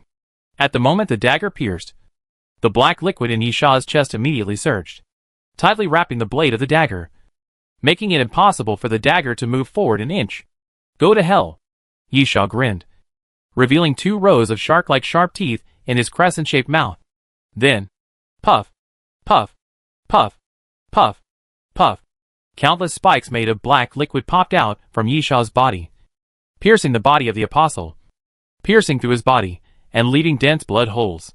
The air suddenly filled with the smell of blood. The bright red blood flowed along the spikes, and then dripped onto the ground. The apostle's eyes widened. His pupils contracted and expanded in a clear rhythm. Puff! Yisha raised his axe and swept forward with force, slashing the apostle's neck and directly chopping off his head. You have killed 63 apostles. As the head rolled on the ground and hit a tree on the side, a mysterious voice suddenly rang in Yisha's ears. Without any delay or pause, Yisha pushed the headless corpse away and rushed forward again, quickly turning into a black shadow and running forward. Behind Yisha, 2 streams of black liquid suddenly spurted out, and the top condensed and shaped again, turning into the shape of an axe, and then quickly swept forward. As the black axe swept across, the big trees in front of Yisha were cut off one after another, and then Yisha jumped over. Yisha must reach the top of the mountain in the shortest time, and the straight line distance is the shortest. This is really a very simple truth. Therefore, what Yisha has to do is to remove all obstacles in front of him, including those big trees, and also apostles. When the 2 big trees were cut off by Yisha again, the moment Yisha jumped over the remaining tree stump, 2 apostles suddenly jumped out from the top of the fallen tree, one on the left and one on the right. Clang! Clang! An apostle suddenly raised his hand and swung out an iron chain towards him. Yisha tilted his head to take a look, and then the axe behind him chopped at the iron chain. But the iron chain seemed to be alive, swinging left and right in the air like a snake, forming an S shape, avoiding the axe, and continuing to rush towards Yisha. The next moment, the black iron chain was wrapped around Yisha's body, one circle after another, tightly binding Yisha's body. At this time, another apostle took the opportunity to move forward, pulled out a large python revolver, and pulled the trigger continuously at Yisha. Bang! Bang! Bang! The gunshots continued, and the bullets burst out. However, when those bullets hit Yisha, the black liquid covering the surface of Yisha's body appeared one after another with tiny vortices, and those bullets could not penetrate at all, and fell to the ground one after another. The apostle did not delay. Seeing that the bullets were useless, he directly threw away the revolver, drew out a waist knife, and chopped down at Yisha. But at this moment, the black liquid on Yisha's body squirmed and swelled up, and the iron chain made a crack sound, and then cracked into fine cracks. Ah! The next moment, Yisha suddenly roared, and pushed his arms to both sides, breaking the iron chain. Chapter 897, Because You Are So Charming. Snap! The iron chain wrapped around Yisha's body broke into pieces, and scattered on the ground. Yisha took a step forward without hesitation and punched forward. Shock wave. The invisible force blasted forward, and the apostle with a knife was blown away before he could get close to Yisha, breaking the tree. Yisha turned around without any pause and pounced on another apostle. The apostle lifted his cloak and tried to draw his weapon. But at that moment, Yisha raised his hand violently, and a stream of black liquid flew forward and stuck directly to the opponent's wrist. The black liquid was extremely viscous and had a strong viscosity. The apostle struggled for a while, but couldn't pull his hand out at all. At the same time, the 2 giant axes behind Yisha swept forward. Puff! The apostle's eyes widened, and then his upper body fell to the side and hit the ground. Blood was all over the ground, and his internal organs fell out of his body bit by bit, which was extremely bloody. Yisha chopped the body of the apostle into 2 with one blow. Yisha didn't even look at the body, but rushed to another apostle again. Dong! Dong! Dong! The 2 axes on Yisha's back continued to chop at the apostle, hitting the ground continuously and making a dull sound. Yisha's attack was extremely brutal, because he was racing against time, and the apostle could only retreat, and retreat continuously. The apostle did not choose to fight head-on, because he did not expect to kill Yisha. He wanted to delay time, even if it was just for a minute or a second. But, boom! Suddenly, the ground behind the apostle suddenly cracked, and 2 corpse flower vines rose from the ground, surrounded the apostle's body from behind, and tied the apostle tightly. Give him back as he has been treated. The difference is that Yisha can forcibly break free from the iron chain. But can the apostle in front of him break free from the corpse flower vines? Yisha came to the front of the apostle, and suddenly jumped up and came to the front of the apostle. In the crescent-shaped, gritting mouth, the shark-like sharp teeth were obviously particularly ferocious. The next moment, the black liquid condensed into an axe and swept forward, and then the head of the apostle fell to the ground. Yisha fell back to the ground, and did not look at the corpse again, but continued to run towards the top of the mountain. After a while, Yisha finally came out of the forest, which meant that Yisha had run through 2/3 of the mountain. In front of Yisha, there appeared a bare rocky mountain wall, which was tilted and quite steep, leading directly to the crater. Yisha did not speed up again, but slowly slowed down, then straightened his back and slowly stood up, because someone blocked Yisha again. Moreover, Yisha had to take this opponent seriously, because it was a woman, because the woman was called Nanrongjishur. Nanrongjishur stood with his hands down, a crystal sword inserted at his side, his black cloak fluttering in the wind, and he raised his head slightly. Looking at Yisha, Yisha stood up, and the black liquid on his face retreated to both sides, revealing his appearance. Looking at Nanrongjishur, Yisha grinned. "We meet again. Nanrongjishur, the ghost is still there. That's because you are too charming." The black liquid on Yisha's face slowly condensed again, before completely covering Yisha's face. Yisha smiled grimly. "It makes me extremely eager to kill you." The next moment, Yisha rushed forward fiercely. The deadly beast showed its ferocious fangs, and then the black liquid surged up. Behind Yisha, 2 streams of black liquid spurted out again, turning into the shape of an axe, and chopped down at Nanrongjishur. Nanrongjishur pulled out the crystal sword stuck in the ground without hesitation and swung it forward. Clang! The crystal sword and the black axe collided with each other, making a crisp sound of collision. "The fire of catastrophe burns the sky," Nanrongjishur shouted, and the crystal sword suddenly burst into flames, and then it burned fiercely. The black axe made a continuous hiss sound, followed by white smoke. Yisha retreated quickly, but Nanrongjishur took a step forward, then raised the crystal sword and swung it forward vigorously. A large piece of flame surged out from the sword blade, rushing towards Yisha. The 2 black axes quickly crossed in front of Yisha, then dissolved, recondensed and reshaped, and soon turned into a huge black shield, blocking the flames from the crystal sword, until the flames disappeared. The shield broke, and Yisha rushed out from behind, raising his right hand. In Yisha's right hand, black liquid squirmed and quickly turned into a long knife, slashing down. Clang! Nanrongjishur held the crystal sword horizontally to block Yisha's attack. "Yisha, I almost killed you before, and this time, I will kill you completely." "Just each other. Nanrongjishur, do you think you haven't almost been killed by me before?" Clang! The 2 men exerted their strength at the same time, raised their weapons upwards, and then leaped backwards at the same time. The moment Yisha landed, he waved his hand forward fiercely, and a stream of black liquid spurted out of his right hand, sweeping forward and directly slashing at Nanrongjishur's waist. Clang! Nanrongjishur held the crystal sword horizontally and blocked Yisha's attack again. However, at this moment, Yisha's left hand also swung in the air, and a stream of black liquid gushed out again, and the front end quickly condensed and shaped into a machete, slashing towards Nanrongjishur. Nanrongjishur raised his eyebrows. His delicate features twisted a little, and then he suddenly opened his mouth. "Huh?" Nanrongjishur suddenly opened his mouth and blew a breath forward. At that moment, the air temperature around him seemed to drop by several degrees. And then, the black liquid was covered with a layer of silvery white frost, and it was frozen directly. Snap! Snap! The black liquid was frozen, and then it kept cracking. And then it turned into countless fragments and fell to the ground. Yisha narrowed his eyes, and he seemed to have discovered another fatal weakness. The first fatal weakness is the fear of brain attacks, which will make it unstable and difficult to maintain a fatal state. This has been proven when the Tyrant F003 was captured last time. And now, the second fatal weakness seems to have been exposed. That is, the liquid form is afraid of low temperatures and will be frozen into ice. Chapter 898, War Begins. Yisha doesn't really care about this. Nothing is perfect. Fatal is very powerful, but it doesn't mean it has no flaws.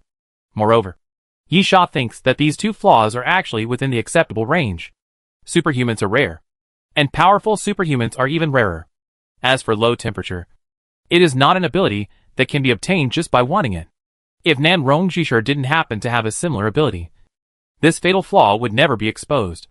In other words, even if someone knows this fatal flaw, without the relevant ability, it is impossible to restrain the fatal flaw. As for what to do if it can be restrained, Yisha looked at his right arm. because of the freezing. His right arm was exposed. But the black liquid on his body was wriggling and spreading continuously, covering the exposed right arm again. No need. Yisha suddenly said, "Go back." The fatal voice sounded in Yisha's mind. "Are you sure? Such a trauma is not a big deal for me." "Yes." "Yisha, you go back first." Fatal did not speak. The black liquid covering Yisha quickly receded, went directly into Yisha's body, and soon disappeared without a trace. This was Yisha's answer. What if Fatal is restrained? Then change another attack method. Yisha has many means, and he does not necessarily need to rely on Fatal to fight. Moreover, Fatal is a double-edged sword. When entering the Fatal state, many of Yisha's abilities cannot be used. Yisha knew Nan Rongjisher's strength very well, and he could not kill the woman in front of him with just a fatal blow. Huh? Yisha closed his eyes and took a deep breath, then opened his eyes. "Come on. Continue." Nan Rongjisher silently held the crystal sword horizontally, staring at Yisha with a pair of eyes. The next moment, Yisha started running. Yisha ran towards the top of the mountain. Nan Rongjisher raised his eyebrows, and immediately knew what Yisha wanted to do, and immediately followed with his sword. Yisha didn't know what was in the crater on the top of the mountain. He only knew that Nan Rongjisher and the apostles were trying to stop him from going there. Then, he had to go to the top of the mountain unconditionally. While running, Nan Rongjisher rushed to Yisha's side and raised the crystal sword without hesitation to sweep it towards Yisha. Feeling the sword coming, Yisha suddenly jumped up and dodged the sword. At the same time, he stepped hard with both feet and stepped on the blade of the crystal sword, knocking it to the ground. Nan Rongjisher struggled hard, but found that he could not pull back the crystal sword. So he opened his mouth and exhaled again. The temperature around him dropped suddenly again. And then Nan Rongjisher reached out and grabbed in the cold air. Crack! Crack! Frost suddenly appeared in the air, condensed quickly, and made a crisp sound. In a moment, an ice knife condensed from frost appeared in the air. Nan Rongjisher reached out and grabbed the ice knife in his hand, and chopped it down towards Yisha. Yisha quickly jumped back to avoid the blade that was slashing forward. But this was not the end of the attack. Crack! Crack! The ground suddenly made a sound of frost condensing where the blade was. And then one by one, ice spikes suddenly rose from the ground and chased Yisha. Yisha jumped back several steps in a row, but he could not get away from the ice spikes. He simply waved his hand violently and cut the ice spikes apart, thus suppressing the momentum of the attack. Yisha stood still and looked at Nan Rongjisher with a serious face. This woman seems to have become stronger again, at least during the last battle. Nan Rongjisher didn't have the ice knife in her hand. While thinking, Yisha glanced at the top of the mountain. Steam was coming out of the crater, and a large area of red light covered the top of the crater like a sunset glow. The light became obviously more intense and brighter. Yisha narrowed his eyes. He felt that the Apostle Walk was doing something and was about to succeed. This is not what Yisha wants to see. Turning his face back and looking at Nan Rongjisher, Yisha took a deep breath. Dragonization. Yisha's bones suddenly began to pop like popping beans. And then, blood beads began to ooze out of the surface of Yisha's body. Along with the appearance of blood beads, fine dragon scales grew out of Yisha's body. And then a pair of dragon horns appeared on both sides of the forehead, which looked extremely ferocious. Nan Rongjisher's reaction was also very fast, and he did not let Yisha enter the dragonization state easily.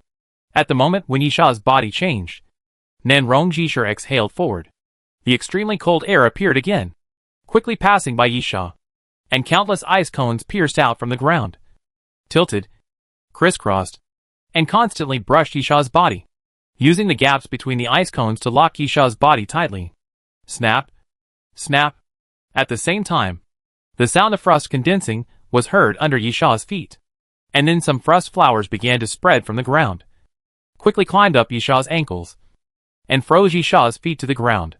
Yisha did not resist, because he was in the process of dragon transformation and could not pull his hands away. When he was completely in the dragon transformation state, Yisha found that he could not move. However, Yisha sneered at this and looked at Nan Rongjisher. You are not so naive as to think that something of this level can trap me, right? While speaking, Yisha tilted his head and opened his mouth. Dragon roar. A violent dragon roar came from Yisha's throat, and the airflow around was instantly disturbed, and the ground shook slightly. The ice cones that locked Yisha, as well as the frost that froze Yisha's legs, continued to crack and shatter during the shaking, turning into a pile of ice crystals that scattered around. Yisha raised his head and looked at Nan Rongjishur provocatively. The next moment, the two of them seemed to have a tacit understanding, and suddenly ran forward at the same time, rushing towards each other. Nan Rongjishur dragged the crystal sword and scratched a crack on the ground. The tip of the sword hit the ground, making a clang sound. Yisha spread his hands to both sides, and then the airflow seemed to be twisted, and two dragon spears, one black and one white, were materialized by Yisha's imagination. At this moment, both of them stood in front of each other. Boom! Yisha raised the dragon spear and stabbed it forward, and Nan Rongjishur responded strongly, raising his sword and swinging it. Then, the mountain cracked. When the two weapons collided, the mountain under their feet made a loud noise, and was directly crushed by the two people, and countless gravels began to slide. Chapter 899 Heavenly Punishment. The top of the volcano was bare rock, and the angle of inclination was quite large.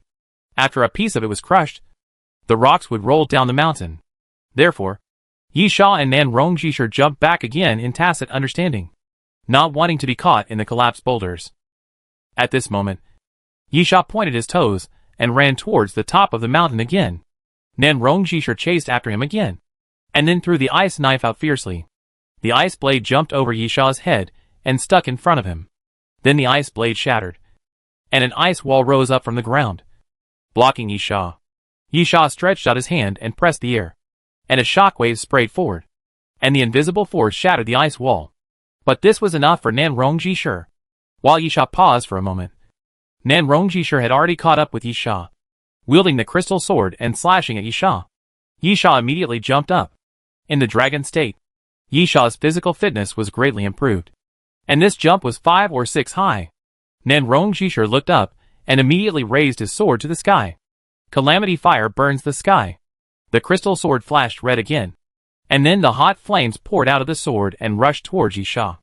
Yisha raised his palm downwards, and a large amount of dragon breath fire appeared around him. Halong Yinpa. The dragon breath fire quickly condensed and turned into a fire dragon, charging downwards. The flames on both sides quickly entangled together, like two fire beasts biting each other, then merged, exploded, and scattered in all directions. For a moment, a rain of fire fell directly on the mountain. Yisha fell back to the ground and looked at Nan Rongjishur. I am more curious now. What is on the top of the mountain that makes you try so hard to stop me? Nan Rongjishur did not answer Yisha, but just held the crystal sword across his chest. His attitude was obvious. She will not die. She will not fall. Yisha can't go up the mountain. The battle continues. Puff, puff, puff. A muffled sound came from Yisha's side, and groups of dragon's breath fire appeared again, and then flew towards Nan Rongjishur. Continuous bombing. Boom, boom. Nan Rongjishur quickly dodged, and the dragon's breath fire hit the ground, constantly shattering the ground. And then Nan Rongjishur suddenly staggered. Opportunity! Yisha's eyes suddenly lit up. This battlefield is not friendly for both Yisha and Nan Rongjishur, because the mountain is tilted. So if you are not careful, you will slide down the mountain. The balance of the body becomes particularly important. And at this moment, Nan Rongjishur accidentally loses his balance due to the broken ground. How could Yisha miss such an opportunity? Bang! Yisha's legs were slightly bent, and he suddenly rushed forward, crushing the ground under his feet. In the blink of an eye, he came to Nan Rongjishur and raised his right hand. In the dragon state, Yisha's nails are shaped like dragon claws, which are extremely sharp and flashing. The next moment, the dragon claws fell. But at this moment, Yisha suddenly saw Nan Rongjishur curling his lips, as if smiling. Oops. Yisha realized something. Obviously, this was not his chance. But Nan Rongjishur, he was luring the enemy. An icicle suddenly rose from under Yisha's feet and hit Yisha's chest hard. With a bang, Yisha was sent flying into the air. The fire of catastrophe burns the sky. Nan Rongjishur swung the crystal sword without hesitation. Flames surged out again, heading towards the sky and hitting Yisha hard. In the blink of an eye, Yisha was engulfed by the flames. Nan Rongjishur shouted, then leaped up, stepped on the icicles, and quickly jumped upwards. Her attack was not over yet. But at this moment, the ground suddenly cracked, and 2 corpse flower vines suddenly jumped up and went towards Nan Rongjishur in the air. Nan Rongjishur had known about the existence of corpse flowers for a long time. After all, she had tasted the taste of corpse flowers in the previous battle. So this time, she was always on guard, raising the sword and sweeping it. The flames gushing out of the crystal sword made the corpse flowers dare not approach easily, and were directly forced away. But the sudden appearance of the corpse flower vines did interrupt Nan Rongjishur's attack. At the same time, Yisha rushed out of the fire, stretched out his hand and grasped the void, and the infinite bow appeared in Yisha's palm. The next moment, Yisha twisted his body in the air, and then pulled the bowstring. An ordinary iron arrow appeared on the string. This arrow, heavenly punishment. Yisha did not pull the bowstring to the full, because it was not necessary. Drawing the bow from top to bottom does not require strength, but faster arrow shooting. At the same time, the characteristics of the heavenly punishment arrow do not require too much strength. The arrow flew out, then shook rapidly, and then in the shaking, the arrow began to split continuously. 1 split into 2. 2 split into 4. 4 split into 8. In the blink of an eye, a dense rain of arrows appeared in the air, and then fell madly downwards. Nan Rongjishur raised her eyebrows. This move was something she had not expected, because in the last battle, Yisha had not used the endless bow at all.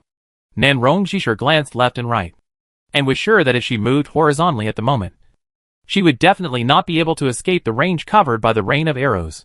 In this case, it seems that the only way is to block it. Nan Rongjishur immediately drew his sword, and the crystal sword swept over his head, and a large piece of flame went into the air. However, the flame could not stop the falling rain of arrows at all. God's punishment. God's punishment. The 2 killer moves of the infinite bow. Although the arrows of God's punishment are a covering range attack, the damage is definitely not as terrible as the arrows of God's punishment. But it is not so easy to be blocked. Almost immediately, the falling rain of arrows directly penetrated the surging flames and continued to fall towards Nan Rongjishur. Nan Rongjishur's expression became stern, and his face became more solemn. And then, he suddenly raised the crystal sword. It must be said that the crystal sword was really huge. After it was placed in front of Nan Rongjishur, it almost covered Nan Rongjishur's entire body. It was obvious that Nan Rongjishur wanted to use this method to withstand the attack of the rain of arrows. Clang, clang, clang. The next moment, arrows hit the crystal sword one after another, making crisp collision sounds, and then being bounced to the side. However, even if the crystal sword could almost cover Nan Rongjishur's body, it was only almost, not completely. Puff! Suddenly, an arrow pierced Nan Rongjishur's shoulder blade, bringing out a stream of blood, which fell on the ground like a blooming red winter plum, followed by the second, the third. Chapter 903 stars in a row. After a while, the rain of arrows disappeared. Bang! Nan Rongjishur smashed the crystal sword to the ground. Panting a little, there were 7 or 8 arrows stuck in Nan Rongjishur's body. Of course, those arrows were all imaginary manifestations, and soon disappeared without a trace. But Nan Rongjishur was actually hurt. There were 7 or 8 blood holes on his body, and blood was constantly oozing out. Nan Rongjishur's face was a little solemn. Those injuries were not what she cared about the most. After all, the vital parts were protected and were not fatal. The important thing is the crystal sword. The crystal sword had 3 more cracks on it because of the last battle with Yisha. This is the price to pay for using the crystal sword. And this time, after a round of arrow rain, countless fine lines appeared on the crystal sword. Each one was not long, about half a finger long, but there were so many of them, as many as 30 or 40 densely packed. This time, those cracks were forcibly made. Obviously, Nan Rongjishur had underestimated the power of the arrows of punishment. The power of the rain of arrows was far greater than she had imagined. Nan Rongjishur could feel that the great sword in her hand was almost at its limit. But Nan Rongjishur did not have the opportunity to think too much, because Yisha had already drawn the bow and string again. 3 stars in a row. Yisha was extremely fast, continuously pulling the bowstring, imagining the arrows. The first piercing arrow was spinning. The spiral energy was raging, and it came to Nan Rongjishur with the sound of whistling wind. Nan Rongjishur's reaction was not slow either. and he immediately moved his body sideways. The power of the penetrating arrow was very great, but the only flaw was that it was a pure single-target attack, and it was relatively easy to dodge if it was shot from the front. As long as the reaction was fast enough, and the speed was fast enough, and as long as it was dodged, it would be meaningless. If it missed, it would be useless no matter how powerful it was. But at this moment, the second arrow came in front of Nan Rongji, but it suddenly split into three and fell in a fan shape. Yi Sha's second arrow was an explosive arrow. Boom, boom, boom. 3 explosions sounded almost at the same time. The fireball exploded, and the rolling heat wave pushed out in all directions. Nan Rongji saw the gap between the exploding arrows and dodged. He was not hit directly by the explosion, but was still affected by the air wave, and flew to the side. After rolling on the ground for several times, Nan Rongji pressed the ground with one hand and forced his body to stabilize. But at this moment, Yi Sha's third arrow fell. Nan Rongji's pupils shrank slightly, and he stared at the third arrow firmly. With the lessons learned from the first 2 arrows, Nan Rongji had already guessed that the arrows shot by Yi Sha would change. So, is the third arrow a piercing arrow? Or an explosive arrow? Is it a single attack? Or a range-covering attack? Nan Rongji could not make a prediction, because she was not familiar with the changes in the arrows of the infinite bow. It was not until the flying arrows arced and began to fall without splitting that Nan Rongji was sure that it was not an explosive arrow. Nan Rongji bit her legs slightly, and immediately ran to the side to avoid the flying arrows. But, crack, crack, the arrow fell to the ground, and the sound of frost condensing suddenly sounded. Large flakes of frost quickly spread out in all directions, and the cold air wrapped around Nan Rongji's calves, covering Nan Rongji's calves with a layer of frost, which slowed down Nan Rongji's speed. Then, an ice cone suddenly emerged from the ground. Nan Rongji quickly turned his body to the side.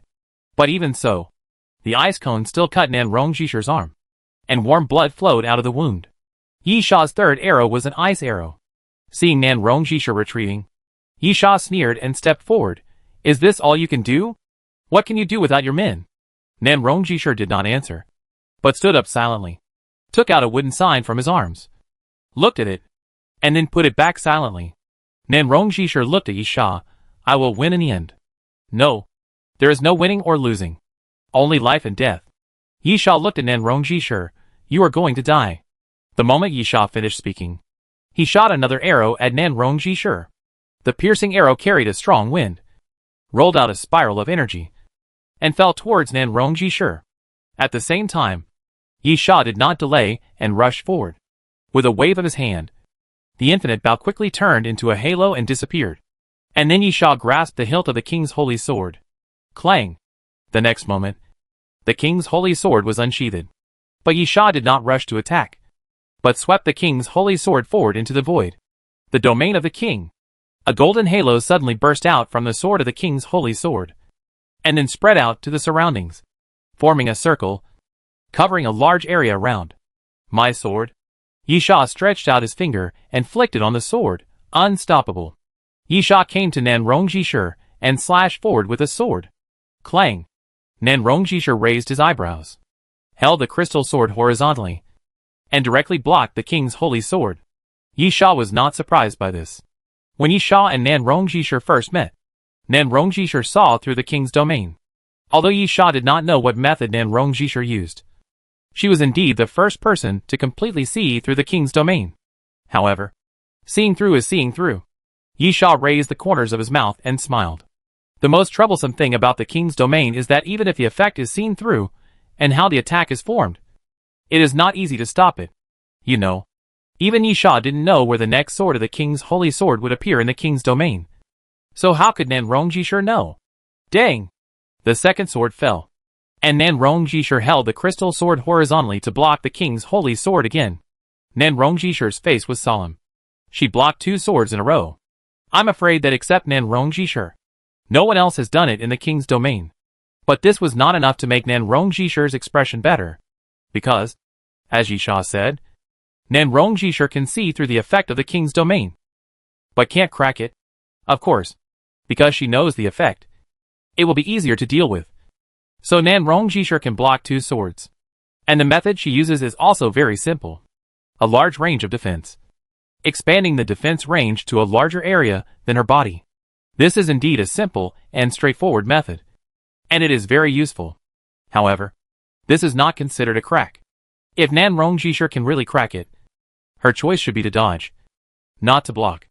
On the contrary, if she blocks in this way, Nan Rongjishir will not be able to move at all. Who knows if she will directly hit the sword when moving? Chapter 901 Choice. Dang! At this time, Yisha's third sword fell and slashed with the crystal sword again, and a crisp metal clanging sound rang out. It seemed that Nan Rongjishir suddenly gained the upper hand, and the king's domain was completely ineffective against her. However, the crisp sound of something breaking rang in Nan Rongjishir's ears, and looking at the blade of the crystal sword, the cracks on it were obviously enlarged. This is why Nan Rongjishir still looked solemn after blocking the attack. Nan Rongjishir looked at Yisha, whose face was calm. He remained unmoved even after being blocked 3 times in a row. Nan Rongjishir murmured in her heart, "This is what you want, right?" Nan Rongjishir saw through the domain of the king. So, unlike others, she could block Yisha's attack. But because she could not break it, she could not dodge Yisha's attack. At the same time, the crystal sword was large enough, with a large attack range and a large defense range, which was the key to Nan Rongjishir's ability to defend against Yisha's attack. But the question is, given the current state of the crystal sword, how long can it last? Yes, this is what Yisha wants. Crack! After another collision, the cracks on the crystal sword became more obvious. Nan Rongjishir gritted his teeth and began to retreat quickly, knowing that he could not continue to collide. If he continued, the crystal sword in his hand would be scrapped. In fact, Yisha's purpose was simple. But Nan Rongjishir felt more uncomfortable than he imagined. Such an attack made it impossible for her to use the effect of the crystal sword. If the sword also had a lifespan, the effect of the crystal sword in her hand would be limited by its lifespan. Every time the effect was activated, the crystal sword would be damaged until it broke. Since he could not continue to block, Nan Rongjishir decisively chose to move in a large range to dodge Yisha's attack. This was also a way to restrict the king's domain. Although the sword path was a bit weird, the sword body was so long, and the attack distance was so long. As long as the dodge position exceeded the length of the sword body, no matter how weird the sword path was, it would be useless. But at the moment when Nan Rongjishir retreated at a high speed, before Nan Rongjishir could stand still, Yisha's face suddenly appeared in front of Nan Rongjishir. Nan Rongjishir's face suddenly changed. Yisha smiled. "Do you think you can move faster than me?" Nan Rongjishir's movement speed is not slow, even not slower than Yisha. But the problem is that Nan Rongjishir is not faster than Yisha, and their movement speeds can only be regarded as similar. In this case, how could Nan Rongjishir dodge Yisha's attack by moving over a large area? No matter how she ran, Yisha could catch up. The king's holy sword flashed golden light again, and the golden half-moon sword light swept through the air and slashed towards Nan Rongjishir. Nan Rongjishir hastily raised the crystal sword, but was a little slow. The king's holy sword lightly hit Nan Rongjishir's shoulder, causing a stream of blood to splatter on the ground. Nan Rongjishir gritted his teeth, retreated again, and pulled some distance from Yisha, gasping for breath. It seems that he will lose? Nan Rongjishir looked at Yisha. A hint of ferocity flashed in his eyes. Then he reached behind his waist and grabbed a short knife hanging behind his waist. She is Nan Rongjishir. She is the Holy Sun. How could she lose so easily? Nan Rongjishir also has some hidden treasures, and there are more than 1 or 2.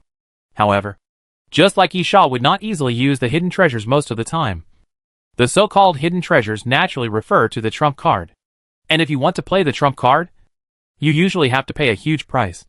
So you can't play it easily. If you want to use it, you have to do your best to ensure that you can win the whole game. However, Nan Rongjishir has few choices in the current situation. In this case, let's give it a try. Nan Rongjishir thought so, stretched out his hand to grab the handle of the short knife, and planned to slowly pull out the knife. But at this time, Yisha looked at Nan Rongjishir and suddenly smiled. Besides, even if I can't catch up with you, do you think you can get away with this method? As Yisha said, he looked up at the top of the mountain. Yisha, don't forget what the purpose of this battle is. Yisha's figure flashed, and he suddenly ran. But he didn't go to Nan Rongjishir, but rushed to the top of the mountain again. Nan Rongjishir was stunned for a moment. and then cursed, shameless. Nanrongjisher's goal was to stop Yisha from going up the mountain. In this case, she had no right to dodge. You want to fight? Then fight? Yisha sneered at this. If Nanrongjisher fights, Yisha will fight back. If Nanrongjisher retreats, Yisha will go up the mountain. The right to choose was not in Nanrongjisher's hands from the beginning, but in Yisha's hands. This sudden change also caught Nanrongjisher off guard. But after a low curse, what else could she do except to chase Yisha? She had no choice. Two figures began to run along the sloping mountain, one chasing and the other running, as if the scene in the snowy mountain was being replayed, except that the roles of Yisha and Nanrongjisher were obviously swapped. Yisha was now playing the role of running, while Nanrongjisher was chasing. Nanrongjisher tried desperately to catch up with Yisha, but the pause in the previous moment made her speed obviously unable to keep up with Yisha, and she could only watch Yisha rush to the top of the mountain. When Yisha came into contact with the red light, he hesitated for a moment. God knows what will happen when he encounters the red light. But it was only a moment. He had come to this point, so there was no reason to retreat. Yisha first touched it with his palm, showing some caution. In this way, even if there was any danger, Yisha believed that with his speed and reaction ability, he should be able to avoid it. At most, he would have to give up his palm. As long as it was not fatal, he could be saved by returning to the Doomsday train. But the imagined attack did not come. The red light that covered the crater and floated like a flame seemed to be just a light. Yisha's palm passed through the red light, and nothing happened. This naturally made Yisha relieved, and he quickly entered the red light and stood on the edge of the crater. Looking down, Yisha frowned. The Apostle Walker was indeed doing something in this volcano. In the crater, about 20 to 30 meters below, a huge metal support was built, crisscrossing, and on the support, there were many iron chains as thick as wrists, hanging down and entering the depths of the mountain. But what exactly was the Apostle Walker doing? Yisha still didn't know clearly. Just looking at the metal support and the hanging iron chain, he couldn't really tell anything. Chapter 902 Fighting. In addition, Yisha was surprised to find that there was red magma flowing under the crater. But isn't this volcano a dormant volcano? Volcanoes are usually divided into three types: extinct volcanoes, active volcanoes, and dormant volcanoes. Extinct volcanoes have erupted before, but are determined not to erupt again. Active volcanoes are naturally the opposite. No one can be sure when they will erupt. As for dormant volcanoes, they are between the two. They have erupted before, but have been in a relatively static state for a long time. They still have the ability to be active. Or it cannot be determined that they have lost their ability to be active. Or to put it simply, it is a volcano that will not erupt for the time being. In this case, what is the matter with the surging magma? It does not look like a dormant volcano at all, but an active volcano, and it may erupt at any moment. What did those damn apostles do? This thought flashed through Yisha's mind. But at this moment, a strong wind suddenly blew behind Yisha. Yisha immediately dodged and jumped to the side, and the crystal sword brushed Yisha's cheek. But it was Nanrongjisher who had caught up. Clang! Watching Nanrongjisher raise his sword and swing it again, Yisha held the king's holy sword horizontally and took the crystal sword. Both of them pressed the sword with their left palms at the same time, pushing each other to compete. But Yisha's mind was not on this. But he couldn't help but look at the situation of the crater. Why did they stop him from going up the mountain? Obviously, the apostle must be afraid of what he would do after reaching the top of the mountain.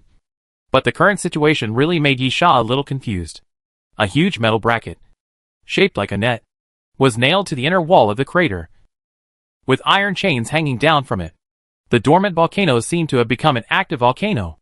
The red light floating above the crater was a little strange, but it didn't seem to have any special effect.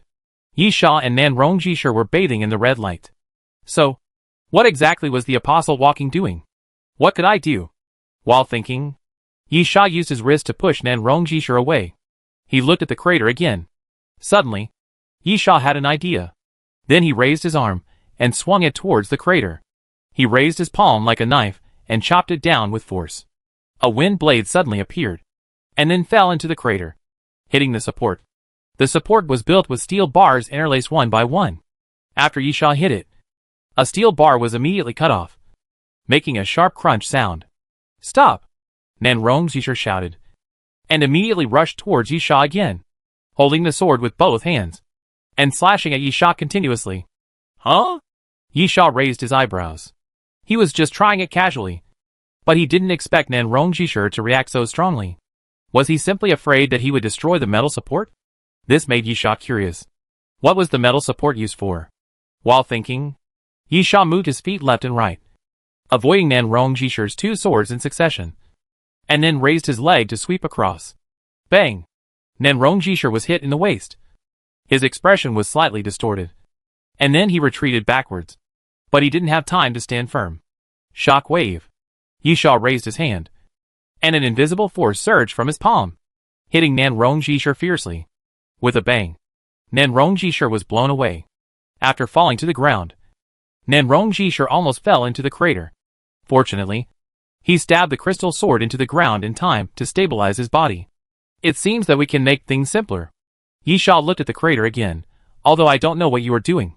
You don't seem to want me to destroy the metal bracket? While speaking, Yisha raised his hand violently and pressed it down again towards the crater. A violent wind rushed down towards the crater, cutting off the steel bars of the metal bracket. Yisha smiled. Since it is something you don't want to see, that is what I should do. Yisha still didn't know what the apostle wanted to do. But from the previous test, Nanrongjishur's reaction had clearly told Yisha that she didn't want Yisha to destroy the metal bracket. In that case, she would just destroy it, seeing the steel bars breaking and collapsing into the volcano.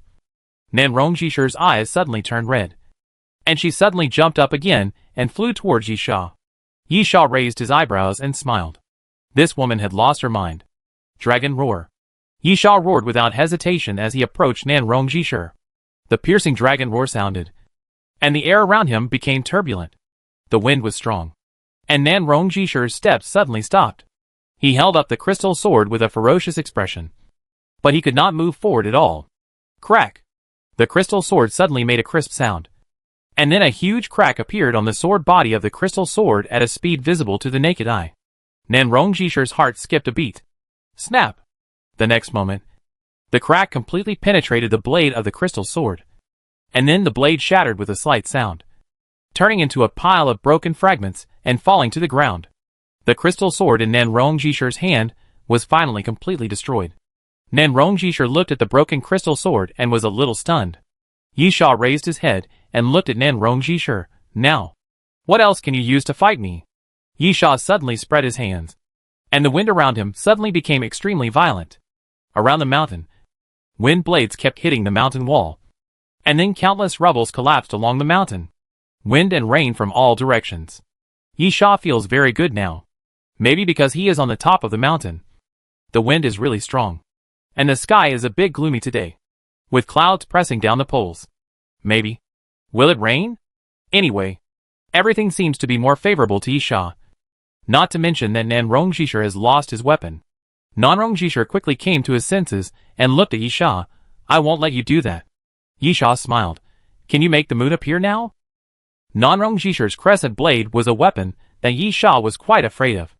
It could actually attract moonlight attacks, and was extremely powerful. However, it was still early in the evening, and Yisha didn't believe that Nanrongjishur could conjure up a moon. Nanrongjishur reached behind his waist and gripped the hilt of the short knife. I have more than one weapon. The crescent blade. The next moment, Nanrongjishur pulled out the short knife, held it backwards, and held it horizontally in front of him. The short knife was very simple and ancient, with a Chinese style, an ancient scabbard, and an ebony handle, if it had not been well preserved. With a shiny silver blade and a sharp blade, Yisha would have thought that the short knife was an antique found in a Chinese museum just by looking at its shape. Chapter 903, Desperate Battle. Hidden Kill. After Nanrongjishur held the short knife horizontally in front of him, he took a deep breath, and a trace of black light suddenly emanated from the blade. The light was like smoke, fog, and water, lingering around the blade, and then slowly began to move up along Nanrongjishur's arm, and soon completely wrapped up Nanrongjishur's body. Suddenly, the ground was filled with wind. Under Nanrongjishur's feet, a circle of black wind suddenly rolled up, constantly spinning, covering Nanrongjishur's body. Yisha's pupils shrank, and he instinctively jumped back 2 or 3 steps, staring closely at the black wind that suddenly appeared. Yi Sha was a little surprised. He tried to control the black wind that suddenly appeared, but he couldn't form any sense with them. In other words, Yi Sha couldn't control the black wind. This was the reason why Yi Sha was surprised. He was the wind and rain from all directions. Wind and rain go hand in hand. Why couldn't he control the black wind? At the same time, the black wind flow was no longer as violent as it was at the beginning, but gradually became weaker, then spread out to the surroundings, disappeared, and then Nanrong Jishur disappeared. After the black wind flow dispersed, Nanrong Jishur, who was in the center of the black wind flow, disappeared unexpectedly. Yi Sha frowned, and then said, "Do you think you can hide it from me?" Puff! Behind Yi Sha, two turbulent flows suddenly appeared, quickly forming wind blades, sweeping out behind Yi Sha. Clang! Clang! The crisp sound of metal clashing. And then Nanrong Jishur suddenly appeared. Yi Sha turned around and looked at Nanrong Jishur, and then found that Nanrong Jishur's outfit had changed. The iconic cloak of the apostles walking had gone somewhere. Nanrong Jishur was wearing a black soft armor with a robe and cap, which was very simple. The soft armor was embroidered with flowing cloud patterns with gold thread, and the edges were outlined in red. The weapon in Nanrong Jishur's hand was still the short knife, but there was a circle of iron wire hanging around his waist. In addition to the circle of iron wire, Nanrong Jishur wore something similar to a corset under his chest and ribs, with a leather sheath on it. For small knives about 1 palm long were inserted on each side, which looked like hidden weapons in ancient times. At the same time, Nanrong Jishur carried a sword on his back. It was an ancient sword with a black scabbard.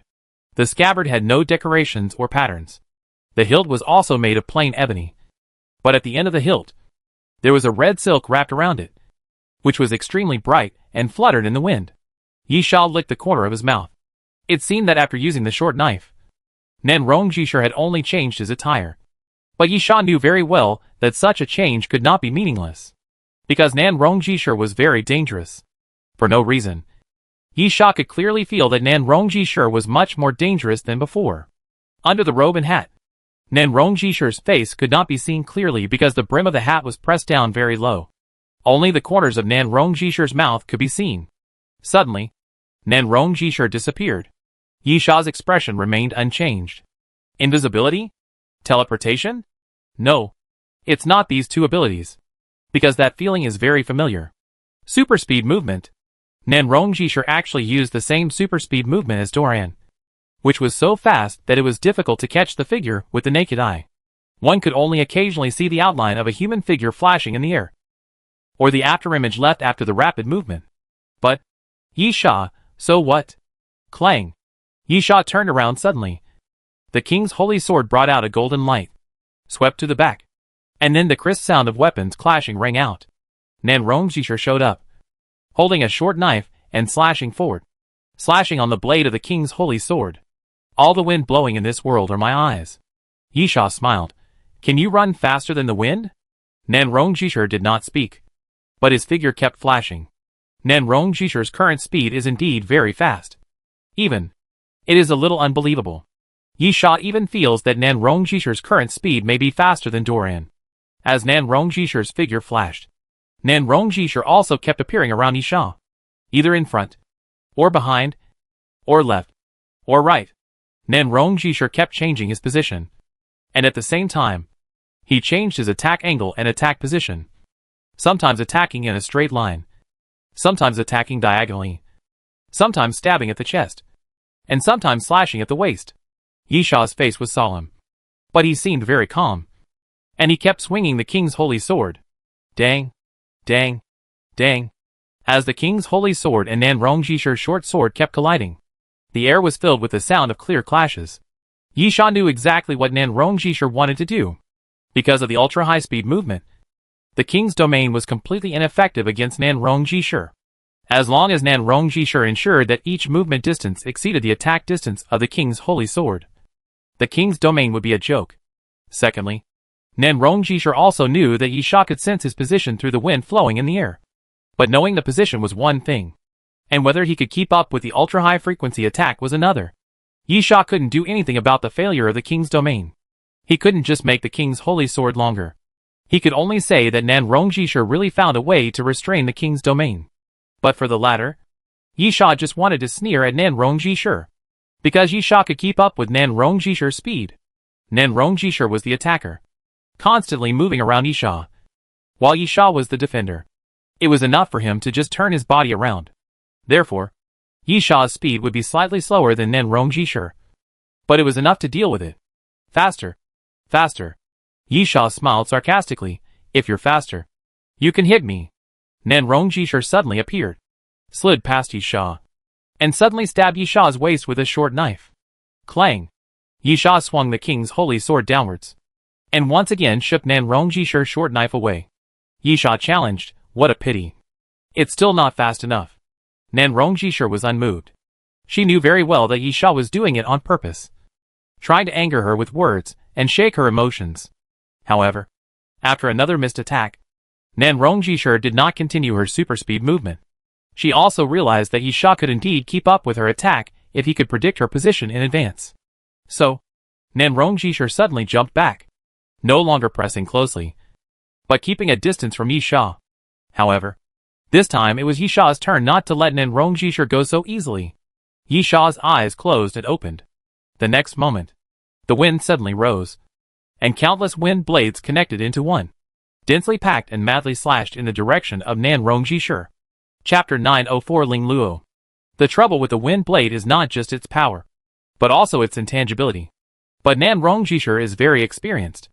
It is indeed troublesome to judge the specific position of the wind blade. But in the final analysis, the attack will definitely fall on him. Then, just defend yourself. Simply put, as long as you don't move casually and hit the wind blade, you can still predict the position of the wind blade. In other words, you can only block it, not avoid it. Clang! Nan Rongjishir drew his sword and pulled out the ancient sword behind him, making a crisp sound. The red silk danced with the wind, extremely bright. The next moment, Nan Rongjishir slashed forward with a sword, and a circle of turbulence suddenly appeared in the air. It was Yi Sha's wind blade. However, when the wind blade intersected with the blade of the ancient sword, it was forcibly cut off. The ancient sword was more terrifying than Yi Sha imagined. Boom! Boom! Boom! The cut wind blades did not disappear, but scattered around and hit the surrounding mountains. The mountains made a loud noise, and were easily cut off by the wind blades. Countless pieces of rubble rolled down the slope. What made Nan Rongjishir even more angry was that some of the broken wind blades fell directly into the crater after being cut, hitting the huge metal bracket and continuously cutting the metal bracket. Some broken steel bars kept falling down and hitting the mountain wall, making a bang, bang sound. Nan Rongjishir gritted his teeth and looked at the faint smile on Yi Sha's face, which was full of obvious irony. He knew that Yi Sha did it on purpose. What she was angry about was what Yi Sha wanted to do the most. It was also what Yi Sha was doing. Yi Sha stretched out his fingers and shook them gently. You can't stop me. Not last time. Not this time. And not next time. While Yi Sha was talking, he did not stop attacking. Winds from all directions rushed in quickly, and after turning into wind blades, they fell towards Nan Rongjishir. Yi Sha feels very good right now.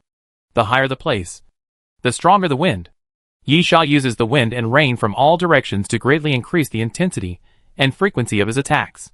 What a pity. Yi Sha glanced at the sky. The sky is a bit gloomy today, with heavy clouds, and it seems like it's going to rain.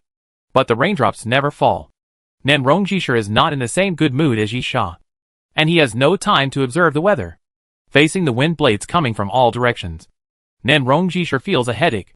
She can block the wind blades, but how to stop those wind blades from raging?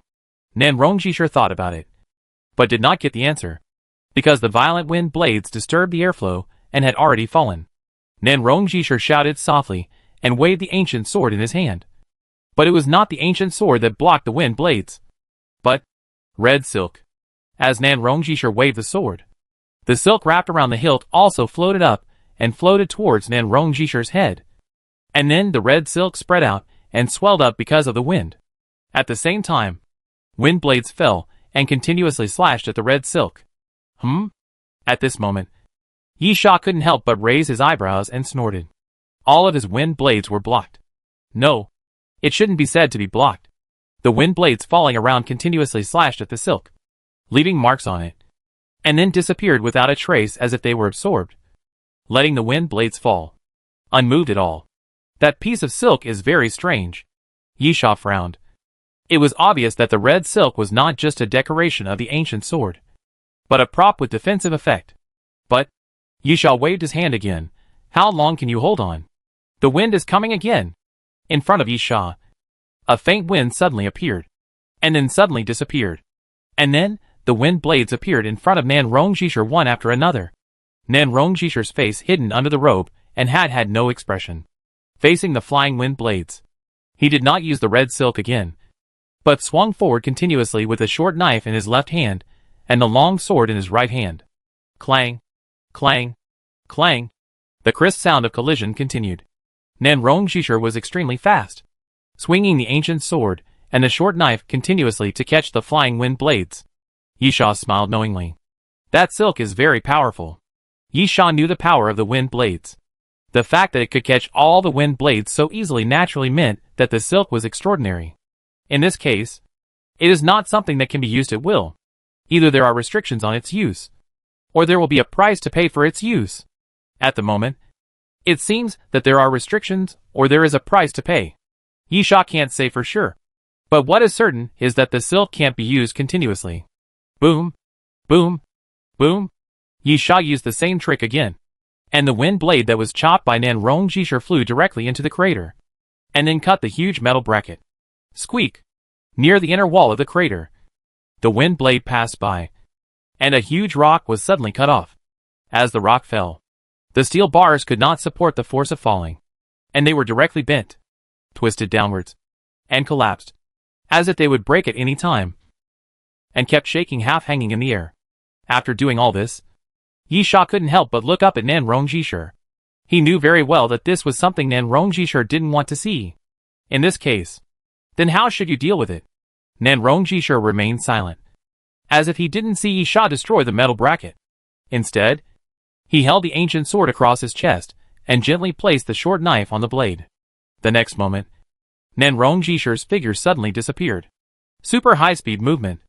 Nan Rongjishir was about 7 or 8 meters away from Yisha, but in just a blink of an eye, Nan Rongjishir was already in front of Yisha. The ancient sword passed through the air, slashing towards Yisha's neck with a silver arc, and the short knife was also thrust out at the right time, aiming at Yisha's heart. Nan Rongjishir's move was a fatal killing move. Yes, this was the only method Nan Rongjishir could think of. Kill Yisha. If he died, it would be over. And if he died, Yisha would naturally be stopped. This was really a simple and direct method. Facing the sword blade sweeping forward, dragon breath fire appeared on both sides of Yisha's body, and continuously blasted towards Nan Rongjishir. Nan Rongjishir was very tough. He raised his sword and turned it, chopped the dragon breath fire into pieces, and continued to approach Yisha. At the same time, Yisha raised his right palm. The dragon breath fire that was chopped by Nan Rongjishir did not dissipate, but all gathered in Yisha's palm. Chapter 905 Blood Drain. Halong Yinpa. Yisha raised his hand, and the broken dragon breath fire quickly gathered together, forming a fire dragon in front of Yisha, and rushed towards Nan Rongjishir. Halong Yinpa was not so easy to cut.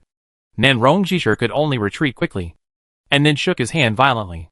The red silk rushed forward again, directly facing the galloping fire dragon. At the moment of meeting, the red silk suddenly stretched straight, sharp as a knife. The stretched red silk actually cut the fire dragon directly. Yisha's Halong Yinpa seemed vulnerable in front of the silk. Yisha couldn't help but tilt his head. Nan Rongjishir's outfit had a lot of weapons, including swords, daggers, hidden weapons, and steel wires. Although the silk was bright, it should be the most inconspicuous thing, because anyone who saw it would think it was a decoration of an ancient sword. But now it seems that this red silk is the strongest weapon? At the same time, Nan Rongjishir raised his sword and slashed down, still with a fierce blow. The tip of the sword pointed directly at Yisha's neck. After image. While attacking, Nan Rongjishir also shouted softly, and suddenly activated the effect of the ancient sword. The ancient sword slashing was not fast, but when the sword tip fell, after images appeared continuously behind the sword body, one after another, a total of 7, looking like a fan shape. Yi Sha directly drew out the king's holy sword and swept it out instinctively. But at the moment when the swords met, Yi Sha's heart suddenly skipped a beat. The first sword was actually an afterimage. The two weapons did not collide with each other as expected. The king's holy sword directly slashed 3 swords, all of which were afterimages. When it came to the fourth sword, Nanrong Jishur shook his wrist, and the sword bypassed the king's holy sword and hit Yi Sha's shoulder. Puff! Yi Sha's shoulder blade was cut off by Nanrong Jishur's sword, and a piece of dragon scale was oozing blood. After the sword, Nanrong Jishur moved his feet, and the second sword swept across quickly. Yi Sha was naturally cautious. But, dang! This time, the king's holy sword directly hit the ancient sword, making a crisp sound of metal clashing. Yi Sha was stunned. And then, the red silk came out again, and hit Yi Sha's chest hard. Although it was just a silk, when Yi Sha was hit, he felt like he was hit by a heavy hammer. He took several steps back before he could stabilize his body. Pooh! Yi Sha opened his mouth and spat out a mouthful of blood to the side. Nanrong Jishur, full fire. Because she really wanted to kill Yi Sha. From the bottom of her heart, she intended to kill the man in front of her. Nanrong Jishur did not give Yi Sha time to breathe. Raised the sword and attacked again. So that's it. Yi Sha looked at the ancient sword and whispered softly. He had figured out the trick. Those afterimages were not meaningless. But the real sword was hidden in the 7 afterimages. Normally, if the speed is fast enough, afterimages can be swung. But the first sword must be a real sword, and the next one must be an afterimage. But that is not the case with the ancient sword, but an effect. Except for Nanrong Jishur. No one knows which afterimage is the real sword. This effect looks ordinary, but it is not, because it will cause a delay in defense. So it is difficult to play an effective defense. However, since Yi Sha saw through it at the second sword, he naturally thought of a way to deal with it immediately. A very stupid way. Yi Sha planned to take all the afterimages. So it naturally didn't matter whether it was a real sword or an afterimage. But just when Yi Sha was about to take action, he suddenly found that Nanrong Jishur was just faking it. At the moment when the ancient sword was about to fall, Nanrong Jishur's left hand touched his ribs, and 3 knives appeared in his palm. The next moment, Nanrong Jishur raised his hand, and 3 knives flew out, shooting at Yi Sha's face, chest and thigh respectively. Yi Sha frowned, and with a thought, he blew the 3 knives away the moment they came to him. With the previous experience, Yi Sha did not dare to look down on any of Nanrong Jishur's weapons. But the 3 knives were blown away, without any resistance at all. And at the moment when the 3 knives were blown away, Nanrong Jishur threw the short knife in his hand forward. The 3 knives were just baits. The short knife was the killer move. Flowing light, accompanied by Nanrong Jishur's light shout. The short knife flew forward and turned into a silver-white stream of light at an extremely fast speed. Yi Sha's reaction was not slow either, and he immediately swept the king's holy sword downwards and slashed at the stream of light. But it didn't feel real. Yi Sha didn't hit it. Puff! Yi Sha felt a chill in his lower abdomen, followed by a severe pain, and his expression suddenly twisted. He looked down and saw that the short knife had pierced into his lower abdomen. The bright red blood seeped through the clothes, which was a bit dazzling. It's over. Nanrong Jishur raised his head, and the lowered hat brim no longer covered Nanrong Jishur's face. Nanrong Jishur looked at Yi Sha. I won. Puff! Yi Sha gritted his teeth, pulled the short knife out of his body with a sudden force, and threw it aside. Yi Sha, you think you won just at this level? Nanrong Jishur curled his lips and said nothing, while the silk wrapped around the ancient sword suddenly rushed forward. The attack and defense of the silk had always been controlled by Nanrong Jishur, but now the silk seemed to come alive, moving left and right along the ground, and quickly rushed towards Yi Sha. Yi Sha raised his arm directly, and the king's holy sword chopped it down with force. The silk did not retreat, but directly entangled the sword of the king's holy sword. Yi Sha was stunned, and he suddenly found that the silk could not be cut. The silk was very tough and elastic, stretching against the sword, and it was continuous, and it rebounded, not only entangled the king's holy sword, but also entangled Yi Sha's wrist. Then, ugh! Yi Sha's face suddenly turned pale, and then he knelt on one knee with a thump. Tick! Tick! Blood was flowing. Yi Sha reached out and wiped his waist, then looked at his palm, which was completely dyed red by the blood. The blood flowed from Yisha's wound. Nan Rongjisher's previous knife did hurt Yisha badly, but not to this extent. In fact, the blood gushing out of the wound was even more than when Yisha's body was cut by the short knife. You know, Yisha has intermediate regeneration ability. Although it is impossible for Yisha's injuries to recover immediately. With the passage of time, the wound will definitely not become more and more serious. It will only heal slowly, and then stop bleeding. Yisha couldn't help but look at the ground, looking at the blood that kept dripping. The blood gathered into a stream, and then flowed towards the red silk. The silk was sucking blood. Sucking its own blood. Chapter 906 Destruction. Ah! After understanding, Yisha immediately twitched the king's holy sword, trying to struggle out of the silk. But the silk kept being stretched, and could not be cut. Yisha raised his left hand, and the fire of dragon breath immediately floated around, quickly forming a fire dragon, and was about to blast towards the silk. At the same time, the wind flow around rose again, forming countless wind blades, slashing towards the silk. But, Yisha groaned again, and the severe pain came again, making Yisha's expression twisted.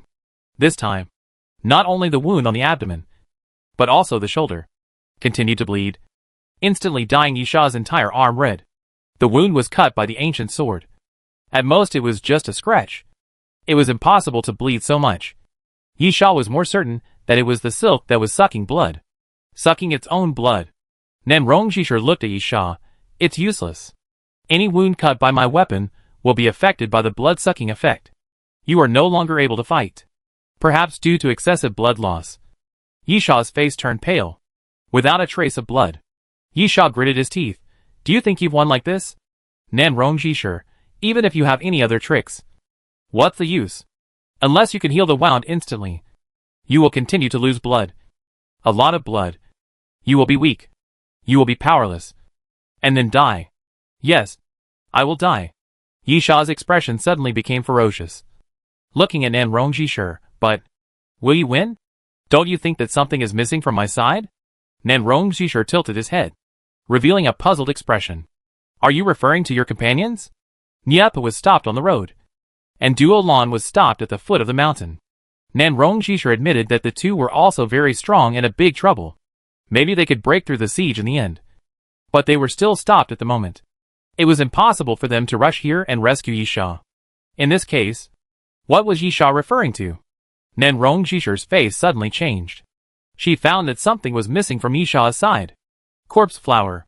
Corpse flower is gone. No. It should be said that corpse flower has never appeared. Nan Rongjisher had seen corpse flower when he was in Silver Dragon Snow Mountain. Corpse flower repeatedly assisted Yisha in attacking. And even, it almost killed Nan Rongjisher many times. If Nan Rongjisher had not had the crystal sword in his hand, and fire was the biggest nemesis of corpse flower, Nan Rongjisher might have been killed by Yisha and corpse flower at that time. However, Nan Rongjisher did not use the crystal sword at the moment, because the crystal sword was destroyed by Yisha. Without the restriction of fire, corpse flower should be Yisha's most powerful helper at the moment. If so, why has the corpse flower never appeared? This is really a puzzling thing. And at the same time, it makes Nan Rongjisher feel very uneasy. Nan Rongjisher quickly took out a wooden sign from his pocket. And then with a click, a small crack appeared on the wooden sign. Nan Rongjisher's expression suddenly became uglier. Yisha grinned. Let me tell you the answer. Because what you are trying to stop me from doing is what I want to do most. Boom! The moment Yisha finished speaking, a loud noise suddenly came from the crater. Around the huge metal support, the rock wall kept cracking, and countless rubble began to roll down. The corpse flower has always been there. But it is not next to Yisha, but inside the mountain. Yisha's goal has never changed. As he said, what Nan Rongjisher wanted to stop him from doing is what he wanted to do most. The corpse flower has been destroying the huge metal support. But in order not to alert the enemy, the corpse flower destroyed it very carefully. It did not destroy it directly, but dug into the mountain. The metal support was in the shape of a crisscrossing network, so the support point was the surrounding mountain walls. The corpse flower only hollowed out a part of the mountain, and it was not close to the edge, so no movement could be seen. However, as more and more places were hollowed out, it would become increasingly unable to support and finally collapse. Crack! After the metal support made another piercing sound, A piece of the side collapsed completely, and countless steel bars kept falling, hitting the surrounding protruding mountain walls with a loud noise, and then fell into the magma below. In just a short moment, the metal support collapsed by 1/3. Yisha's expression became even more ferocious. He stood up while gritting his teeth and covering his wound. "Come on. Try to kill me. But you will be the loser in the end. I will always laugh to the end." Yisha still didn't know what Nanrongjishur was doing with the apostle walking in this hellish place. But when he saw the metal support collapsing, the expression on Nanrongjishur's face was extremely ugly. This made Yisha understand that his judgment and his approach were correct. The metal support was obviously very important to Nanrongjishur and the apostle walking. Therefore, Yisha's metal bracket must be destroyed. Nanrongjishur was unable to control his emotions and shouted angrily at Yisha, "I will kill you." Yisha didn't care. "Then let's kill him." "Kill myself?" Yisha sneered in his heart. Although his current situation was a bit bad, it would not be so easy for Nanrongjishur to kill him. Yisha thought so, and then tightly grasped the king's holy sword. Yisha also had a trump card. Whether it is the magic sword or the tragic king, if you are destined to die once, you are destined to consume a chance of resurrection. Then why not drag Nanrongjishur to hell together? That way, you won't be lonely.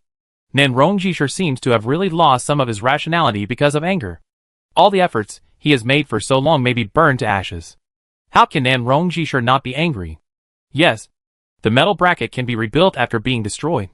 But even if it can be rebuilt, this place has been exposed. Is there still a chance to rebuild? So, Nanrongjishur attacked with anger. The blood-sucking effect of the silk was activated again. Although Yisha covered the wound with his hand, he could not stop the blood from flowing out of the wound. Nanrongjishur's figure flashed, and he used super high speed to close the distance with Yisha again, raised the ancient sword and was about to chop down at Yisha. But at this moment, boom! A huge noise sounded from the crater. But this time, it was not the sound of the metal support collapsing and the steel bars hitting the mountain wall. But the magma was surging. The whole volcano seemed to tremble slightly, and countless white smoke suddenly emerged from the crater. Chapter 907. The Apostle is out. The volcano is going to erupt? This thought flashed through the minds of Yisha and Nanrongjishur at the same time. Because of the shaking of the mountain, Nanrongjishur's attack was interrupted. Both of them were attracted by the loud noise and looked into the crater involuntarily. The magma, which was originally very calm, was churning at this moment, constantly hitting the surrounding mountain walls, as if it was really going to erupt.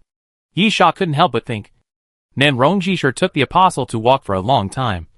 Could it be that he just wanted to make the volcano erupt? Is the question meaningful? Use volcanic eruption to destroy San Carlos City? Not to mention that although San Carlos City is very close to the volcano, it is still some distance away. Even if San Carlos City can be destroyed, what can it do? What is the reason for destroying a dead city full of zombies? On the other hand, Nanrongjishur's expression suddenly became peaceful, and Yisha even saw a trace of sadness on Nanrongjishur's face. I think. Nanrongjishur suddenly looked at Yisha. "We will all die here." Yisha looked puzzled. In his current state, he might really die under Nanrongjishur's sword or die in the eruption of magma. Even if Yisha still had the 12 trials of immortality to revive himself. On the surface, it was indeed true that Yisha had died once. But even if the volcano erupted, with Nanrongjishur's super high-speed movement, he would still have time to escape. Right? Boom! At this time, the loud roar appeared again, accompanied by the shaking and vibration of the mountain. And the metal bracket finally couldn't hold on at all. Countless cracks appeared on the other side of the mountain wall, and countless rubble fell downward. The metal bracket kept shaking, making a creak sound, and then tilted downward. Finally, a large area of the mountain wall collapsed, and the remaining metal brackets fell downward. Bang, bang, bang. The metal bracket kept hitting the mountain wall, making a loud noise, and then fell into the magma, and was swallowed by the magma in just a moment. Nanrongjishur has been holding the magma deep in the volcano, feeling the hot air gushing out, and his expression is actually a little silly. Yisha's brows were knitted tighter and tighter. There was an emotion called uneasiness that kept spreading in Yisha's body. Moreover, Yisha always felt that this feeling of uneasiness seemed familiar. Suddenly, Nanrongjishur suddenly curled his lips, smiled suddenly, and looked at Yisha, you will experience the fear you have experienced before. Yisha's pupils shrank suddenly. Even Yisha's folded hands trembled slightly involuntarily. Because Nanrong Jisher's words were so familiar. As if he had heard them somewhere before. Yes, Yisha had heard them before. The last person who said this to Yisha was dead. But that time, Yisha did experience fear. And many flight attendants experience fear. In the city of destruction. And now, Nanrong Jisher said this again. Yisha finally understood what Nanrong Jisher was doing with his apostles walking on this volcano. So far as Yisha knows, the apostles have two very clear goals. The first is the artifacts of ancient civilizations. And the second goal? The apostles. There can't be artifacts of ancient civilizations in the magma. And the ancient civilization artifacts can't make Nanrong Jisher say such a thing. Then, the answer is obvious. The apostles. Nanrong Jisher's purpose of taking the apostles to walk on this mountain is to get the apostles out of the magma and take them away from here. The reason why this dormant volcano has become an active volcano is not the apostles walking, but the apostles. That metal bracket was just a prop to make the apostle. Yisha remembered what Malfarion had said to him. If he wanted to kill the apostle, it seemed that there was only one way. That is, not to let the apostle grow up, and to kill the apostle when he was still an apostle embryo. This was what Nanrong Jisher was afraid of. And it was also the reason why Nanrong Jisher had been trying to stop Yisha from going up the mountain. He was afraid that Yisha would kill the apostle, even if it was just to destroy the metal bracket.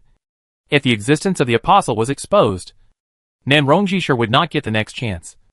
Because she had no way to build the metal bracket again and take the apostle away again. Because the train conductor will definitely come and will definitely kill the apostle embryo. For Nanrong Jisher, this is the only chance. Fortunately, she seems to have succeeded. The volcano that had been calm all the time became violent. And the magma exuded an extremely dangerous aura. Although there was some deviation from the time calculated by Nanrong Jisher. The apostle who had been sleeping seemed to wake up. Then it was growing up, becoming stronger. Even if the train conductor came, he could not kill the adult apostle. Nanrong Jisher couldn't help but smile when he thought of this.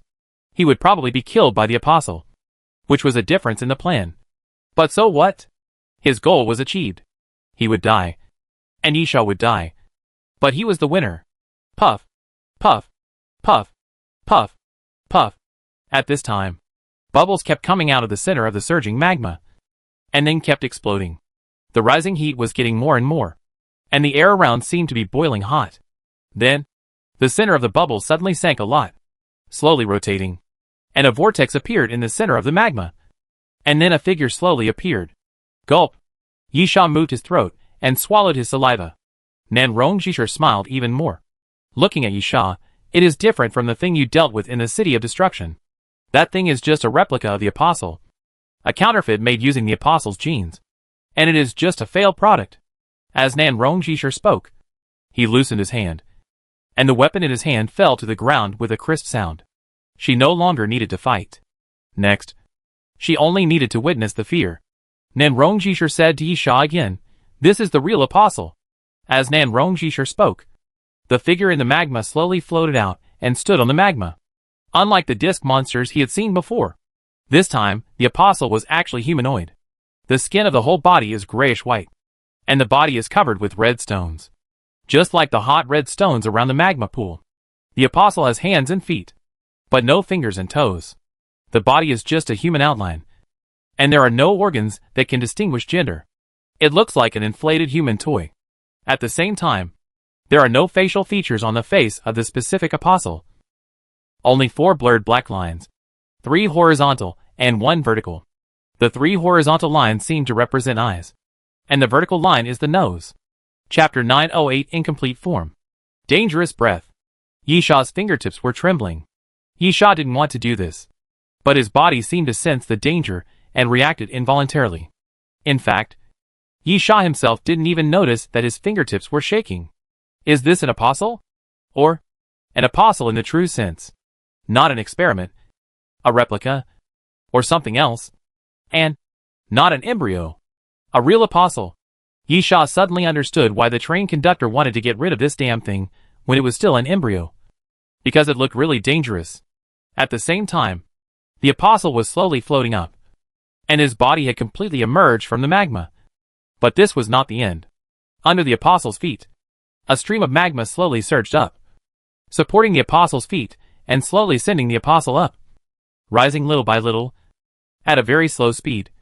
But every time it rose a certain distance, the magma would become more violent, and it seemed extremely unstable. Yisha was a little anxious, constantly thinking about what he should do now. But at this time, how could this happen? Nanrongjisher's voice suddenly rang out.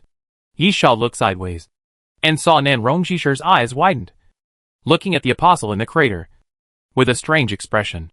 Yisha couldn't tell what that expression was. It seemed a little panic, surprise, and at a loss. Yisha even saw a trace of despair on Nanrongjisher's face. At the same time, when Yisha was looking at Nanrongjisher, Nanrongjisher suddenly staggered back 2 steps, and then fell to the ground. Suddenly, Yisha's mind flashed with inspiration, and he turned his head sharply, looking at the apostle who was slowly emerging. How long, Yenpa? Yisha suddenly raised his hand, and countless dragon breath fires appeared around his body, and then under the guidance of Yisha's palm, they quickly gathered together and turned into a fire dragon. Yisha planned to attack the apostle. No, Yisha was going to kill that guy. He raised his right palm and was ready to press it down. But at this moment, a figure suddenly flew out from the side of Yisha. Nanrongjisher threw himself on Yisha, hugged Yisha's waist, and they both fell to the ground, then rolled sideways until they hit a huge rock. And then, they stabilized their bodies. Nanrongjisher gritted his teeth and rode on Yisha. I won't let you do this. Ha ha ha. Yisha couldn't help laughing. I guess right. That guy didn't grow up at all. Right? Is it because of my destruction? So he came out early? Nanrongjisher gritted his teeth. Yisha had indeed guessed correctly. The apostle that appeared was very different from what Nanrongjisher knew. Although it was not an apostle embryo, it was obvious that it had not grown into a complete body. Generally speaking, apostles are dormant during the embryonic period, then wake up and start to grow. And only when they grow into a complete body will they start life movement. However, the apostle at the moment was obviously only half grown, or even less than half grown before it appeared. Undoubtedly, this was probably Yisha's doing. Yisha looked at Nanrongjisher, since it has not grown up yet. Then, bang! Yisha suddenly pressed his palm on Nanrongjisher's chest, and the floating fire dragon hit Nanrongjisher hard, hitting him hard on the chest, knocking Nanrongjisher away. Yisha supported the ground with one hand, stood up again, and finished his words. So, before that ugly guy grows up, he can be killed. Right. Nanrongjisher took a blow from the dragon flame break. His body was a little shaky, and his body was covered with burnt ash.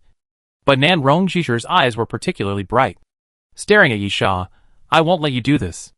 Yisha curled his lips, smiled a little ferociously, and looked at Nanrongjisher. The fear has not yet come. Yisha suddenly turned around and continued to run towards the top of the mountain. Nanrongjisher naturally chased after him, closely following Yisha, and then picked up the weapon on the ground. The ancient sword left a residual image, and was thrown out by Nanrongjisher, stabbing Yisha's back. But, boom! A huge roar suddenly appeared, and then the ground cracked, and then the corpse flower vine suddenly jumped out from the ground, shaking in the air. Puff! The ancient sword pierced the corpse flower vine, opening a big hole in the huge vine, and then the ancient sword fell to the ground. The anxiety on Nanrongjisher's face became more intense, and he roared at the corpse flower vine, "Get out of my way!" How could the corpse flower vine listen to Nanrongjisher? The huge vine directly pressed down from the air and smashed down towards Nanrongjisher fiercely. Bang! As the corpse flower vines hit the ground, a large spider web crack appeared on the ground, and everything around it trembled. Nanrongjisher quickly jumped into the air and avoided the attack. But at this moment, the ground behind Nanrongjisher cracked again, and 2 new corpse flower vines broke out of the ground and hit Nanrongjisher's back fiercely.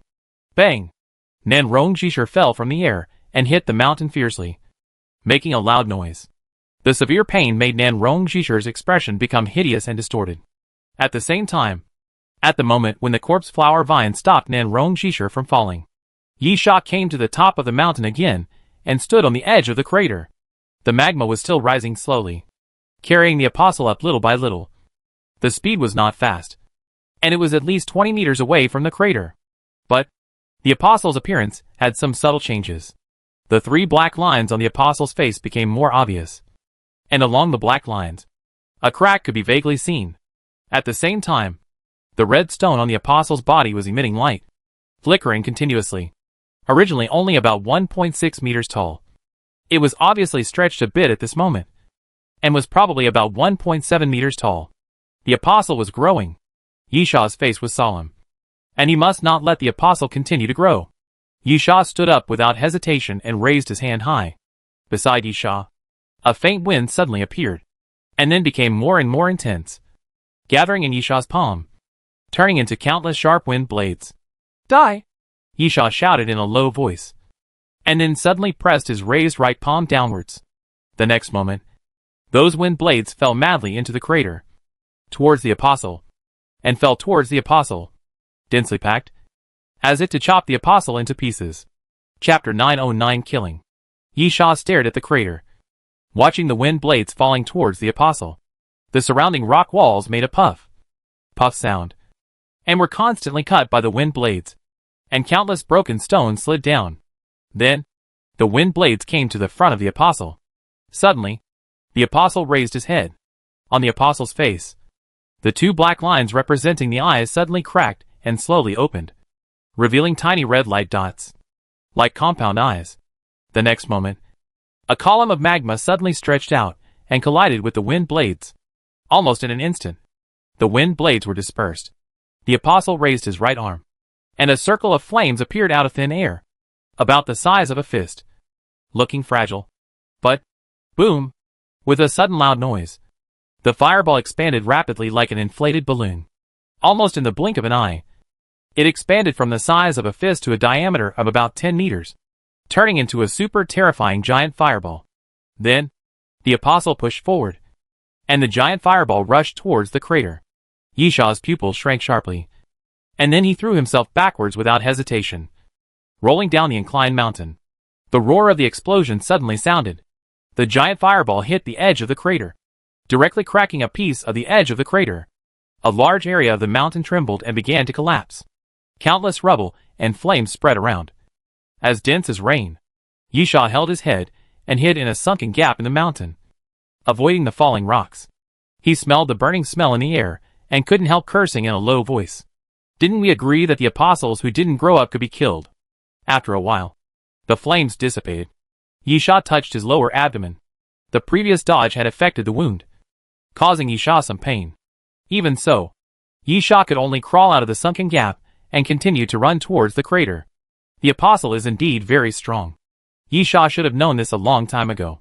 The former disc monster, even if it was just an experiment and not a real apostle, has already shown its terrifying strength. So, what about the real apostle?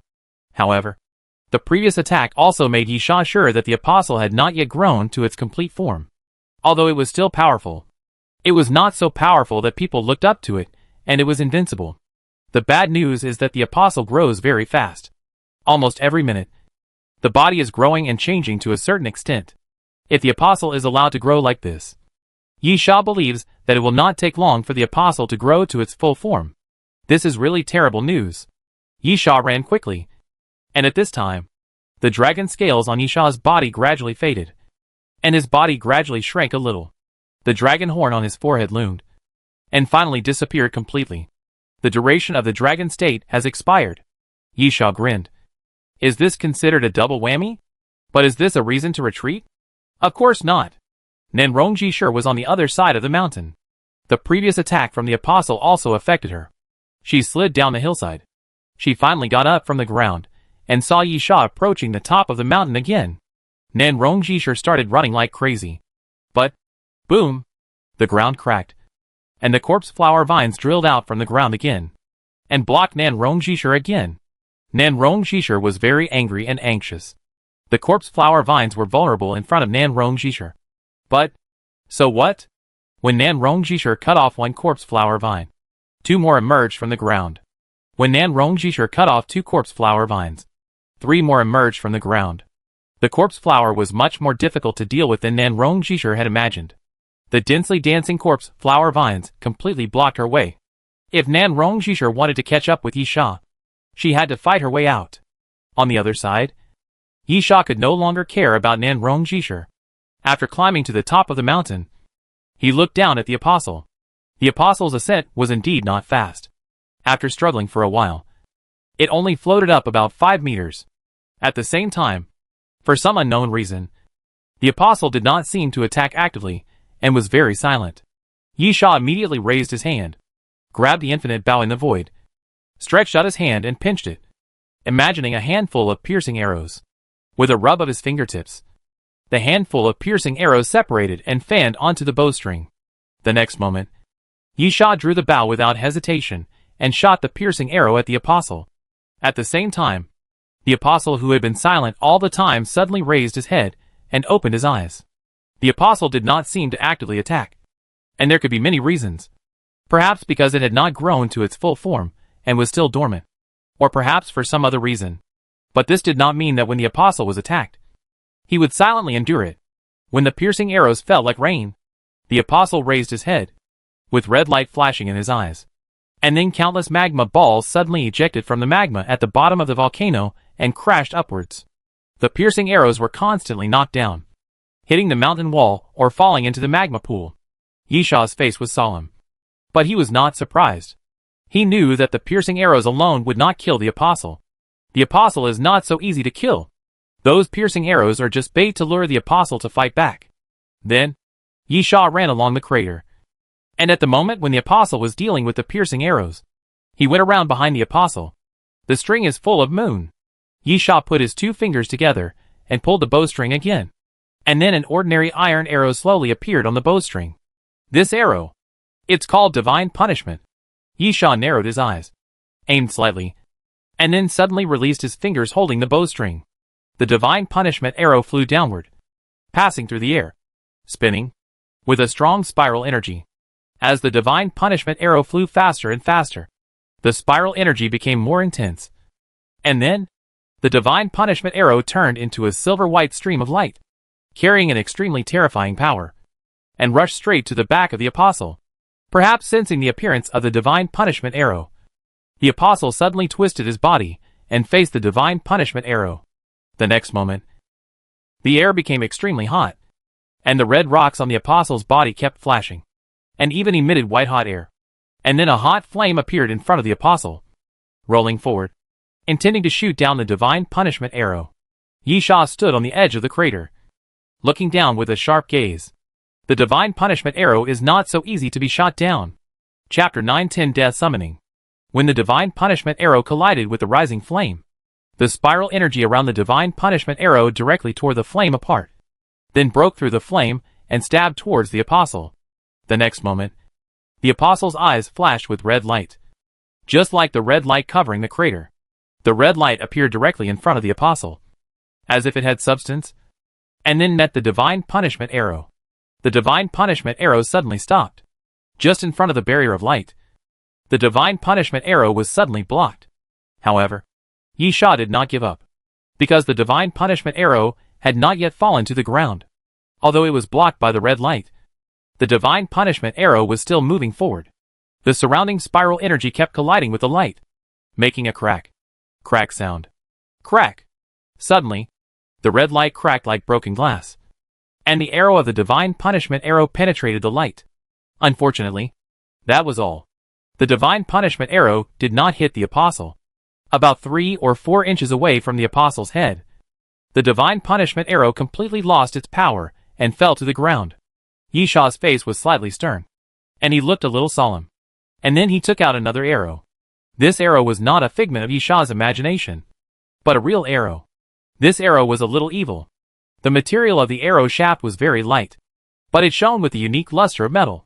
The arrowhead used a triangular arrowhead, and a white skull was printed at the junction of the arrow shaft and the arrowhead. When Yi Sha put the black arrow on the bowstring, black smoke began to surge from the arrow body. The breath of death. Because the name of this black arrow is Death Summon. Death Summon comes from the City of Destruction. The archer who was killed by Yi Sha while walking on the apostle. This is the opponent's trump card. And now, it belongs to Yi Sha. When the apostle forcibly resisted the arrow of Divine Punishment, There was a moment of flaw and stagnation. This is a helpless thing. Although the arrow of divine punishment was taken, it is not so easy to take. And this moment was Yisha's chance.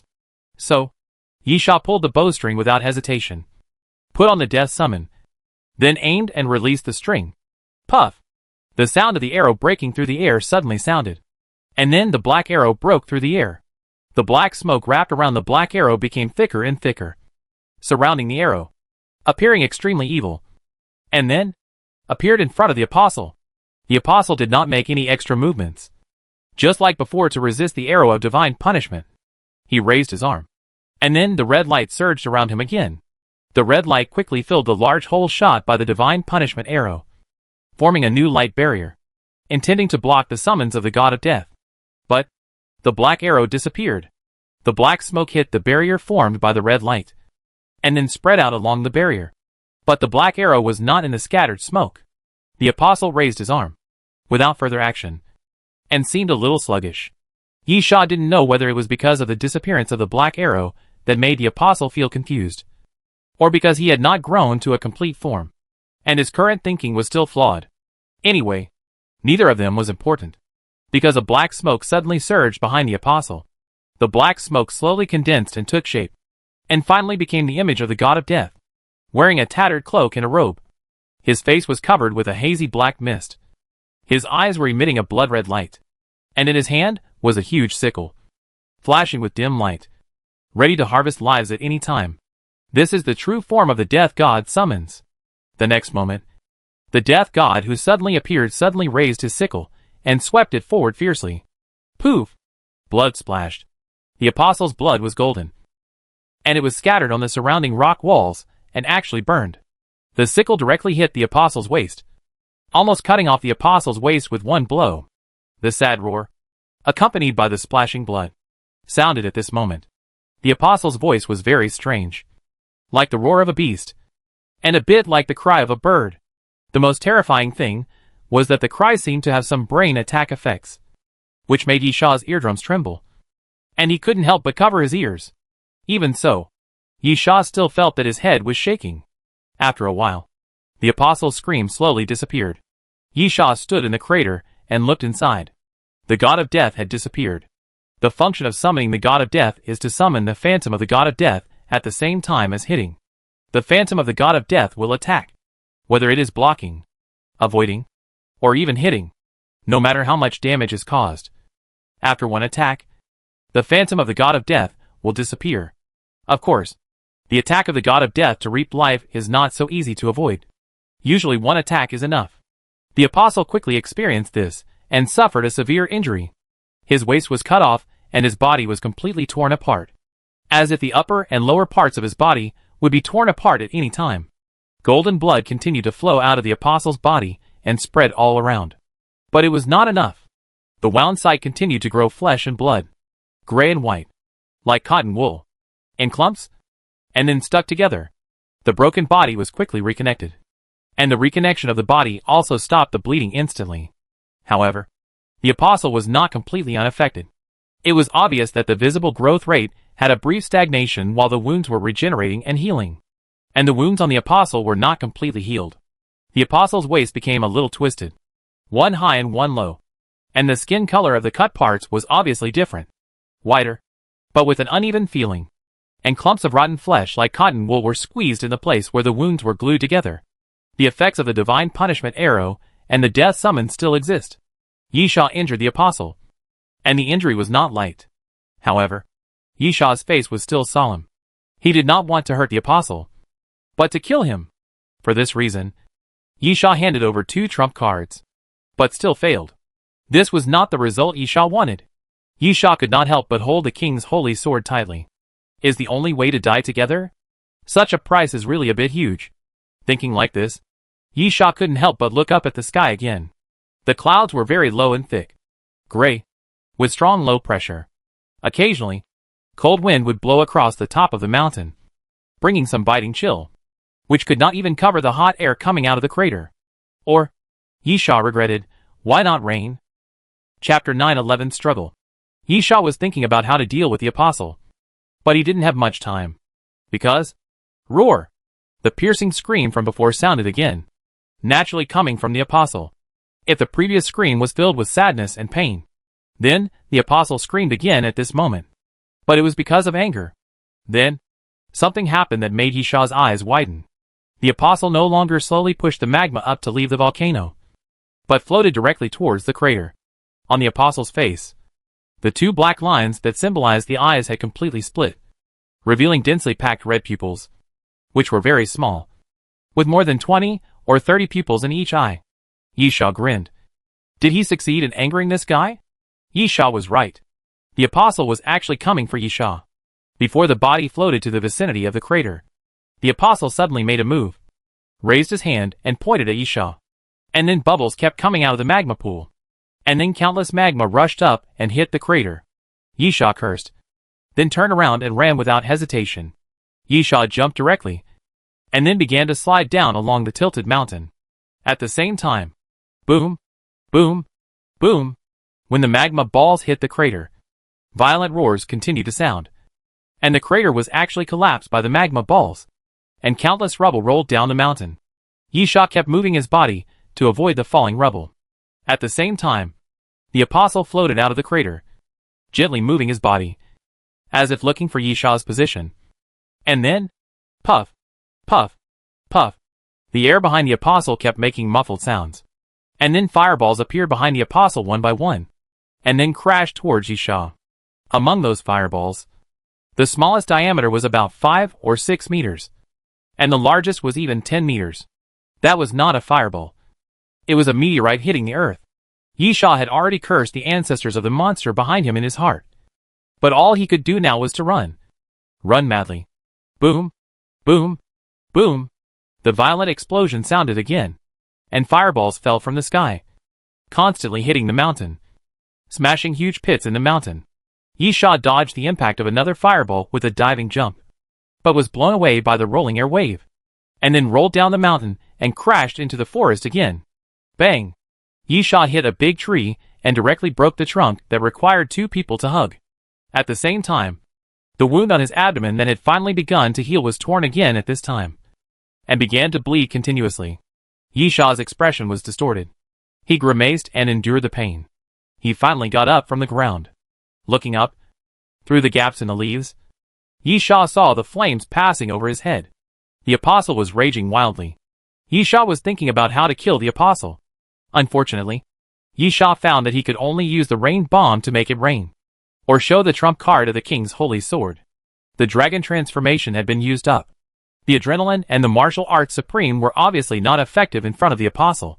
It was difficult for Yishah to get close to the apostle, and he could not exert his power at all. Let the train conductor deal with this guy. Yishah gritted his teeth. Betting on rain might not necessarily succeed. The price of the king's holy sword was too high. The former had great uncertainty, and the latter was difficult for Yishah to make up his mind when he was not facing a death crisis. At this time, it was obviously best to push the train conductor out as a shield. If it didn't work, Malfarion could come over. The apostles had appeared, so one of the 3 had to show up anyway. Right? Yishah thought about it while running and took out the phone to contact the boss lady. Yishah planned to do 2 things at once.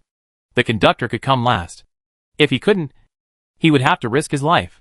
The phone rang several times in succession and was quickly connected. However, just as the boss lady's voice sounded, a figure suddenly rushed out from the side and hit Yishah. Nanrongjishar rolled on the ground holding Yishah, and the phone also fell to the ground. Yishah was angry. Get out. Crazy woman. Nanrongjishar did not respond to Yishah, but raised the short knife and stabbed Yishah fiercely. Puff! A cut was made on Yishah's forearm, but Yishah did not even have time to feel the pain. He firmly grasped Nanrongjishar's wrist to prevent her from stabbing the short knife into his heart. Nanrongjishar gritted his teeth and continued to exert force. The 2 fell into a brief stalemate. At this time, the burning feeling in the air came again. Yishah's eyes jumped over Nanrongjishar and looked into the sky. The huge fireball appeared again and fell down. Yishah got angry and shrunk his legs, kicking Nanrongjishar in the abdomen and kicking him away. Boom! The fireball fell, and the surrounding trees caught fire. A big pit at least 3 to 5 meters deep was smashed out of the ground. Yishah and Nanrongjishar were thrown out at the same time, and fell to the ground not far away. Yi Sha was angry. Are you crazy? Still fighting? That apostle is ruthless. You will die anyway. It doesn't matter. Nan Rongjishir stood up again with a shake, and wiped the blood from the corner of his mouth with his arm. I can give my life for this. I don't care. Yi Sha, then you will die here. Yi Sha turned around and ran without hesitation. But Nan Rongjishir did not want to let Yi Sha go, and continued to chase Yi Sha like crazy. After coming to Yi Sha's back, Nan Rongjishir suddenly swung his hand, and the flying knife shot continuously at Yi Sha. Yi Sha immediately took small steps, and used the surrounding trees to move in a snake-like manner. All the flying knives were nailed to the tree trunks. Nan Rongjishir was so angry that her teeth itched. She didn't know where her ancient sword had fallen. Otherwise she would have been able to kill Yi Sha at this time. But at this moment, the fireball in the sky appeared again, and suddenly fell downward. This time, not one, but 3 fireballs fell in the shape of at the same time in this direction. Boom! Boom! Boom! The huge fireball fell to the ground and exploded, making loud noises and shattering the ground. The surrounding trees fell to the ground and were blown off in the first place, then engulfed by the flames, and the sparks spread all around, causing large areas of mountains and forests to burn. In the flames, Yi Sha and Nan Rongjishir were blown away again, and the surging flames and black smoke covered their figures, making them disappear. Chapter 9:12. Now it's my turn. I don't know how long it took. A broken, burning tree trunk was pushed away, and there was a big pit underneath. Yi Sha stretched out his hand to wipe away the gravel and mud on his body, gasping for breath. After a while, Yi Sha finally climbed out of the pit, and then felt his feet go soft and fell back to the edge of the pit again. Yi Sha's current situation was terrible, but when he looked up, he saw that there were people in a worse situation than him. Nan Rongjishir was not far from Yi Sha. She was obviously more unlucky than Yi Sha. She was more seriously affected by the explosion. Her body was covered with burnt marks, and some parts of her body were already bloody. At the same time, Nan Rongjishir's right leg was pierced by a broken branch. The branch was directly stuck in Nan Rongjishir's thigh, and blood kept flowing from both ends. In addition, Nan Rongjishir's left arm was bent unnaturally, and was broken by a huge rock. Compared with Nan Rongjishir, Yi Sha was obviously lucky. At least she avoided the center of the fireball explosion. Although she was also affected, at least she was not as seriously injured as Nan Rongjishir. After lying on the ground for a while, Yi Sha supported himself again, and barely got up from the ground. He looked at Nan Rongjishir, who was still lying on the ground with a painful face. I'm so sorry. You may have to die before killing me. Yi Sha staggered towards Nan Rongjishir. Since there was a chance, Yi Sha certainly wouldn't mind killing Nan Rongjishir. This woman was seriously injured, and had almost no power to resist. But at the moment when Yi Sha stood up, for no reason, his heart suddenly skipped a beat. Feeling of danger, extremely dangerous, Yi Sha looked up, and saw sparks floating in the air. This was normal, because the forest was burning. The trees around were constantly being engulfed by flames. The air was filled with black smoke and sparks, and the smell of burning was spreading wildly. However, Yi Sha saw something wrong. Where he and Nan Rongjishir were, a vacuum zone was formed. The surrounding black smoke and sparks could not float to this area, and the black smoke that was originally in this area was dispersed and floated around. But the sparks dancing in the air were gathering and moving closer to the center. Boom! The violent noise appeared again, and a huge pillar of fire suddenly fell from the sky, hitting the ground fiercely where the sparks gathered, and the surging flames continued to spread around. Then, slowly, a crack suddenly appeared in the pillar of fire, and in the center of the pillar of fire, the apostle was floating half a meter off the ground. Nan Rongjishir smiled miserably at Yi Sha, and then taunted, "It seems that my prediction has come true. None of us can survive. There is no such thing as something that can kill me." Yi Sha's face was ferocious. He gritted his teeth, and suddenly raised his hand and pressed it, attacking the apostle again. Shock wave. Invisible power suddenly overflowed from Yi Sha's palm and hit the apostle. But at this moment, the fire pillars around the apostle suddenly dispersed, tumbling, and charged forward. Boom! A muffled sound came from the air, and then the tumbling fire wave, as if it hit something, became straight and kept turning in place. However, it was only a moment. The invisible force of the shock wave only resisted for about a few seconds, and then it was dispersed by the flames. Yisha immediately moved quickly to the side to avoid the impact of the flames. But at this moment, the apostle attacked again. The ground made a rumbling sound, and then it continued to crack. Then, in the cracks of the ground, flames actually surged out, forming a wave of fire again and crashing towards Yisha. At the same time, the ground on the other side also suddenly cracked, and the corpse flower vines continued to drill out from the ground, forming a horizontal wall to block Yisha in front of him. At the critical moment, the corpse flower suddenly appeared to save the master. You know, fire is what the corpse flower fears the most. The next moment, the corpse flower vines were engulfed, burned, broken, and blown away directly. Bang! A broken corpse flower vine was blown out, already burned to a charred color, and hit Yisha's body fiercely, knocking Yisha away. Yisha's back hit a towering rock, and the wound broke again, and continued to flow out. Cough. Cough. Yisha opened his mouth and coughed lightly. There was a sweet and sticky feeling in his throat, and at the same time, there was a strong fishy smell. Yisha knew very well that it was the smell of blood.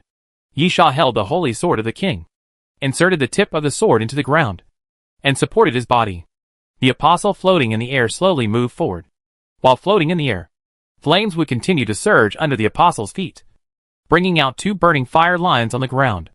Soon, the apostle came to Yisha, about 3 meters away, looking down at Yisha from a high position. The fingerless right hand slowly raised, and then a fist-sized fireball appeared in front of the palm again. It seemed that it was not very powerful, but Yisha knew very well that the fireball in front of him could expand to a terrifying level in an instant. Yisha tightened his right hand holding the king's holy sword and whispered softly, "It seems that there is no choice." Yisha raised his head and looked at the apostle head-on, with a hint of fierceness flashing across his eyes.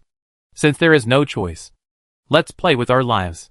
"Tragedy," Yisha whispered in his throat like sobbing, but only uttered 2 words.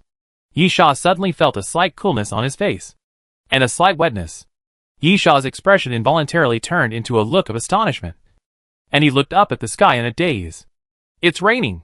Suddenly, raindrops floated in the sky, falling continuously, touching the burning flames in the mountains and forests, making a continuous hiss sound, and then white smoke rose one after another, floating in the air, and then was quickly blown away by the wind. The apostle's movement seemed to have paused for a short time, as if he was watching the rain around him. The smell of burning in the air did not disappear, but became stronger. The burnt black ash floated in the rain, and then was hit mercilessly by the rain and fell back to the ground. The black branches kept rolling on the ground, and then sank into the muddy ground. The slightly cool feeling became stronger and stronger, and the wet feeling became more and more obvious, because the rain was getting heavier. Yisha's expression became more and more ferocious. "You have fought enough." Yisha raised his head and locked his eyes on the apostle. "So, is it my turn now?" As soon as the words fell, the wind and rain were blowing. Chapter 9:13, Wind and Rain. The falling rain seemed to stop suddenly, and time seemed to freeze at this moment. Then the rain flowed back to the sky against common sense, which looked extremely spectacular. The apostle seemed to be responding to Yisha.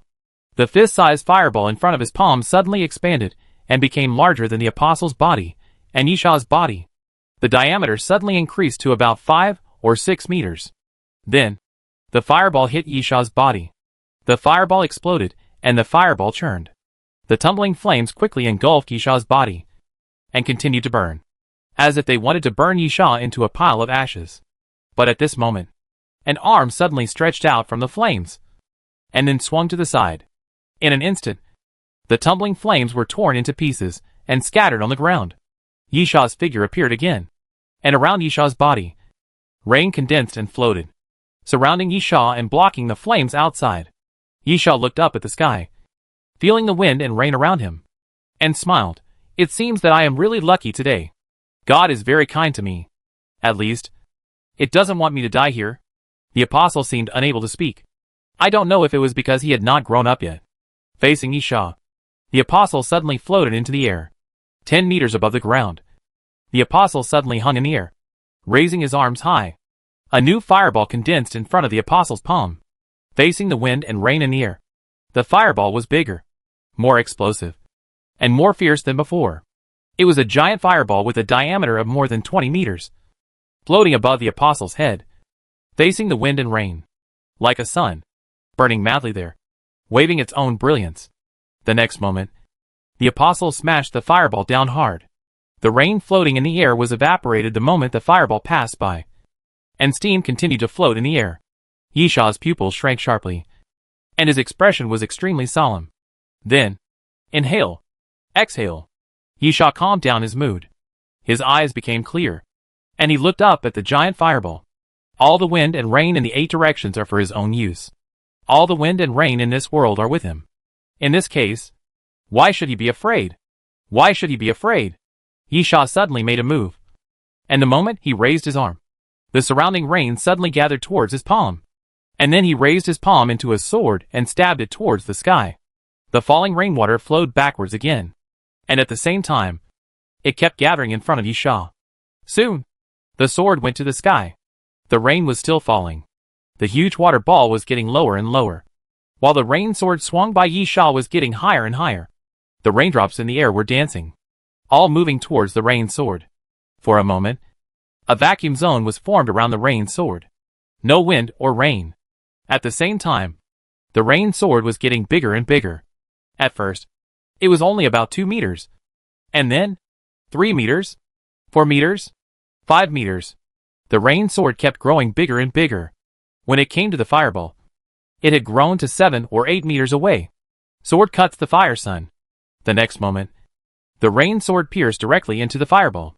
There was no loud roar, no terrifying explosion. The rain sword just pierced into the fireball, which seemed a bit dull. However, the giant fireball that fell just hung in the air, as if everything was still. Then, boom, the giant fireball suddenly exploded, turning into countless fireballs that spread out in all directions. The rain was still falling. A gorgeous, dazzling rain mixed with flames. Yishaw raised his head. This attack was inconclusive, but the apostle's attack did not stop because of this. The heavy rain could not extinguish his flames or annihilate his existence. Behind the apostle, fireballs appeared one by one again, spreading to both sides, densely packed with 40 or 50, like a pair of burning wings. In a moment, the fireballs began to fall downwards, continuously falling, and continuously attacking Yishaw. Yishaw stretched out his hand forward, and the rain around him gathered again in front of him, and soon formed a rain curtain, protecting Yishaw behind him. Boom, boom, boom. The fireballs that bombarded downwards continuously hit the rain curtain, then exploded and shattered. The surrounding trees were immediately in trouble. The flames that had finally burned were extinguished by the rain, and the shattered flames began to rage again, bombarding those trees and directly breaking them. The rain curtain in front of Yishaw was constantly rippling, as if it would be pierced at any time, but in the end it remained motionless, catching all the falling fireballs. At this time, Yishaw's eyes closed and opened. The wind suddenly rose. The wind around was always strong, but at this moment, all the winds gathered in front of Yishaw. The turbulent flow danced. The winds quickly turned into wind blades, heading towards the sky and colliding with the fireballs. Wind blades are not more powerful than fireballs, but those fireballs cannot suppress wind blades, because Yishaw has more wind blades. Because, where in the world is there no wind? Yishaw's wind blades are inexhaustible. After a while, the fire wings behind the apostle disappeared, because all the fireballs were shot down by Yishaw. So, Yishaw took a step forward, raised his palm into a knife, and pointed directly at the apostle. Wind and rain go together. The surrounding wind and rain blended together, and then rolled back again, heading towards the apostle in the air. Every gust of wind is a sharp blade. Every drop of rain is a sharp sword. Nowhere to hide. Nowhere to escape. Nowhere to avoid. The next moment, the wind and rain quickly wrapped up the apostle. However, quite unexpectedly, the apostle floating in the air did not make any moves, neither attacking nor defending, just standing in the wind and rain. Puff, puff, puff, puff, puff. Then, the apostle's body continued to crack. Every wind blade that passed by could cut off a piece of flesh from the apostle's body, and every raindrop that fell could pierce the apostle's body. On the apostle's face, the black line that symbolized the mouth also split open, turning into a crescent shape with a very small arc suffering from the injury and pain. The apostle raised his head and roared silently. Golden blood continued to flow out from the wound, covering the apostle's whole body. But even so, the apostle still did not move. Yisha suddenly had a bad premonition. Chapter 9:14 Going against the wind. Yisha's attack was very fierce, because Yisha wanted to kill the apostle. He would show no mercy. The apostle's body had become tattered, with countless wounds and cuts all over his body. Even some pieces of flesh were hanging on the apostle's body with skin and tendons, as if they would fall off at any time.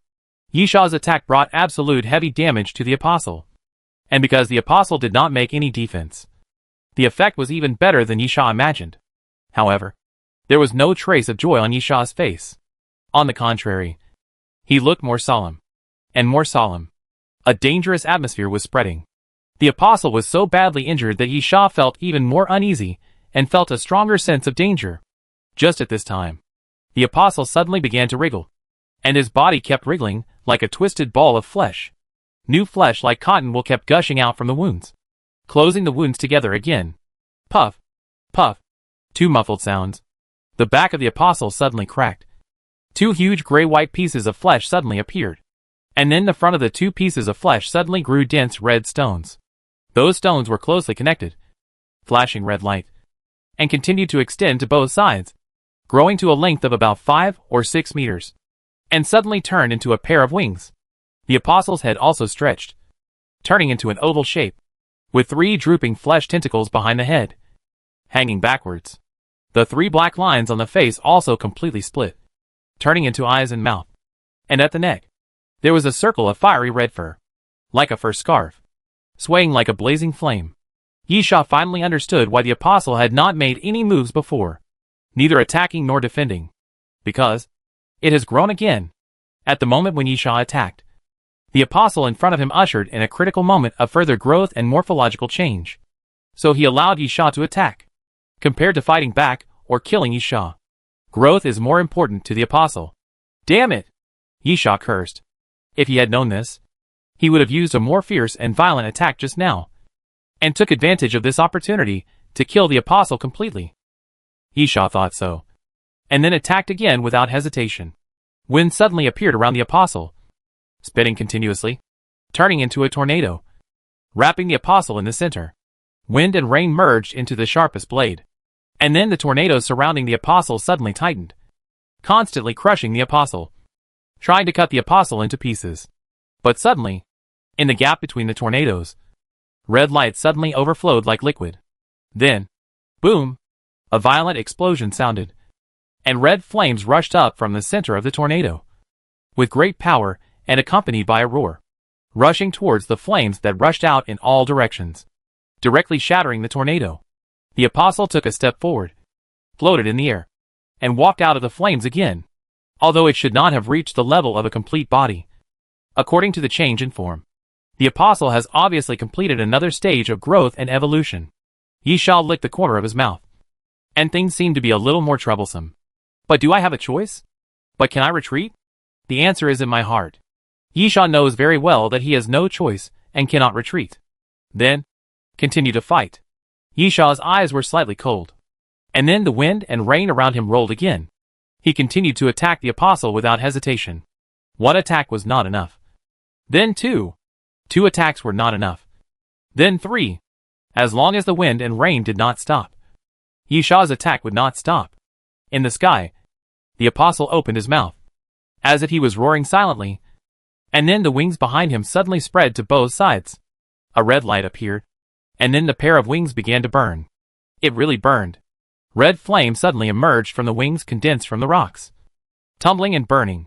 Then, facing the wind and rain, the wings behind the apostle suddenly danced vigorously. Puff, puff, puff, puff, puff, accompanied by the dancing of the wings. Countless fire feathers fell downwards and collided with the wind and rain. In the air, there was a constant hiss sound, and wisps of white smoke appeared. The backflowing rain was being evaporated. Of course, the fire feathers were not well served either. They were soaked by the wind and rain, and kept shrinking and then extinguished. Ha! Yisha stepped forward and shouted softly. The rain in front of him came quickly, condensed in Yisha's palm, and turned into a water ball, which was gently held by Yisha. Then, Yisha pushed his palm, and the water ball went against the air, and kept stretching in the air, and turned into a rain sword again, piercing the apostle. At the moment when the rain sword came, the apostle suddenly shrank his body, and the stone wings behind him folded forward to cover the apostle's body. Crash! The next moment, the rain sword pierced the stone wings, and after holding on in the air for a moment, it exploded and turned into countless water splashes falling to the ground. After blocking the blow of the fallen leaves, the stone wings opened again, revealing the figure of the apostle. In the eyes, one by one, the tiny red pupils turned, as if burning, and then the apostle opened his mouth and sprayed a mouthful of magma directly to the bottom.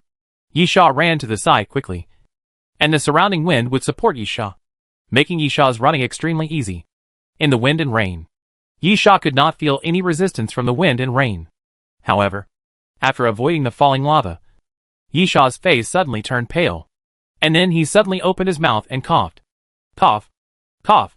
Yisha covered the wound on his waist and kept coughing up blood, which fell to the ground. The bright red blood was quickly washed away by the rain. Yisha's injury was not light, even though God favored Yisha and gave him a rain at the most critical moment.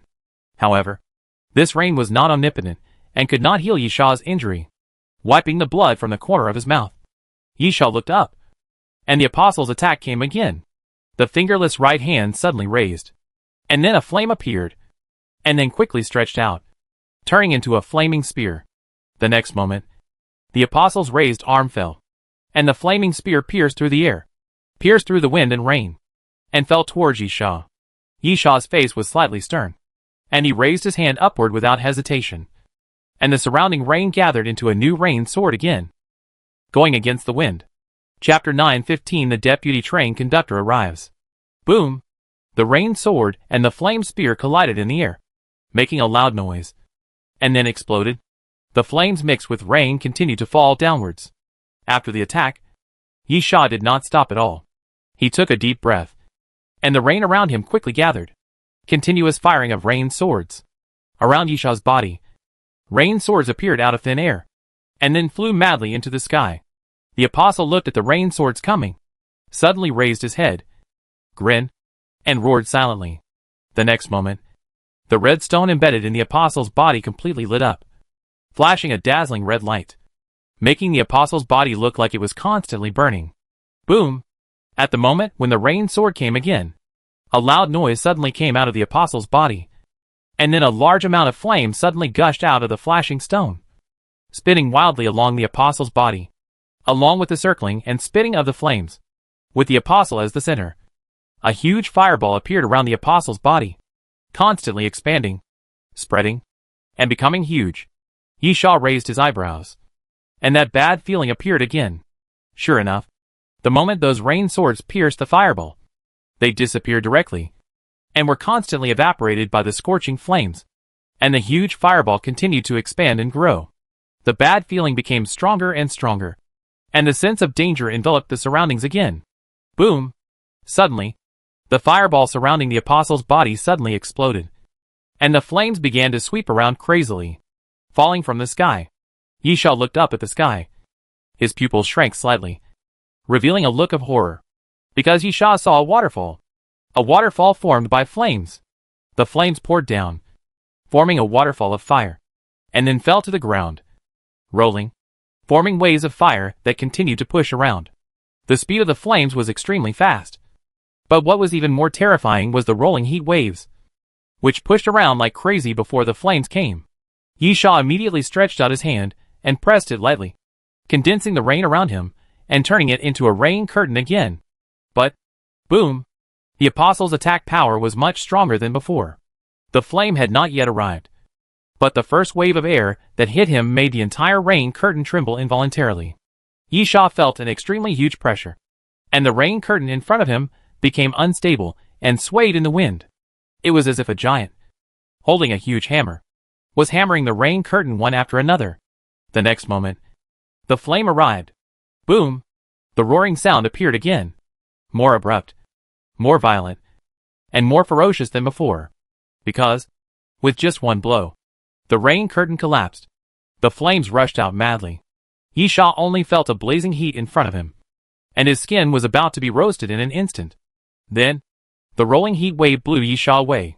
The crazy sea of fire covered a large area of mountains and forests in the blink of an eye. But it was not enough. The apostle floated in the air, still roaring.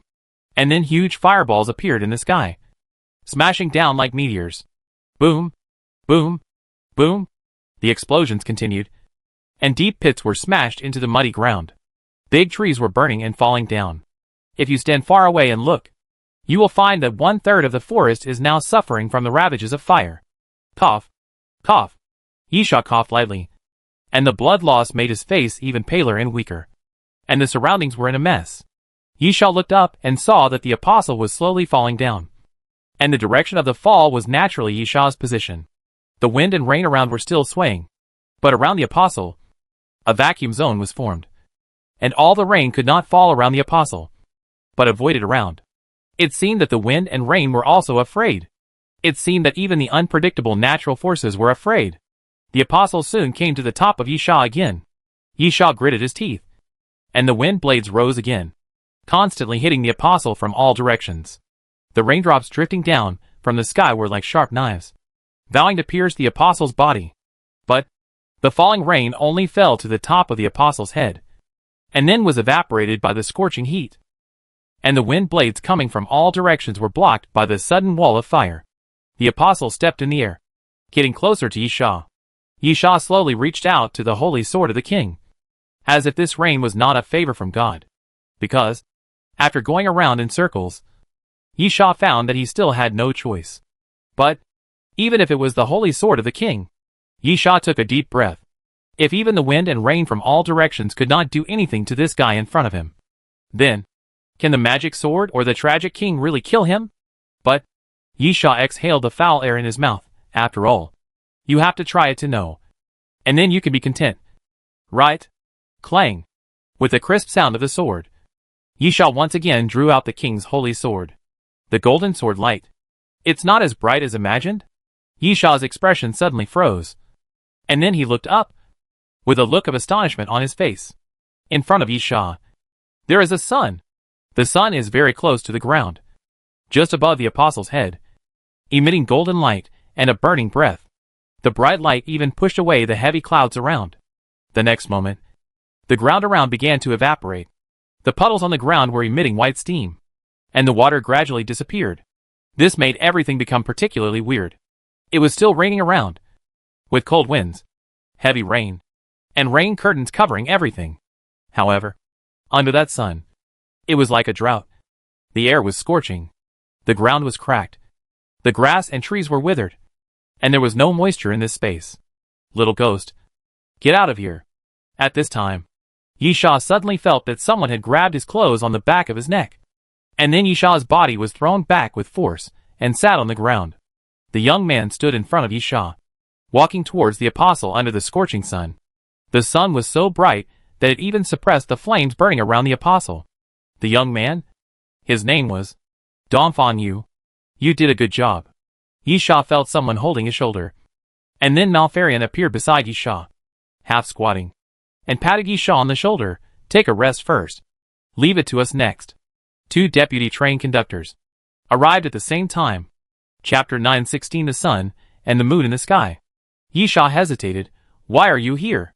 Malfarion smiled. That phone call. Yisha suddenly realized that although he was knocked away by Nanrongjishur at that time, the phone call had been connected at that time. Even if it fell to the ground, the conversation between him and Nanrongjishur should have clearly fallen into the ears of the boss lady, since he knew that an apostle had appeared. The deputy train conductor would of course come. Have you talked enough? Doomsday said impatiently. Enough of the chat. Let's get to work. This thing is almost growing to its full form. Malfarion smiled, patted Yisha's shoulder again, and then walked forward. At the same time, Doomsday also suddenly exploded. No. Or rather, it was the sun that suddenly exploded. The already dazzling light was even more dazzling at this moment, and it even pierced people's eyes.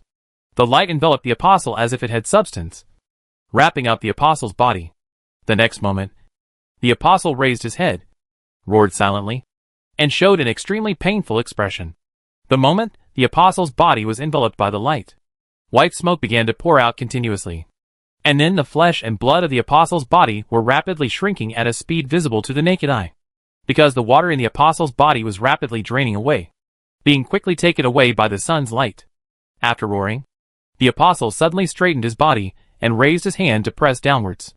A huge fireball appeared again in the palm of the apostle, and then it was fired downwards continuously, one after another.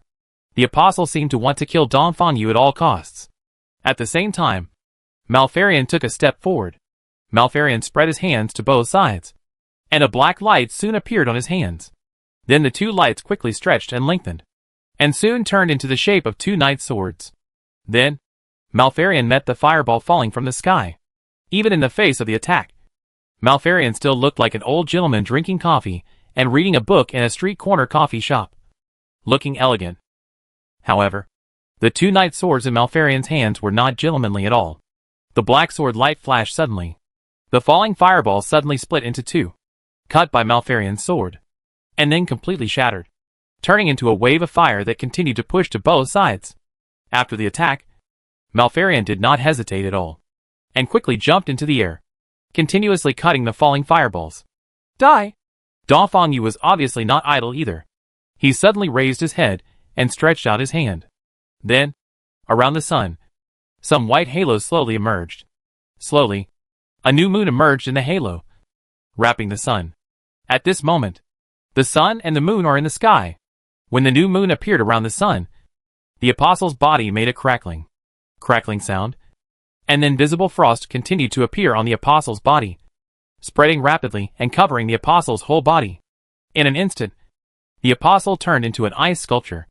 At this moment, Malfarion rushed to the apostle, and the knight's sword in his hand turned into a black ball of light.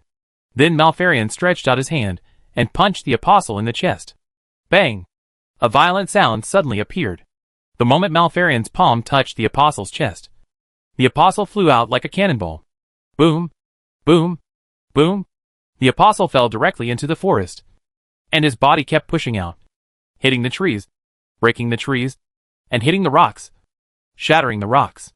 Suddenly, a large amount of sand and dust was swirling in the forest, and the trees that were still burning kept falling down.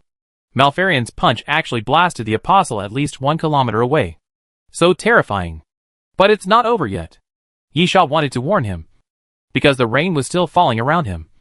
And through the rain, Yisha could clearly feel that the apostle was still alive. But before Yisha could speak, Malfarion waved his hand at Yisha, signaling him to stay a little further away. Dong Fangyu snorted coldly. You are so tough. You are not dead yet. Boom! At this time, a violent roar sounded.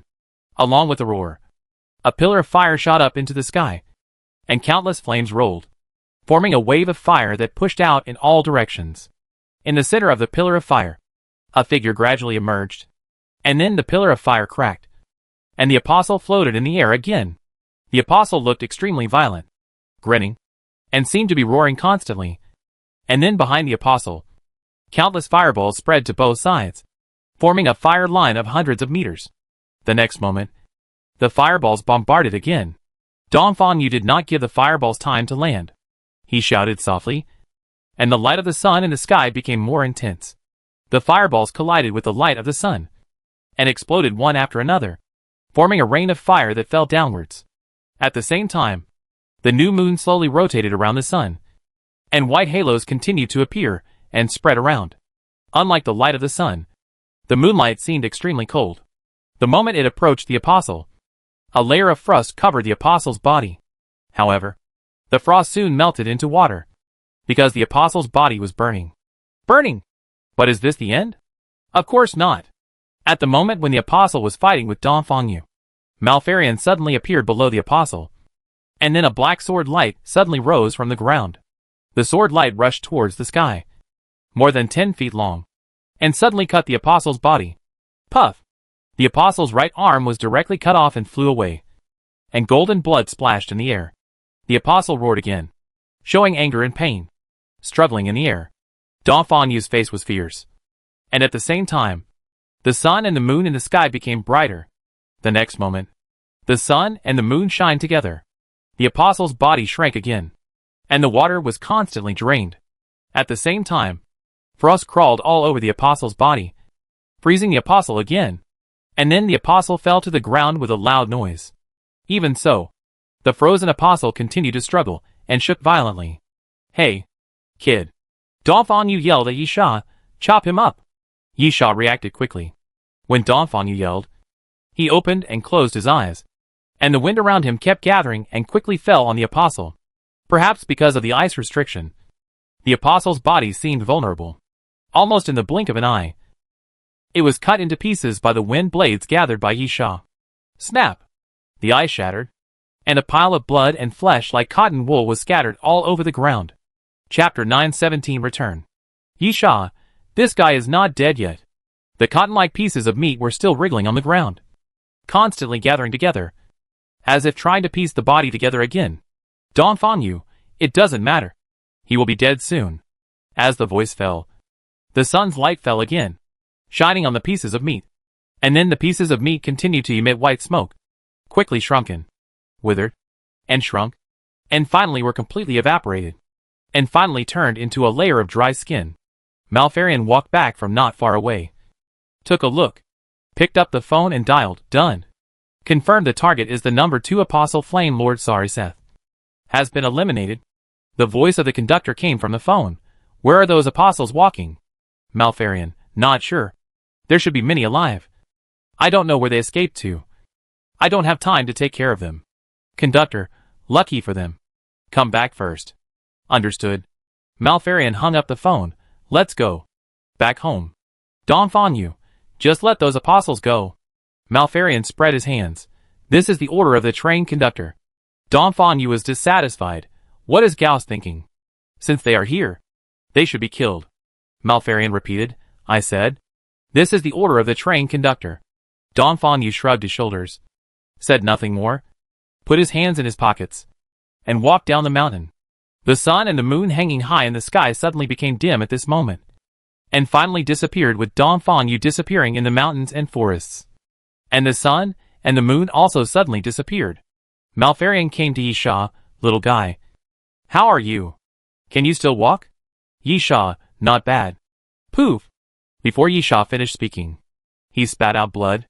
"It seems that you are seriously injured." Malfarion smiled and carried Yisha on his shoulders. "Yisha, there are people who came with me." Malfarion interrupted. "Don't worry. They will also return to the Doomsday train. You did a good job this time, so you will not leave them here." Yisha breathed a sigh of relief and lay obediently on Malfarion's shoulder, because he was so fucking tired. Malfarion quickly brought Yisha back to the Doomsday train, because the platform entrance and exit for him and Dongfang was directly at the foot of the volcano. Yisha was thrown onto the table of the dining car by Malfarion, and he looked really miserable. The knife wound in his abdomen was very deep, and there were more than a dozen other wounds. Not only did he lose a lot of blood, but he also had multiple burns all over his body. But the boss lady poured a bottle of healing potion into Yisha's mouth, and Yisha immediately became full of energy. If he wanted to say the most magical thing on Doomsday train, Yisha always thought it was the healing potion in the boss lady's hand. Yisha breathed a sigh of relief, climbed down from the table, and sat on the chair. "It feels so good to be alive." Malfarion smiled and sat opposite Yisha. "I still have to praise you again. You did a good job this time. As for what reward the conductor will give, I don't know, but you should believe that he has always been very generous." Yisha shrugged his shoulders in response. Malfarion stood up and patted Yisha on the shoulder. "Have a good rest." Rest? Yisha really needs to rest. Although the healing potion can cure Yisha's physical injuries, it can't cure his mental fatigue. Yisha feels really tired now. After such a high-intensity battle, he suddenly relaxed and felt exhausted almost instantly. However, this battle made Yisha see a lot of things, such as the strength of Malfarion and Dongfang, the 2 train conductors, when they were serious, and the horror of the apostles. Yisha finally understood why Malfarion said that the apostles must be eliminated when they are embryos. This guy is really terrifying. You know, even after 2 forms of growth, the apostle still hasn't grown to the full form. So, how many more forms of change are needed to grow to the full form? So, if it grows to the full form, Can Dongfang Yu and Malfarion still kill the apostles? The most important thing is, what kind of existence is the apostle? Why did the apostle Walker keep looking for the apostle? Why did the train conductor want to kill the apostle? Also, Malfarion called him apostle number 2. If the number is based on quantity, how many apostles are there? Yisha had many questions in his mind, because no one told him these. Although Malfarion told Yisha and Joan some things in the Temple of Mad Sand, he obviously deliberately omitted some important parts. But no matter what, since Yisha is now the chief conductor on the Doomsday train, at least his position is easy to distinguish. That is, the enemy. The Apostle Walker is the enemy, and the Apostle is also the enemy. To become an enemy of such a terrifying thing, it would be a lie to say that Yisha had no shadow at all. Is this proving my weakness? Yisha licked his lips, took a deep breath, and said with a little self-mockery, or is it telling me that I should become stronger? Thinking like this, Yisha sat for a while, and then saw Nyep and Duolan return to the Doomsday train. Both of them were seriously injured, but at least they were still alive, and they walked into the carriage by themselves. And then, the magical healing potion in the boss lady's hand once again played a role beyond imagination. Nyep sat down in front of Yisha and hesitated for a moment. We were at the foot of the mountain and saw the battle on the top of the mountain. That guy? Yisha held his chin and pondered for a moment. He knew that Nyep was referring to the apostle. But could he say it? Malfarion didn't give him a gag order. So did he mean he could say it? However, Yisha thought about it carefully and felt that he didn't seem to have much to say, except to tell Nyep and Dolan that the thing was called the apostle. Rest first. Yisha explained the apostle a little bit. And then, the train conductor should give us a reward. And we'll talk about other things later. Nyep nodded. I'll find you later. Yisha agreed. Then got up, returned to his personal compartment, and fell asleep. Really too tired. Yisha slept for more than 10 hours. And then he felt satisfied. The uncontrollable mental fatigue after the war finally disappeared. The next days tended to be dull. Although in San Carlos City, it can be said that there were continuous battles and transfers. And the last battle was still a big battle. But it actually did not take too much time. Less than a week. And there was still a lot of time before the departure of the Doomsday train. Yisha had a short rest day, which was not bad. But what made Yisha unhappy was that there was no movement from the train conductor. He killed the apostle, although the 2 deputy train conductors killed him together. He found it after all. Besides, he also severely injured the apostle. Right?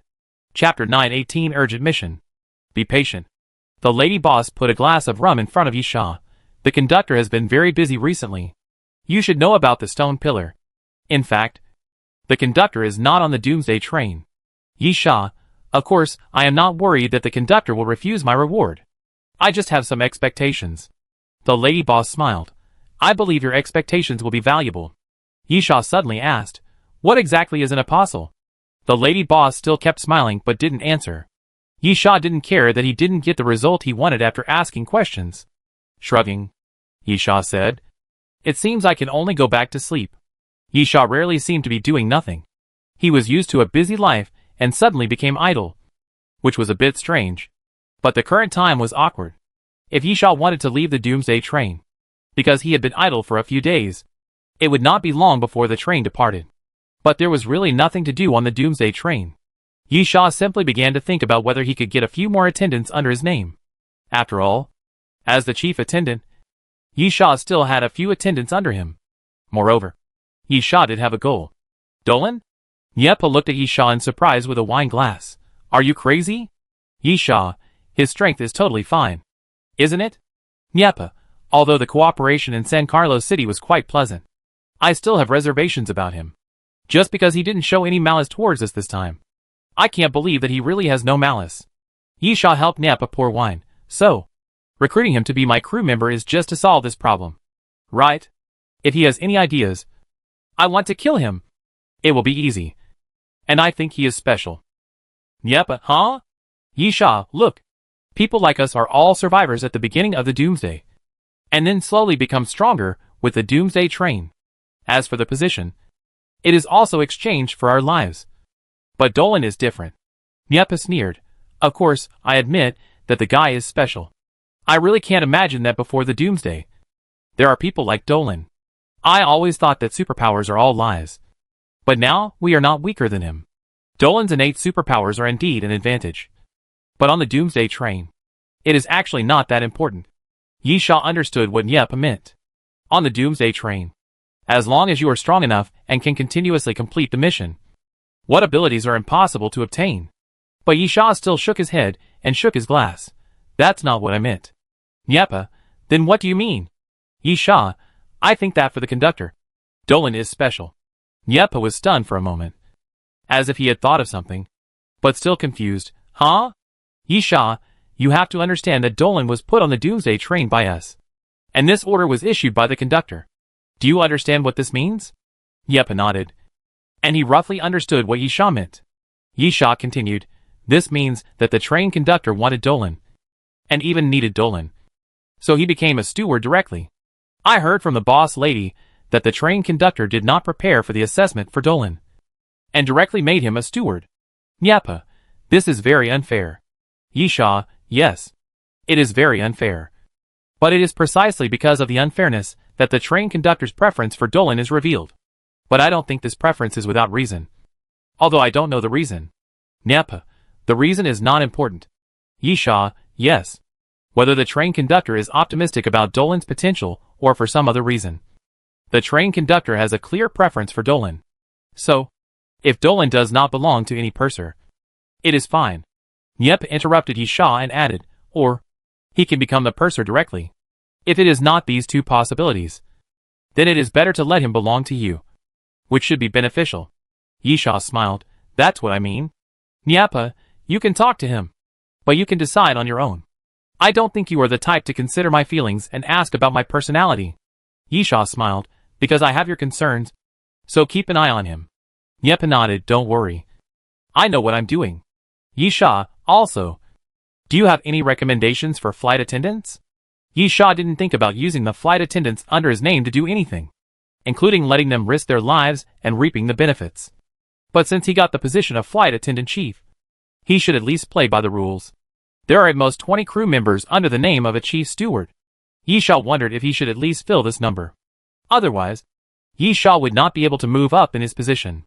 At this time, the phone in the personal compartment suddenly rang.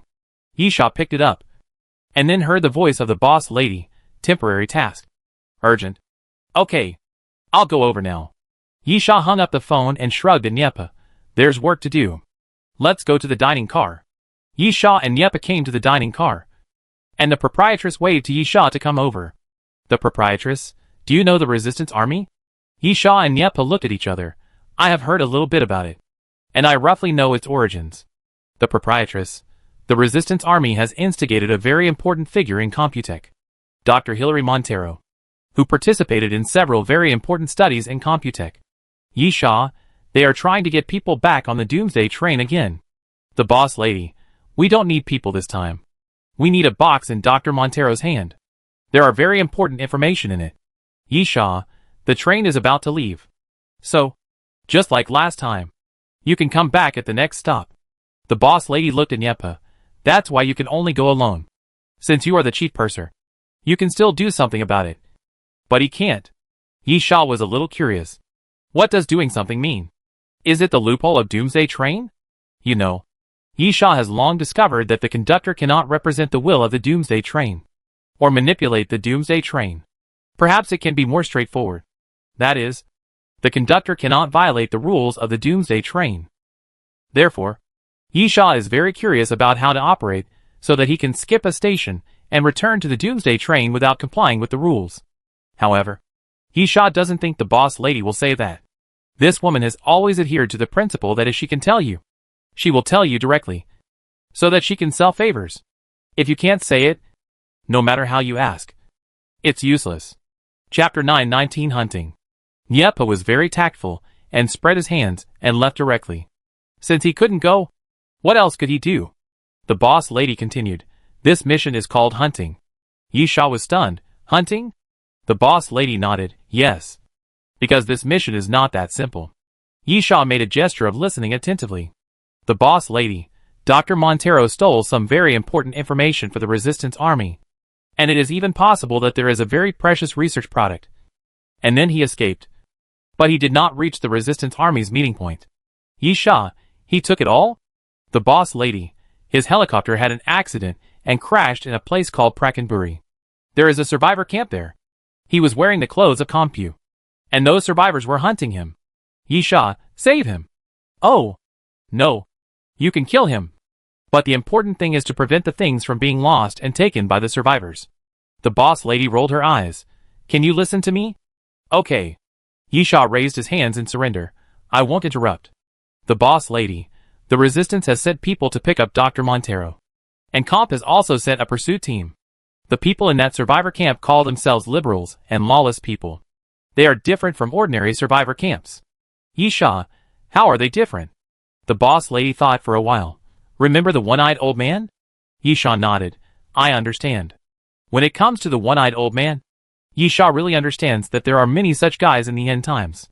Simply put, a normal survivor camp is a place where survivors form together, occupy a relatively safe place, and try to survive. But what about the one-eyed old man? In fact, the one-eyed old man is also a human survivor who did not board the Doomsday train, but was lucky enough to survive. Then he gathered a lot of people and formed a force, which is similar to the survivor's human camp. But his way of survival is different. What is the so-called Doomsday? Cruel, despair. These are synonymous with the Doomsday. Guys like the one-eyed old man have simple ideas. Anyway, they are living in a day that may not have tomorrow. In this case, why not indulge themselves? The ugliness of human nature is clearly revealed in this group of people. Their way of survival is to live today and not tomorrow. Burning, killing, looting, and doing anything, without any moral bottom line. Women are toys to them. And the rations of other surviving human camps are their goal. Killing, robbing, and indulging. This is their life. Lady boss, so, these guys don't care about the resistance at all. Rather than saying that they mistakenly think that Dr. Montero is a talent of Compu Company and are hunting him down. It is better to say that they think what Dr. Montero has is very valuable. So they rob him. Yisha, what if they robbed it? Boss lady, trade with the rebels. Trade with Compu. Or maybe they think it might be useful to them? Yisha, research data? Can they understand it? Boss lady, the fact is that it might be useful. That group of guys is not simple. Because their leader Scholes was once a director of a research institute at Compu's experimental base. He has corpse-turning potion and the first version of the antidote. So it is possible that he can understand it, and even use it. Yisha tapped his forehead with his finger. This is really confusing. The boss lady, it's not over yet. The corpse transformation potion and the first version of the antidote in Scholes' hands seem to have problems.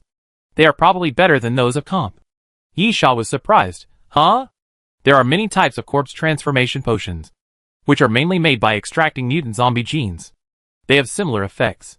They all go through corpse transformation and temporarily improve combat effectiveness. But the side effects are huge. The best result is probably a peaceful death. As for the antidote, it does exist and is still sold on Doomsday train. But it is actually useless. Because the antidote is also called the first version of the antidote. In simple terms, it is only effective against the initial zombie virus. And it must be used during the incubation period of the virus. If it can be mass-produced and injected before the outbreak of the apocalypse, then the apocalypse may not come. But after the apocalypse comes, this thing is really useless. Let's not talk about the mutant zombies constantly deriving many new viruses. Just say that ordinary zombies are also constantly evolving. For example, the original zombies could not run. They could only stagger forward. And the sound and the smell of blood were the main sources of their attraction. But now there are many zombies that can run. And they don't need the sound and the smell of blood. As long as there are living people, those zombies can sense it. In fact, the original zombies only had the instinct to attack. To put it bluntly, they would bite to death. But now the zombies are actually eating, which can extend the lifespan of the zombies. There are many other subtle changes. And this evolution and change will lead to changes in genes. And the infected virus will spread again and become a new virus. For example, the Y-cell virus. The zombies it creates are difficult to define whether they are ordinary zombies or mutant zombies. If they are mutant zombies, in fact, their pure danger and strength do not meet this standard, and they can be mass-produced. But if they are ordinary zombies, the characteristics of being difficult to kill are really terrifying. So, is the antidote useful? It is indeed useful. And there are many versions. And even antibody serum exists. But it is impossible to rely on this to resolve the crisis of the end of the world. And it can only prevent infection after being bitten by a small number of zombies. As for the source of these two things, of course it is Compu. Although Yi Sha thinks that the effects of these two things are limited, it is still surprising that someone can make better ones than Compu. After all, Compu has a lot of resources for this kind of research method. And it is not something that can be surpassed simply by having a certain technology. The boss lady, so, this mission is hunting. You are not only going to rob things, but also to kill people. If what Shoals has is really more than what Compu has, then Compu must not get it. Not even the research samples. Yi Sha suddenly realized, so, the people who survived the human camp were killed. And the people who knew about this at Compu were killed. Boss lady, the rebels were also killed. The liberals are just a group of ordinary people. They have to fight against the rebels and Compu. So they must be turned into corpses. Then the people who survived their attacks are the research samples. Yi Sha, I know what hunting means. But I am the only one on this mission. Isn't it too difficult? Chapter 923 Hunters. Yi Sha had no mercy. They were all damn guys. But the key was that it was not enough to just have strength to kill them all. There were too many people. And it was hard to guarantee that there would be no fish that slipped through the net. Don't worry. There is no need to do this. I want you to do your best to kill these people. Of course. You still have to take back what you should take back. The lady boss smiled. What Dr. Montero has in his hand is the key to the mission. Yi Sha was puzzled. You guys? The lady boss smiled, including you. There are 3 hunters participating in the hunt this time. Yi Sha was slightly stunned. And then understood. 3 hunters. 3 pursers. It is unknown how the train conductor managed to jump back to the Doomsday train. But as of now, it seems to be only effective for pursers or positions above pursers. And this time, the hunting mission dispatched the 3 pursers currently on the Doomsday train. Yi Sha, is the number of kills the standard for reward? The boss lady, the time ends when someone gets the things from Dr. Montero. Yi Sha pinched his nose. I understand. The boss lady suddenly lowered her voice. Mr. Malfarian asked me to tell you that even the chief steward can die accidentally while performing a mission. Yi Sha frowned. Is this a warning to himself? Why? What has he done recently? Several thoughts flashed through Yi Sha's mind, making him a little confused. But he soon realized that Malfarian was not warning him, but reminding him. Yi Sha smiled. Mr. Deputy Train Commander, you know a lot.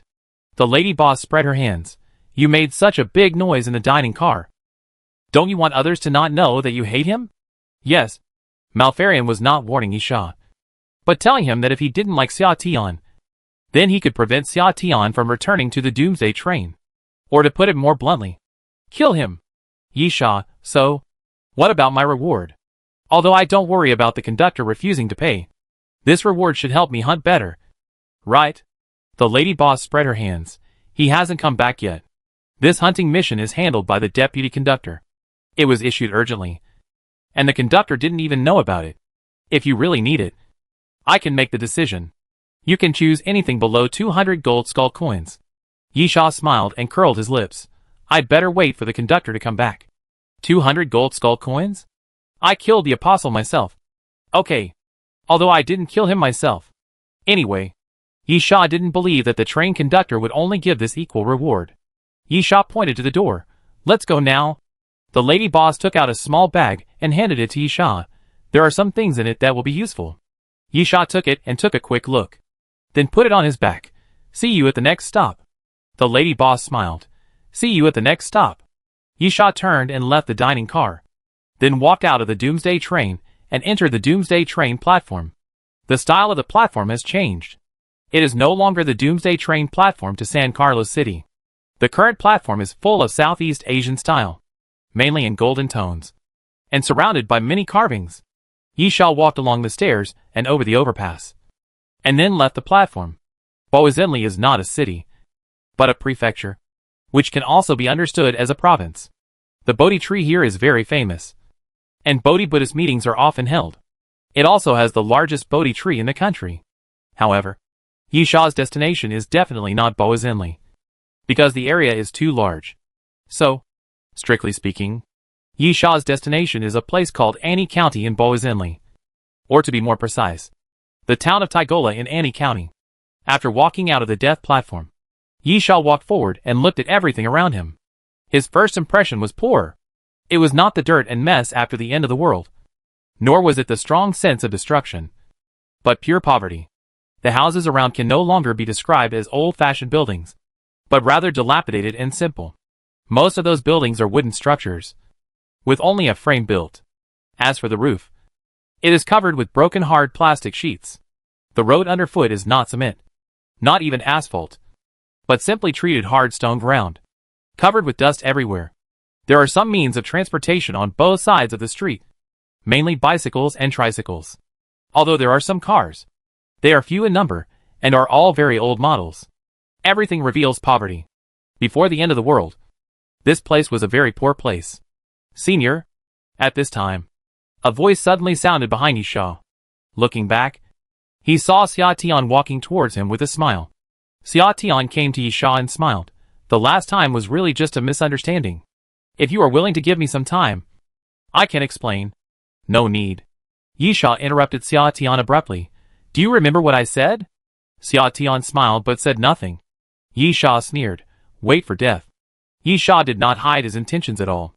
This was not a deliberate provocation, but a statement of facts. Xia Tian's tolerance was stronger than Yi Sha imagined. He still kept smiling and continued. I think it seems not suitable to talk today. Let's do it next time.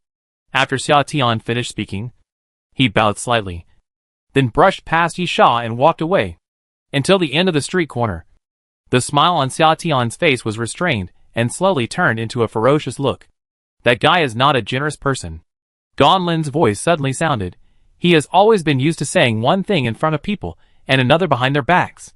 Yi Sha turned his head and saw Gan Lin sitting on a rocking chair in front of a room, with the underworld wolf standing beside him, and the red fire eagle standing on the armrest of the chair. Yi Sha raised his eyebrows. This woman seemed to be getting more and more capable. He didn't even notice when she appeared. At the same time, the little ancient cat lying on Yi Sha's shoulder suddenly exploded, stood up from Yi Sha's shoulder, and roared continuously at the underworld wolf. The underworld wolf stared at the little cat, then suddenly turned around and lay down on the ground. Gan Lin was a little surprised. The underworld wolf was actually scared. Scared by the cry of a kitten the size of 2 palms? This was somewhat unbelievable. After all, the little cat looked really young, and when it roared, it looked more cute than fierce. It was hard to imagine that the underworld wolf would retreat because of this.